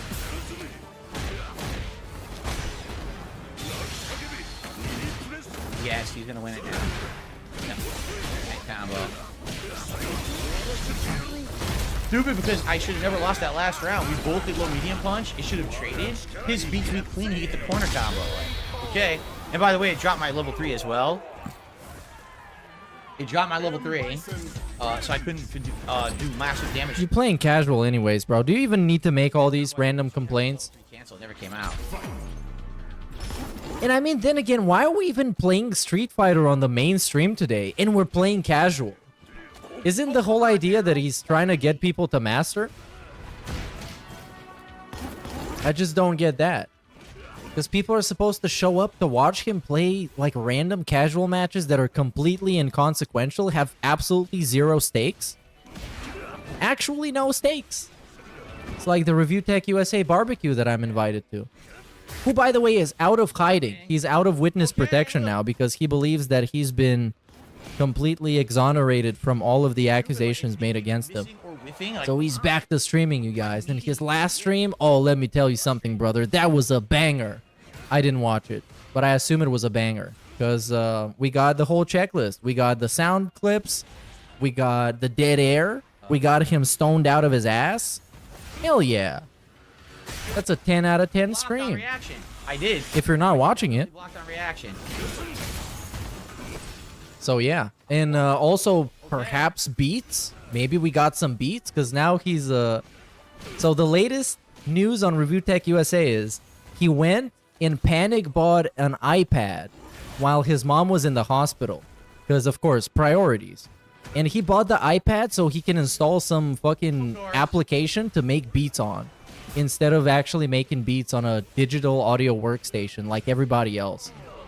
But no, we need to make beats on an iPad.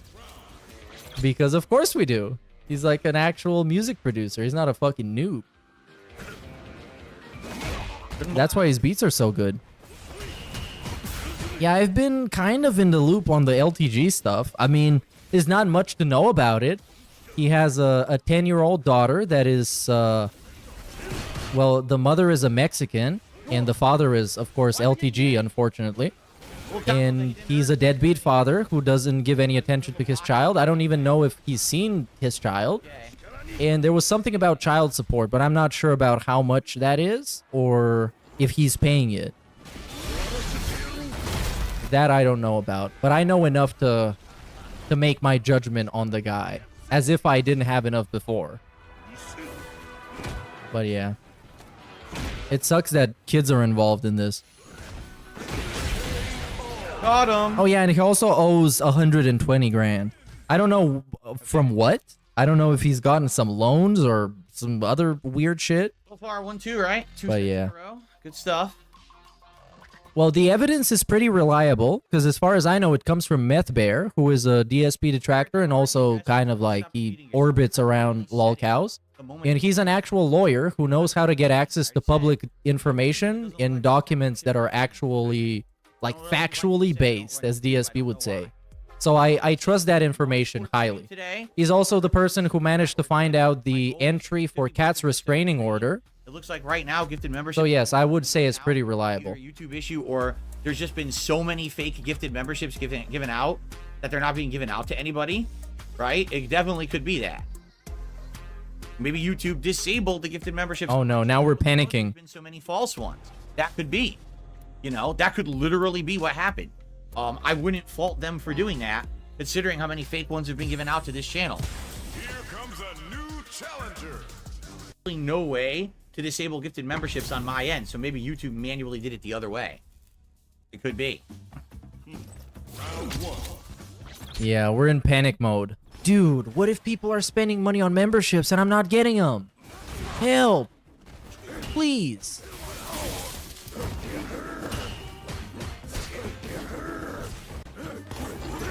Because we got the 50 bomb from the troll earlier, and then we got a 10 membership bomb from an actual pay pig. So you know those are real, and those should have been given away, but I didn't see any messages. And turns out that nobody else did. So... suspicious? I would say yes. Blah.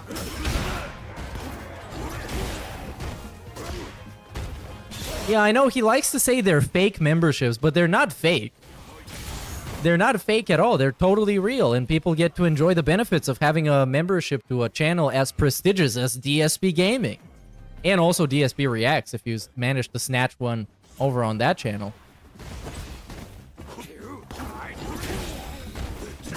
So obviously they're real. They're as real as they get. What's not real is the money that he gets. Well, it is real, but it's not as much as he would get if they were not from Argentina. But glory to Argentina, I guess.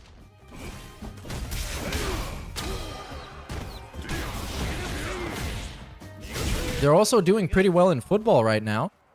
They destroyed Canada and eliminated them from the Copa. So that should be pretty lit. They're probably going to win it. In England. Glory to England. They're in the finals for the Euros, dude. That's actually pretty impressive, considering that they were playing very badly for most of the tournament. But they did outplay the Netherlands. I gotta give them credit for that. I can't lie. Even though Gareth Southgate is an actual fucking terrorist, everybody else played great. So shout out to them boys. Them English boys, bro. But they're probably gonna get pounded by Spain in the end. Insanely lucky with crazy shit. Like, what is going on right now? They're gonna get boned.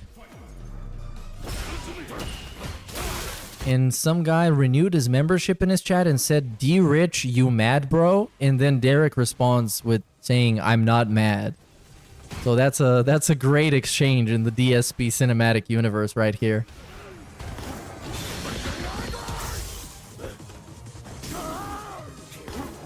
The penalty they got yesterday was kind of, you know, it was up for debate, but I do think there was contact there. And it was a foul. So I gotta say that. Even though I would have liked that to not be a foul, and then I could cry about it and say that England cheated, but they didn't.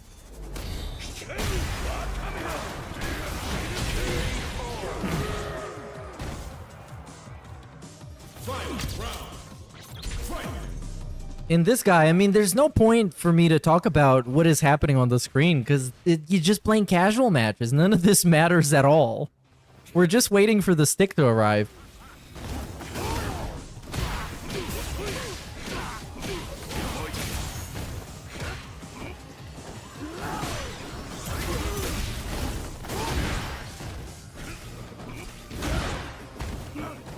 And he's not even complaining, so you know he's bored too. He's just playing a game to waste everybody's time. He could have been playing Elden Ring right now and making actual progress in a new game that people are excited to see. But no, let's play some Street Fighter.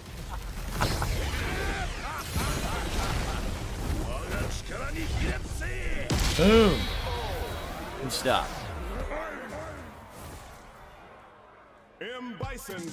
And he gets some random wins in casual.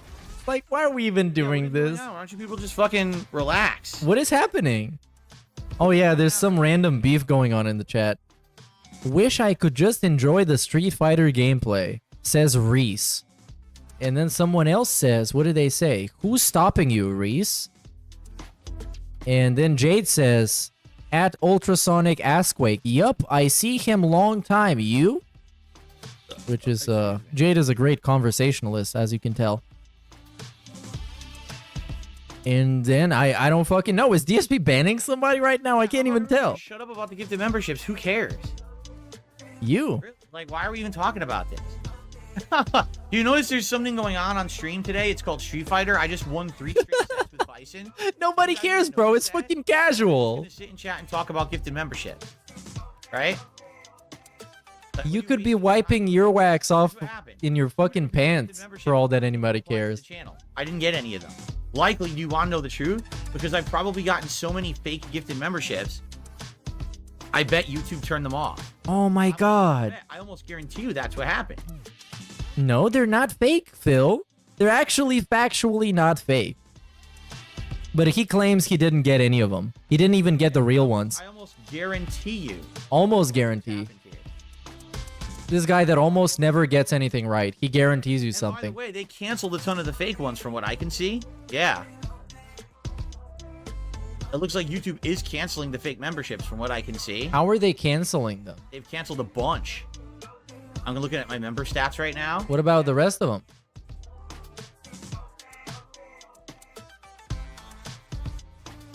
This is so fucking shady. Because he doesn't know what's going on. He got no idea what's going on. I also have no idea what's going on, but at least I just tell you. No one got them from what I can see. I think YouTube disabled my gifted memberships. I wouldn't be surprised if they did, and I'm okay with them doing that. With the insane amount of fake memberships going on, and the fact that no one is becoming a real member because everyone got one for free, yeah, it needs to happen. There's no way for me to disable gifted memberships on my channel. The option doesn't exist. So if they did that, then I'm okay with that. But I don't know if they did or not, and it's like, so to say, guys, if you like the content, please support it in any way. In a big. I just received a $10.02 tip. Oh my god, this is so sad. From Adam. And Blastoise in his chat says, trolls punching the air right now. Why would we be punching the air? The guy literally can't receive gifted memberships anymore. Because the trolls trolled him too hard. According to his own words, that's what he claims. He can almost guarantee it. I just trounced. Almost guarantee. Cool. Yes, I like this color for Bison. This is his Champion Edition color from Street Fighter 2 Champion Edition. And basically his best iteration ever in any fighting game. How's the joystick working? Surprisingly good, I would say. I don't think I'm having many issues with it. Yeah, now some guy gifted him 1 membership just to see if it's gonna go through. The good old testing mechanics. Any updates? No. Like I said, I'll just keep checking to see when this new Danwa part. Oh, you can tell he's not happy about this whole thing. It just says now arriving 12 to 3 p.m. It's 1:30. It's not here yet, and it hasn't updated, so it must still be on the delivery truck. Okay. Keep going. Do a few more. I'm feeling all right, but I don't know if I should go to ranked with the crooked light kick button. Yeah, bro. Otherwise, we're just watching a bunch of random casual games that don't matter at all. At least with ranked, there are some stakes. For those who don't know, if you didn't check my podcast from 2 days ago, Oh my god, we're getting a fucking lore recap. Was in this Kanba Obsidian 2 stick that I've had since last year, was having issues. It wasn't drive rushing right at all, and it was just dropping inputs. So I said, I'm going to swap the joystick out for my Hayabusa joystick. That's in my Xbox version of a Hori stick, the Hori Fighting Stick Alpha. I put it in here, and it doesn't fit. It's a square plate, and this only has room for a rectangular plate. So right now, the wires for my joystick are pushing into the wires of my light kick, and my light kick is protruding out of the joystick at a big angle. So Seems to be working perfectly fine, seeing how you're winning a bunch of casual games. that's being delivered this afternoon, and that's what everyone's talking about is the part here. Blackmage C types says just play casual for now. Yeah, and we're doing all right. I want to play some casual matches and get some practice in. Like I said, I'm going to do a lot more jabbing now rather than medium punch. Everyone online, what I can see, the top players are doing quite a lot of jabbing, and it seems to be very effective versus medium punch seems to get stuffed a lot. I guess we'll see. Beam Green says, what's a good starting character to start at? I have no idea. In this game, I don't know. Ken? Cammy's good, but only if you know how to drive rush a lot and you know who flowchart. Probably Ken is a good beginner. Do you Ken Guile, maybe? I don't know. Bull from Night Court, 5 months as a member. Gee, thank you, Bull from Night Court. Yes, Driven should be relaxing tonight, J-Stan. I'm looking forward to that tonight. Once again, it looks like we're having problems with the matchmaking. This has been a constant this week. Luke, that's true. Luke, a little bit of everything. He's got great anti-airs, great normals, easy combo ability. He's got ranged gameplay with the fireball. Luke is probably a good beginner choice. Yeah, I would say Luke.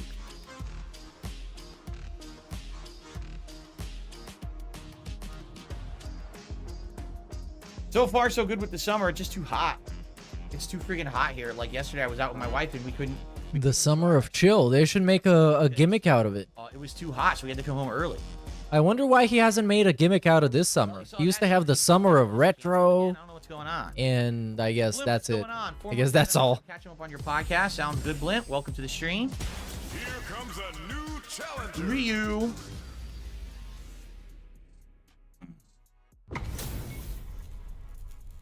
Master Ryu. Round one. Fight. Hadouken.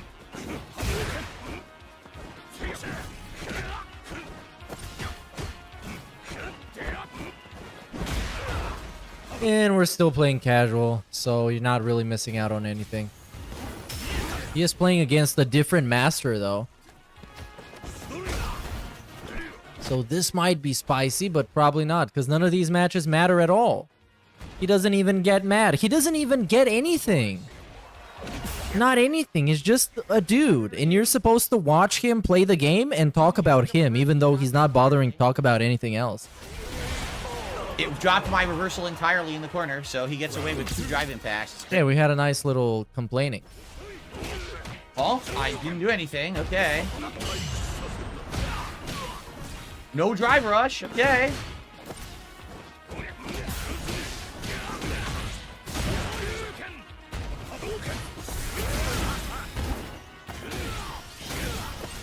No drive rush again.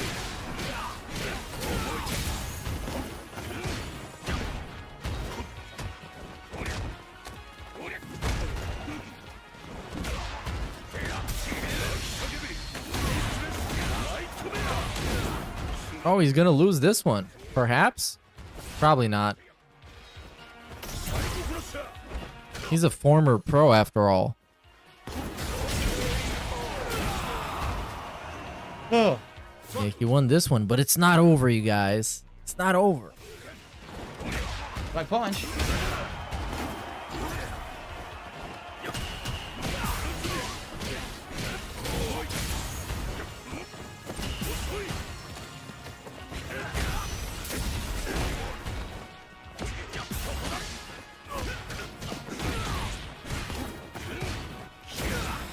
Oh, it dropped my low medium punch. If you like that it's summer, please tip. Yeah, if you like that it's hot right now, please consider supporting the stream. Because it's very hot, you guys. It's unbearably hot. Ash. Just happened.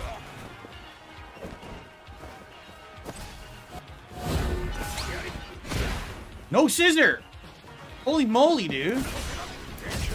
It dropped a ton of my moves. Like a ton. It could be the stick. It could be. But it dropped every... No, it's not. It's not the stick. Come on, let's stop bullshitting ourselves. Scissors meltdown. Like, what? Dude, it can't be the stick.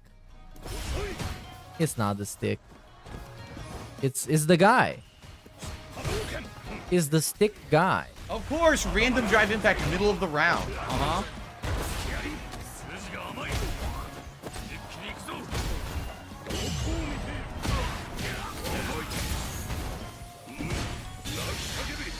That was, dude, that was regular scissor. So, you know what? I hate to say it. I think it's my joystick. No, it's not. Actual parts. Come on. All I did was one scissor. It gave me level 1. Oh, dude. That's a common issue I was having before. We're setting this up for the new stick that's supposed to come that he totally did not buy himself. You see? It's subtle. It's subtle, but it's there. The other joystick. It's the fucking either the game or the stick itself. Oh, you can feel it coming. It's slowly but steadily coming. He's convincing you that he needs a new stick. Oh man, thank God for that one guy that spent $400 on him. Wow, isn't it crazy that that happened? Some random guy he's never heard of before showed up in his spam box that he never checks. But he did check it this time. Just right on time. It's crazy.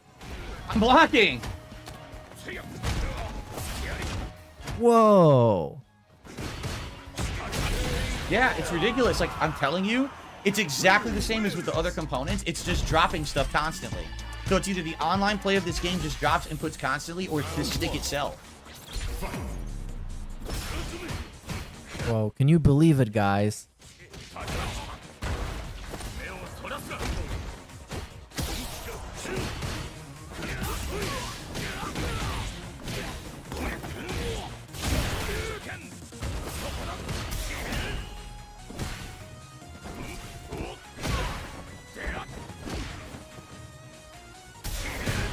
Nothing. You heard the inputs. I even did it. Nothing. You heard the inputs? What?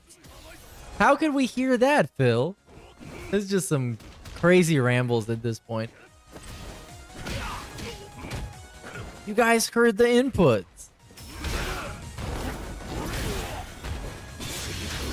Wake up level 1 mash super. Wow. Yeah, it's terrible. What's terrible? The stick? This stick that used to be the best stick he's ever had now is trash. Ooh!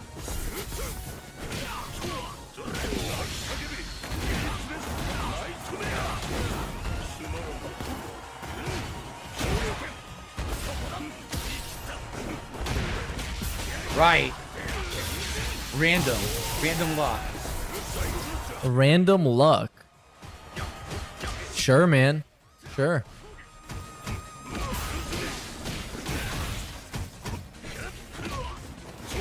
Didn't attack.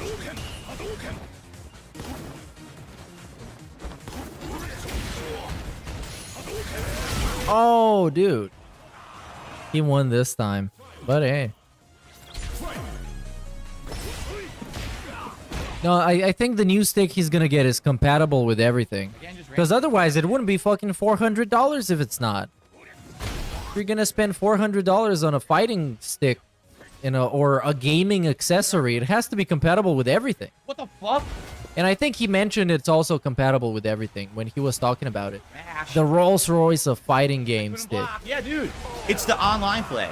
It's now it's right now. okay. This stick, it's acting exactly the same. It's a totally different style of joystick and a totally different style of button. It's still dropping inputs, not doing drive rushes. It's still not blocking on reaction. It's still giving me regular drive impact instead of wake up drive reversal. It's either the online play, the netcode of the game, or it's the actual stick itself, the board in this stick. Uh-huh. Problems. So when the stick arrives, it's not going to help me whatsoever. These people are not... Oh, you hear that? Not outplaying me. My inputs literally are not coming out as input into this stick. Awesome. Listen to this bullshit. I will never improve. That is ridiculous. It's this Dude, even if the new joystick comes and he installs it, it's not even gonna help. The only thing that's gonna help is the $400 stick that's coming. This is like insane, man. Pattern stuff again, lucky stuff. All neutral jump, get lucky, get a giant punish or whatever. And it's literally just like fucking casual games. Drop the input, so just shit, dude. Oh, this is so sad. It's actually depressing How will I content. get better? How will I ever improve and get better when it's... Bro, I think you reached your peak. I don't think you're gonna get any better than this. I can't answer that You need to question, deal with that. It's 100% a fault of something here with the interface between the console and this stick, or it's the netcode, but the question is, what is it? I don't fucking know. You know? Black Mage C-Type, I don't use gamepad. I don't know how playing with gamepad would prove anything. I'm not going to be able to play well on pad. You know, this game is a 6-button game, and I don't use shortcut buttons ever. I've never used one-button drive impact or anything. That's not going to help my game or prove anything. All I'm going to do, I'll play on gamepad. I'll just lose constantly. I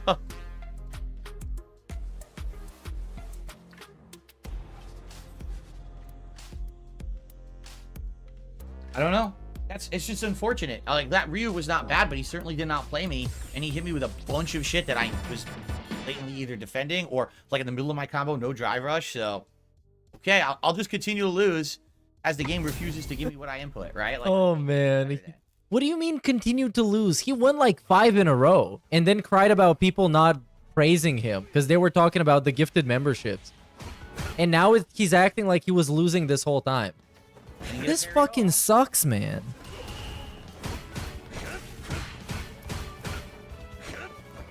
It legit sucks. This guy is impossible. Okay. I just wonder how much more money he needs to spend to reach the level of perfect experience that he wants.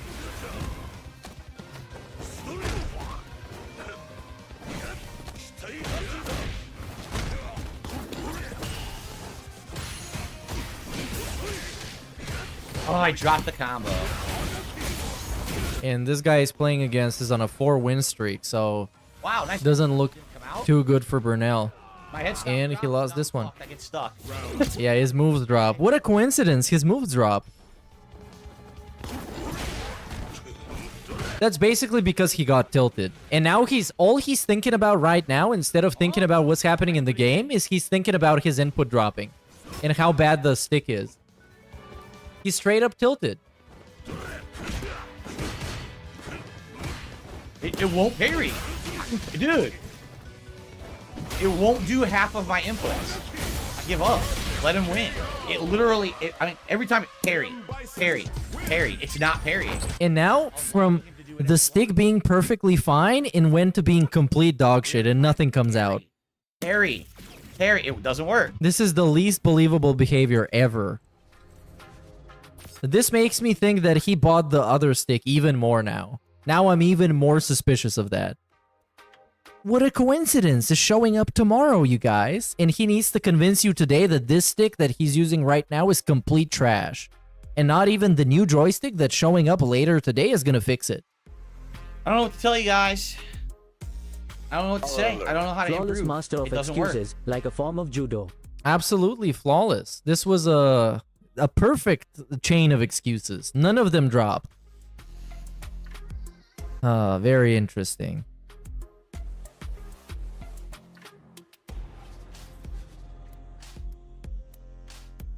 Very, very I'm not even checking interesting. the Sama joystick anymore because number one, I don't think it's going to improve anything. Straight up depression segment. It says 1 to 3. Watch it come at like 7 tonight because that happens all the time with Amazon. They claim early delivery and then they lie and they just bump it till later anyway. So I'm not even going to bother looking at it again. What's up, Generation Z? Oh, and he's just salty. This is gonna be him for the rest of the stream. Maybe even the rest of the day. You're just gonna be perpetually salty. Will the new stick rule out anything? And he's at $25. Not even 1 Minute Man shows up anymore. It's over. One tomorrow, which is completely He is uncertain cooked. if it's true or not. It might be completely fake. But if I do get one tomorrow, a new one, a whole new body and everything, and the same exact issues are happening, it's the netcode. It just means the netcode sucks. Yeah, good thing somebody spent $400 for him to realize the netcode is the issue. What that means is, sadly, the game can only be played as a prediction game. But it's somebody else's money, so who cares? You have to predict everything. Which, in that case, it's not even a fighting game. It's basically Street Fighter V all over again. So, I hope that's not the case. I hope that, you know, if this is a hardware issue... I watch GTA RP in my spare time. People with quadruple the viewership of Dave, and on Twitch as well, who need a second PC to stream it properly, can never get close with donos and subs to get it. But last 7 situations like this he's bailed out. 100% fake emo. Yeah, I'm very suspicious of this one. Very, very, very suspicious. Because this shit, bro, like, it lines up perfectly. The whole situation where he checked his spam folder that he never checks, that's always full of trash, but this time he checked it and there was this charitable soul that proposed to buy him the best fight stick that exists right now, so Phil can have a meaningful experience. And now, all of a sudden, this fight stick he's using right now is complete garbage. And it happens to also cost $300. Very suspicious. I just can't believe it. I just can't believe it. And like somebody pointed out earlier, this whole charade might be just for Cat. So Cat doesn't know that he bought a $400 fight stick. When things are late, but Immediately I noticed that I was having stream issues. every single day. Drive rushing right. Oh, that's a good point, yeah. He cries about everything being late, but he shows up late every day. The donor did provide a tracking code, but when you do it on Amazon... Unironically plays 20 minutes of music before he starts. So that you can't see someone's address and stuff, which is fine. I don't need to see the person's address who bought this and is sending it to me, right? I don't need to see that. And what if it's not even a real stick? But at the same time, it just doesn't have any information at all. Like, it just says, here it is, out, you know, being prepared for shipment or whatever. But it doesn't say anything else. It doesn't even say what it is. I click on it and it says, here, ordered, shipped, arriving tomorrow by 10 p.m. That's all it says.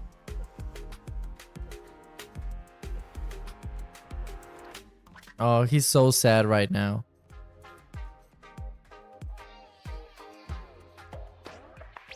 It has like no information at all about the... Big ups to Vikes and Anonymous for the dollars, dude.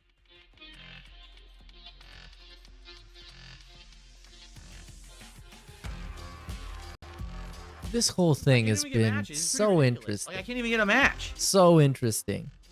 Because of course he could have just bought it in pay in installments. In which case, if it's a joke, I don't really care. It's not that big of a deal. It just sucks that at this point, I don't even know how to play this game. I'm trying to get better, but half the things I'm doing are drop. So if half the things I do drop, how am I supposed to get better at the game? Right?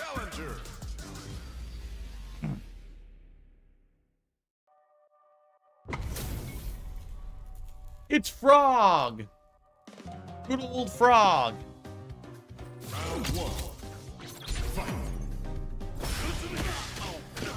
So this guy is master at 1500 MR. And Phil is master at 1537. It's not that it matters all that much, but we'll see, I guess. It's all fucking casual matches anyway, so why does it matter? I'm here for the complaints, and we're actually getting quite a bit of them.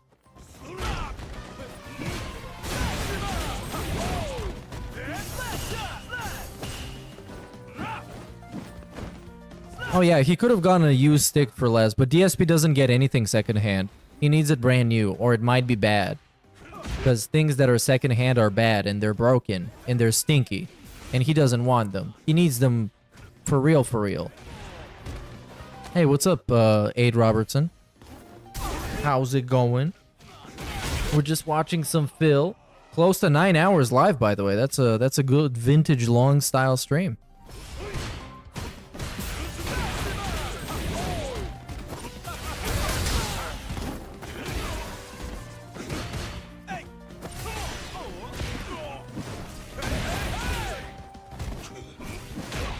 Block. I didn't do that. I did wake up reversal. That's what it gave me. Hi, Ivan. What's up, dude? People are joining late to the stream? Why didn't you show up earlier? Can't do anything. When I started like 6 hours before I was supposed to start, before it was scheduled. Why didn't you know that I was gonna start 6 hours early and show up then? Bleh. Yeah, and it's, you know, people wouldn't fucking care about his performance in Street Fighter if he didn't make a big deal about his performance in Street Fighter. If he could take it easy and not make it his end-all and be-all to be good at Street Fighter and to come back from retirement and kick ass, nobody would fucking care. Information for an item that was bought on a different account. I have 2 accounts and can't see tracking unless I sign in on the right one. Hey, that's interesting. That's an interesting thought, Jeff Bezos, but I can't confirm that for myself because I don't order stuff off Amazon, and I always do it on my account. But there's usually a shipping number or a tracking number that you can use to go into one of those websites, the courier website, and look it up. So, I don't know. I don't really know. But it is very suspicious. This whole thing, it has too much detail to it. Because usually, you know, it's simple. Usually he says, a fan of mine proposed to donate me this thing. And then the thing arrives and then he uses it. But this time there was this elaborate, long-winded story about how he got it. And how this and that. And I just don't trust him like that. I don't trust him about anything. So yeah.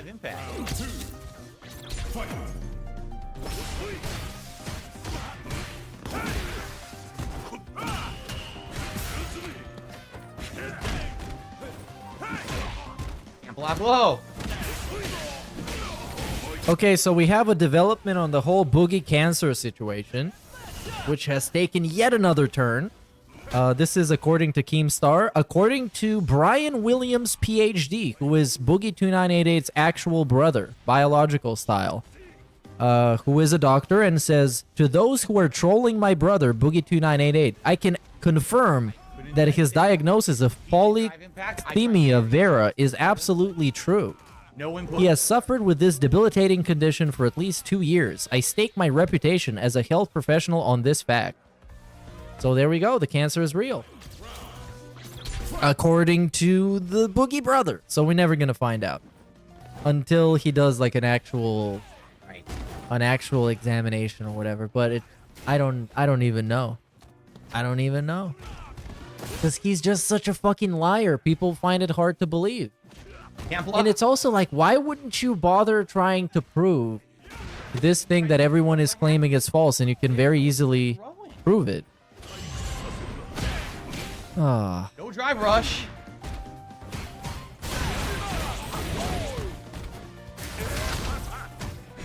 I don't know.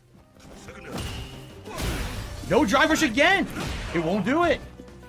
Yeah, that's a good take. Boogie's brother is a retard. I agree with that. Allegedly. I allegedly agree. When I have the hits to win. My sources tell me that I agree with that. And I put my reputation on the line for this one fact. Please don't sue me, Boogie brother. Do not sue me. Stay back! Drops the combo. Oh no, this guy's still crying. What a surprise. And the sun might rise up tomorrow. Big shock.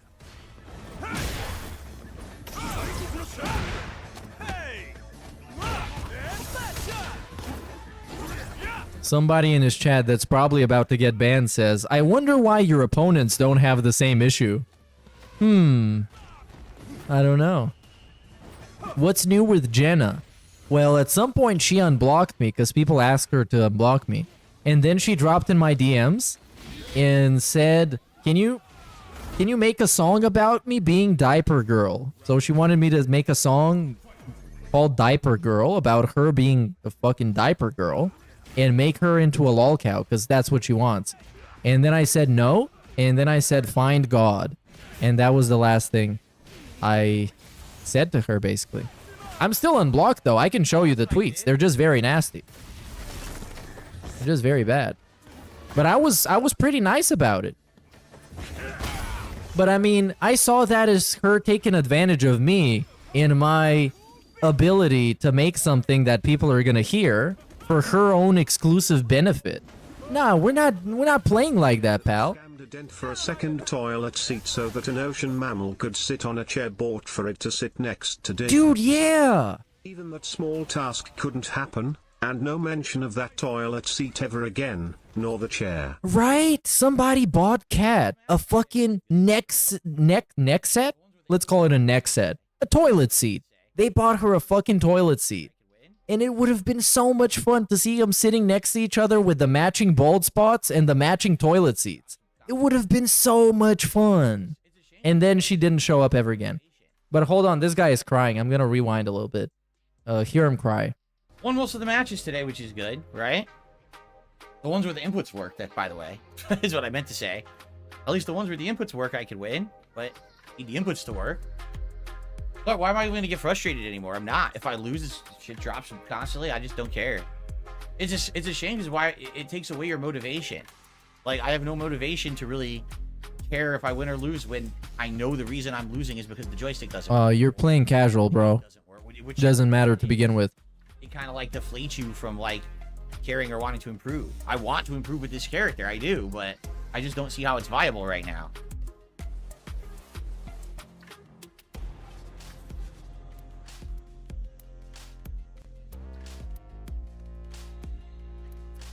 Now we know who won between the duel of Frog and Magus. Yeah. What's weird is I'm finding a lot of these people, they're just sitting at 1,500 ranking points. You realize why? Because they suck. After the reset happened, they suck. Ranked again because they didn't want their points to go down. They were like, what if they don't care? They were at like 1,200, 1,300, and they don't want to play again and lose points. So they just sit at 1,500 endlessly and never play online. Well, never play ranked online. Am I surprised that Bison is considered top 5? No. His damage output is ridiculous. Just do double jumping medium punch into any juggle leads to insane health loss. Like, it's wild how much damage that does. I don't know what they were thinking there. You could get a random jumping medium and lead to like a fucking game-ending combo out of nowhere. You think it's time for a break? I'm pretty relaxed. We're having good break. We're having time between the matches because it's taking forever to find casual matches, as you can see. Have I used my eye drops today? No, I have not. I have them here if I need them, which I might because my air conditioner is on full blast today, so I might need them. All right, Derek, I'll see you later. See you later. Hey, he's finally gone. See you later, you fucking idiot. Anyway, skipping to live. I hope you guys enjoyed the complaining. If you guys enjoyed the complaining, please consider supporting the stream. Everything counts, such as, what was it, a super chat, membership, gifted membership, or tip. But apparently gifted memberships don't count right now. Or don't work, or something. I got no clue. But they don't work for him. What? I don't know why that hit. I should have recovered or been able to parry, and it hit me clean. Oh, what happened with the eye drops? Does he still put those in?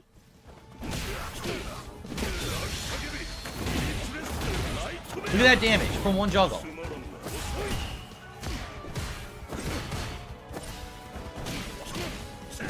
That's 2 juggles. I haven't seen him put in eye drops recently.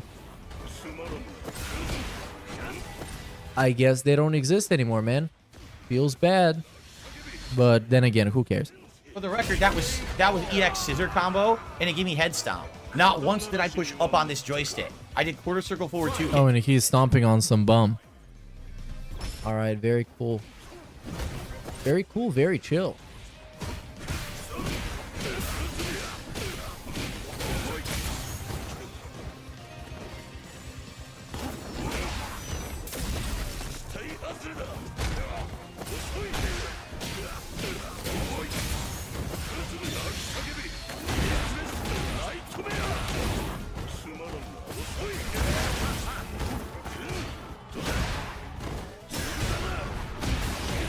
Oh yeah, that's a good point. The eye drops might come back when he starts losing in rank.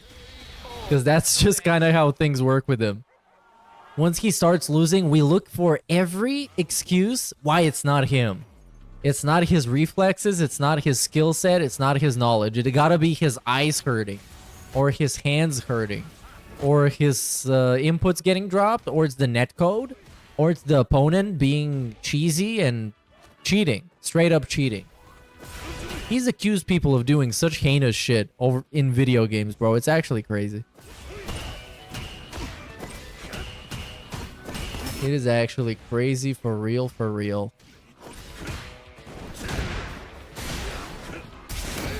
Oh, of course! Random drive impact from mid-screen. Whatever. Oh, come on. This shouldn't happen. See what happens. This is some illegal gameplay right here. Also, he lost his friend Brian. Things are not looking good, man. Or maybe they are. Depends. He never wanted Brian to be his friends in the first place. Brian is a poopy head, and he went to talk to the detractors, and they were nice to him. By the way, didn't he also say that the detractors were harassing Brian? Which would be really, really, really funny if he actually said that. Because you know what, guys? I kind of remember Brian being on Agent Proper's stream and straight up explicitly saying that nobody harassed him whatsoever. Because that would be very funny if DSP said that. Because that's the type of shit he usually says about people who left him and want nothing to do with him anymore. The trolls fucking harassed him, dude. Of course it hits clean. They fucking showed up to his house and they twisted his ballsack. And he's not my friend anymore.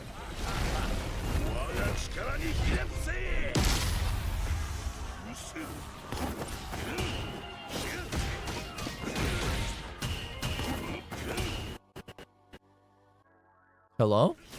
Okay, he's back. Bottom. That's it. Good stuff. All right, another W for the Burnell Zenager. Another W, man. He can't stop winning. I'm so mad right now. I'm pissed off, matter of fact. I'm breaking my controllers and my fight sticks. How old is the current Switch I'm using? You mean my Nintendo Switch? First year model. I bought one at launch. The OG Switch. Day 2, and I couldn't get. He pulls the Switch out. Everywhere. Someone else ordered one online and got one to me in like 3 or 4 months. So it's still a launch year Switch. Why would I have another one? He pulls up on the haters with the It's Switch. certainly not like you use the Switch enough that it's going to die or anything, right? There's not enough games on it to really sustain it to be constantly used. Can I go with Red Bison, Jade? I really want to use Champion Edition Bison today because I haven't used the color. Come on, do it for Jade, bro. Why you gotta be an asshole? Just do what Jade wants. But maybe later. But for now, I definitely want Champion Edition Bison skin. Excuse me. Just do whatever the fuck Jade says, okay? Right now. Yeah. Do the Jade gimmick right now. I'm gonna get pissed off. Yeah, I don't know why I just checked. The joystick's on the way, but they didn't update it at all. I don't know why I bothered checking.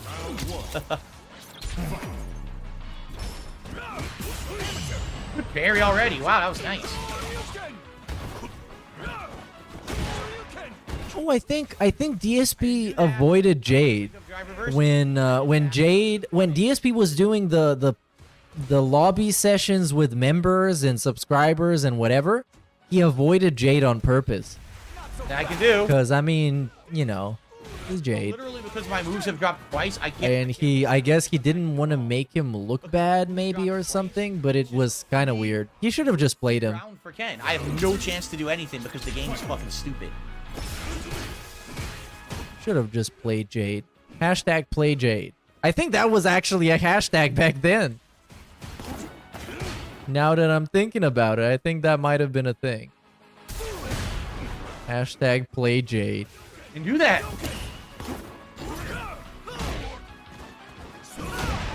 That was Cycle Crusher. Wow, it's dropping all my inputs. Again. Oh no. Anyways. Smash that jab, scrub. Can't block. Yo, it's the same shit always. Oh yeah, it was Justice for Jade. I remember it was Justice for Jade. That was so much fun. Justice for Jade.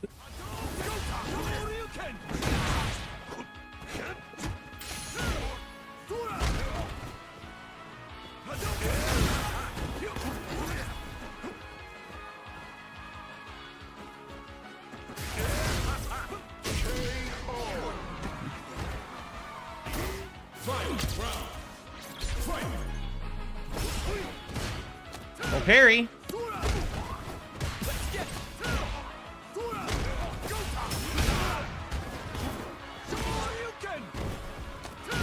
Wow, you saw how far it was? No, I didn't.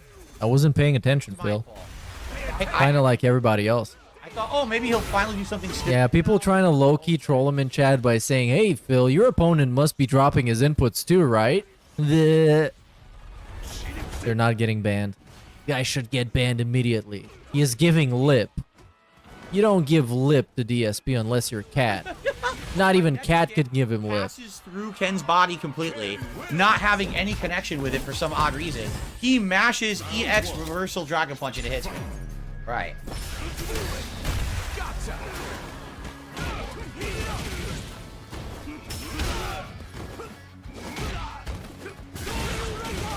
Dude, this is the biggest masher. Is that why you're losing? Dude, this guy sucks. What? Then proceeds to die to him and lose. Man, this guy's fucking trash.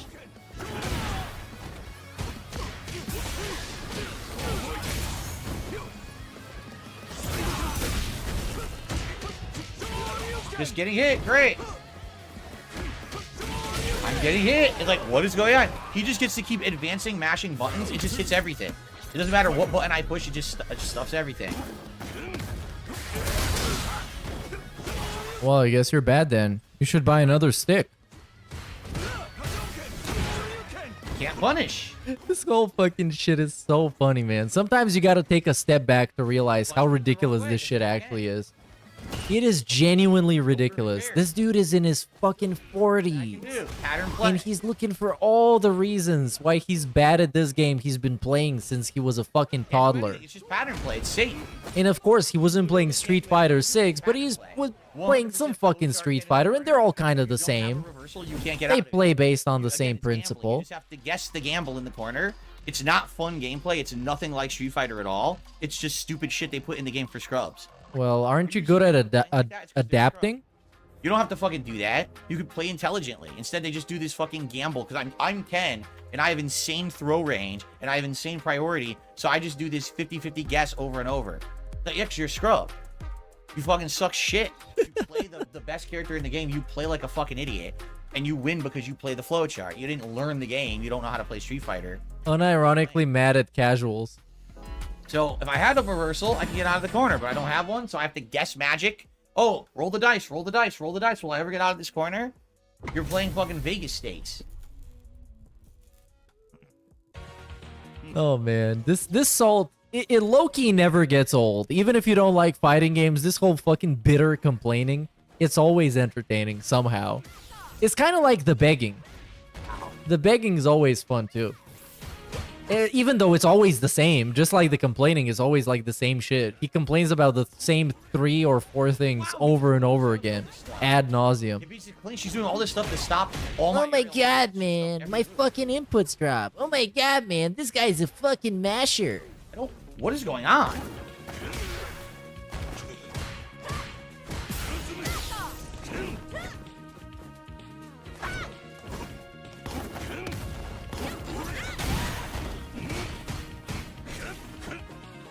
And he's not doing very well right now.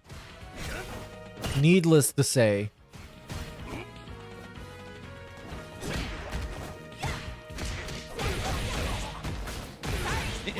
She's doing all safe hit strings, so I don't know what to do. Note that he is complaining this much and is playing a character who is borderline broken. He's so good right now. Yeah. What a baby. Yeah, this is supposed to be... Not only did he get the master with this guy, but this guy, from everything people are saying, is supposed to be, like, very powerful in the game. That was drive rush right. But I guess, come on, you guys. It's his stick. It's the stick, not the joystick, the actual stick. Drive rush right, drop again. That was drive rush right. That's what it just gave me. Oh, it's the stick, you guys. It's the stick. Pretty sure it's the stick. You guys, here is the stick. Big ups Punished Lasagna for the $5, dude. This guy, and it's never gonna end, and you know that's gonna happen. He could be playing on a PC with like 4090 on a monitor that does like 240 FPS. He's still not gonna be happy, and it's still gonna drop his input sometime, somewhere, somehow. It's gonna happen, guaranteed. Yeah, it's the stick. It's totally 100%. It's the stick itself. It's not the joystick. The same exact issues happen. Have you tried not beating the shit out of it? No.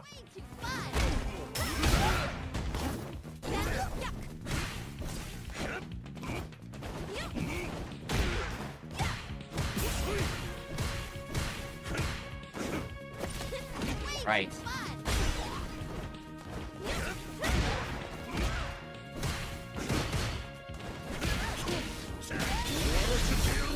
Come on, guy. Please beat up DSP. Please. I want to see him cry.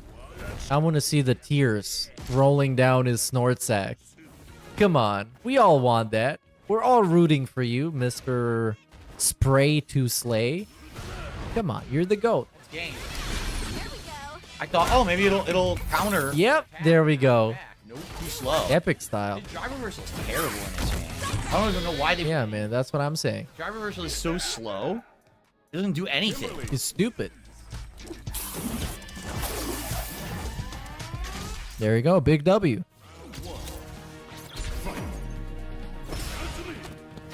This is a huge win for those of us who stand up for the law. The great DSP moment. No drive rush. A moment of triumph in victory. Counter hit jab, right. We love to see those, right?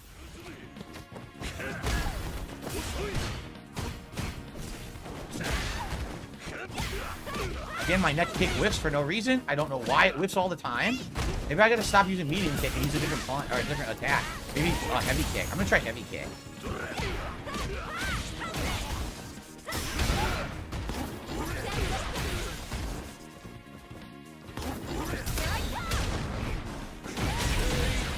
That.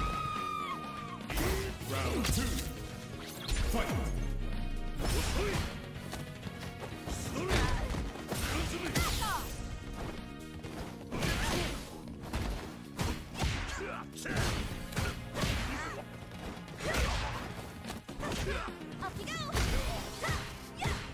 All right, please beat him again.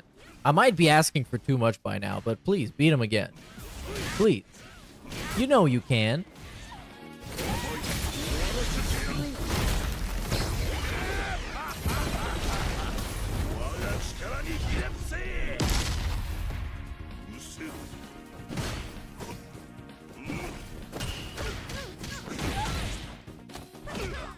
No jab. Ah, come on. You can get him next time, bro. Please get him next time. That's fine, though. You can't win them all. Especially against DSP. He's a hardened veteran. This guy's been playing fighting games before I was alive. Literally. Like, actually, literally. He's been playing them since they existed. Got me. He's hardcore like that.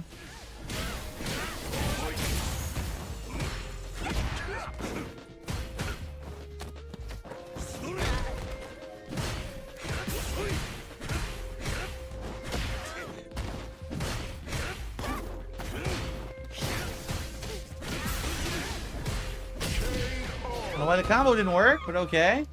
Round 2. Fight.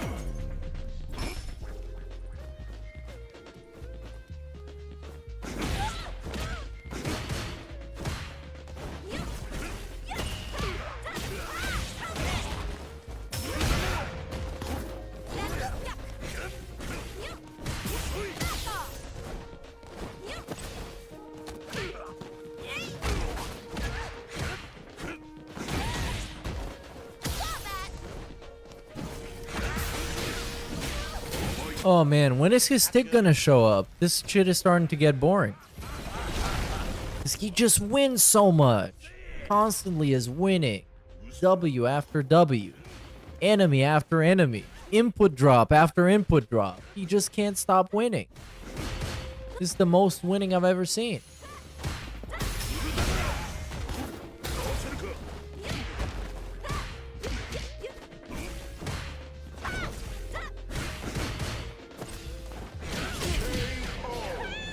Good Kimberly, bad matchup. How much has he been winning? I don't know. I know he complained a lot. Even though he's beating some random scrubs in casual, he's been crying way too much. To drop shit.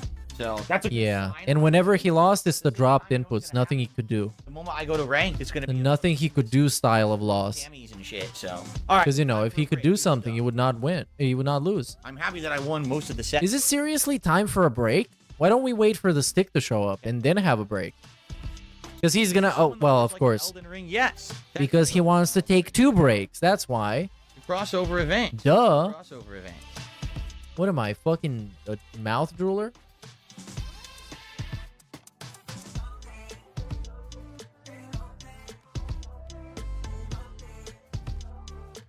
Yeah, I don't think the Sanwa joystick is showing up by 3. It's only 40 minutes left, and it doesn't even say there's a listing of like people of deliveries yet. I don't think it's coming. You never know, dude. I don't think it's coming. Don't lose hope.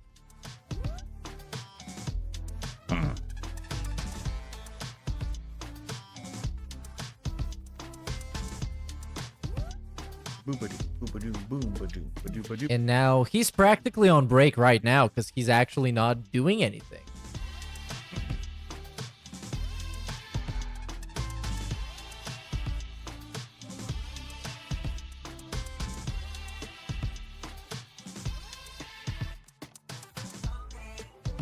Amazon lost its way. No, I don't think Amazon lost its way.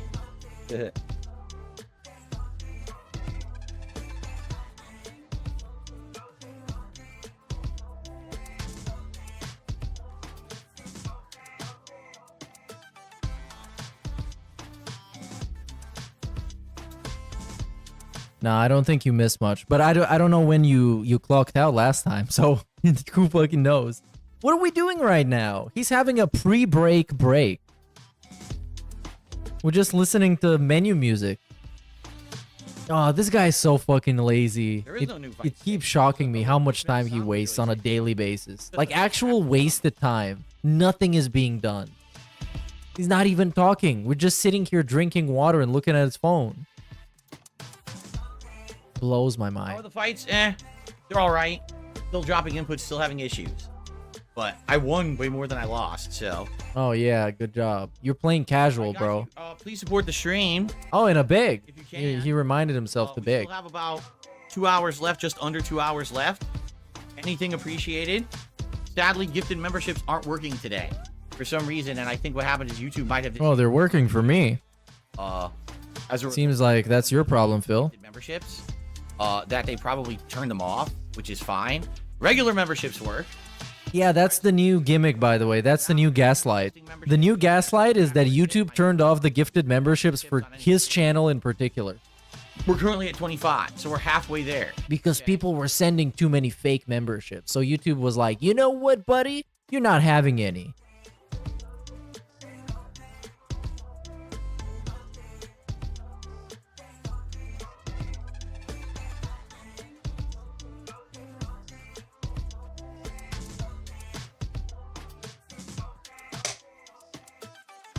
Oh, you know what? There might be a problem. Big ups Grazing Poro for the 5 gifted. But I can see in stream elements, it's still refreshing. It's still like a loading symbol.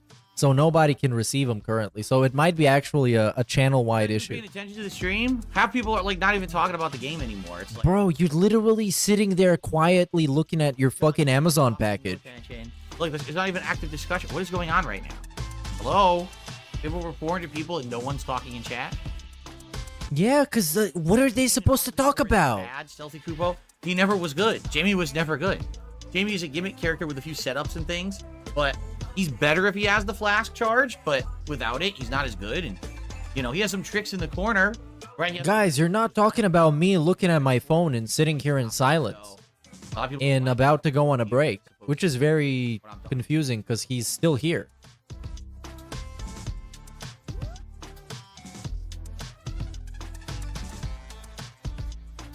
Welcome back, Clamp Cut Tie. By the way, Token, my bad. 5 months as a member. Just hope everyone's having a great Thursday. Yeah, I do think the gifted memberships might be broken because it's still loading. And earlier today it was working because I've been live for 9 hours and 20 minutes now. And earlier today I was doing perfectly fine. Yep, it says new members 0. So yeah. Memberships did not work. But I would like him to keep up with the gaslight because it's very funny. Memberships on my channel. They probably looked into it. Yeah, they looked into it, you guys. They were going to research this. So they probably looked into it, right? And realized None of this happened, by the way. that Keep that in mind. there were so many fake ones, they probably turned them off. No, this did not happen, Phil. I guess. Nope. Now they're not going to divvy Not out true. anymore. Yeah. Factually did not happen. It's been debunked. Because I'm definitely not currently at the highest I've been. But I like him to keep thinking about it. That's very funny. I've definitely had more in the past. So it wouldn't really make sense. Yeah. It wouldn't really make sense that they'd be like, oh, there's not enough to give out. Like right now, I've had... Bro, stop it. None of this shit is happening. ...with all the fake ones. So... basically what I'm seeing here is... It's a situation where... likely they turned it off. Because... No, they didn't. Another 400 people who should get them. At least. And they're not. So I think YouTube turned off get the memberships for me. No, they didn't. They're just malfunctioning, probably. That's not surprising. And eventually people are going to get their refunds. That's what I suspect is going to happen. Clyde, you're not listening to me. Or maybe the membership's going to get given away. Time just a month or two ago. In April, it looks like the highest amount of members I ever had was over 1,800 members on this channel. Right? And that was because people were... But the thing is that he's just straight up just lying to people right now. This is just blatant misinformation. Because he got no information about any of this gifted membership purges or bans happening. Oh, here we go. None of that has been confirmed by anybody. It's just something that he invented in his own brain. Actually, holy crap. When people... At least I could verify it now because mine aren't being received too. Which is cool. I hope you get your refund. No, I had over 3,000 members. Yeah, and they were all fake. I had over 3,000 members with most of them being fake. What does fake mean? In February and then early March. People get their perks? And then they all trailed all the way off, and then these people, every once in a while, they come back. Spoilers, they did. Stop, and they redo it, and then they stop. Right now, it looks like we're at 1,400 members, roughly. But again, they're mostly fake from the fake gifted bomb. What does fake mean? I hate when he says fake. It's so annoying. Used to have a significant amount of income from memberships, and now it's all gone away. Everyone just gets a free one. A free one, by the way. All right, real quick, I'm just going to use the restroom. Isn't every gifted membership free because you don't get to pay for it? Again, it just tells you how he feels about stuff. It's so revealing about his intentions when he does this whole fucking scam. It's just in the way he phrases himself, and it's abundantly clear that he's in it just to milk as much money from retards as possible. He's actually crazy. And they're too fucking stupid to realize, so I guess, I mean, go ahead, bro. Can't stop him. There's literally like 15 years worth of videos telling you this guy is trash. And if you haven't picked up on it by now, you never will. And eventually you might, and you're gonna go on somebody's stream to be fucking interviewed. Because you think you're a fucking superstar or something for realizing the Dark Side Phil actually is dog shit. Wow. It's a crazy revelation. Crazy. You would never believe it.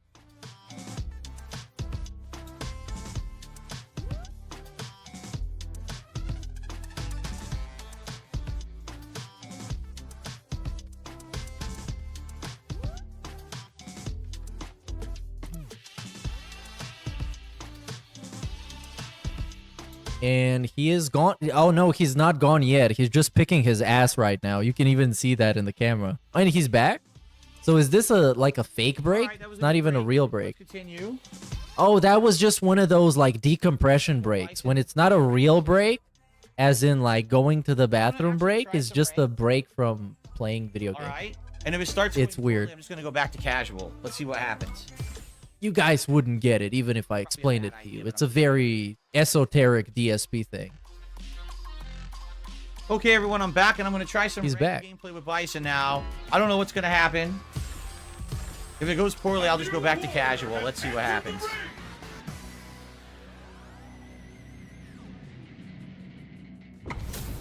A Chun-Li right off the bat. Cool.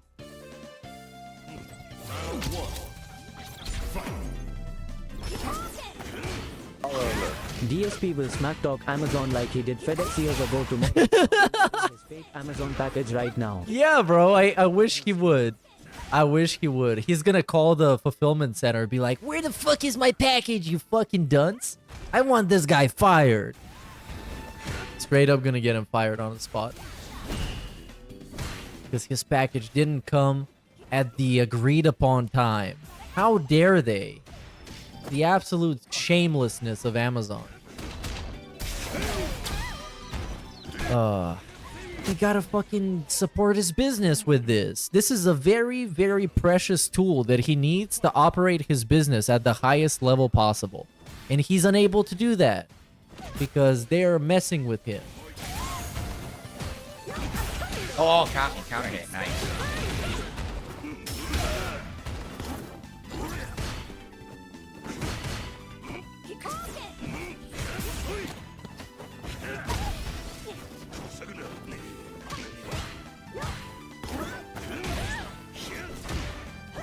And yeah, he's gonna beat this guy probably. Because why wouldn't he? He's Darkside Phil, the former pro fighting game player, 4th at EVO in 2005. And each year we get further away from 2005, the sadder the whole cope gets. Because he keeps bringing it up. It's like, people don't fucking acknowledge my achievements back in 2005. I used to be good ones. And then he becomes like a 43-year-old man talking about achievements from 2005. Then he becomes a 44-year-old man talking about achievements from 2005. It gets worse every time. Whoa! Wasn't expecting that. And it's like, by now, like, sure, man, you did something in 2005. What have you been doing since then? Every single button she pushed stuffed me. Everyone. Operating a fucking business, you idiots. Wow, look at that fake out attempt. Yeah, see you around, John Doe. I'm probably gonna clock out soon. Or will I? You never know. I might still be here. Amazon got gate code, unlike those FedEx moraines. Oh yeah, they do have the gate code. So anytime they need to come in, they just click that password in, and they're logged into the gated community, man. It's very easy. But also the FedEx guy also got the code. So you get free combo. That's a thing that happened. But I don't know. That whole thing was such a mess. Because you're supposed to listen to DSP's story, right? Because he's the only guy that has any of the information on what happened. But his story doesn't make any sense, and it's also all over the place. I didn't know that. You can do level 2 super, it stops it. I should have went behind it then. See, I'm learning. That's good stuff. He's learning, you guys. Where's my low short? Apparently, he's actually doing very well. Right? If you ignore all the games he lost, and he lost them because the joystick was fucking around. But it hasn't been fucking around recently, has it?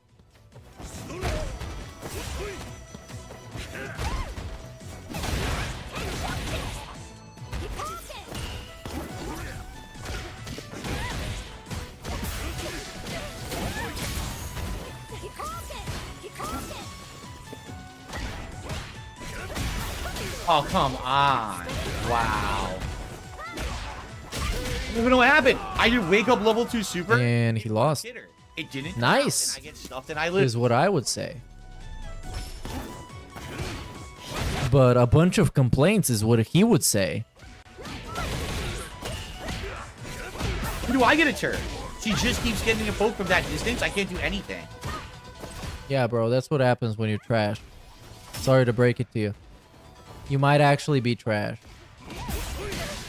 Sorry to be the bearer of bad news. Bad news Barrett.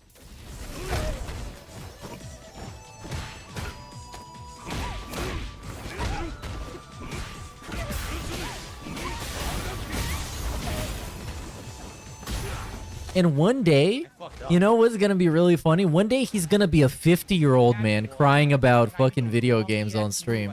Because, like, the longer he keeps this fucking thing going, the more pathetic it's gonna become. And it's already pathetic as hell, but it can get even worse. I promise. I guarantee you. 10 years from now, oh my god, this guy is gonna be barely alive. If alive at all. And he's still gonna be doing this very thing. He's gonna be playing Street Fighter 7 and be crying about people trolling him on the internet. Oh man. And there's no escape. He's stuck in this until he's gone. And yeah. And I'm sure when he's gone, it's gonna happen in a very poetic way. It's gonna be something super ironic that's gonna happen. Like, only Iced Coffee's gonna show up to his house and skin him alive or something like that. It's gonna be like an actual lolcow cinematic ending to like a movie. Which is oxymoron, but whatever. You know what I mean.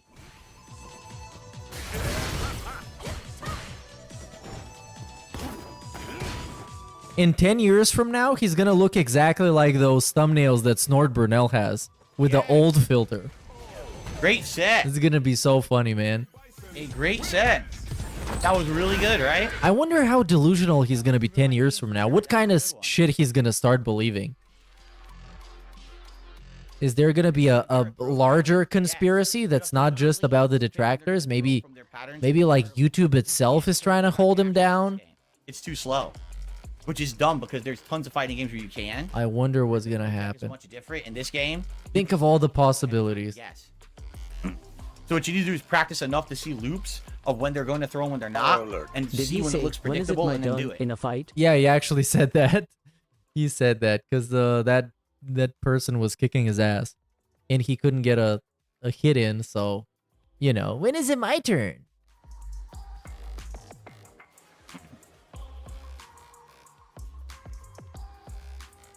So I made a bunch of mistakes. In the corner, I had her, did a combo into EX. I did EX hands instead of the scissor. That was just nervousness and being dumb and not having the muscle memory down yet. You always want to do scissors.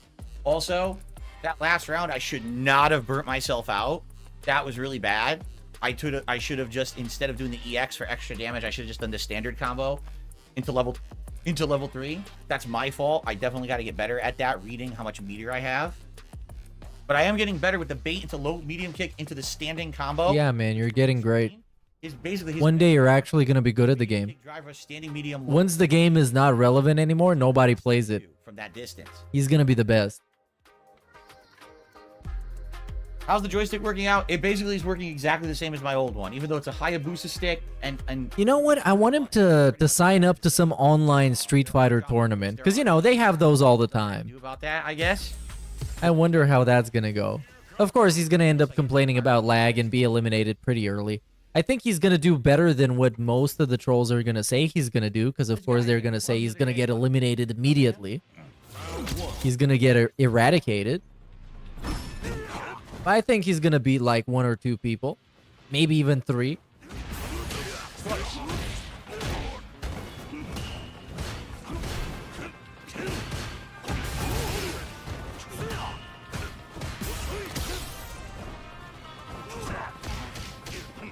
No scissors.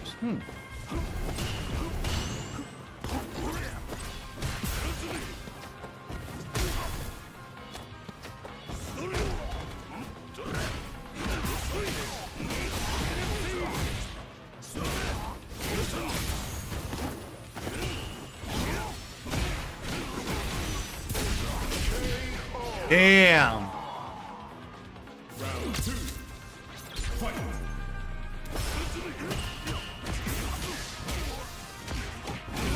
Don't know why he got a bonus combo.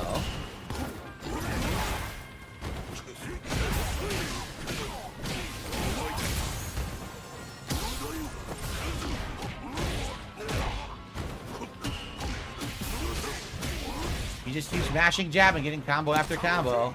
There's nothing to it. It's literal mash jab and now throw mix up.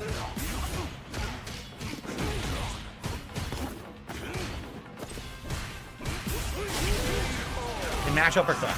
100% pattern play versus intelligent play. Oh, intelligent play. I wonder who is that. I wonder if that's Phil. Is Phil the intelligent player, guys? I'm kind of struggling here. Might be him, actually. I don't know what happened there. I don't know why I'm getting hit. I never attacked. Come on, bro. Play intelligently. Stop being a dunce. Of course, he's just sitting there, dude. He's such brainless. Come on, bro. Put some of that intellect to work. Aw, man. What the fuck? This reminds me of the whole only the shitty may apply. You know, the online play. He got so goofy and arrogant after a win, and then he got piped down. If people know he's playing when they look at the bracket, his style is downloaded in under 5 minutes. The only reason he wins is because he plays randos that have never played him before. Oh, yeah. Wet forked hard. Oh, yeah, that's true. If DSP signs up to one of these, people are going to be... They're going to be smelling the bacon immediately. And they're going to do their best to humiliate him. Oh, that's going to be funny. And I'm pretty sure he knows that, so that's why he doesn't try and do that. Because, you know, that shit's going to be... It's not going to end well. Big ups Vikes for the $1.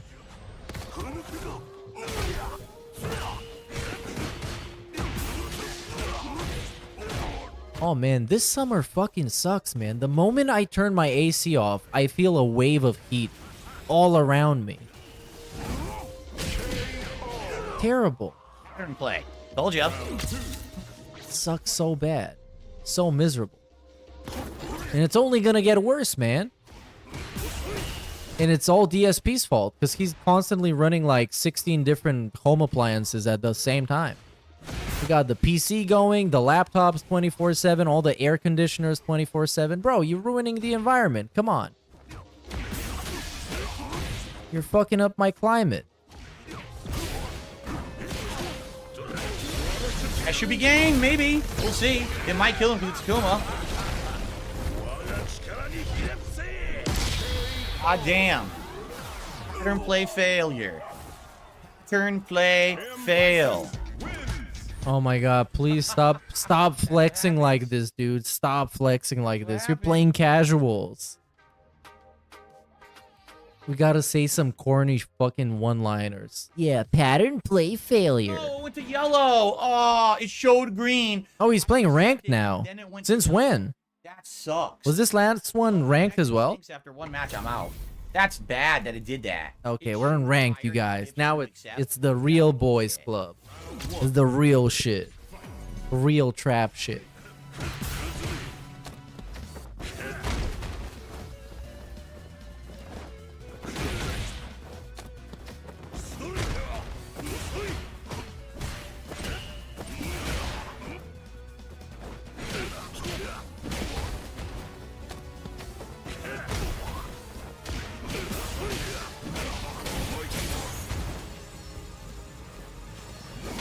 Can't block. Hey, why are you crying, Phil? Oh, he's gonna beat this guy. Okay.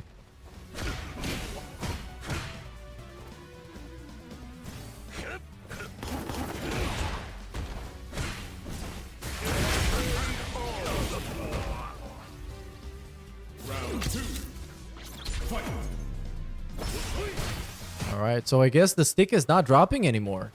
Because like an hour ago, it was all about, oh my god, man, this stick is busted for real, for real. And now it's fine. But he's getting a new one in the mail anyways. So it's just a matter of time. Good parry.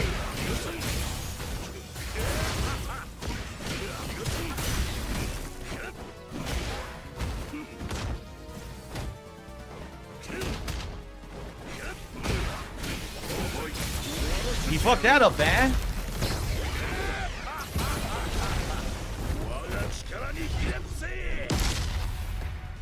Alright, get this guy out of here. I was definitely not rooting for him, because he's weak. Of course. Why DSP got the trans flag colors on his character? Because he's an ally? Obviously, he's always been. Just don't look up some of his old videos. Outside of that, he's always been an ally.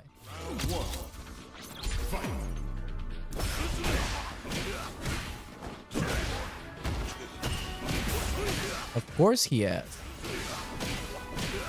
He got the whole pre-stream artwork of him being an ally. Talking about, all of you guys are welcome in my community as the perfect and flawless human beings you are. Or something along those lines. It's so fucking corny and disingenuous. It's actually insane. Because, like, just if you know something about this guy, is that he is definitely not open-minded in accepting. Because he wants to gatekeep everybody from everything he's a part of. Everybody is being gatekept. He is the almighty gatekeeper.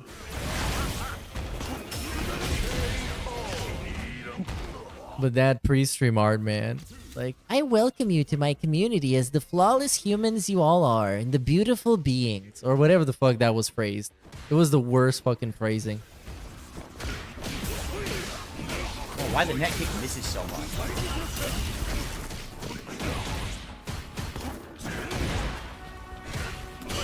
Good parry.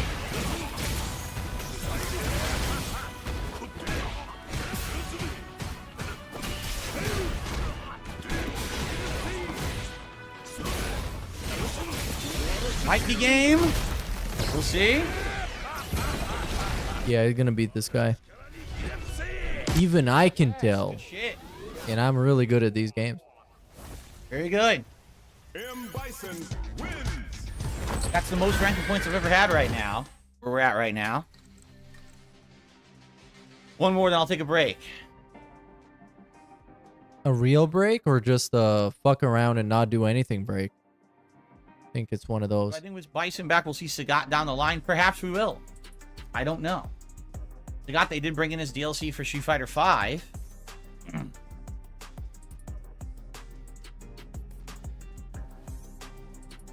No, there's no way I could ever reach Legend, I've explained. There's no way you can reach Legend unless you play this constantly. You have to have above 2,000 Master Rank points to maintain a Legend status. I will never be able to play this game enough to do that.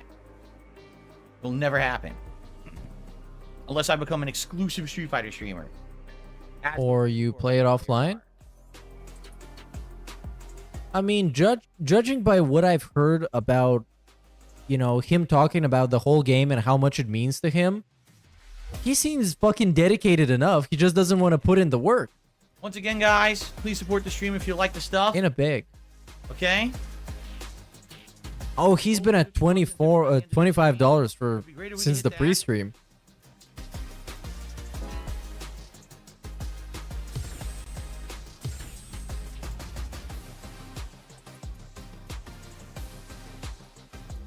Elden Ring is tomorrow, that's right.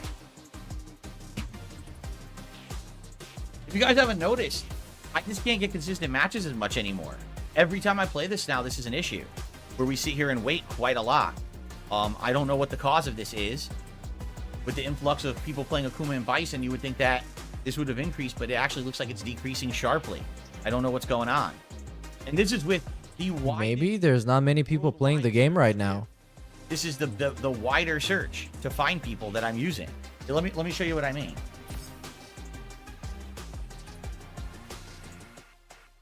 I got it on worldwide and crossplay. Right now, connection is 4 to 5 because 3 bars. It's not good. You need 4 to 5. So I don't get it. You know, I'm doing worldwide crossplay 4 to 5, and I can't find anybody. Well, there aren't many people as good as Phil, so the game can't match you properly. If I did seriously, because all of them are just scrubs, and he is the GOAT. Because I mean, that's Clearly. a consistent amount of playing and winning.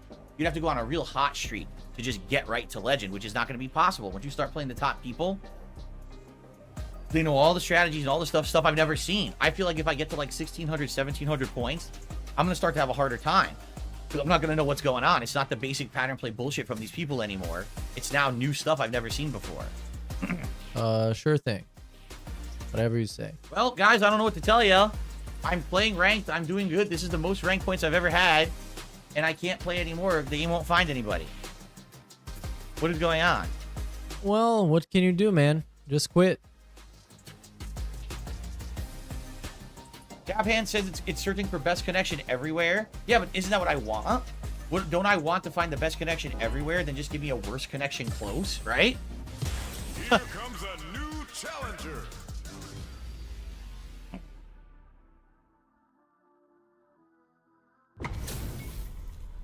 Here we go. Okay, so he's playing against the Master with a 1500 MR. 1553. So he got a slightly higher rating than this guy. But it doesn't really matter. Probably gonna end up beating him. Because we're talking about Phil right here. We're not talking about some noob. Do people even say noob anymore? I don't think they do. What do they say? Scrub? Cuck? I don't even know.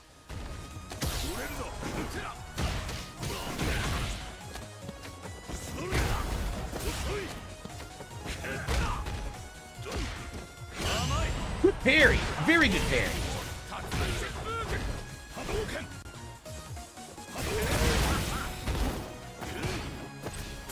And yeah, this guy's gonna get washed.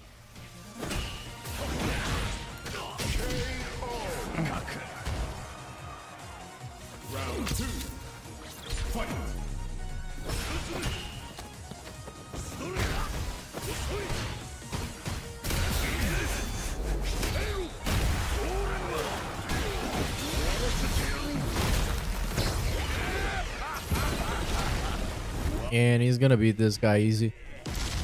Easy style. So, but okay, here's what I don't get. Why are we playing ranked with a character that's already mastered? Because now there's actually no stakes.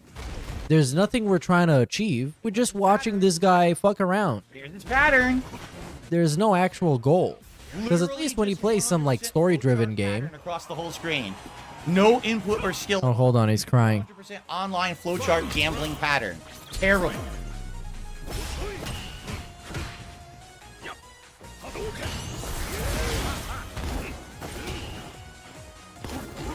So anyways, at least when he's playing some story-driven game, you play until you win and you beat the game.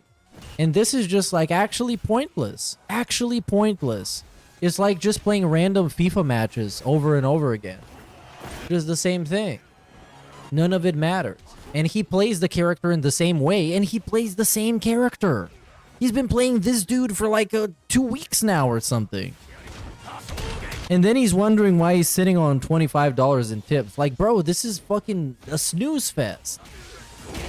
He sucks. This is so boring. He literally only hit me with the pattern, the flowchart. He only hit me with the flowchart. That was it. Oh, and he lost? Flowchart going. I don't know how to stop it. He actually lost.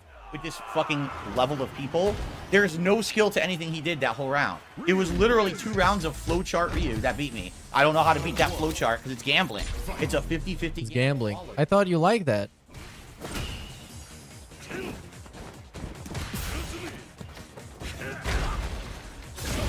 Ash. Phil. Never change, bro. Okay. And I know he won't, so I shouldn't even be saying this. I tried to break. Here comes the flowchart. Here comes the flowchart. Well, the goal is ranking up. I get that. But he can't rank up from this.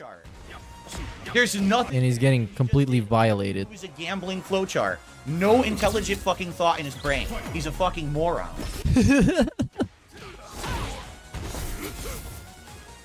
Yeah, but the thing with ranking is that he can't rank any further because he's at Master right now and he's not reaching the Legend status.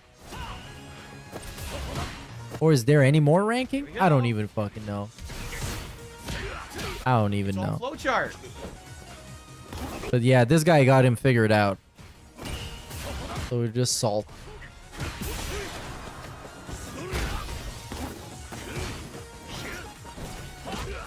Didn't attack! I never attacked. I was blocking high. I lose now. I was blocking high and he wins because he just hits me. Yep. That Ryu sucks. That Ryu did not deserve either win against me. This guy that just beat me twice in a row, he I sucks. don't know how to stop it. It's all gambling. It's I need to do a throw or safe hit string or throw or safe hit string or throw or safe hit string. And I need to guess correctly to blow through it. Or go for reversal, but as we know, half the time I try to go for reversal, I'm not getting it. I get the fucking drive impact instead. Sir, this is a Wendy's? Sorry, he just does. Show me something intelligent he actually did. He just fucking said it. He beat your ass. That's pretty intelligent. Gambling, which is why I don't like this game at high level. because people do that shit. There's no Aw, this fucking crybaby shit. memorize something. I sat there and I labbed it, bro. So now I can just do that Bro. pattern over and over, and you can't do nothing. You gotta guess the throw, bro. He's so salty. It's really fucking funny. Sucks. And he dropped some MR. That's sweet. Love to see it. Baller alert. I received a $3 tip Hey, big ups, Big Birds for 9 months, dude. smooth today. Thank you, Hickory. Cope on, cope on, cope. Big ups, Meerkat. Big ups to you, Big Birds, for the 9 months, dude. Speaking of nines, we're closing in on 10 hours. Full meter, working him all the way to the I'm getting tempted for 12. What do I need to do for 12? gambling flowchart. Oh, I basically need to watch his stream until the end for 12, right? No intelligence. Oh, no. I need to watch his stream until the end for 11. Right, I could just do this mix-up throw flowchart, and it just pushes him to the corner. He can't do anything. If I had a reversal, you can stop it. I don't have reversal. So anyone who doesn't have reversal is in a gambling game. Maybe I can go for 12. Fuck it. When he didn't get the flowchart working, I beat him. Yeah, so I mean, like, I need to not have a fucking flowchart in my face. You know, these fucking people don't play fighting games. They suck. It's very frustrating playing these people.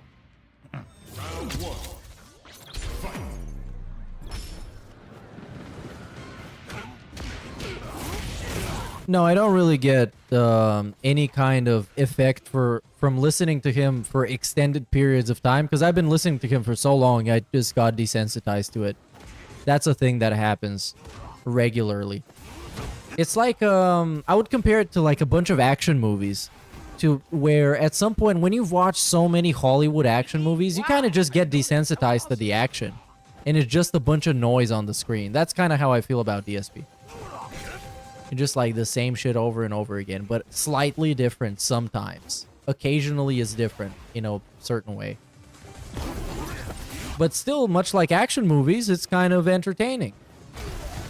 Because the ways in which it's different, it's sometimes engaging and fun.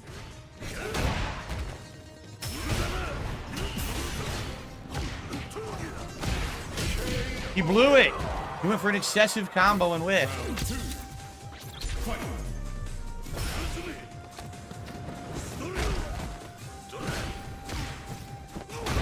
Oh god, wow, from that distance.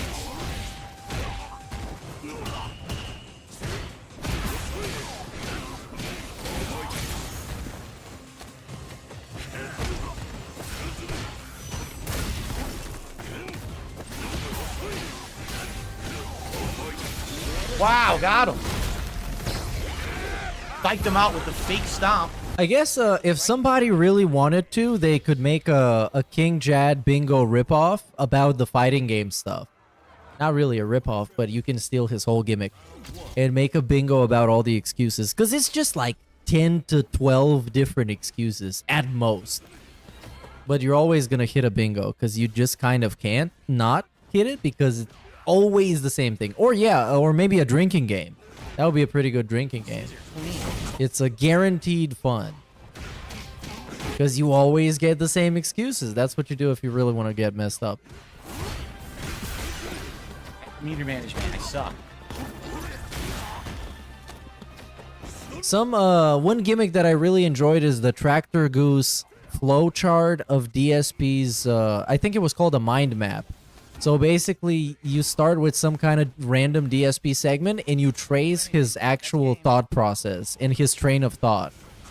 And as it branches out in different directions, it gets so crazy. Make sure to check out those videos on the Tractor Goose channel. I burned myself Very underrated channel.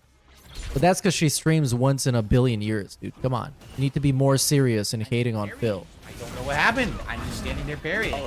I hate flowchart football. don't know what's going when on. next move is based on what happens the previous move. Flowchart bunnies between teammates to score based on what the defender does. So scrubby. Yeah, dude, that's not real football. Back in my days, football was when you tackle somebody so hard that you break their legs. That's real football. You kick him in the dick, and then you pretend like you didn't. And when you get a red card, you just complain about it. That's real football.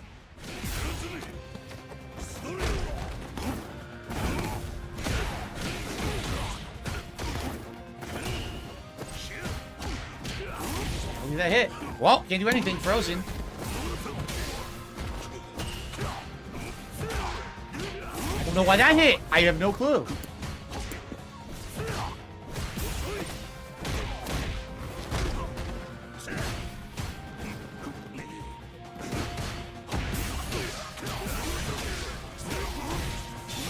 Wow, off of low short.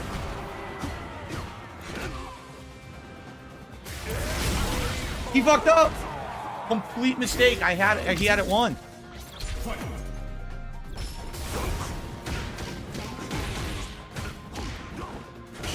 Good parry.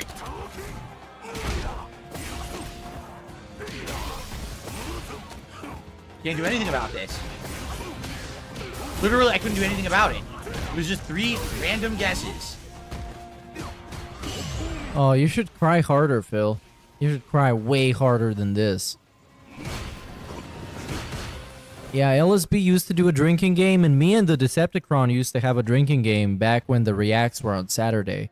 But then when they became on Sundays, it's just impossible, bro, because we got work the next day. It sucks. Saturday was the perfect spot for the react. Because you can stay up late if you're in my time zone, or if you want to fucking drink and you're in the American time zone, just do that shit or whatever. And then you can chill the next day because it's Sunday. But now it's fucking Sunday reacts, because obviously. Because he needs to ruin everything. Even his own content. Come on. Blah. And now kind of nobody cares about him. Because like the trolls rarely talk about his reacts nowadays unless something crazy happens, like with the gay porn accident. Revived it. I can't believe I'm calling this the gay porn accident. And if you don't know what I'm talking about, you're gonna be very confused. But you probably know what I'm talking about. You watch gay porn on stream. Won the set. What's hilarious is, wait a minute. Hold on a second here. Hold on a second. Oh, I lost to the Ryu. All right. I was gonna say, how am I lower on points because I lost to the Ryu. Okay. All right, time for a brief break. Let's take a break. Are we talking a real break or a fake break? Stuck in the past, fighting games ain't your path. Yelling at the screen, like a man lost his wrath. Age creeping in, but the youth still laugh. Coping mechanisms strong, but skills on a graph. Bars. You know what though? What can make these harder is if the last line is some kind of a really solid punchline that's very funny. I don't know how that can work, but that's my feedback. So you can finish on a strong note, you know? But big ups for the very...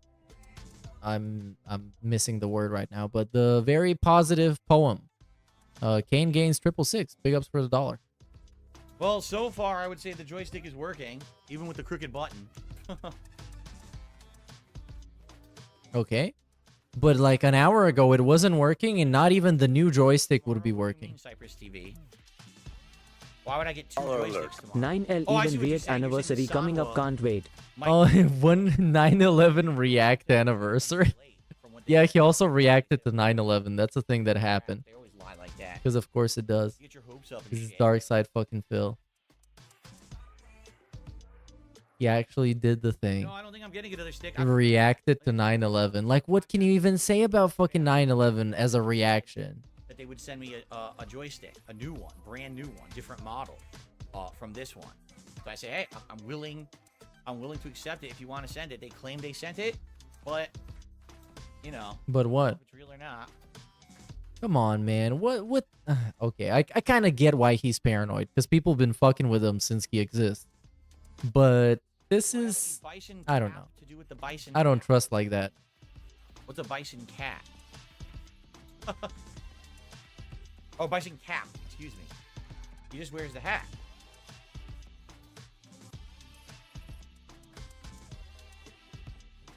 That's what he does. But anyway, guys. Beg? Please beg. We got about an hour left on. Oh yeah, he's gonna beg. Pretty good, I would say. Oh, you meant to say cape and you dropped the E? No, I don't have a cape. Plus, how would you sit down with a cape, right? You take your cape off when you sit.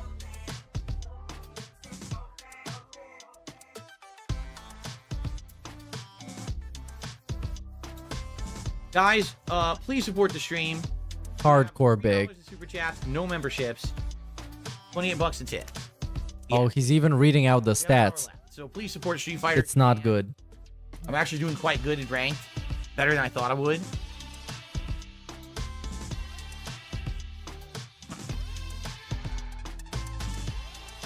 Okay. Was that it for the whole bag?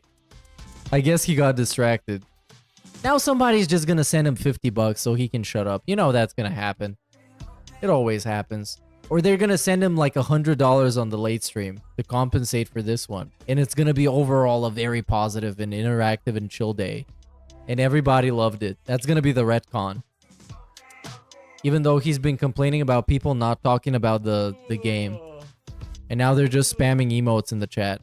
Oh, man. But you know, the retcon always hits.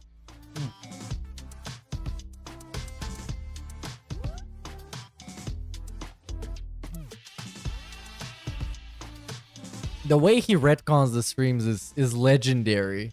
Is unmatched. Do better with Bison today. Do I have Greenwich Mean Time anywhere in my schedule? No, my schedules are all in Pacific. Wait, wasn't it Green Mountain Time? Or the time change in Pacific Standard Time. Remember Green Mountain Time? No, Amazon's not on thin ice. I remember. They never live up to their promises. They say they're going to deliver it by a certain time, and they usually don't. To be honest, like, they'll be like, oh, it'll be between 12 and 3, and then it shows up at like 6. Yeah, fucking liars, am I The right? only time that it shows up exactly on time is if you actually get like the Prime delivery that says, oh, it can show up at like a certain window, like 2 to 4 in the morning sometimes. They'll deliver like overnight. Those couriers will deliver it on time for sure. But daytime deliveries, I think, is based on many factors. It seems fine. It's working fine regardless. The joystick's working fine regardless. Right? What's up, Game Boy? He's been flip-flopping on the whole joystick thing so hard today. Because, like, I swear an hour ago it was terrible, and not even the joystick that's gonna come in the mail is gonna fix it. So the only fix is gonna be for the guy to buy him a new one. You notice I'm not getting angry or upset because there's nothing to get angry or upset about. What do you mean? You literally were crying your ass off earlier. Chart losses or dropped inputs, so what am I gonna get upset about? He was factually crying about shit. Excuse me. What is this fucking gaslight, bro? As if I'm not watching the stream right now. Is this my favorite theme? No, I don't like this at all. Why do we keep listening to it over and over again? The Street Fighter 6 music. Like I said, maybe the only theme would be like Mano. Maybe that one's okay. It's a little catchy. All the Street Fighter 6 music is awful. It doesn't fit Street Fighter in any way. Maybe because it's not 1965 anymore. You consider that? It doesn't fit Street Fighter at all. It doesn't even sound like it, you know? Have you considered that it's 2 generations away from when you started playing the game? Sammy, here we go again. Here we go again. Same old shit, dog, just a different day. Okay, we got that Cammy. Let's go. Cammy. Let's go, Cammy. I am rooting for you, brother. Be right off the bat. Or am I? Same corner gamble. Same corner gamble. Same corner gamble. Literally just flowchart gambling over and over. Flowchart gamble with Cammy. Wow, you're a great player. Okay, already tilted. And he lost this game remarkably quick. Jab and hit me. Oh, this guy is bodying him. Cammy Army Unite. Hell yeah, Johnny JH. I'm all for the Cammy Army. They're balling out. Big ups for the super chat, dude. I'll take the round. I'll use my level 3. Oh, he's gonna win this one. I wanted to be sure to take the round, that's why. I wanted it to go to a round 3.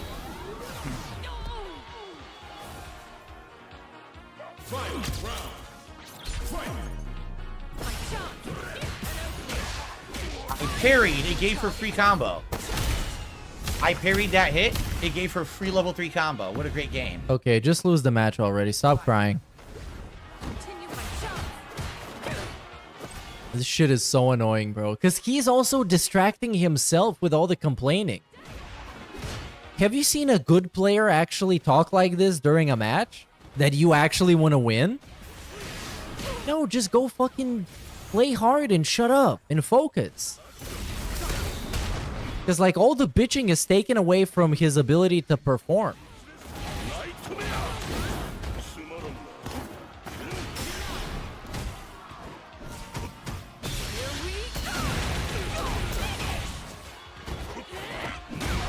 Bye-bye, scrub. Oh, he beat him, and he called him a scrub. How are you gonna call him a scrub when you lost by so little? When you won by so little, I mean. Come on.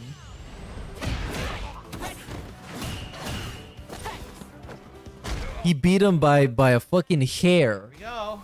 And he's like, yeah, bye, you fucking scrub. You're trash.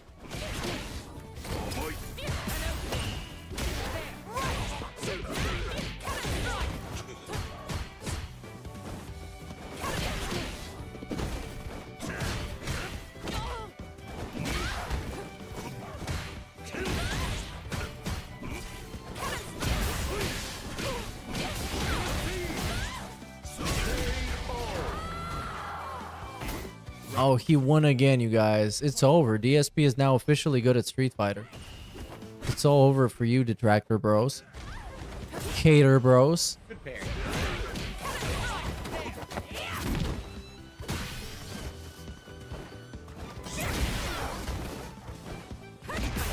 Stuff my low medium kick. Oh, and the complaints start.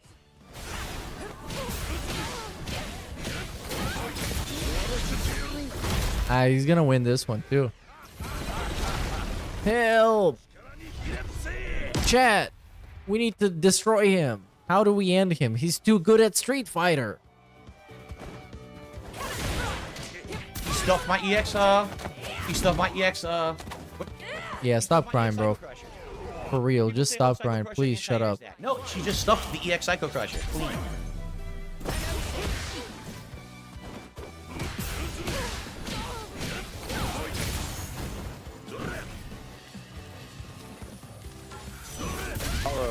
How DSP complains reminds me of Offensive vs Pirate. Puppy about lack of fundamentals against someone that wants to win. Not skilled for it though. But yeah, bro, the whole mentality is like a loser mentality. He's got the scrub mentality. Even when he wins like a scrub. And he cries about it like a scrub. It's actual just bona fide bitch behavior. It's like his DNA is a bitch DNA. And he can try and be as good as he wants at these games and win as much games as he can. And he's still gonna be a bitch. Because he's just fundamentally a bitch. In all aspects. He's born to be a bitch. He can try and run away from it, but it's not gonna work because he's just a bitch. You need to stop hating him cause you ain't-ing them. Thank you for the tip, Cat's Dildo. I wonder if that person was biased in any direction. But that's true. I can never be this good at Street Fighter. Because this is just like next level shit. I did not move from down back. Look at how good he is. I literally have to play absolute. Shout out Cat's Dildo. For the $1. Oh, I have no super. I have nothing I can do there. Or not super. I have no drive gear. So she did not play me at all. Again, just get free moves. Yeah, shut the fuck up. Stop crying. Okay, my driver so short didn't come out. Oh my god, my drive didn't come out. Well, you never play. Oh, okay. Can't do anything. Okay. Here we go. Corner pattern.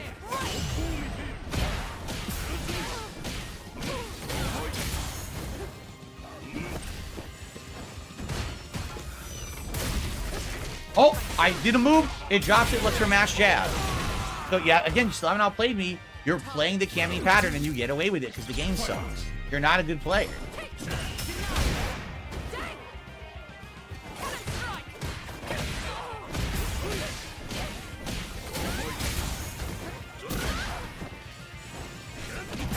Okay. Her kick just whiffs everything. Oh, there we go. Here we go again. Just keep doing dive. Can't parry. I did a parry. Help! Help, you guys. Help. I didn't do that. I did wake up reversal. See? Yeah, what happened to calling him a scrub? Literally, you mashed pattern and thought it was a scrub, Phil. Terrible fucking fighting game player. You just do one pattern and my inputs don't come out. So it was like in a row, you can see when they start doing the pattern and the game starts going to that certain speed for them, all of a sudden you try to react to what they're doing and the game will say, no, you can't get what you want. Just take away all inputs that you're doing. Couldn't block. The second game I died, it wouldn't block on reaction. It just, she gets the kick. There's nothing you can do. The rushdown is unstoppable in this game because the online play is fucking terrible. The online play will not respond fast enough to this garbage they do. So they just get away with their pattern bullshit. Wait, was this raw Phil? Was this actually raw Phil? I don't know. But then you're I got no clue. I got no clue. But I hope it was. Raw Phil is fucking based. You just can't play. Look at this idiot. He dropped. Don't tell me why he dropped. He's a fucking loser, I guess. He's a loser. Didn't he fucking beat you, bro? Aren't you the guy crying? I don't know what that means, crap. Hold on. I think you're the dude crying right now. You talk about competitively who's better in a match. Right now, Cammy has way more tournament. How are you such a winner when you're crying all the time? Tons of tournaments, right? You know what they say about winners? They constantly cry. And they complain every time they lose. That's why they keep winning. So they don't lose and they don't complain. Of course there's a solution. The solution is just not consistent. Like, for example, everyone says, do Psycho Crusher to condition Cammy to stop doing dive kicks. I did EX Psycho Crusher to her dive kick. Her dive kick beat it clean. EX Psycho Crusher is supposed to be fucking invincible. She kicks right through it. So, what do you want me to do? It even showed it coming out, and it just gets stuck. It's like... Yeah, man, whatever. It's trash. Yeah, I believe you. You didn't I think she reacted to one move I did. No exaggeration. Once when I jumped, she did a cannon spike. That was it. Literally every other move was just pattern play. Sure, man. Wow. Safe move, safe move, safe move, safe move, safe move. Hope with the 50-50 guessing that it hits. If DSP wins against scrub players, doesn't that discount his master rank? Since some of those points are from scrubs? Just a thought exercise. Tie for the free fun. Hey, big ups Snood Carl for this. Well, I guess so. If he beats the... you know what's even sillier? When he loses against the scrub players. Because that means that he's worse than a scrub. So this guy is called Combo Expert. And I guess we're about to see if he actually is one. Or he's another scrub that's going to get annihilated and destroyed. So yeah, I think it might go either way, guys.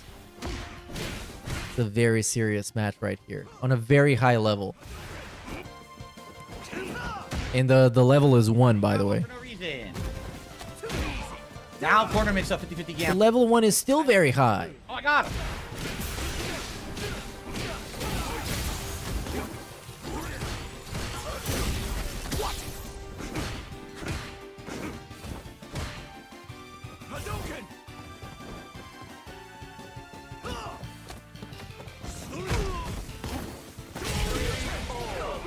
I'm directly above him.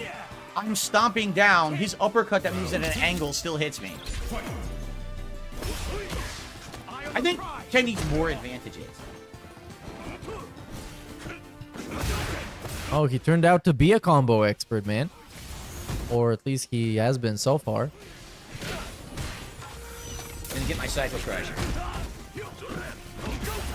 See my low medium kick? He stuffed it just by mashing. Oh, that's it. I had to guess 50-50. He gets rewarded.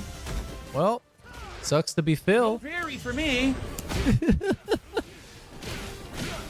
This crying is endlessly entertaining, man. Especially when this guy's doing it. Because this guy sucks.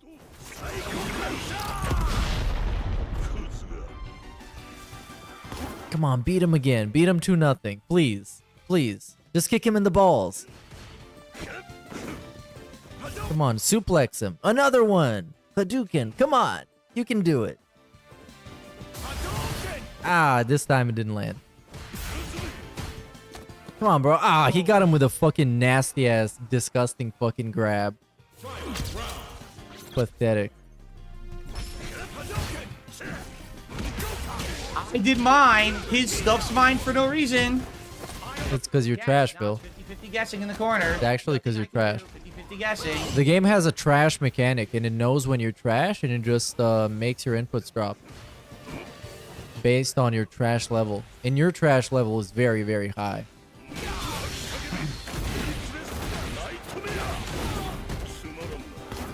It's a new mechanic. You're cheating! Free combo! They're cheating! We both drive rushed. He just gets Bro, this is crazy. You're cheating! He did nothing. He literally did nothing. But what did you do? I did my drive rush. Just give Ken the free combo. Because Ken's back. Gee, thanks, game. Wow, he really outplayed me, right? Thanks, game, you fucking idiot. I want to go back to the whole it's cheating. But hold on, after this match, because he might get eradicated. Oh, free neutral jump gas. The way he yelled it out, it was so funny. Because this is what a mature adult does, by the way, if you didn't know. 50-50 gas.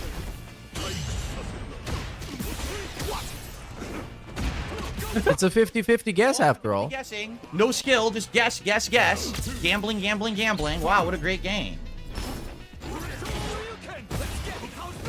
He is tilted so hard right now.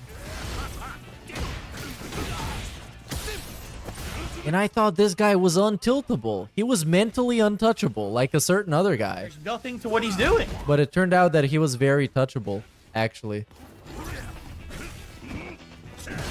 Who'da guess? Who'da guess this guy is very touchable? That's it. Just get free combo for him. Did absolutely nothing. Literally didn't earn it. I'm Ken. I instantly recover from everything I have. Here we go. I get free button pushes the entire fucking round.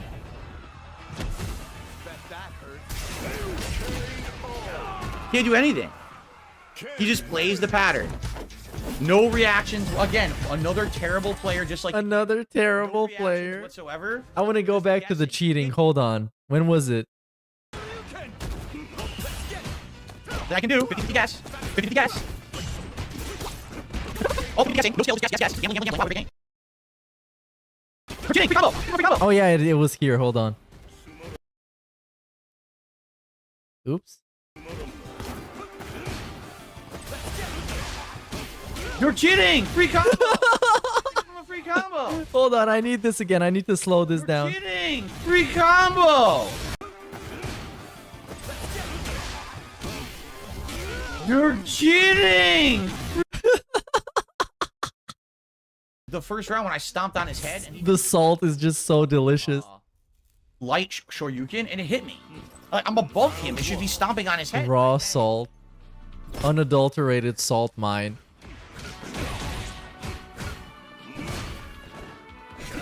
Of course.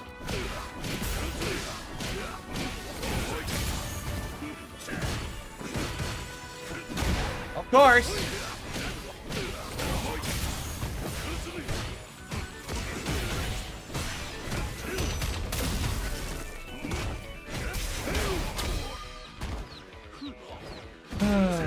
Isn't this fun? Totally original.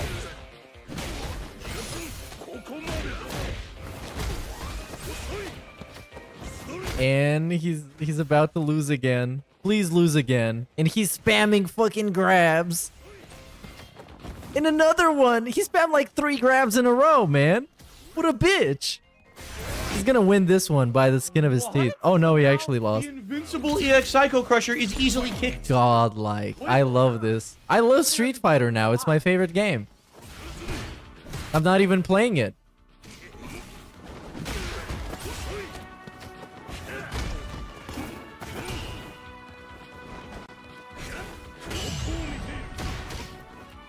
Didn't work.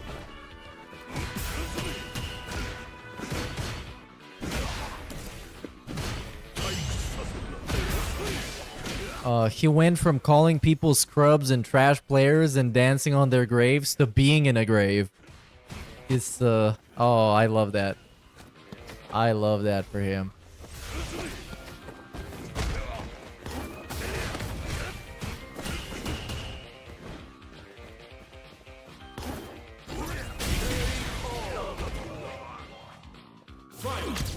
Hey, you got a round. Well, you know, broken clock and all.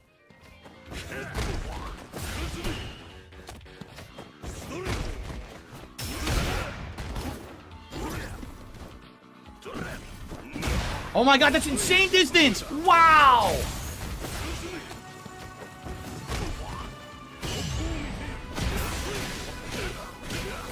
I have to do this. And I do no damage. I do no damage to this guy here.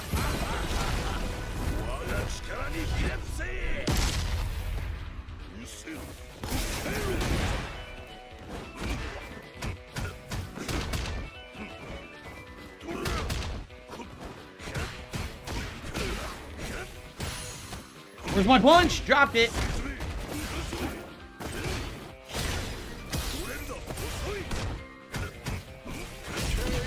Okay, just throw out the kick and hope for the best, right? Don't time it or anything. Godlike. He lost this one, right? Best, right? Don't time it or anything. Yeah, he straight up lost. Oh man, this is miserable. Imagine how much he's stressing himself out over this bullshit. It must be actually crazy having to be the actual guy sitting through it and bearing through the pain. The suffering of Phil.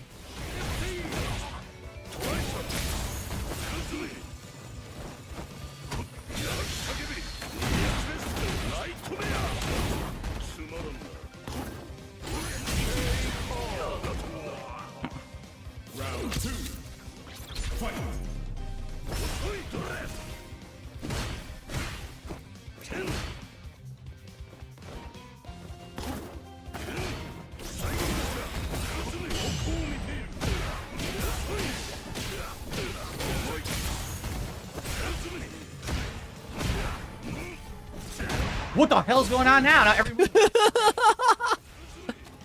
Oh, there is no way. This is so delicious, man. Sure. Sure.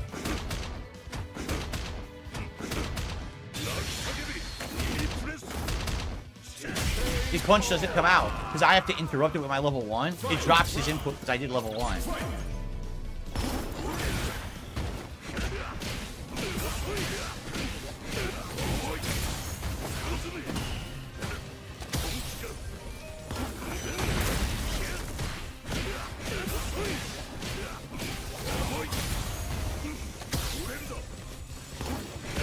Oh, great. Yep. Please get bodied, please. And there's probably no way he's gonna lose this one because he almost got his enemy beaten, but come on, you can still hope. I'm still hoping and coping. It's possible, you guys. It's gonna happen, I promise. He's gonna lose. Oh, now it's becoming very possible. But no, he's gonna... Stuff my drive rush. He's gonna weasel himself through this one. Or will he?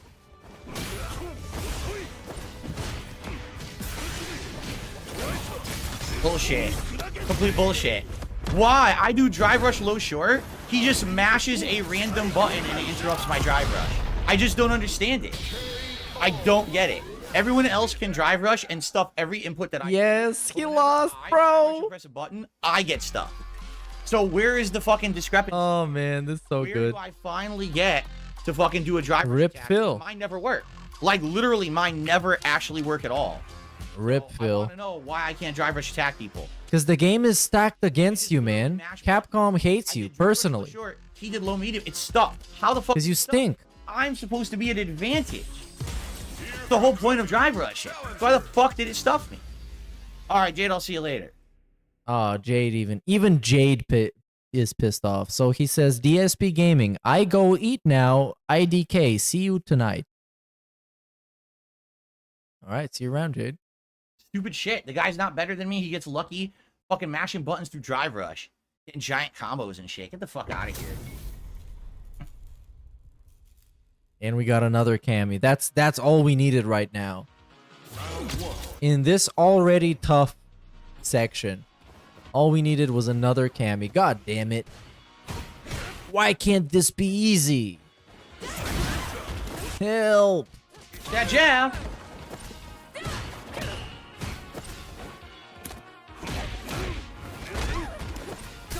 Yeah, he's been losing quite a bit recently. I think he got tilted. Definitely feels like it. Because it's been like L after L after L, man. And it's like constant excuses. He can't even focus on the game. Oh, he's gonna beat this Cammy though. Got my move. Yeah, hit her with the arm drag.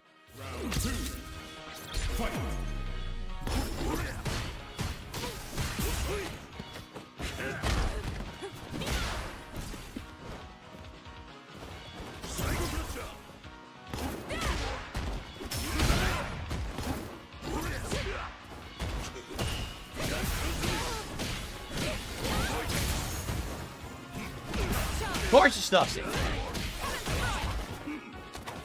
course, pattern.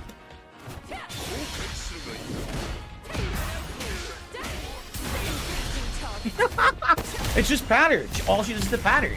I have to guess, gamble to get out of the pattern. She doesn't have to do anything but just execute the pattern over and over. No parry and no block. Amazing. Literally nothing at all there. She drive rushes, the game just drops all inputs.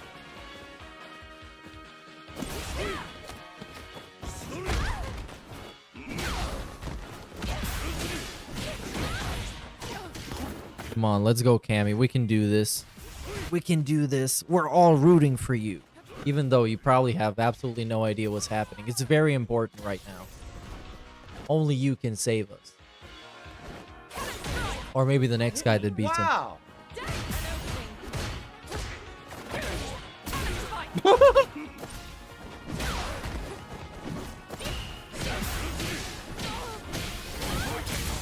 No level 3 super.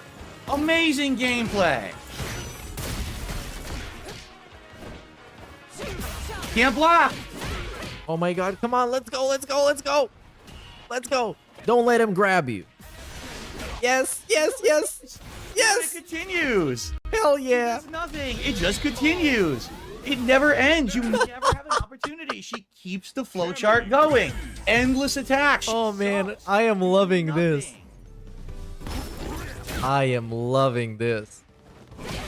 I live for this toxicity. I live for this salt. This salt is undefeated.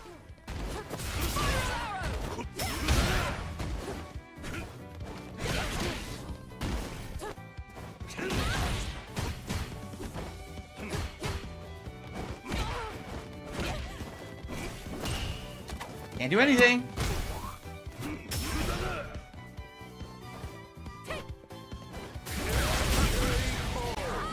Unbelievable. Ah, this one sucked. We're gonna pretend it didn't happen.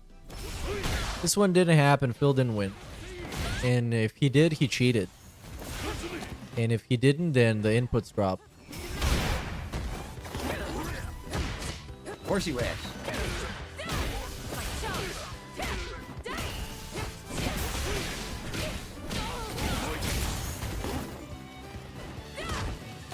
Can't do anything.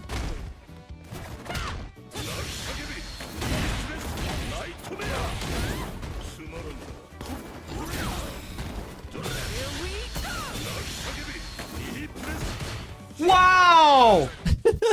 Like that. Good thing she sucks. You like that? I can't even punish her super with mine. It doesn't even work. You can do full screen whiff. I can't punish the whiff ever. It's amazing.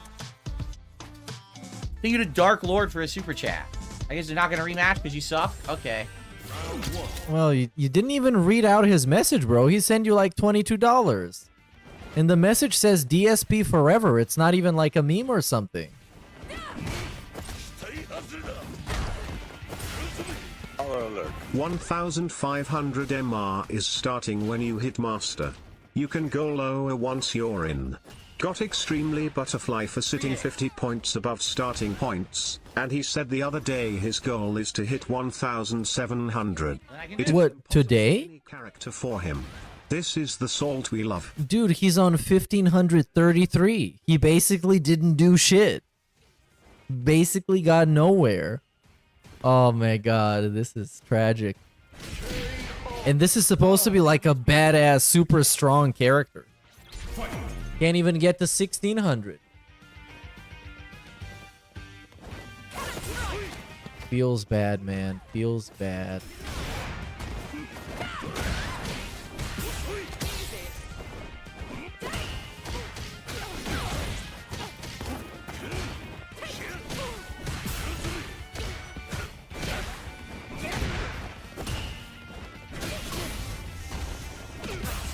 we go.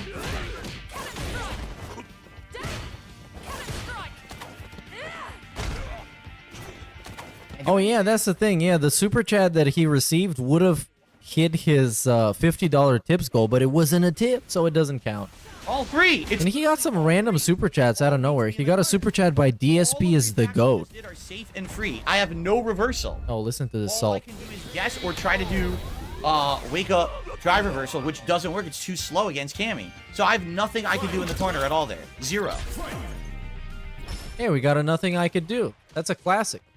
You saw it just be clean, He's right? busting out all the classics. You saw it, right? All the vintage Burnellisms.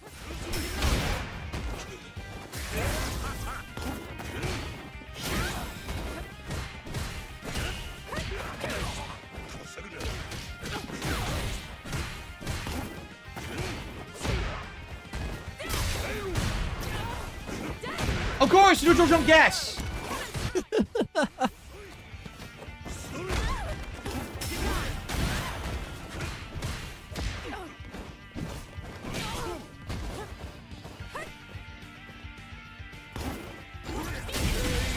And she falls for it.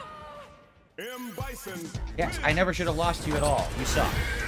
Okay.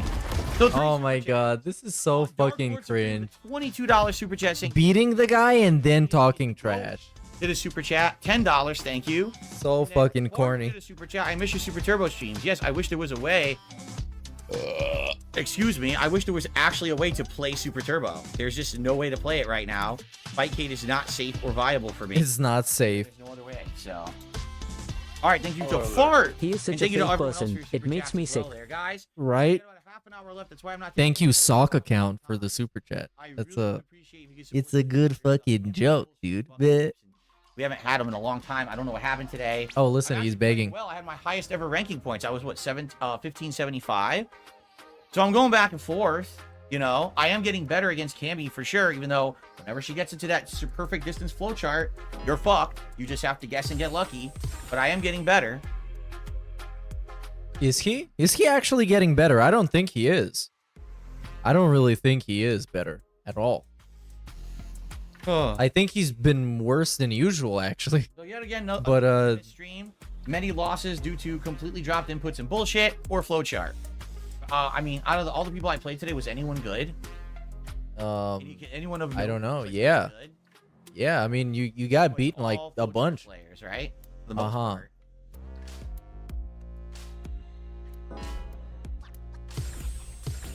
All flowcharters.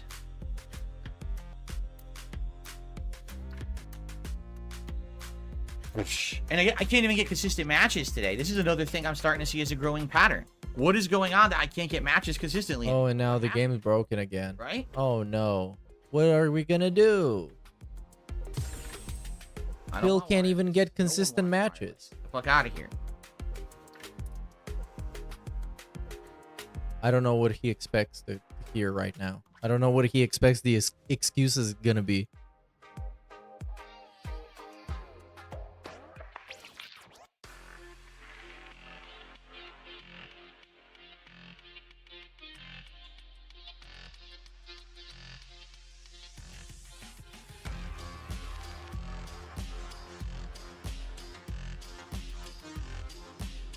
And what is he doing? Oh, he's checking on his Amazon package. Amazon package is being checked hardcore right now. Doesn't want to work.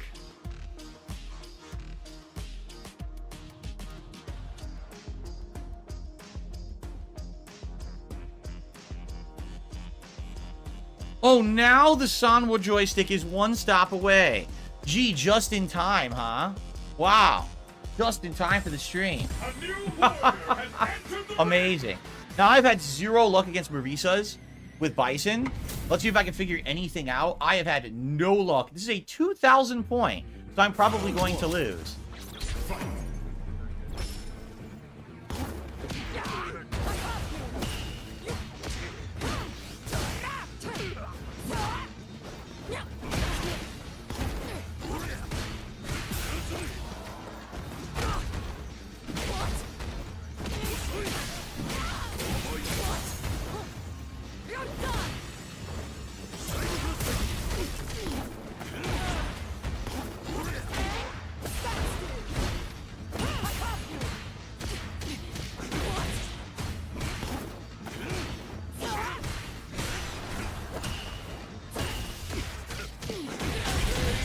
Close. Round 2. Fight.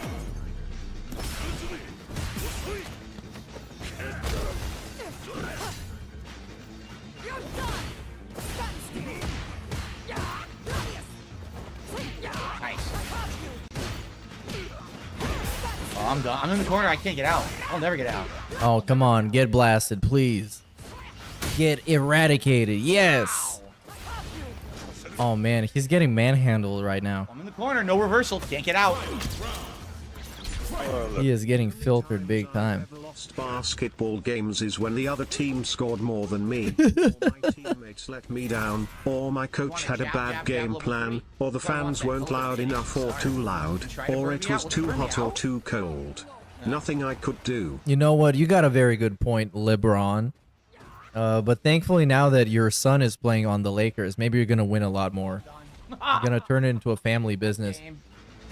So does this guy suck or not? Or we're just going to say nothing? Oh yeah, he just gave up. You saw that? He just started looking at chat. I should have delayed it. It's very dishonorable, to be honest. This is losing like a bitch. Great. Yeah, I still haven't beaten a single Marisa yet. Right? I can't. I haven't beaten them yet. I don't get to play them. I've only got to play like 2 Marisas, or maybe 3. This is the scrub mindset.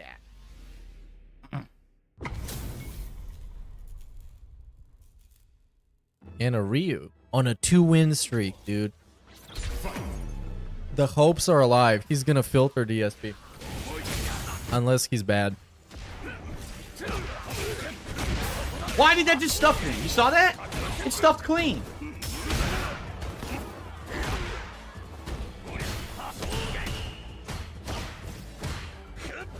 Of course, neutral jump is free. Get away with it.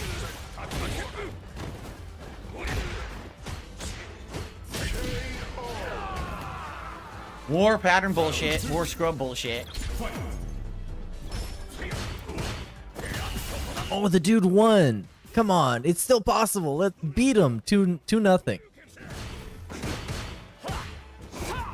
Prepare that specific trade that we like preparing. And get him filtered, get him finished, get him washed. Wash his ass. No, not like this, dude. Come on, get up.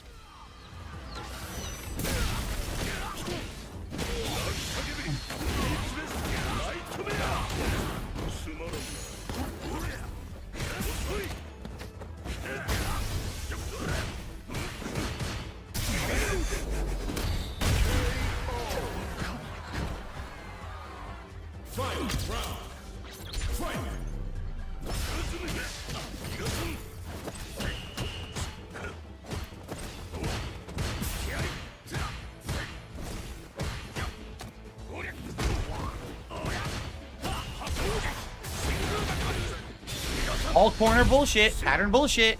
Pattern bullshit. Come on. This is our moment. Gameplay. Look at that damage from. This is it. This is how we win. Oh, and he got a shit ton of damage in. Oh, he's finished. He's cooked. It's over. It's not gonna be a perfect, but he's getting this one. Hell yeah. Corner pattern. Unstoppable. Oh, even gets the applause. Fucking game sucks, man. It does. It's terrible. It totally favors the absolute whiner energy. Whiner behavior. You'll love to see it.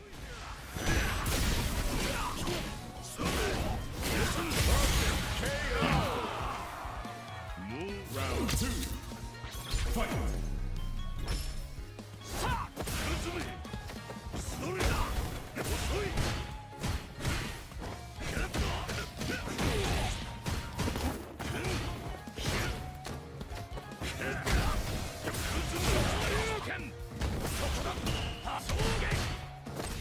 Then I can do pattern play.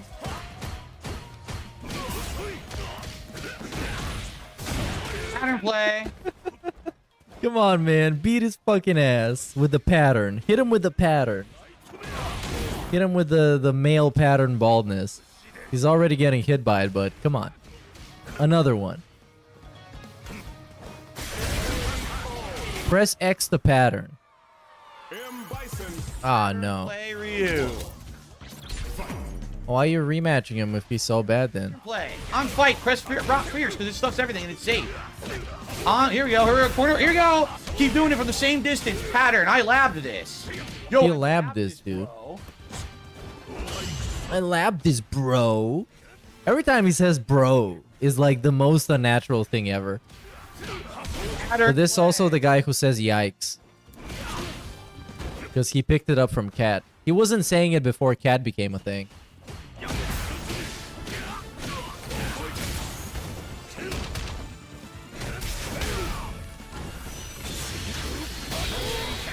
The mine is supposed to explode. Hell yeah. Blow his ass up. Nuke that motherfucker. Send him up to space. Hit him with a pattern. Of course, here we go. Pattern play.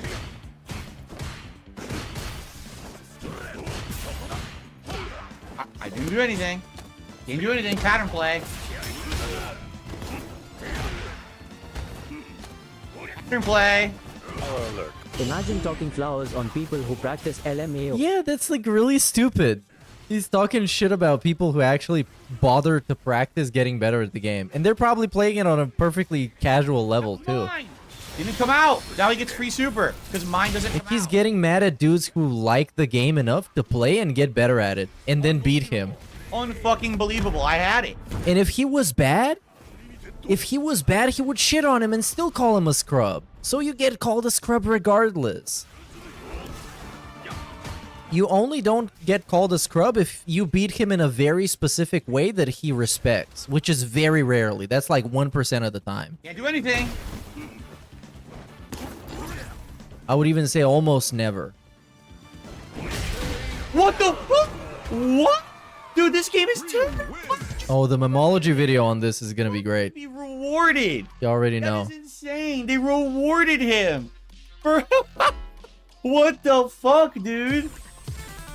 They reward the worst players in this game. The absolute worst. What did he do to earn that hit? Nothing. Are you fucking shitting me? He's getting downloaded with some Out of there, man. level 100 fiber optic internet tonight. It's wow. Wow. They turned this grown-ass man into a 12-year-old. Just by playing with them. They don't even know what's going on. They probably never heard of this guy.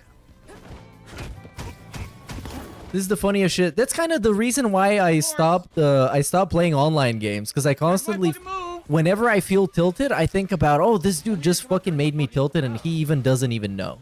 He doesn't even know how mad he got me. So I just stopped playing him. And now I just play FIFA and Elden Ring. Which I beat, by the way. And if I can do it, anybody can do it. Guaranteed. I promise you, you can beat Elden Ring. Oh, that's wake up reversal according to the game. That was drive reversal. Okay.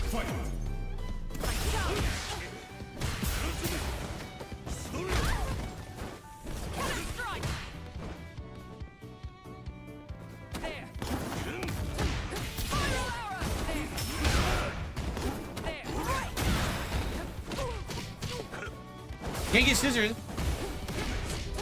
Press medium, she mashes and wins.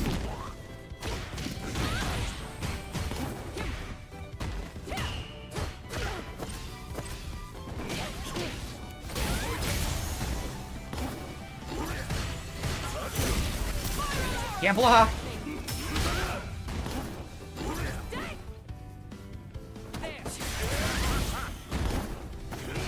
Hey, by the way, what happened to Viper the rapper?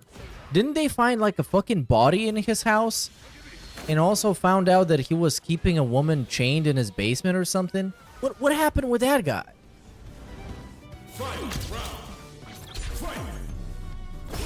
Is he still in jail? I mean, he should be. I just randomly thought about him. I rush jab beats me. Didn't do that. I did wake up drive reverse. She gets a ginormous punish combo. Congratulations, game. You still don't work online, and I lose because the inputs don't come out. Great. What a great player. Oh, man.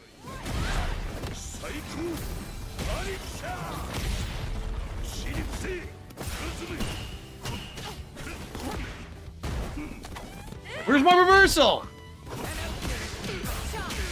Oh, he is so cooked. His brain is completely fried. Fucking reversal, so I lose. Can't win if it drops all of my inputs. He's at 1522 MR. 1522. Basically zero progress since he made master. There's literally nothing I can do if the game will not give me moves, and it refuses to give me my moves every fucking match in a row. It drops him, drops him, drops him. I'm doing wig up drive reversal, and it gives me fucking drive impact. What do you want me to do? I haven't done drive impact once unless they're burnt out in the corner. That's it. It's the only time I actually use the move. But it gives it to me a million times. The fucking bullshit. The game fucking sucks, man. It's bullshit online. Give me my fucking inputs. I'll never win. I'll always be stuck at this fucking 1500 level because the game doesn't work. Yeah, he's always gonna be stuck on level 1. Oh, I don't know, man. It's kind of poetic if you ask me. I don't really mind it. I think it's very justified.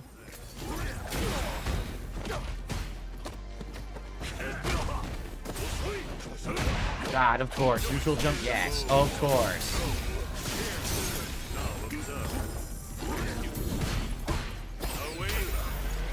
Of course. More guessing game. More guessing game. Yup. I can't do it. I just cycle crusher. No, it's gonna stop a guessing game.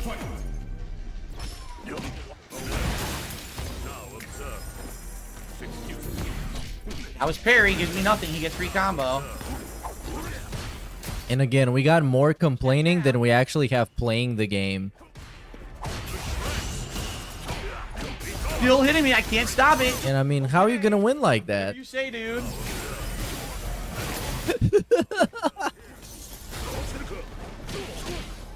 Oh wow, he's getting wiped. Practice sharpening your skill in the digital realm, where time stands still. What the fuck? Yo, grinding drop through again. levels, pushing past the dropping thrill, but everything. ASP, you call them scrubs when you're the one that's still. That's super poetic because we got poetry over him fucking crying about stuff. I'm gonna rewind the crying so you can hear the whole salt because this one was really good. But poetry over him getting wiped in Street Fighter is genuinely very poetic. Of course.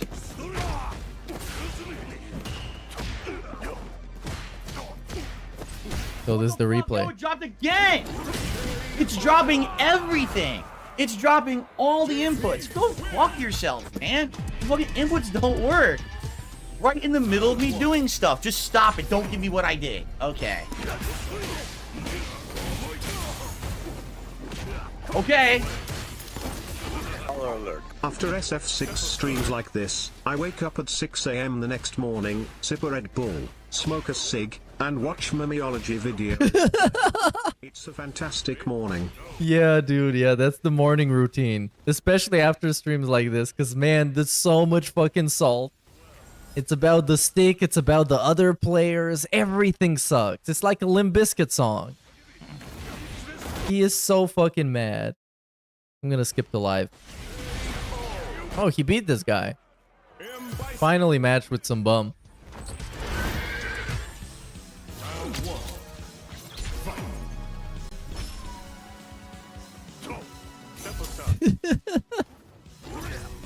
Oh, man.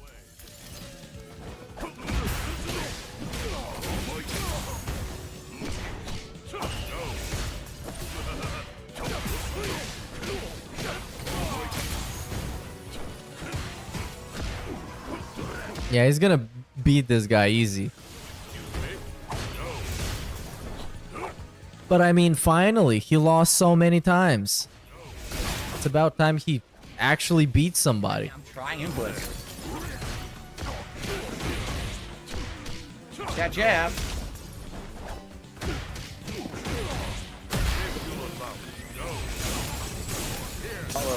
It's dropping all my inputs as the screen shows him jumping, punching and kicking, which I believe happens from button inputs. Why did What you do hit? I know though?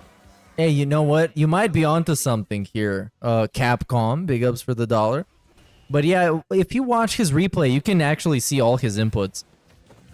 So all these excuses go out the window.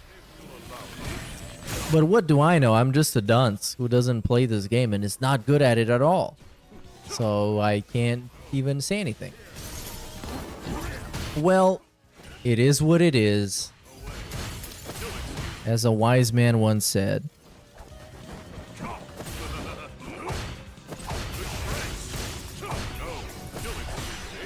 Oh, he's about to clock out soon.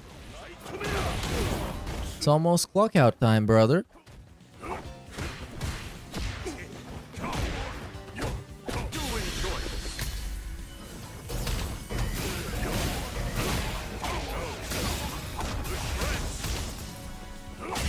Can't do it. I just did level 3 super, or level 2 super 3 fucking times in a row. Level 2 super, level 2 super, level 2 super, level 2 super. Nothing.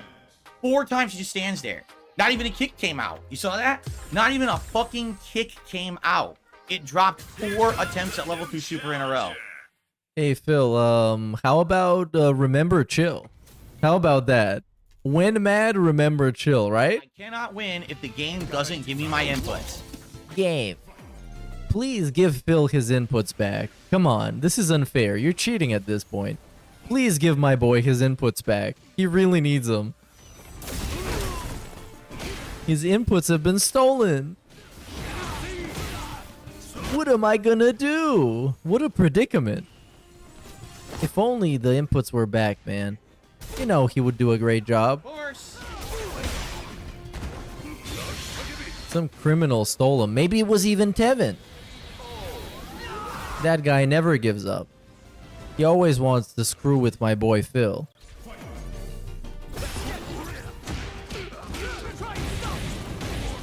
Maybe it was the wheel thieves. Game.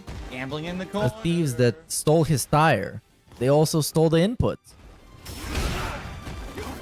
We might need to assemble a crack team of investigators to figure that one out. He mashes buttons because he's Ken. I get to mash.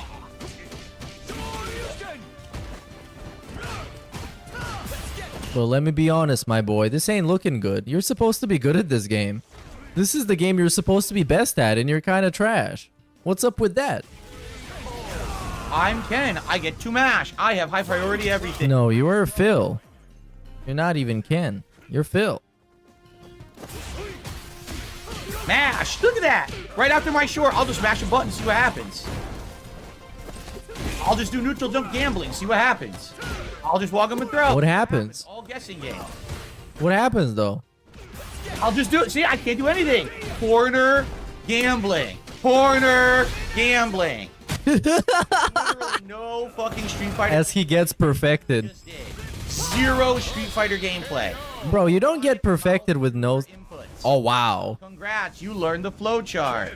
Congrats, you dunce.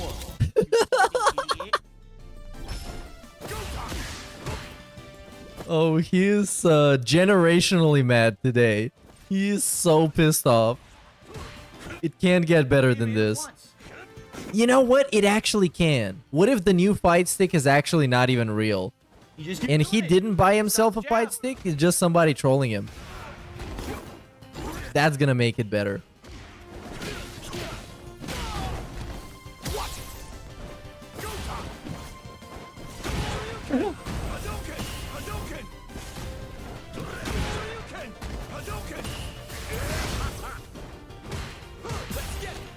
Can't do anything. Oh, and Argentina gifted him a membership again. A 50 bomb. Button inputs drop. You scream it's the game. SF6 is a lit game, yet you're casting the blame. Others play fine, but you're stuck in the same cycle of excuses. Man, it's truly a shame. It is truly a shame. Big ups for the contribution by Kane Gaines. 666. Yeah, just stop me with jab. As he is losing again. Very poetic. Just keep pressing. This is a very poetic stream. Single button input. We go deep here. It's none of that shallow shit.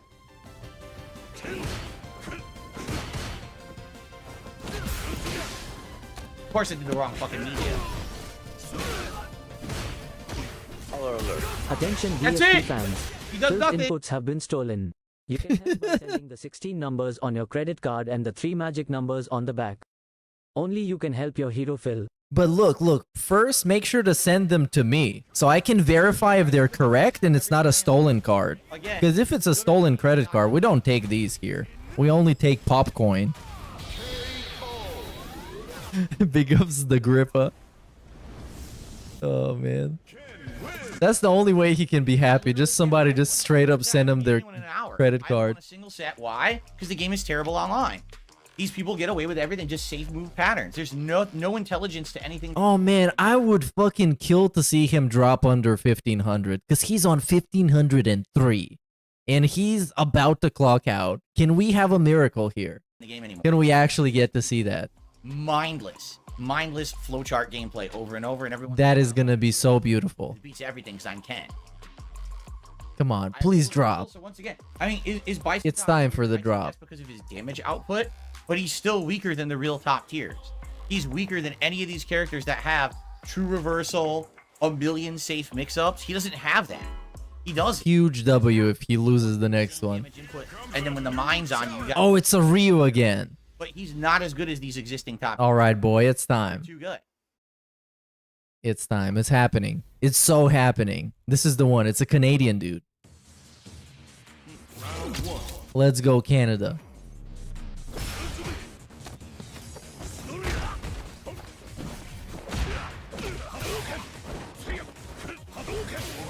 Can I block?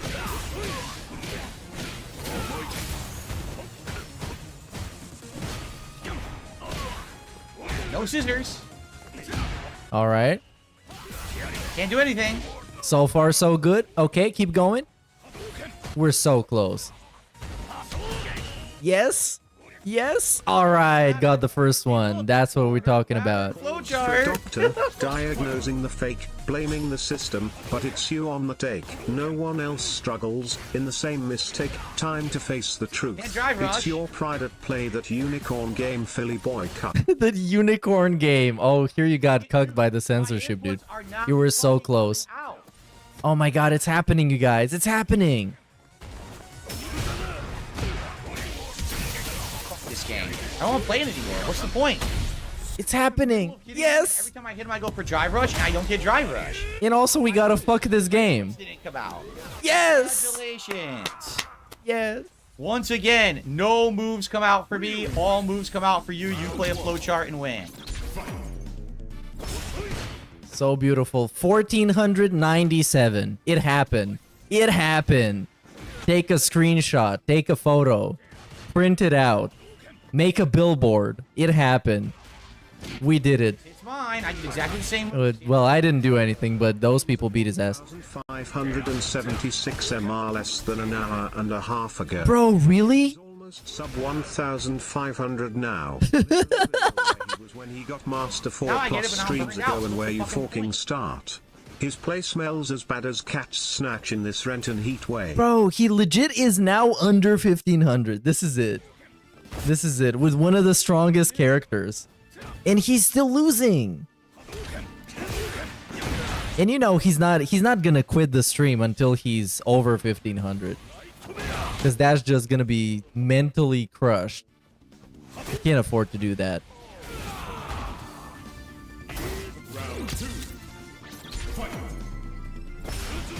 But I got what I wanted to get. I wanted this good under 1500. That's all that matters.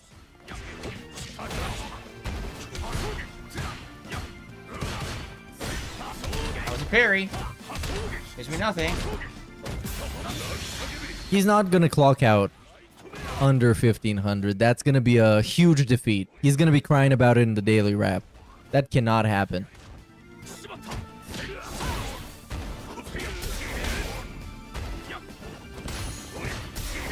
It doesn't come out again! Twice in a row, no level 1 super. All my moves don't come out in a row. All in a string, nothing. Okay, come on, Ryu. Come on. This is the big one.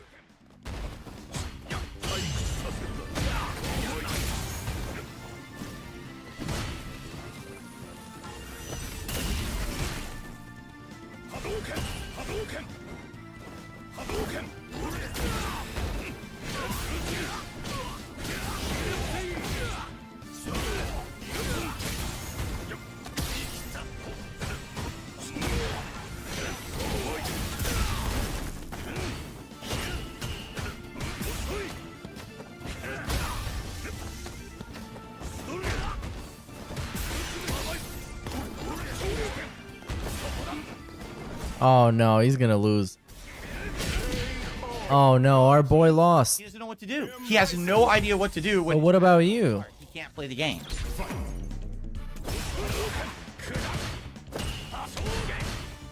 And now he's 1507.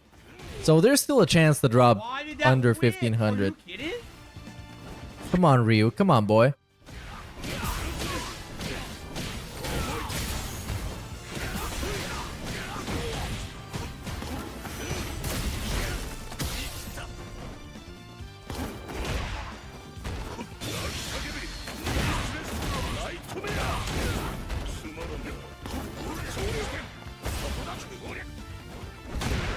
Psycho Crusher! Oh my! Hell yeah! Yes, yes, yes! And he got hit by the Hadouken. Oh, it's so over. Dropped my anti-air Psycho Crusher. Now I can't get him off me. No. Disaster happened.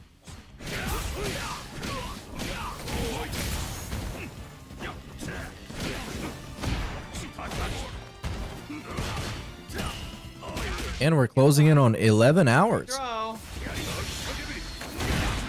Hopefully he stays for some overtime. He's already 5 minutes overtime, you guys. He's going above and beyond today.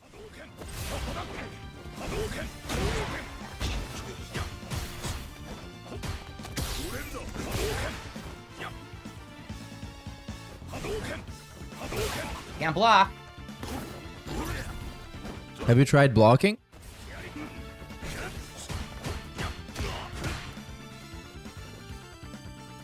I want somebody to just keep giving him the stupidest advice ever and see how long it's gonna take until they get banned.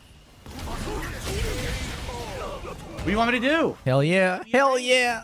Another L. Again, you did not play me. You played the pattern. You win. Professional L taker. Terrible, man. And he's at 1501. I'd like to keep playing. Oh, just lose this one. Playing again today. Just lose this one. That's all you gotta do. He just wants to drop all inputs. Can't get consistent combos. Can't get drive rushes. Can't get fucking drive cancels. So, and I think it's. I really do feel it's the stick. It's the core of the stick. I have a completely different buttons and stick, and it's still doing it. That tells me it's either the stick or it's the online play. It's one or the other. I like to think the entirety of the online play is not bad. Have you considered you might be trash? It's the stick, but maybe I don't think he has. It just sucks. Again, I will never improve when every single fucking move is dropping. Can't win.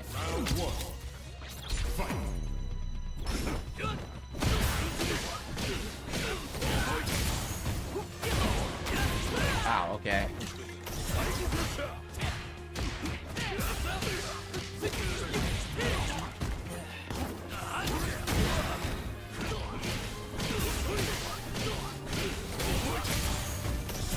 Oh, come on, man. You can beat him. Come on. Go harder, Mr. Mighty. This guy has more MR than Phil. But then again, pretty much everybody who's a master does. Because you start from 1500. Well, it is what it is. Round 2. Fight.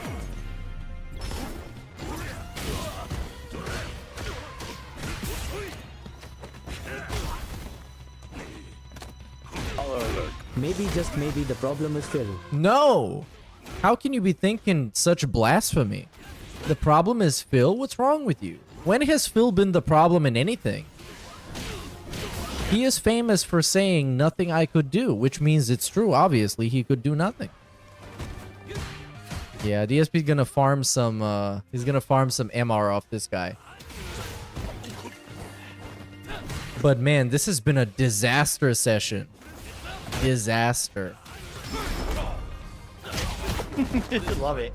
Love that you could do insane full screen shit. Oh wow, this was crazy. This guy might actually win a round.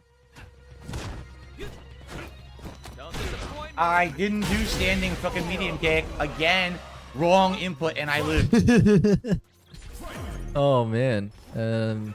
I hate to tell you, but this is really not good for you, Phil. Have you tried playing better?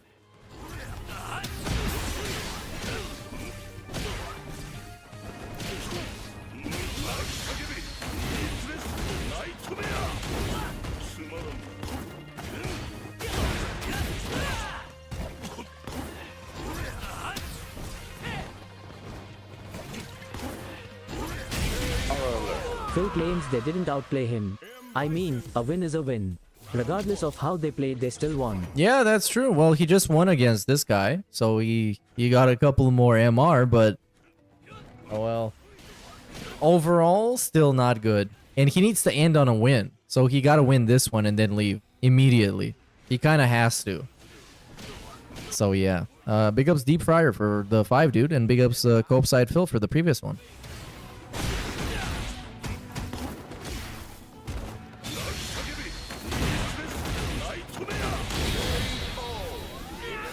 Because, you know, a win is a win, but Phil is an old school fighting game player. And old school fighting game players, they play for the honor. They don't just play for the win. Because you can also win by being a scrub and cheating. Which obviously Phil is never doing. I didn't do anything.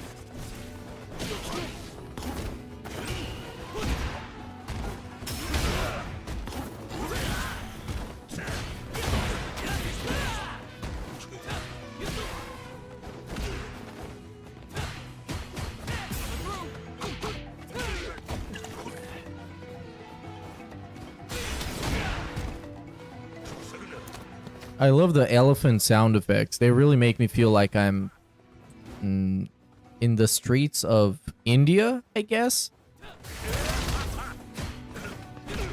Come on, bro. Beat his ass. Do a fucking grab or something. I don't know why he did that.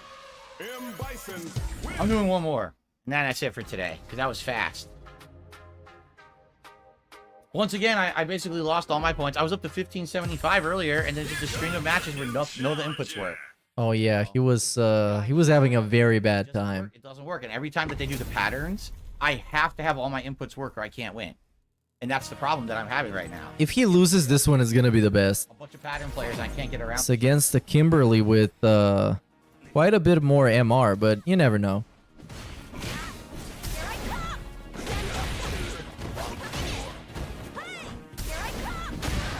Maybe he's just gonna be whacked.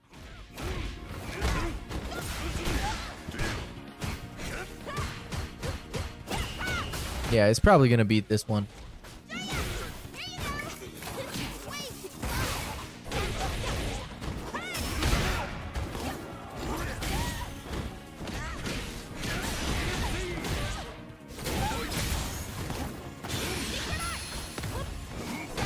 Wow!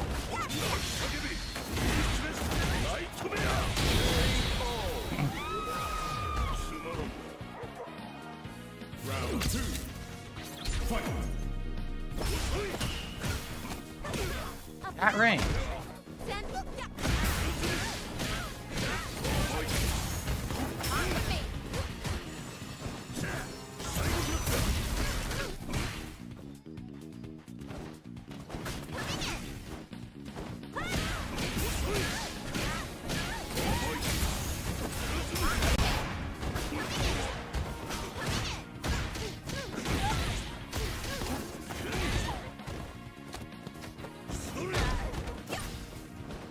Drive rush. Oh, okay. Easy win. Easy W for the king.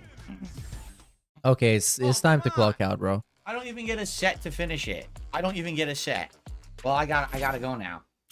Oh, he's getting really smug when he's winning. Didn't have this attitude when he was taking L's left and right. When I was playing on Xbox, there's nothing wrong with it. The problem is frequent dropped inputs with this game. And new stick, new buttons, same exact dropped inputs over and over. It's not, oh, I'm mistiming or it's late. It's literal dropped inputs. I do something and it doesn't come out. I do low punch, let's drive rush. Doesn't do drive rush. Huh? I go for drive Oh, and the tip's been terrible. He even forgot to beg. He was so immersed in the game. So it's just frustrating. It's not fun to lose at master rank when you are not outplayed, but instead the patterns can't be beaten because your inputs don't come out. Again, you have to play perfect to get out of these gambling situations in the corners and everything, which is how all these pattern players do. And I can't, they're all flowchart patterns. And they're just going to keep doing their little flowchart mix-up pattern until you get the move through it. And so I don't know how I'm going to improve. I really don't. Like, I don't know. It's either that stick or the game online, one or the other. So what is it? I'd like to think it's the stick. I'd like to believe that the stick is a problem. I'd like to believe is like Maybe if I ultimate do one, delusion level. It's actually the motherboard or whatever it is. Maybe there's the problems with dropped inputs. Yeah, maybe it's just you, man. Maybe It's just not. It you're looks not like as good as you think I you tried are. another stick and it's still Have the you same considered problems. that? Baller alert. Sounds like Then you there's need just to no stop solution. mashing It's just the fill. game sucks. Yeah, maybe you do need to stop mashing. And I need to play it on. Maybe you're right, Joe Dub. So, I mean, I'm doing he my needs to absolute play it on best. I got the PC. 1575 with Bison. Then I literally lost to every shitty pattern player over and over, and there's nothing I can do about it if my inputs drop. Again, yes, if I'm being outplayed by the pattern, I Here comes Joe Dub for the how to 2. beat it. There was at least half of my losses today were due to dropped inputs. Half. Half the time the pattern beats me, I got to learn how to beat it. I'm getting better against Cammy, right? I absolutely am getting better against Cammy. It's not as bad. I still am losing, but I did beat a few today, and I'm gonna get better the more I play. No, man, it's right? it's But you're for me, finished. I just- It's over. I don't know how I'm supposed to ever improve. It's the same online. Come app, on. boring, shitty. You're brainless done. pattern player idiots. You're a has Can't been, get past or it. maybe even a never And then was, it was like depending on who you 5, ask. 6 of them in a row.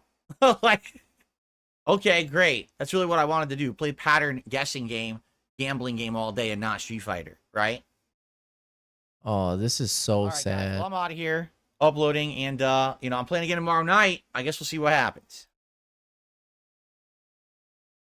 Okay, I tried to stop it from recording, Potentially Day and SP the entire coming through OBS with is this crashing. incel rant. I'm single because girls suck, they're garden tools, they like bad boys, etc. That's true. It's not the incel's fault. Of course, it. Well, that's the very essence of the incel mentality. That it's not your fault. That's why you're involuntarily celibate. You didn't decide that. It's just how it happened because you're too trash. So obviously, it's everybody else's fault. You deserve a girlfriend because you're entitled to one. Just like Phil deserves to win in fighting games because he's been playing fighting games for a long time or something. Or he just really, really wants to win. So therefore, he deserves to win. And he didn't win a lot today, let me tell you that, brother. Wow. Wow. This was a wow out of 10. You guys still there? It's a wow-tastic Stop that stream. video, and OBS was crashing, and it interrupted the stream. I don't even know. Yeah, what this happens. That's not good. Just OBS.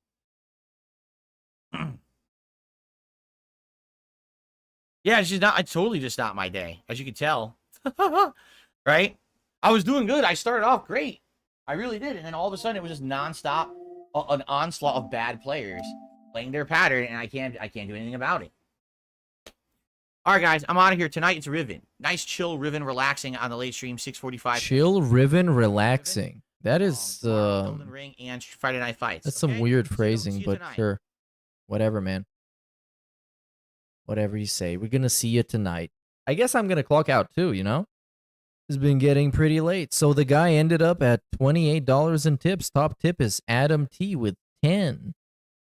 And everything else is just not much. England or Spain? Spain. I'm pretty sure they're going to win. They got a very well put together team. Got a lot of good players. They've been playing well so far throughout the entire competition, unlike England. So I'm giving them the win. They deserve the W. Anyways, this stream was a W. And the DSP stream was a big L. Because, I mean, he lost a bunch and got super fucking pissed off. So thanks everybody for watching. Make sure to tune in next time to do this same thing, but with the different stuff. Maybe. Or maybe not, brother. Who knows? Anyways, keep it flat. Peace out. And perhaps even yong out. Sounds good to me.